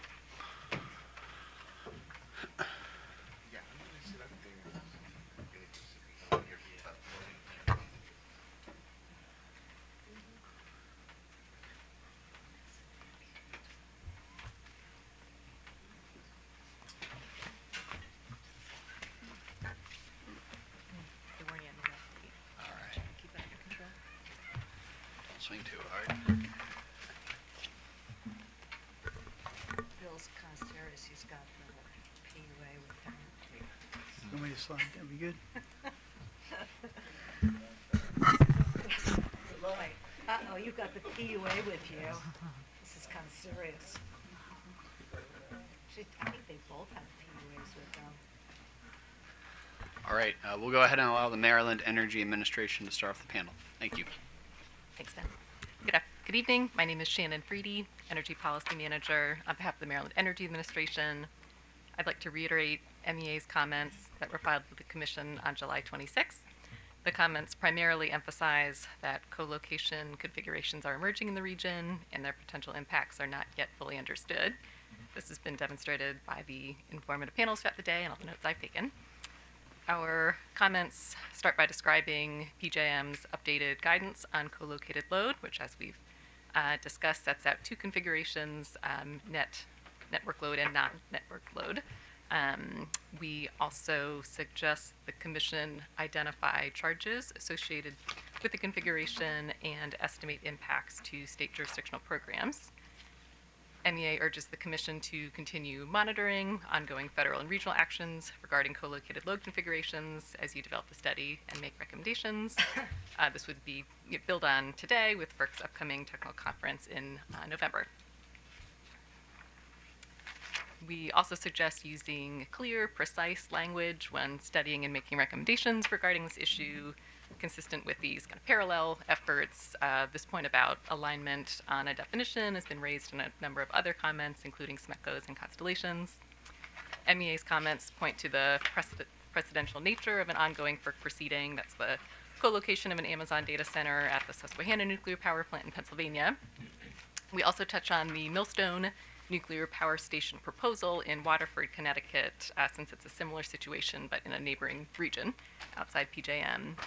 Finally, the comments observe how observing the recent growth of power demand by data centers strategically can set the stage for addressing large new loads expected from other sectors, such as electric vehicles, manufacturing, and building electrification. We also point out that kind of maximizing the use of tools like energy efficiency, demand flexibility, and leveraging sources of federal funding are good practices for meeting any power demand. I appreciate the opportunity to present our comments today and learn from the other presenters, and I look forward to answering your questions. Thank you. The next president. So actually, we're going to handle this like we did the previous panels. So, Yeah. so you've actually got some questions. Yeah, I was going to let OPC go and then staff, and then we'll good. take the whole thing. Good evening. William Fields for the Office of People's Counsel. Thank you for the opportunity to participate. I'll try not to repeat much of what's been said today or in our comments, but a few observations and a few points to make. We've heard about, there's many possible configurations for co-location of load, and from multiple, panels before us. And, there's network configurations, there's non-network configurations. There's a dispute at FERC about whether non-network is even a thing that really exists, and that's being litigated right now. There's also configurations, and you can have network configurations that are on the same site as a generating station, or you could have network configurations that are off-site, but with some kind of a purchase power agreement with the generator. And even within those categories, there's all kinds of different possibilities with, we heard about the equipment that would drop, if the generator trips off, the load would trip off within whatever percentage of a second or whatever. They may have that equipment or they may not have that equipment. There could be all these different configurations. And then we heard, I think, a pretty clear disagreement over what would be a fair set of retail charges for transmission service for co-located load. And of course, these different configurations come into the consideration of what would be fair in those different circumstances. So it's hard to speak to all of those circumstances in one statement about what would be fair, but certainly a difference of opinion about that. But I don't think that exactly what the fair charges would be needs to be determined based on this hearing. What is needed, I think, and we talked about this in our comments, is clarity on what the Maryland law is in this situation. The relevant public utility article provisions were written for past and current commercial arrangements, which are much different than what are being contemplated with these data centers. We attempted some statutory analysis in our comments, and Commissioner Suchman stole a little bit of my thunder in asking about the landlord-tenant. I'm sorry. It's okay. Landlord-tenant section of the definition, and about how it's the definition of electric company, and how it talks about being incidental. The usage of electricity is incidental to primarily a landlord-tenant relationship. When we looked at this and wrote our comments, that seemed like a stretch to fit it into what we're, hearing about for a co-located data center. I mean, the electricity is the reason they're doing it. It's not incidental to anything else. If you look at the definition for retail electric customer, kind of similarly, there's an exception for occupants of a building that manages an internal distribution system. But that's talking about a building, and the situations that we're looking at, we saw the pictures, that's multiple buildings. So the definitions, some of these exceptions, they're sort of close, but they're not written for this or contemplating this particular type of arrangement. So I think that creates a lot of uncertainty, a tremendous opportunity for litigation. Obviously, there's a lot of litigation at FERC already. But opportunity for litigation, the state law questions are going to be next. And that creates uncertainty, which is not necessarily conducive for investment. So our recommendation is that the Commission suggests that the General Assembly clarify how state law applies in these situations. And then once that's clarified, if a so-called non-networked arrangement, assuming that FERC allows that to happen. But whatever FERC decides about that, there's still a question of, under state law, what retail charges, what's the law concerning responsibility for costs at a retail level, that question's still going to apply. So once the law is clarified, then the commission can determine what retail charges are fair for whatever variety of co-located load comes to Maryland. It's going to be, the facts are going to be important. There's going to have to be, some kind of a process, some kind of proceeding to determine that.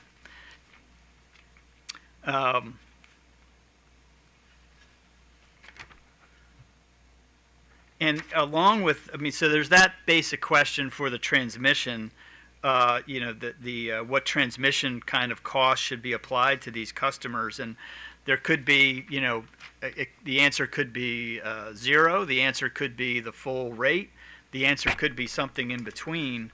Then there's also the questions, sort of the questions that go along with that we brought up in our comments. What is fair in this situation for state charges such as EUSP or other low income mechanisms, OREC payments, compliance with RPS and other state climate goals, or even Empower Maryland program costs. We're not trying to present a position on what would be fair for those particular charges. That's something that would be, again, fact specific and would need discussion in another proceeding. But I think the point that we're trying to make is that that those decisions don't have to be made here in this proceeding, but you need a context of clarity of state law about whether there even is a retail relationship that is going to be there, and that the commission needs to set charges for. The commission shouldn't assume that a 0 charge is fair. That's not necessarily right. And even you heard today that there is some willingness to discuss what fair charges would be. But that would be that's going to take a proceeding based on an understanding of what exactly the arrangement is that we're talking about, and then that determination could be made. But the predicate to that is, again, to get clarity on the state law about what that retail relationship is, who the parties are, and then the commission can proceed with that. So those are the points I wanted to make based on what I've heard today, and would be happy to entertain any questions that you have. Thank you. Mr. Spivak, can you turn on the PowerPoint? Thanks.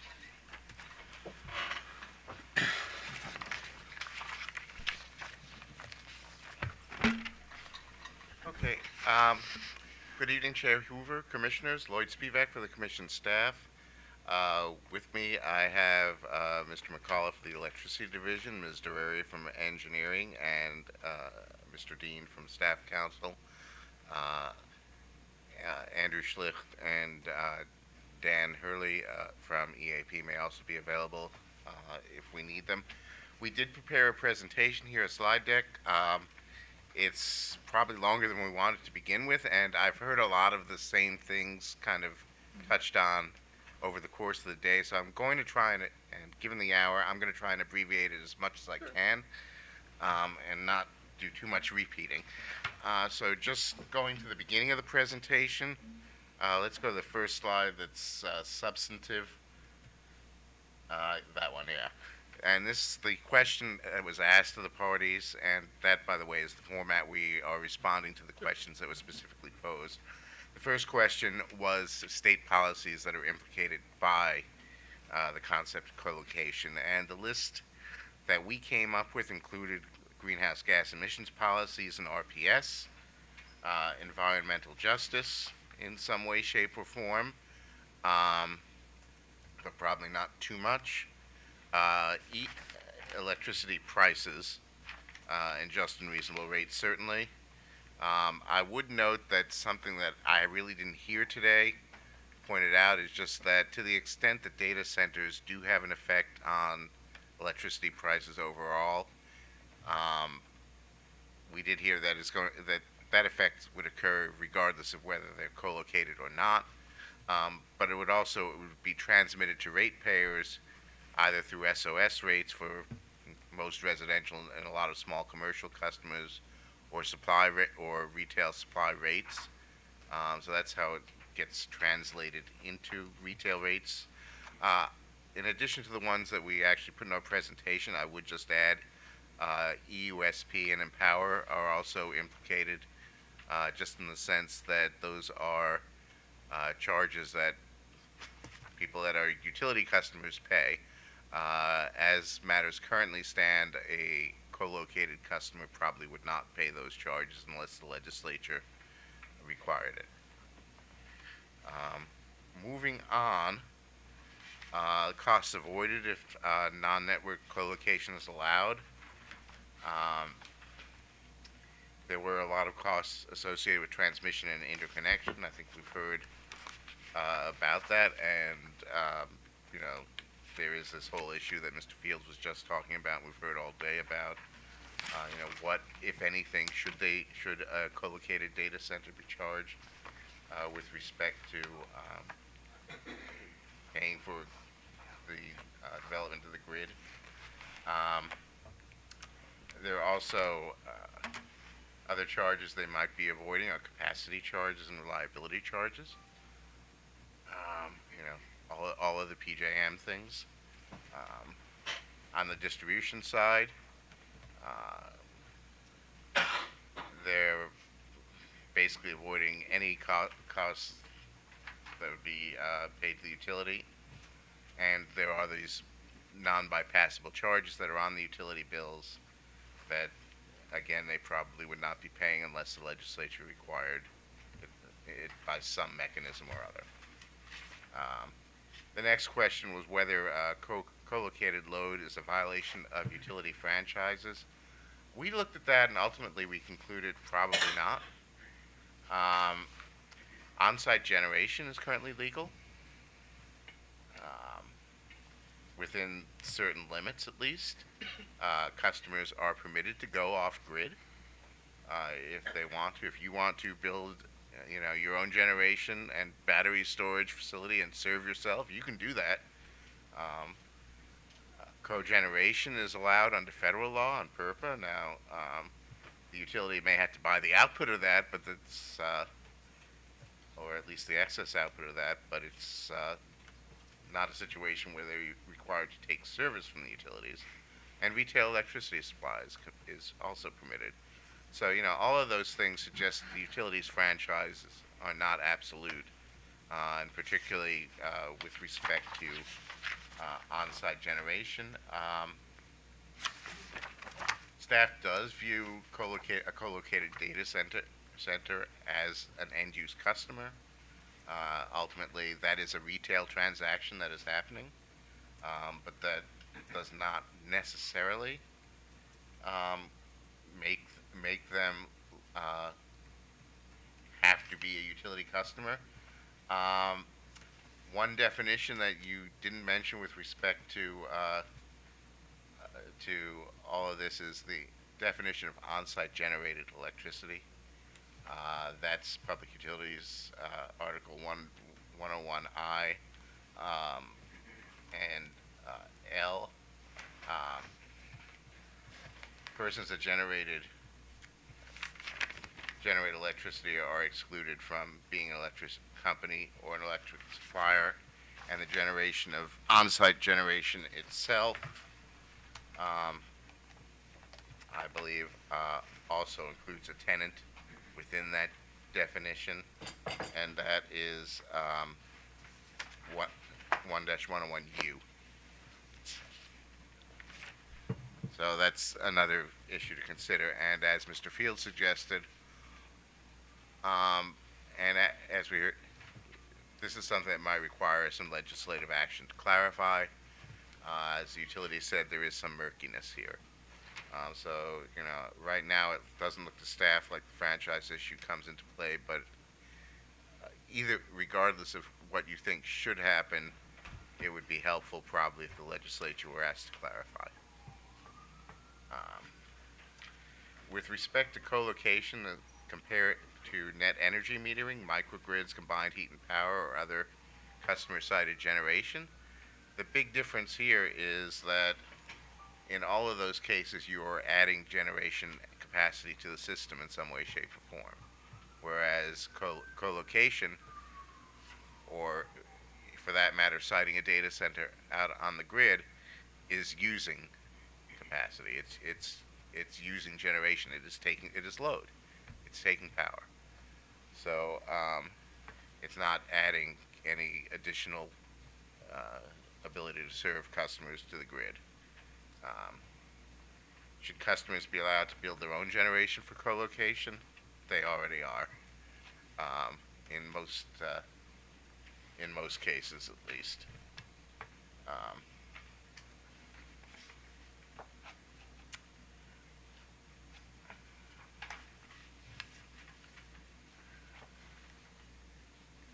Going on to that,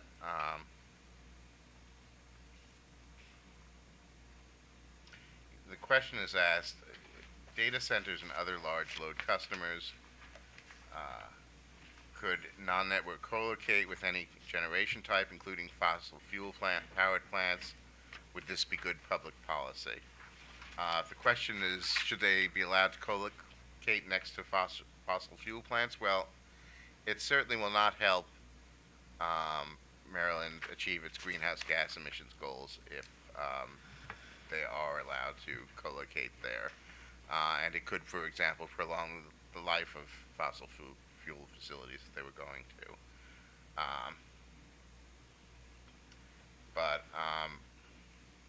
in general, I guess a determination of whether allowing co-location at fossil fuel facilities is good policy would depend on whether there are sufficient offsetting benefits. And that's whatever set of benefits comes with locating a data center in Maryland. The next question was, how does Maryland ensure its state clean energy goals are met if non-networked load is allowed to grow unimpeded? As a general matter, Maryland would have to ensure that the growth of in-state clean energy generation outpaces the growth of non-networked or networked load. Considering the development and deployment of alternative technologies that could meet both greenhouse gas reduction goals and demand growth needs, those could include things like modular nuclear and dynamic line rating and scrubbing technologies. And that said, non-networked load probably should not be allowed to grow completely unimpeded. And the last issue we wanted to were asked to look at was mitigating methods. One thing we came up with was just standby service rates, and this was mentioned earlier by the utilities. You have an appropriate set of standby service rates, that would be helpful. If FERC determines that non-networked load is permissible, however, the Commission should seek legislative action. There are various things the General Assembly could do. They could cap the location of data center load, either co-located or in Maryland as a whole.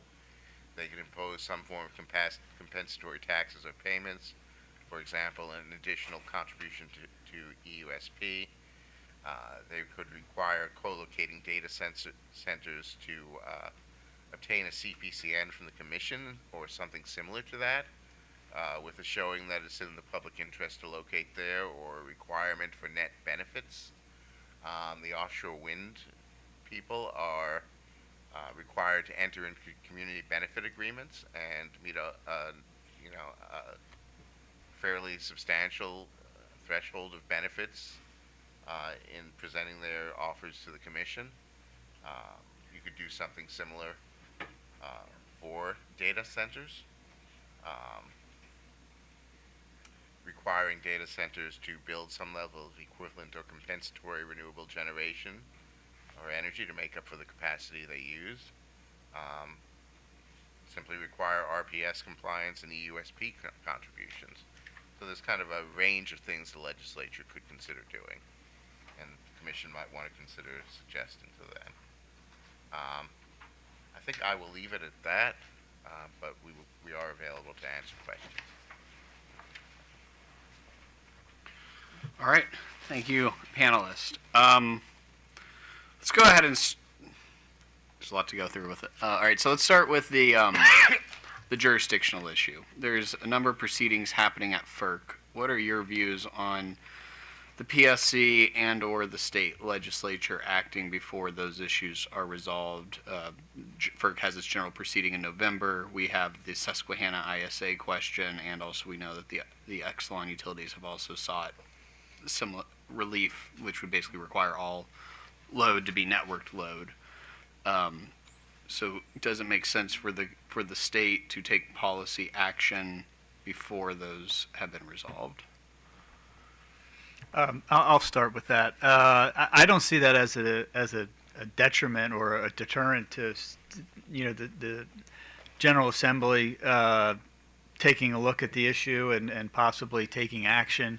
As I said before, we think that whether the FERC allows non-network load configurations to exist or not, you're still going to have this question of how the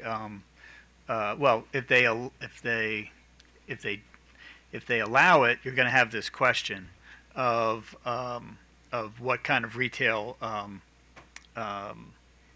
charges exist. But even if so whatever happens with that proceeding, I don't think it precludes the General Assembly taking action to clarify whether or not, and I think that needs to be done either way, clarify whether or not the data center is a retail electric customer, clarify whether if so, who the electric company is, because otherwise you just don't know, and that could lead to further questions down the line. Okay. Any other responses to that? Yeah. I tend to agree with what Mr. Fields just said. It would be nice to know what FERC is going to do and what all the conditions of might be, whether in fact the question might be moot or not. But that said, we had Constellation here talking about themselves already being in negotiations with potential data center customers. And I note something that you see a number of laws saying that nothing in this law changes any existing contracts. They could, to some degree, present the legislature with a fait accompli if the legislature delays too long. So that's just something to consider. Okay. Go ahead. Yes, I think we don't have a position at this time, but would be available to provide technical assistance on future proposals. Jumping into the franchise definition of a retail customer question. So make sure I'm going to clarify where staff and OPC are at on this. So it sounds like OPC, you're saying you're in agreement with utilities. It's very murky, and that probably because of the incidental load provision, that you would think that would likely set up a situation where that Constellation is acting as an electric company when they serve the data center. Right. When we looked at the definitions in the statute, we thought that the retail electric customer definition fit the data center, and that none of the exceptions applied. And then for electric company, it looked to us like, that Constellation fit the definition here. And again, the exceptions, we didn't see where an exception applied. That then raises the question of, well, what about the franchise and the service territory?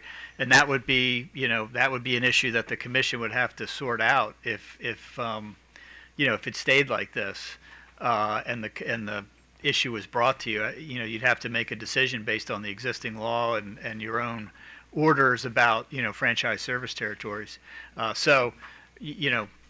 Definitely thought that this was a murky situation that needs to be would be benefit from being addressed by the legislature. Okay. And then Mr. Spivak, staff is saying at this time you don't believe there's a violation of the utility franchise based off of the legal analysis you've given us, correct? I think that is correct, but I also think there is a degree of murkiness here, and it would be beneficial for the legislature to clarify. Okay. I think we're agreed with OPC and the utilities on that. Okay. So, But do you? Okay, sorry. I was just going to say, I mean, in that sense, maybe it doesn't matter as much because the legislature, regardless, should act. Correct. Right. And then, but would you, because of that, like, let's say play in these two different situations where one, they are, I guess what I should ask is, do you think that the data center load and the co-location configuration is a retail sale, or that Yes. probably should, you do think that is a retail sale though? Yes, Okay. because it is a sale from a supplier of electricity, whether you regard them as a supplier, or an electric company, or simply just as a person who's selling electricity to an end-use customer. Okay, so that, and part of the reason I wanted to ask that clarifying question is to make sure when we're thinking through this for the report, we're appropriately breaking down between, as following current rules, we would say this is a retail sale, but there's murkiness about what it would do about if that's a utility franchise violation. Is that probably the appropriate discussion here? About that and about what the precise status of the seller in this case is. Yeah. Because is the seller an electric company, or is the seller a retail electricity supplier? Is the seller something else here?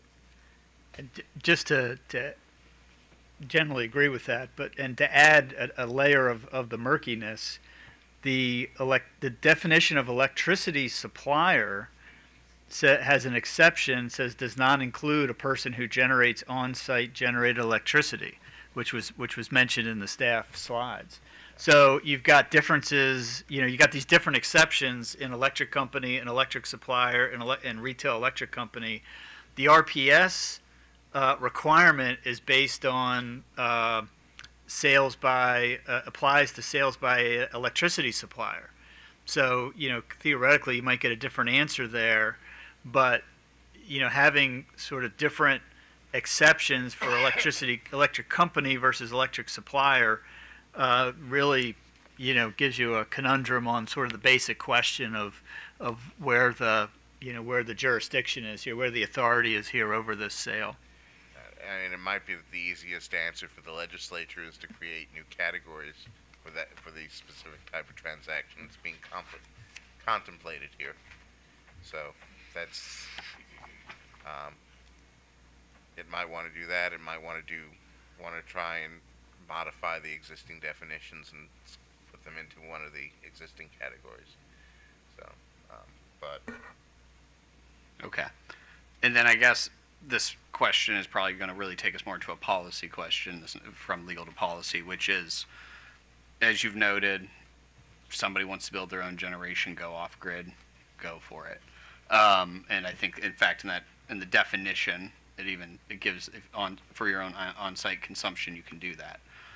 We were discussing earlier, though, that effectively there's a concern about reliability and having enough resources, and there's a concern, I think, even in your presentation, Mr. Spivak, around that co-location is I would say, taking existing resources and using it for their usage, and therefore depriving it from the greater grid, and that could be it's a policy concern that we all need to talk through.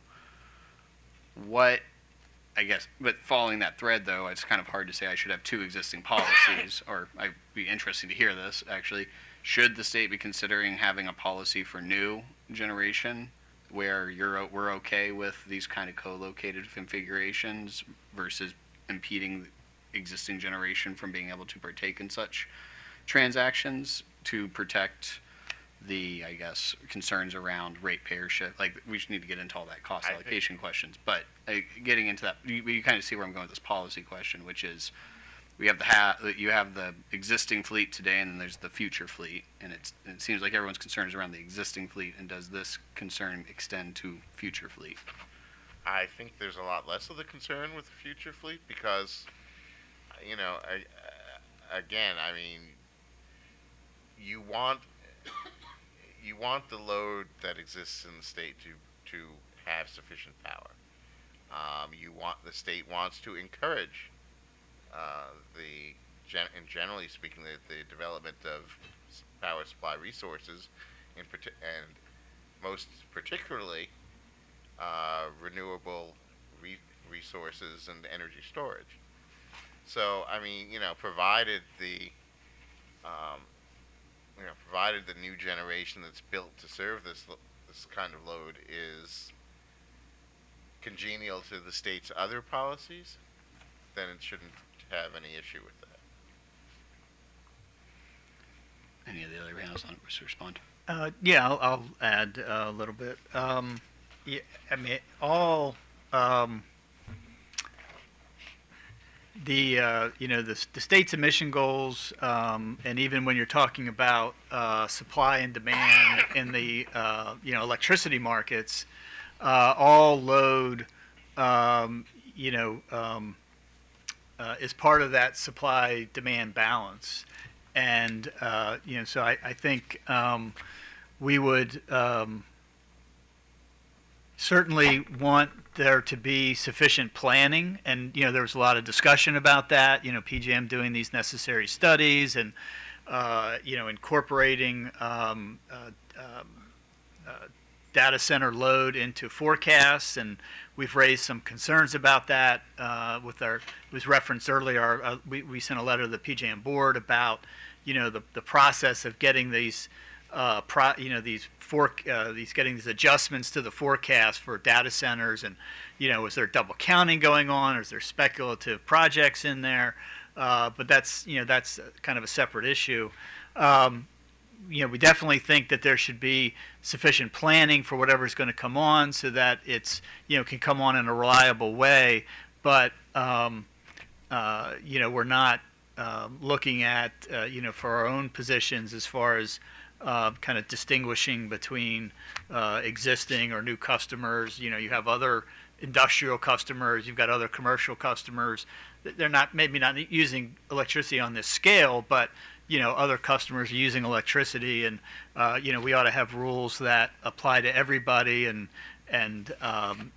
make sure that they're reliably and adequately served. But we're not really thinking about distinguishing in that way.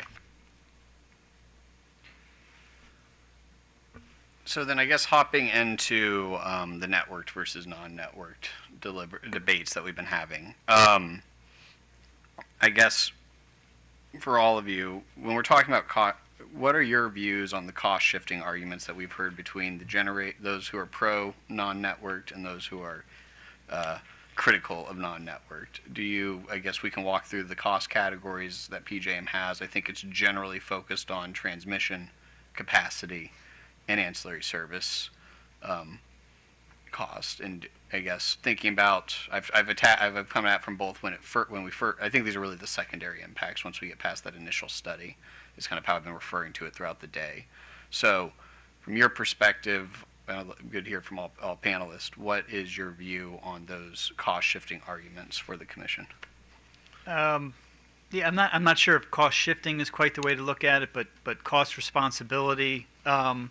I think we heard some good information about PJM's, when they study, when they do this necessary study, when a company wants to change its ISA. So in this example, reducing megawatt output from Calvert Cliffs, as an example, and what that would mean as far as whether there needs to be transmission upgrades.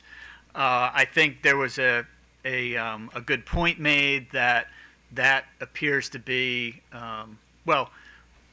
one point is that we did hear some interesting information about it, but it's quite a technical, thing that I wouldn't necessarily rely that, I was able to really fully understand all the implications of that. That being said, I think there was a good point made, I think by Exelon, that appears, that's a snapshot in time, and the whole question about, well, maybe that study comes back and says, well, this 500 is okay, but that's using up capability of the system. There's other load growth for whatever reason. Could be the normal load growth, could be electrification, could be EVs, whatever, and that sets them up to be assigned some huge cost to supplement the system, as reinforce the system, because that data center has used the availability there, and the data center, in Constellation's vision of the non-network configuration, that data center is no longer there to contribute to paying, any share of that cost. That seems to be, I think that's a concern. As far as ancillary services, and I think there was an acknowledgement that there's some that there should be a discussion there about what maybe they're responsible for some and not others. So I think just the fact that there was a discussion going on about whether maybe they should have some responsibility for some of that. That I think that's something that FERC's going to sort out. As far as just basic transmission charges, I wouldn't say we have a specific position on exactly what those should be at a retail basis, but the considerations would include what I just said about upgrades, and whether they're going to be around to help pay for future upgrades. But then also, I think the fact that if you do have a configuration where if the generation trips off and the load immediately trips off, I don't think that completely is definitive on the question of whether there's some responsibility, whether they're getting some benefit out of the transmission system that they should pay for. I think there's still a question there. I think it was even acknowledged in the discussion that, well, yeah, they're getting some benefit of being part of the transmission system. So, the fact that they trip off doesn't completely answer the question. So I think that's still a question that needs to be considered, what responsibility should be there. But from what we've heard today, I don't think you can draw the conclusion that it should be zero. Should it be the full rate? I'm not sure about that either, but it's something that has to be, looked at really carefully. Good evening, Mr. Chair and Commissioners. Drew McAuliffe. On behalf of staff, I'll take this question for staff. So as Mr. Fields alluded to, there's a lot of different iterations of how the co-location could work, and obviously that's integral to kind of answering this question. So I'll just say, for staff, particularly on the comments, myself and my team focused on, we were kind of assuming the non-networked method, and kind of the method we saw from the chart from the gentleman a couple panels ago, where it's behind the meter and it would click off. It would shut down, just say, for example, if the nuke plant shut down. So under that non-networked scenario, first of all, I wouldn't expect any transmission upgrades would be necessary, or distribution upgrades for that matter, because they're behind the meter and they're served at a smaller load than the Calvert Cliffs itself. So we don't think there would be any cost shifting per se, at least from a transmission, from a distribution point of view, because there would be no upgrades necessary. Now, if there's obviously the data center would pay for any upgrades needed on site to connect to Calvert Cliffs. However, we just don't see how there would be any necessary, particularly distribution upgrades and even transmission upgrades.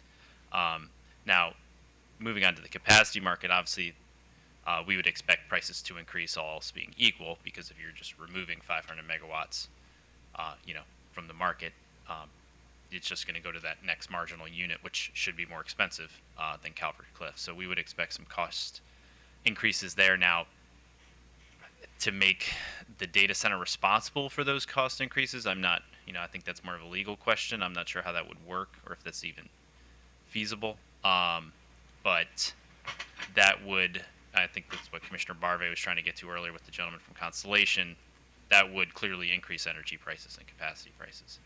Now with the networked data center, staff probably has fewer concerns there. I wouldn't lose sleep that the utilities or PJM would, make the data centers pay for any upgrades that they need, and they'd be happy to share that information with them to get the funds that they need. So if it is networked, I would have less concerns about any kind of cost shifting. Like I said, the utilities, PJM, FERC, the folks will get the funds that they need for any necessary upgrades. And as I can't speak much to ancillary services, but I hope that addresses the question. All right, so I understand you're not a lawyer, but you have appeared before us as an economic expert. And the previous panel that was up there was a long discussion between Commissioner Sushman and the Constellation person, I think, about, or no, I guess it was the expert consultant, about the idea that if you look at the transmission system as a holistic thing, and these guys, say, well, when we co-locate and we're non-network, we're not causing any expense because basically it's just a wire from the generator to our little facility, and we can pay for that. But when she was talking about the fact that as a consequence of them doing that, at some point PJM may need to build transmission to import extra power to sort of support the whole system. I mean, is there some economic principle that says that, hey, you should bear some of those costs, even though you're not the direct causer of it, but you're the pretty direct cause of it? Sure. That's a good question. There are principles about common goods and things like that. Or you don't want to have any free ridership either. Right, yeah. So and obviously that would be kind of FERC jurisdiction on the transmission front. But because these are so unique as well because we've heard obviously about load growth. Obviously with things like EVs and electrification, it's a slower process. It's not just 500 megawatts just coming off the system right away. I guess I keep trying to delve into the legal aspect of it, but it would definitely be possible to develop some sort of, I'm sure FERC could conduct some studies to determine your load has caused this constraint. Everybody's aware we're already severely constrained in Maryland, particularly in the BGE zone and Delmarva zone. I'm sure they could run some studies to show that subtracting this 500 megawatts has caused X increase in rates, and we believe you were the main causer of it and should pay. I think that's something they could definitely look at. It's kind of similar with what the example that I'm drawing is kind of with the interconnections. Kind of the first mover pays kind of aspect. If you're building a solar farm and they need to upgrade substantially, and the first mover pays, and then as other folks come online, they contribute as well. So that first mover is kind of compensated for being that first mover. So it's kind of the opposite situation. But I think there's definitely an argument to say, hey, you're using a system that was already here. You're getting a clear benefit, and what that rate or charge would be, I think would need some investigation. Yeah, the questions kind of give me flashbacks to law school discussions of proximate cause. But I do note that with respect to the capacity and energy price effects of the data center load, that probably isn't going to change much, whether it's co-located behind the meter at a power plant or it's networked on the grid.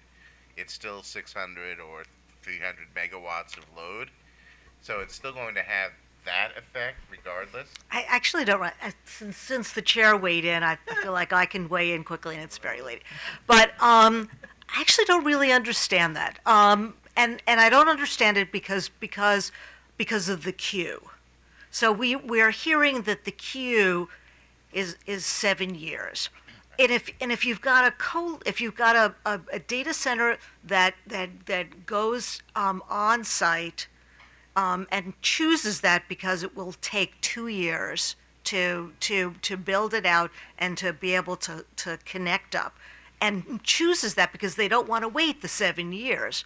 The problem is then you have this replacement data, this replacement generation that you need to find, and if it's a 7 year, then at this point 5 year queue, then you're going to have a couple of different scenarios. So Mr. McAuliffe was talking about taking the next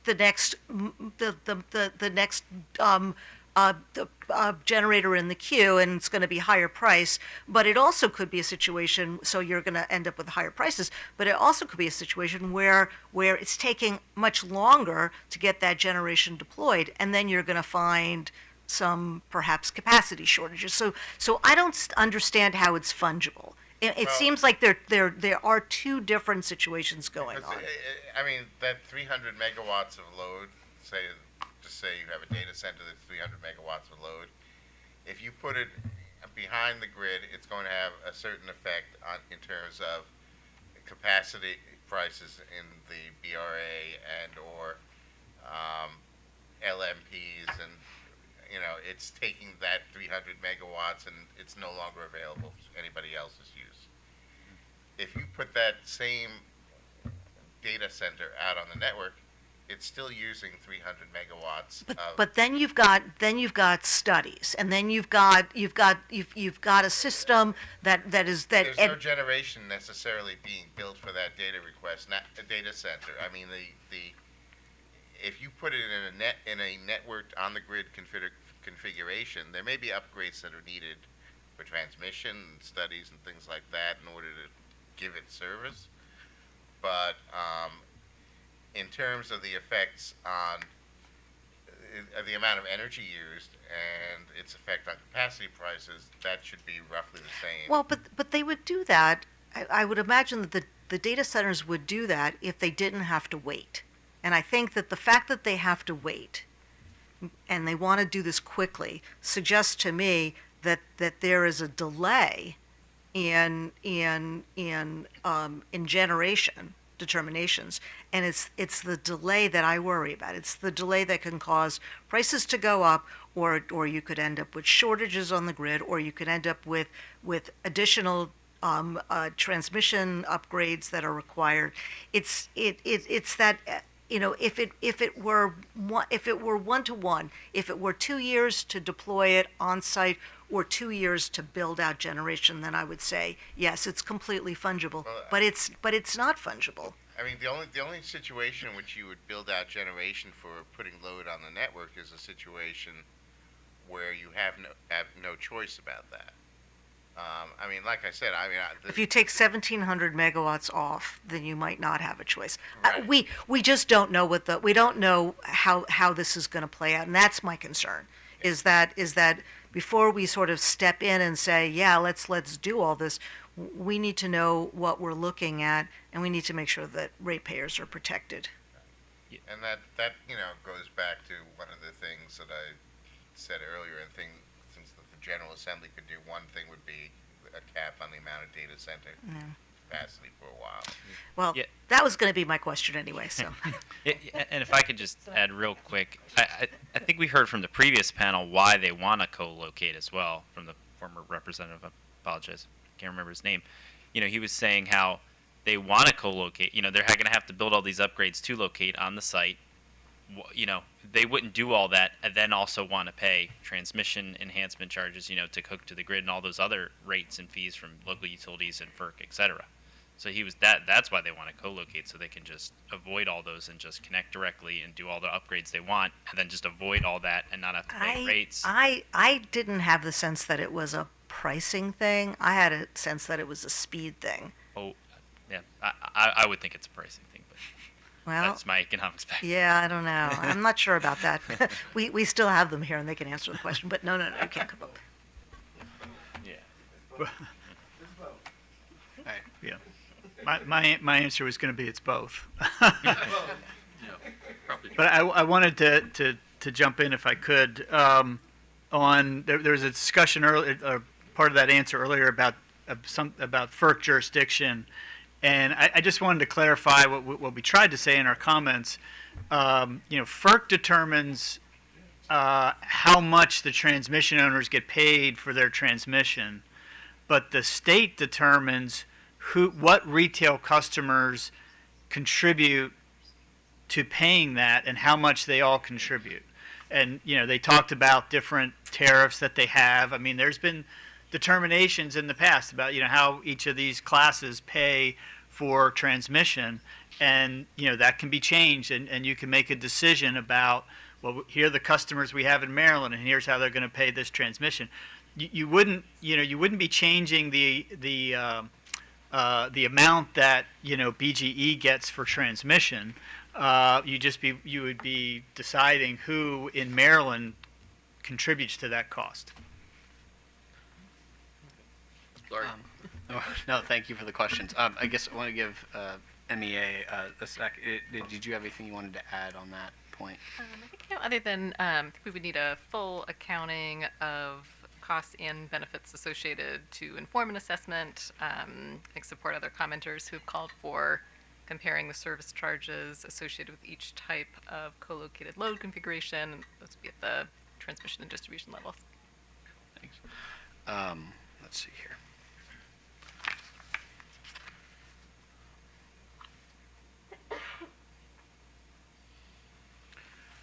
So I think you all heard mine and Mr. Frain's back and forth regarding, effectively, it sounds like at the ultimate, when you listen to the utilities, they're discussing this, is effectively we should meter the load and bill the load, the whole, for their whole usage, regardless of their co-location configuration. In terms of, it doesn't matter that they're co-located with the generator. We should still bill them because they are networked with the whole system. So I definitely want to kind of tease out that net generation discussion with you all. But before we do that, would like to hear your views on the discussion about the generator is connected to the grid. And I think, Mr. Fields, you started to allude to this, that there's probably something in between the utility position of you need to pay everything, and the data center position of I shouldn't have to pay anything. Right. I'll start with that. Our position is that the state has the authority to make that decision that Mr. Baker is talking about, and that this proceeding's been very informative, but it's not sufficient to really make that decision, considering all the different kind of configurations there could be for co-located load. So the point we're making is that the state does have the authority to decide that, yes, there should be a meter on that load. Yes, the utility is going to send them a bill, and then the commission, legislature, certainly can clarify this, and make whatever decisions they want to about this. But then ultimately, the commission would decide, what is on that bill. We've talked about all the categories. They've been talking about taxes, EUSP, other things like that, plus contribution to the transmission, the overall transmission cost for that zone.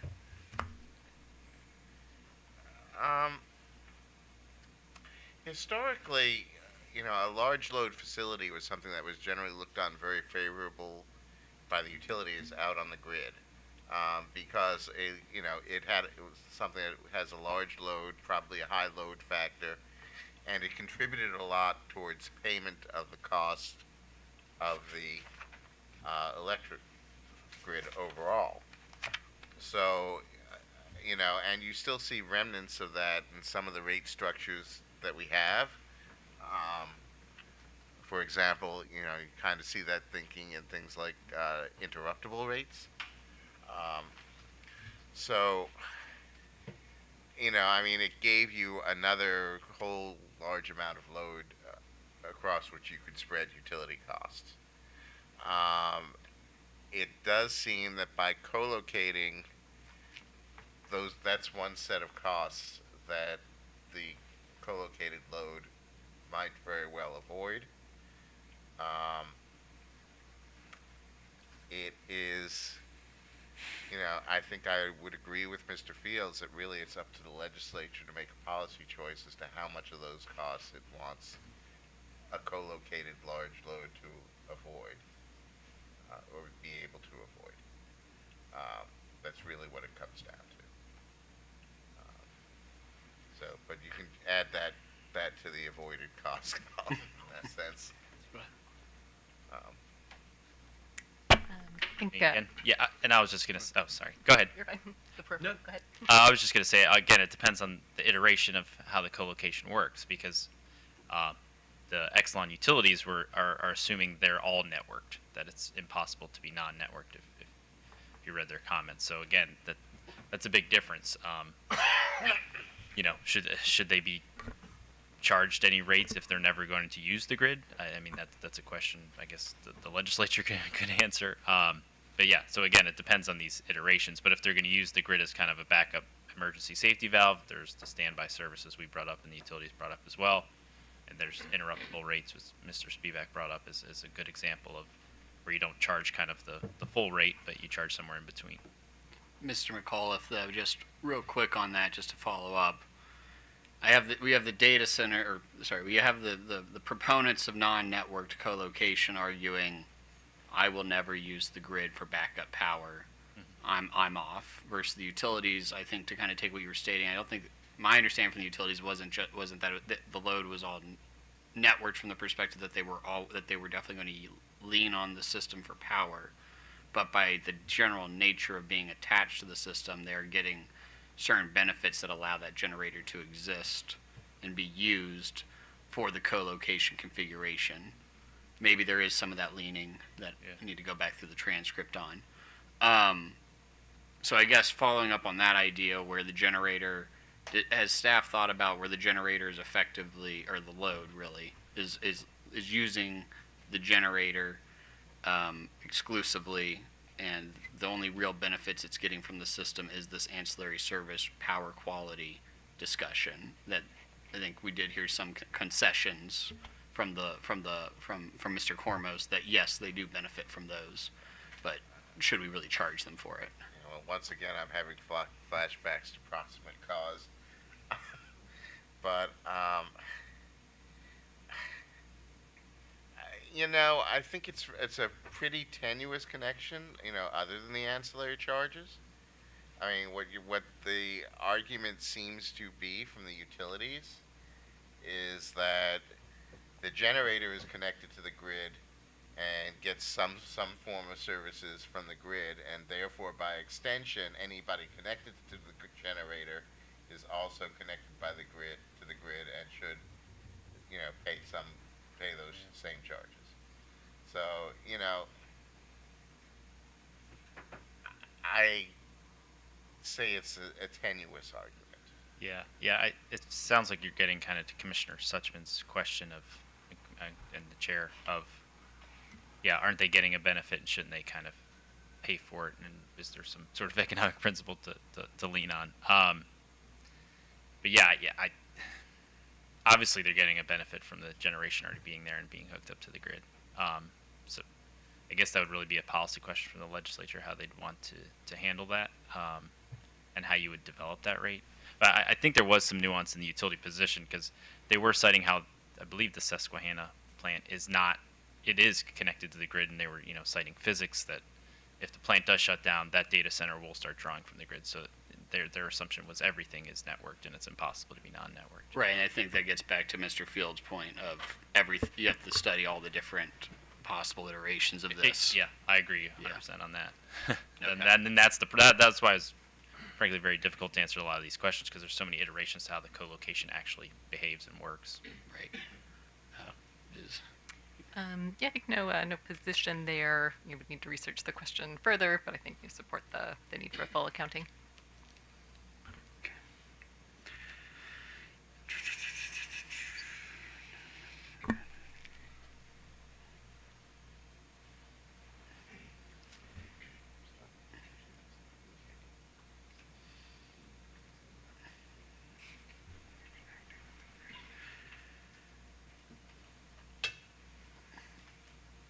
I think, so on the climate targets, just to close the loop there, but I think we've already answered this with this being basically the position of both staff and OPC that this is retail sales. It sounds like well, I guess there's two questions here. One is, from a policy perspective, your view is that the legislature should make a definitive finding that any co-located configuration still needs, that load needs to comply with whatever clean energy standards the legislature has. Basically, they need to procure RPS, they need to, anything else, because that load is still a retail sale, correct? Yes, that's should be part of the discussion at the General Assembly. I mentioned before the RPS is tied to sales by an electricity supplier, and maybe the electricity supplier. There's probably a better argument that Constellation would not fit that definition than the other definitions. So it's certainly unclear, whether that would apply in the situation we've been talking about. But once that's clarified, part of that discussion should be, does the General Assembly think that, a data center sitting behind Calvert Cliffs should be, that load should be different than, say, a data center, somewhere else that has to buy, whatever percentage of a certain kind of resources. Should this other one be treated differently? That would be part of that discussion for them to decide on a policy basis. And I would also note that if the power from Calvert Cliffs is sold on the grid, it has to fit into the RPS construct in some way, shape, or form. The ultimate retail sale is still going to be responsible for retiring the right number and type of RECs. So I'm not sure why that should not also occur when a data center is buying that same power from Calvert Cliffs. So there's that. Again, there's EUSP was kind of in the category of one of those charges that should be there, and you'd probably want to add Empower Maryland in the environmental surcharge. All of those things carry forward state policies, and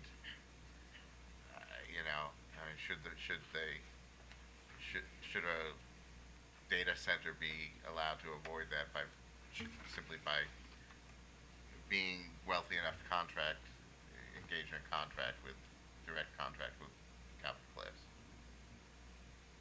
Okay. And then on that same issue, but kind of what we were discussing very early in this proceeding, this issue of effectively cutting the cord. I think we've determined that you can do that and you would operate just fine. In fact, it wouldn't be a retail sale anymore because, well, maybe it is. You can tell me if I'm wrong there. But maybe the better question there is somebody who owns their own generation, where it's not, where it's, is that, I'm assuming it's not a retail sale under your definition, and is that a loophole that we need to consider finding some way to address, or is that a risk that we don't really need to worry about as a state in this co-location, or basically large loads being able to utilize existing generation or new generation to serve their needs?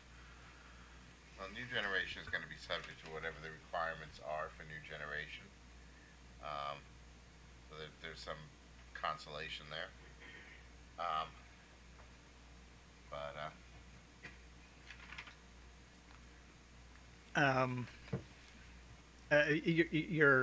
Are you asking about a new, a new generation facility that's built but doesn't want to connect to the grid?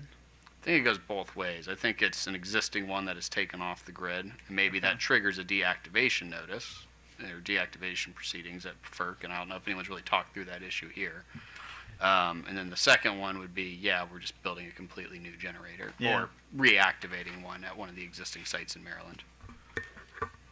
Yeah, I don't think, the thing is, if you own your own power source and you generate your own power, you really can't be said to be selling for yourself.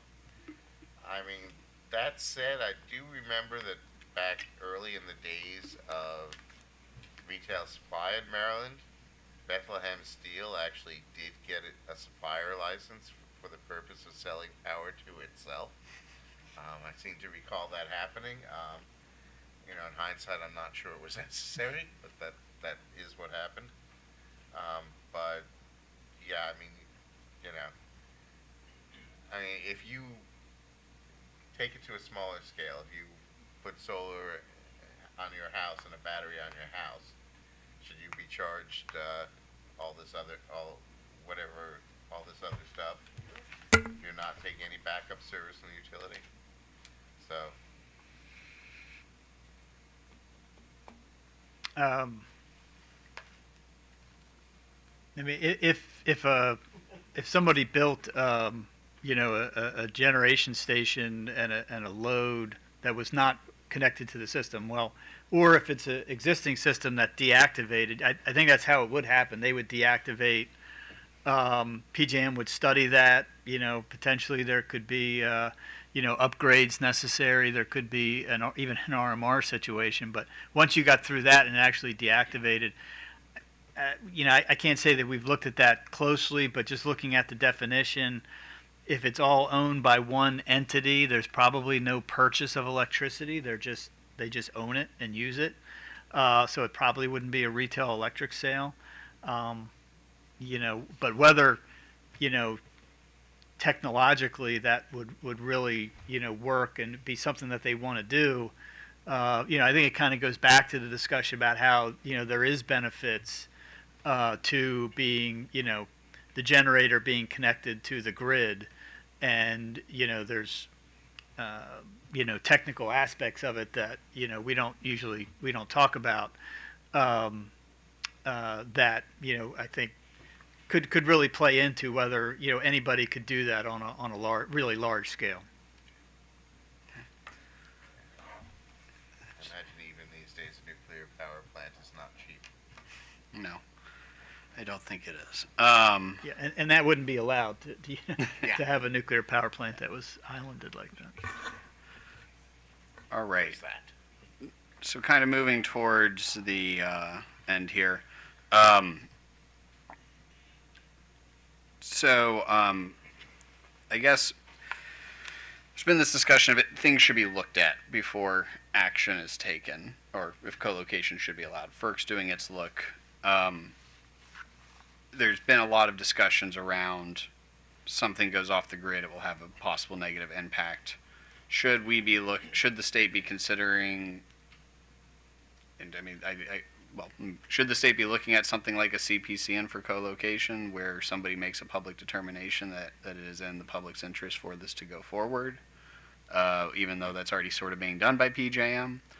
Are there other, ways that the state, before such negative, or since, I won't say negative, but obviously you add load, you subtract generation, power prices are going to go up. So you can kind of see the circular concern of, I would be getting in the way of a co-location, but wouldn't be getting in the way of large new loads. So should the state be looking at such an action, though, on the co-location front?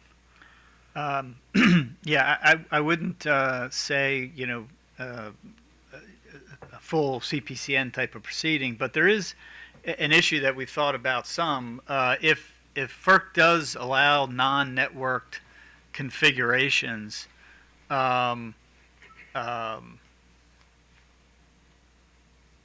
there's a question about, and if our position is right, or if it's adopted, that there is still a retail obligation there, there's going to have to be some kind of notice provisions to kind of officially alert the the electric utility and the commission that this is actually going on. I mean, there will be studies happening at PJM, so there will be some information out there. But as far as anything, officially being transmitted to the commission or the utility, I'm not so sure that that's going to happen. Maybe there will be if there needs to be a distribution level connection. There might be something happening there. But if not, I think there definitely could be some provisions needed to make sure that the commission and the utility got notice of what was going on.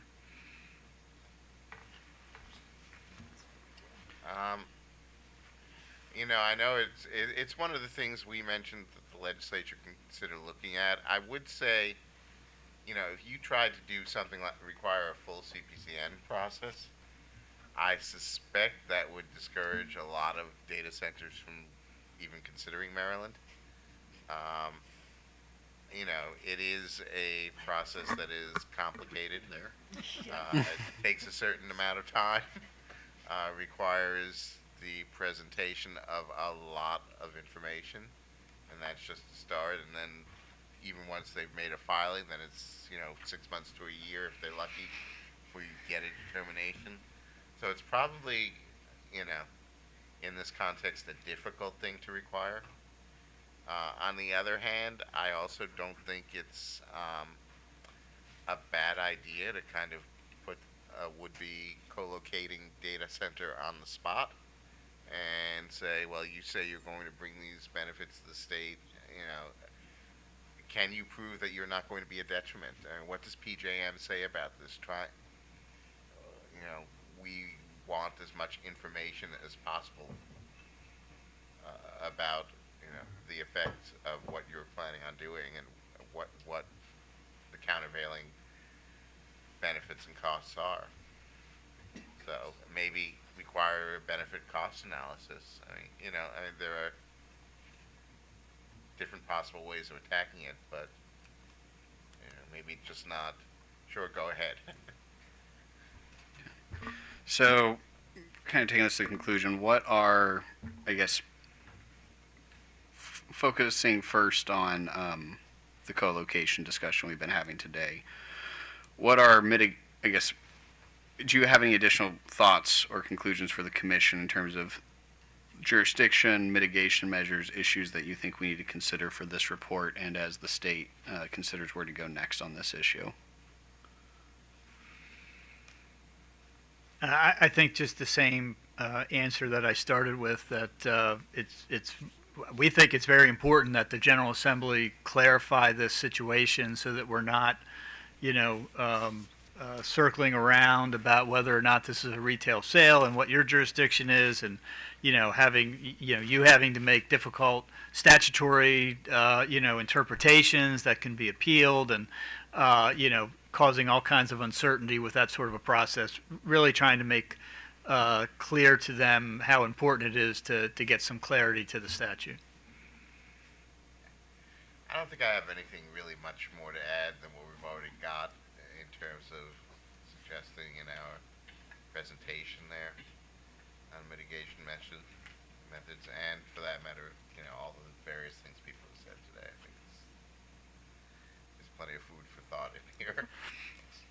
I'll offer one more crumb around just an observation on this potential benefit of non-network co-located load that was identified in Mr. Cormorris's white paper on transmission capacity made available at existing generators for new sources of generation. I think sort of realizing that benefit may depend somewhat on the pace of project completion for renewable and storage resources to kind of to take advantage of this headroom that's created. So I think this is something that has been the subject of discussion before. PJM stakeholder processes, what they refer to as capacity interconnection rights, CIR, and transfer efficiency. So I think thinking about the status of those efforts might be another facet to this report. Thank you, Chair. That's all I have. Okay, Commissioner Richard. Commissioner, actually, can we, Might need to give him 2 seconds for it to reload. Commissioner Barbay, any questions? We couldn't hear I him. think he but- said now. I've already asked my question, Mr. Chair. Okay, all right. So, Mr. Fields, obviously, this issue's been not only active here, but to the north and to the west. Has the Office of People's Counsel, in its actions both with PJM and at FERC, operated on its own, or have you worked in concert with the organization of consumer advocate states? Let's see. As far as I talked about the letter that we sent about data center, load forecasts and data center load in general. I think that was, I'm trying to make. I think that was with other advocate offices as well. We have. We've intervened and are evaluating the various Exelon filings. Haven't taken a substantive position in any of those cases yet. We certainly talked about it with other folks, but haven't filed anything jointly or anything like that. So the organization of consumer advocates haven't taken any official action related to data centers other than in their own capacities? Right. Well, CAPS is the consumer advocate at PJM. We're a little different than OPSI. Right. We're set up to we can only take substantive positions if it's unanimous, and we generally don't even go that direction. We just CAPS is an organization to help us follow along and to understand things and gather information. When we take action, we do it in as groups of offices. Okay. So we're not pulling anybody. Nobody gets the idea that they're taking a position that they really don't take. Okay, Mr. Spivak, so in your presentation, you made mention of various charges that the data centers may avoid because of their unique status, and the suggestion was that maybe there should be some method created to impose these costs on them. But given the fact that we started down this road when the General Assembly passed a tax incentive, is it almost counterintuitive to now say to the data center people, well, here's this tax incentive for you to come to Maryland, but by the way, here's the bill, for the impact you're going to cause. Right, and I think that's something that the legislature should be asked, because they may consider the price worth paying, which is their prerogative. But it is likely that putting this load on the system, whether it's co-located or not, is going to cause some increase in prices, and that is also going to that's going to be paid by all other ratepayers, and in particular, it could cause hardship for people at the lower income end of that spectrum. And those are the people that are meant to be aided by the EUSP, for example. So, it seems like it might be fair to ask them to contribute to that fund. And the same thing, in different ways, perhaps with the environmental surcharge and RPS and Empower Maryland surcharges. There the argument is probably weaker, but it's still, every other electric customer in the state has to pay those charges. So. And for MEA, so I actually have some personal experience with the position you're in relative to the executive branch.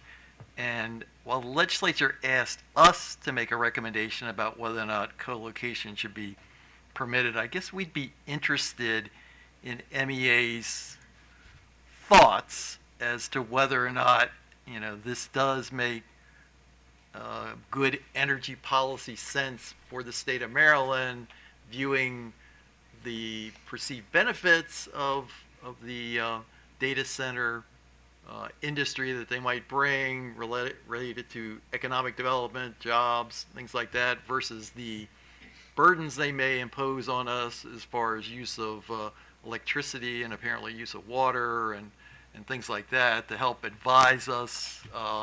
I'm not saying you necessarily have to come down one way or the other, but any thoughts that you can offer to help guide our discussion on that would be appreciated. So I think, Mr. Chairman, we appreciate kind of your view of our role. I think at this stage, again, not prepared to provide any answers, but I think focused on sort of the thoroughness, really the completeness of this study, and things like using very precise language, and I think want to continue to be a resource as this progresses. Okay. Alrighty. Well, thank you very much. Now, do we have one more? Nope, that is Actually, so what about so what about the communication from the Senate President's office? Did Mr. Arndt, David Arndt, attend the proceeding? Is he in the room? No. Okay. He probably got worn out. So all right. All right. So just so going forward, since this is not this is just step one of this process that we got to do. We're going to leave the record open, and we encourage folks to supplement any comments that they've already filed based on things you heard today or other things that you think we ought to be aware of. Feel free to make filings in this docket, and then we'll whether or not we have another hearing is yet to be decided, but we'll be in touch. So, all right, thank you. Thank you.